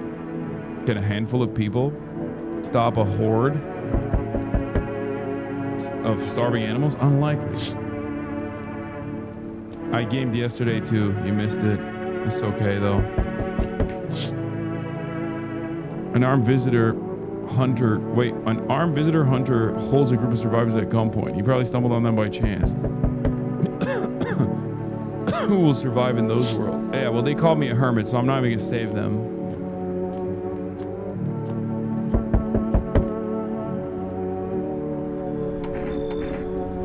You look kind of down. My coworker got taken by FEMA. Morning check, same as always. They noticed his eyes red. God damn it. And that was it. They hauled him off. Now I don't even know what happened to him or if they ever let him out. And what if my eyes go red from lack of sleep? They're gonna drive me off to one of those fucking quarantine zones too? Fine. What's fine? Even me in the middle of a cataclysm. All these visitors, the signs of the damn sun. I thought it couldn't get even worse, but every day it just gets crazier. Next thing you know, they'll just say public hair is a sign of being a visitor and the world will go even more bad shit. All right, I gotta get a move on. Take your order and I'll be on my way. Here you go. Cat food.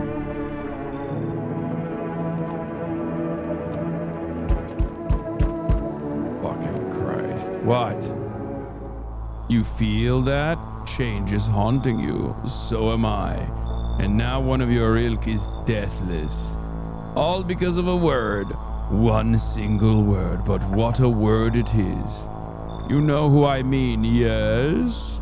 Strange things happen around you. It's Bolsonaro, he's back. Must be tough. Sounds like you need help. Why don't we try something new? A gamble of sorts. If there's at least 2 of us inside your house, you'll open the door for me. Because dogs reside in their bodies now. I don't understand. It's simple. Let's give it a try. But first, you alone? I'm not alone. Well, well, well. Even we are a rare sight now, let alone your kind, locked in their walls.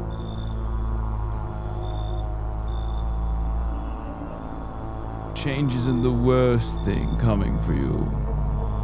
You don't think I lead the pack, do you? There are far greater things out there. I simply follow orders. Well then, until we meet again. Wait, so I didn't have 2 visitors in the house. I was safe. Hey, what the fuck? Long time no see, how's life? Do I know you? Come on, you really don't remember me? We were... Hang on, your voice sounds different than I remember. How long ago did you start living here? I think you got the wrong address. No way, I couldn't have. No.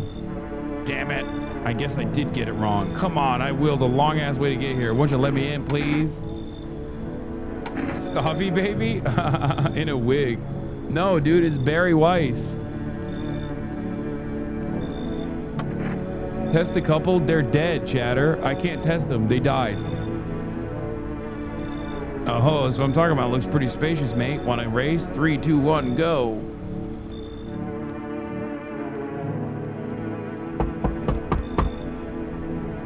What the oh, what?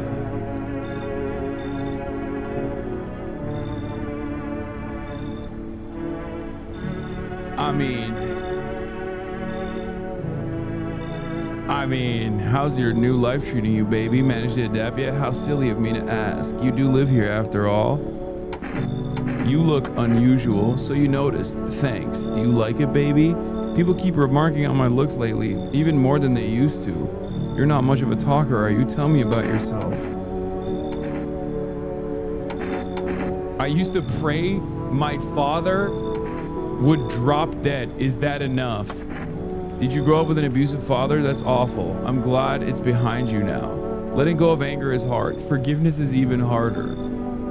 I felt the same, baby. We can talk about it if you want to. And if you let me in, we might even be able to deal with the pain and heal together. Okay, this is too good. This is like 100% a visitor, right?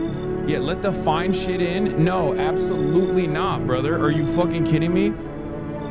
She got some bazongas, like there is no shot. She is going to fucking smother me in them. Okay, now I'm actually kind of feeling like I should let her in, but there is no way.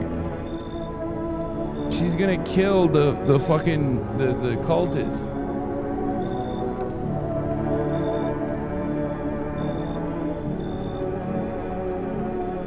Just one night? That's crazy. You guys are crazy. Nah, let her in, trust. You guys are so horny.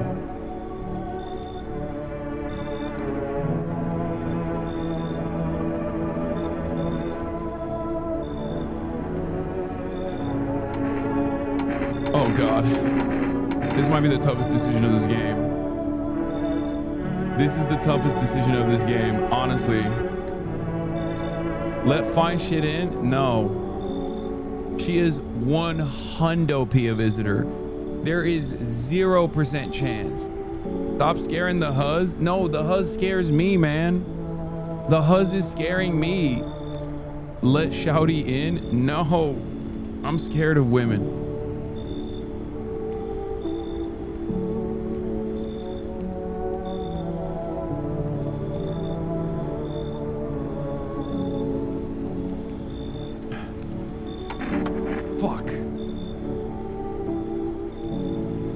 I fed the cat, so I think I'm good for the night anyway.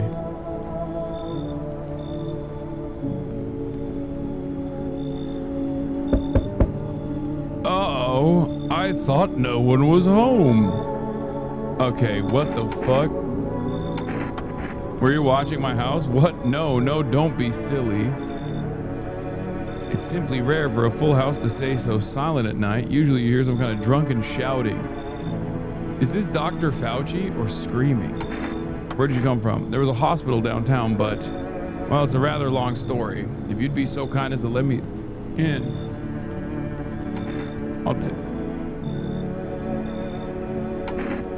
Should I let Dr. Fauci in?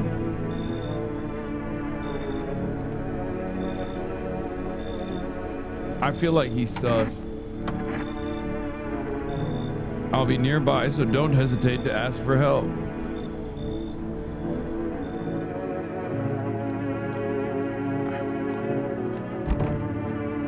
He's gonna cock block you, true. Good call, chatter. What?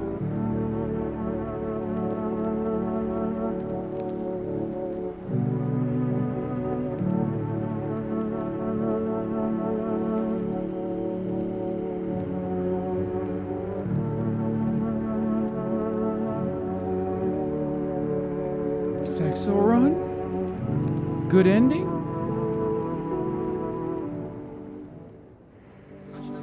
Good afternoon. Now for the news. The situation in the city is gradually stabilizing, but some fugitives still remain at large.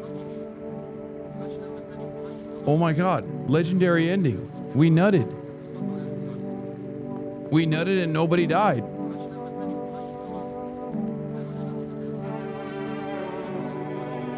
Why was there no cutscene?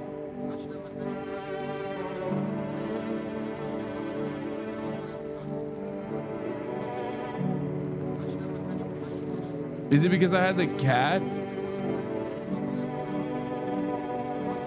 Packs of stray dogs are now roaming the streets. FEMA has deployed a team to address the threat.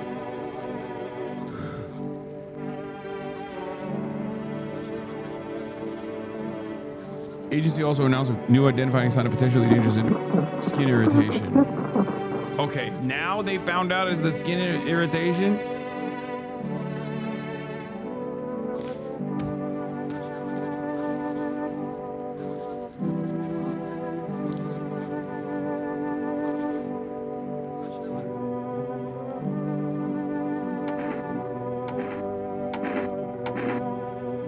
Bro, you can't be... I can't believe I just nutted in her and now I'm like, I need to test you. For what, a pregnancy test?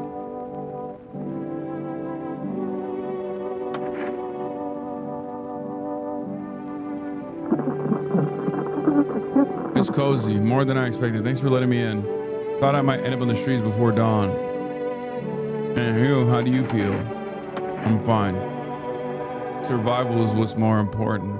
I like that attitude, looks good on you, but don't bottle it up, okay? Emotions have a nasty way of spilling out right when you want them the least. Don't be too shy to talk to me about it sometime. And if not with me, then someone, anyone. Yeah, it's weird if I ask to see her pits, right? She's gonna think I'm being creepy, right?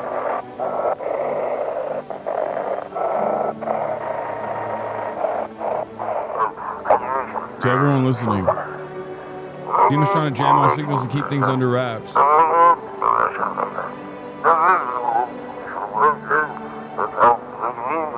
They want to hide everything that's going on in the city. They're trying to blame it all on that psycho who killed everyone in the quarantine zone. If you're still in the city, get out. It's not safe. Avoid female patrols. They're lying. They're trying to kill you. Run while you still can. That's not good.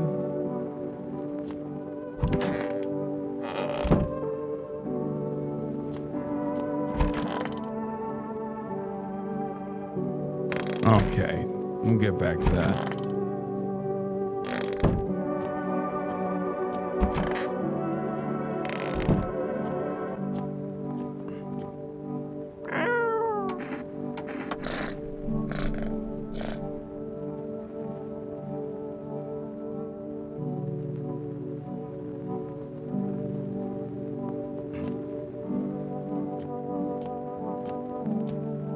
Yeah, the doors are fixed.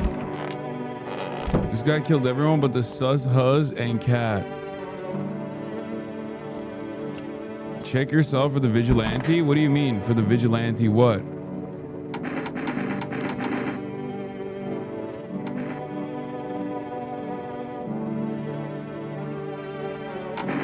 I've checked my eyes before. It's fine. Fuck, I fucked it up.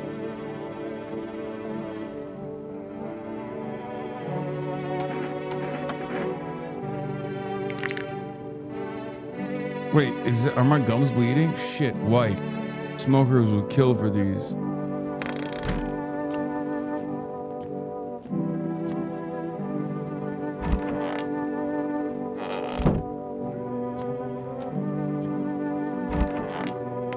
It does feel like my gums are bleeding.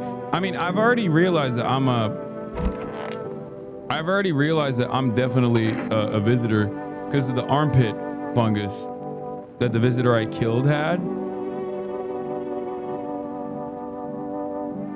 I already checked my armpits and then I cleaned it.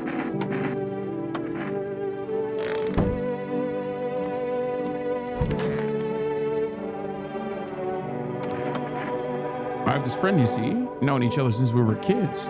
He had an accident. It was hard to mine something up in the mountains. I don't know what he was up to, and frankly, I don't give a shit. But then he threw his bag out. Couldn't move for days. We worked so hard up in those mountains. That's the seagulls. Mistook his bag. Fine, it was his ass. They mistook his ass for a nest. Sorry about that. It's just the voices in my head. They told me a really funny joke. Yeah, that was funny, man.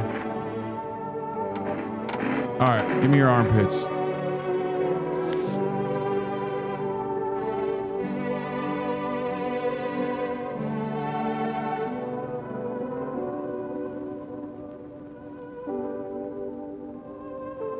The world is engulfed in hellfire and the universe. This is a Redditor, bro. This is the most Redditor ass motherfucker out there. I think I should gat him up.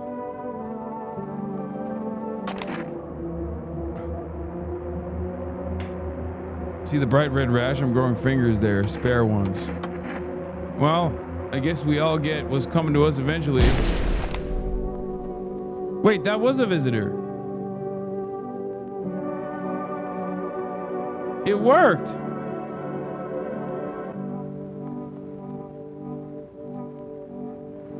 No, it wasn't. What do you mean? The body remained.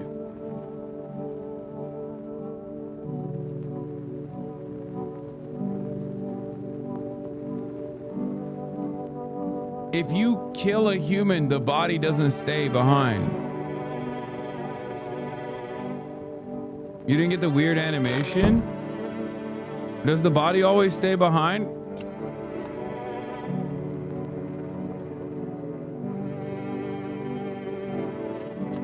That was low-key aura unk. I didn't know you had that gamer in you. Thank you.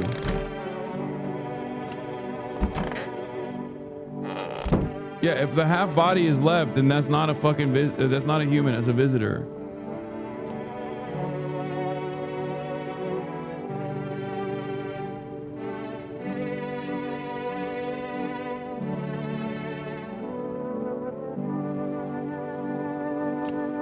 Killed 3 humans so far? No, I haven't. You only get the cutscene one time, I think.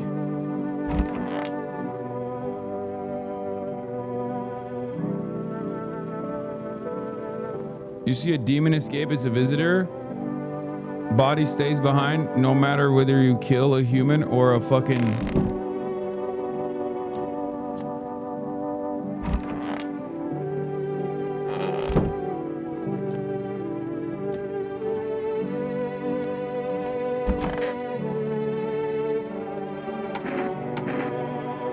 Fuck.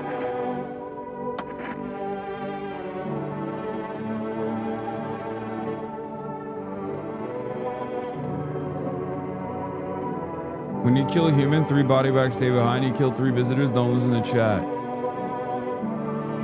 Alright, oh fuck, I forgot to feed the cat. Fuck! Wait, what the hell is that? Go crack find shit again? Bro, find shit is looking crazy. Oh, I fucked up.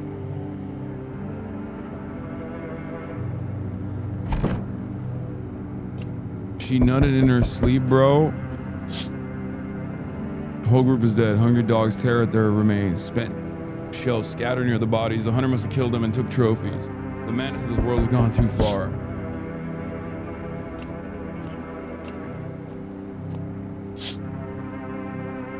Cultists pile firewood into a huge heap. Are they planning to burn something? Yeah, me.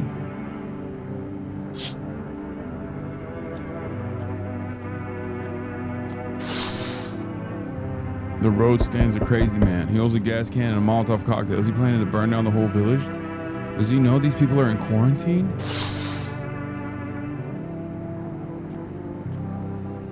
We need more people. It's the only way to avoid a catastrophe. Where are the people you took? Cut the bullshit. The world's about to end. Keep playing games and we'll take everyone in this house. Uh-oh. Uh-oh. I got the cultists or the fine shit. I got cultists or the fine shit. And I'm not giving up the fine shit.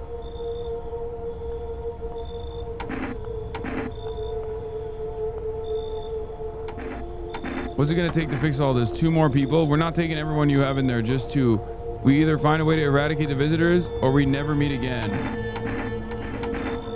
I'm not handing over anyone else. Can I even stop? It's like talking to a fucking wall. Here's what's gonna happen if you cooperate. Take everyone, we leave you behind. So we're taking not the fine shit!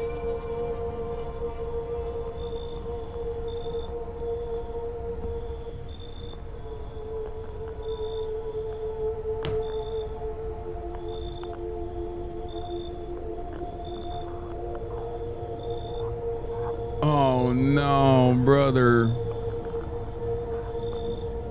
Oh no, they took one of the cultists. I'm so cooked. They took the fine shit and the cultists. I'm cooked. I'm cooked. It's over. Let us not waste time. How fare my flock? Yeah, they're still alive. Wait, they're all dead? You took our only chance from us. Goodbye. Wait, what? They're not dead? Only one of them, man. I'm back. Try to find out someone I mentioned. No luck, but I went through a few houses. This place is crawling with visitors. Did FEMA give up on this town or just this block?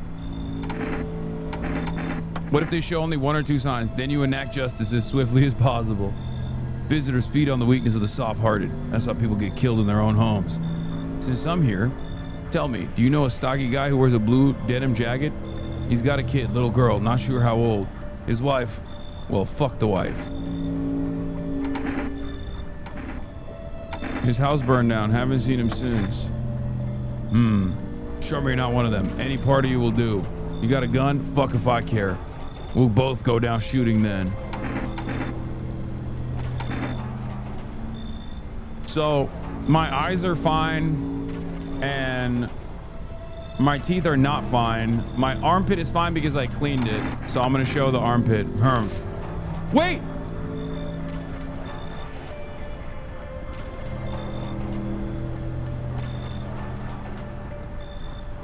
How did that grow back?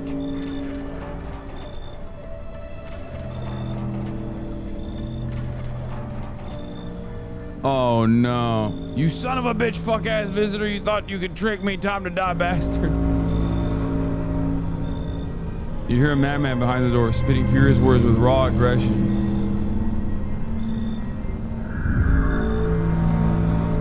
You can only wait, hoping nothing will happen.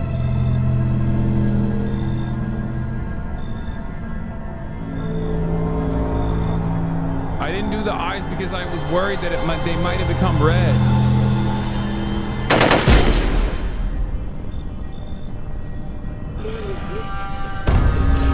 I mean, I lost fine shit anyways. It's over.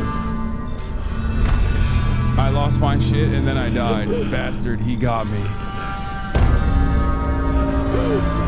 And how many more has he slaughtered? How many has he burned? Thought he'd drag it out since I didn't go down easy, but what about the others? He's gone quiet. You should probably check if he actually... Because of scum like you, so many are dead. People like you killed my friend. And people like you will never let anybody live in peace. What the fuck? What, you think no one will fight back? These minds stand by insanity. And now I've lost everything. My fine shit. But you still have something to lose. I'll crush you.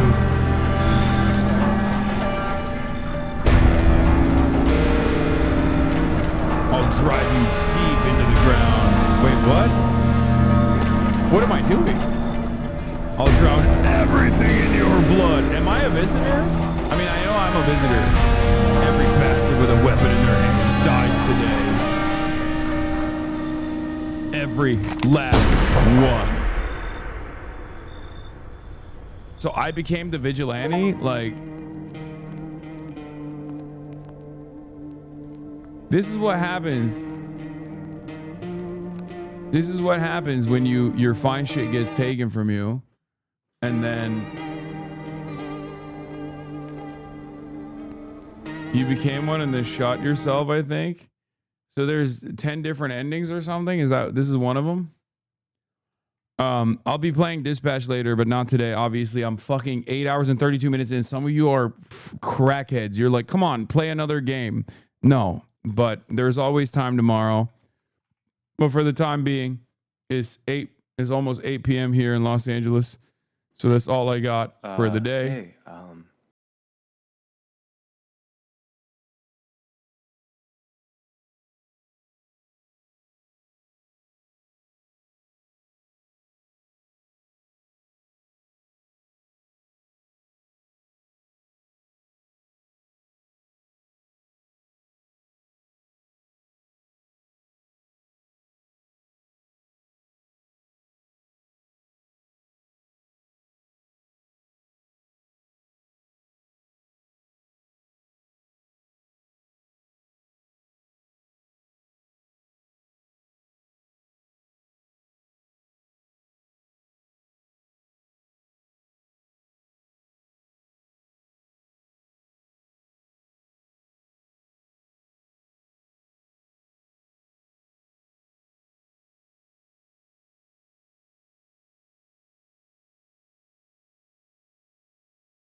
90 days soon. Just you wait. Ba-da-da, ba-da-da, ba-da-da-da-da-da. Hey, what can you say? The 3-minute ad is through, but he'll debate view will soon. You wait. Sha-ba-da, sha-ba-da-da-da-da-da-da. Hey, what can you say? Hey, the 3-minute ad is through, but he'll be nameless king soon. You wait. Sha-ba.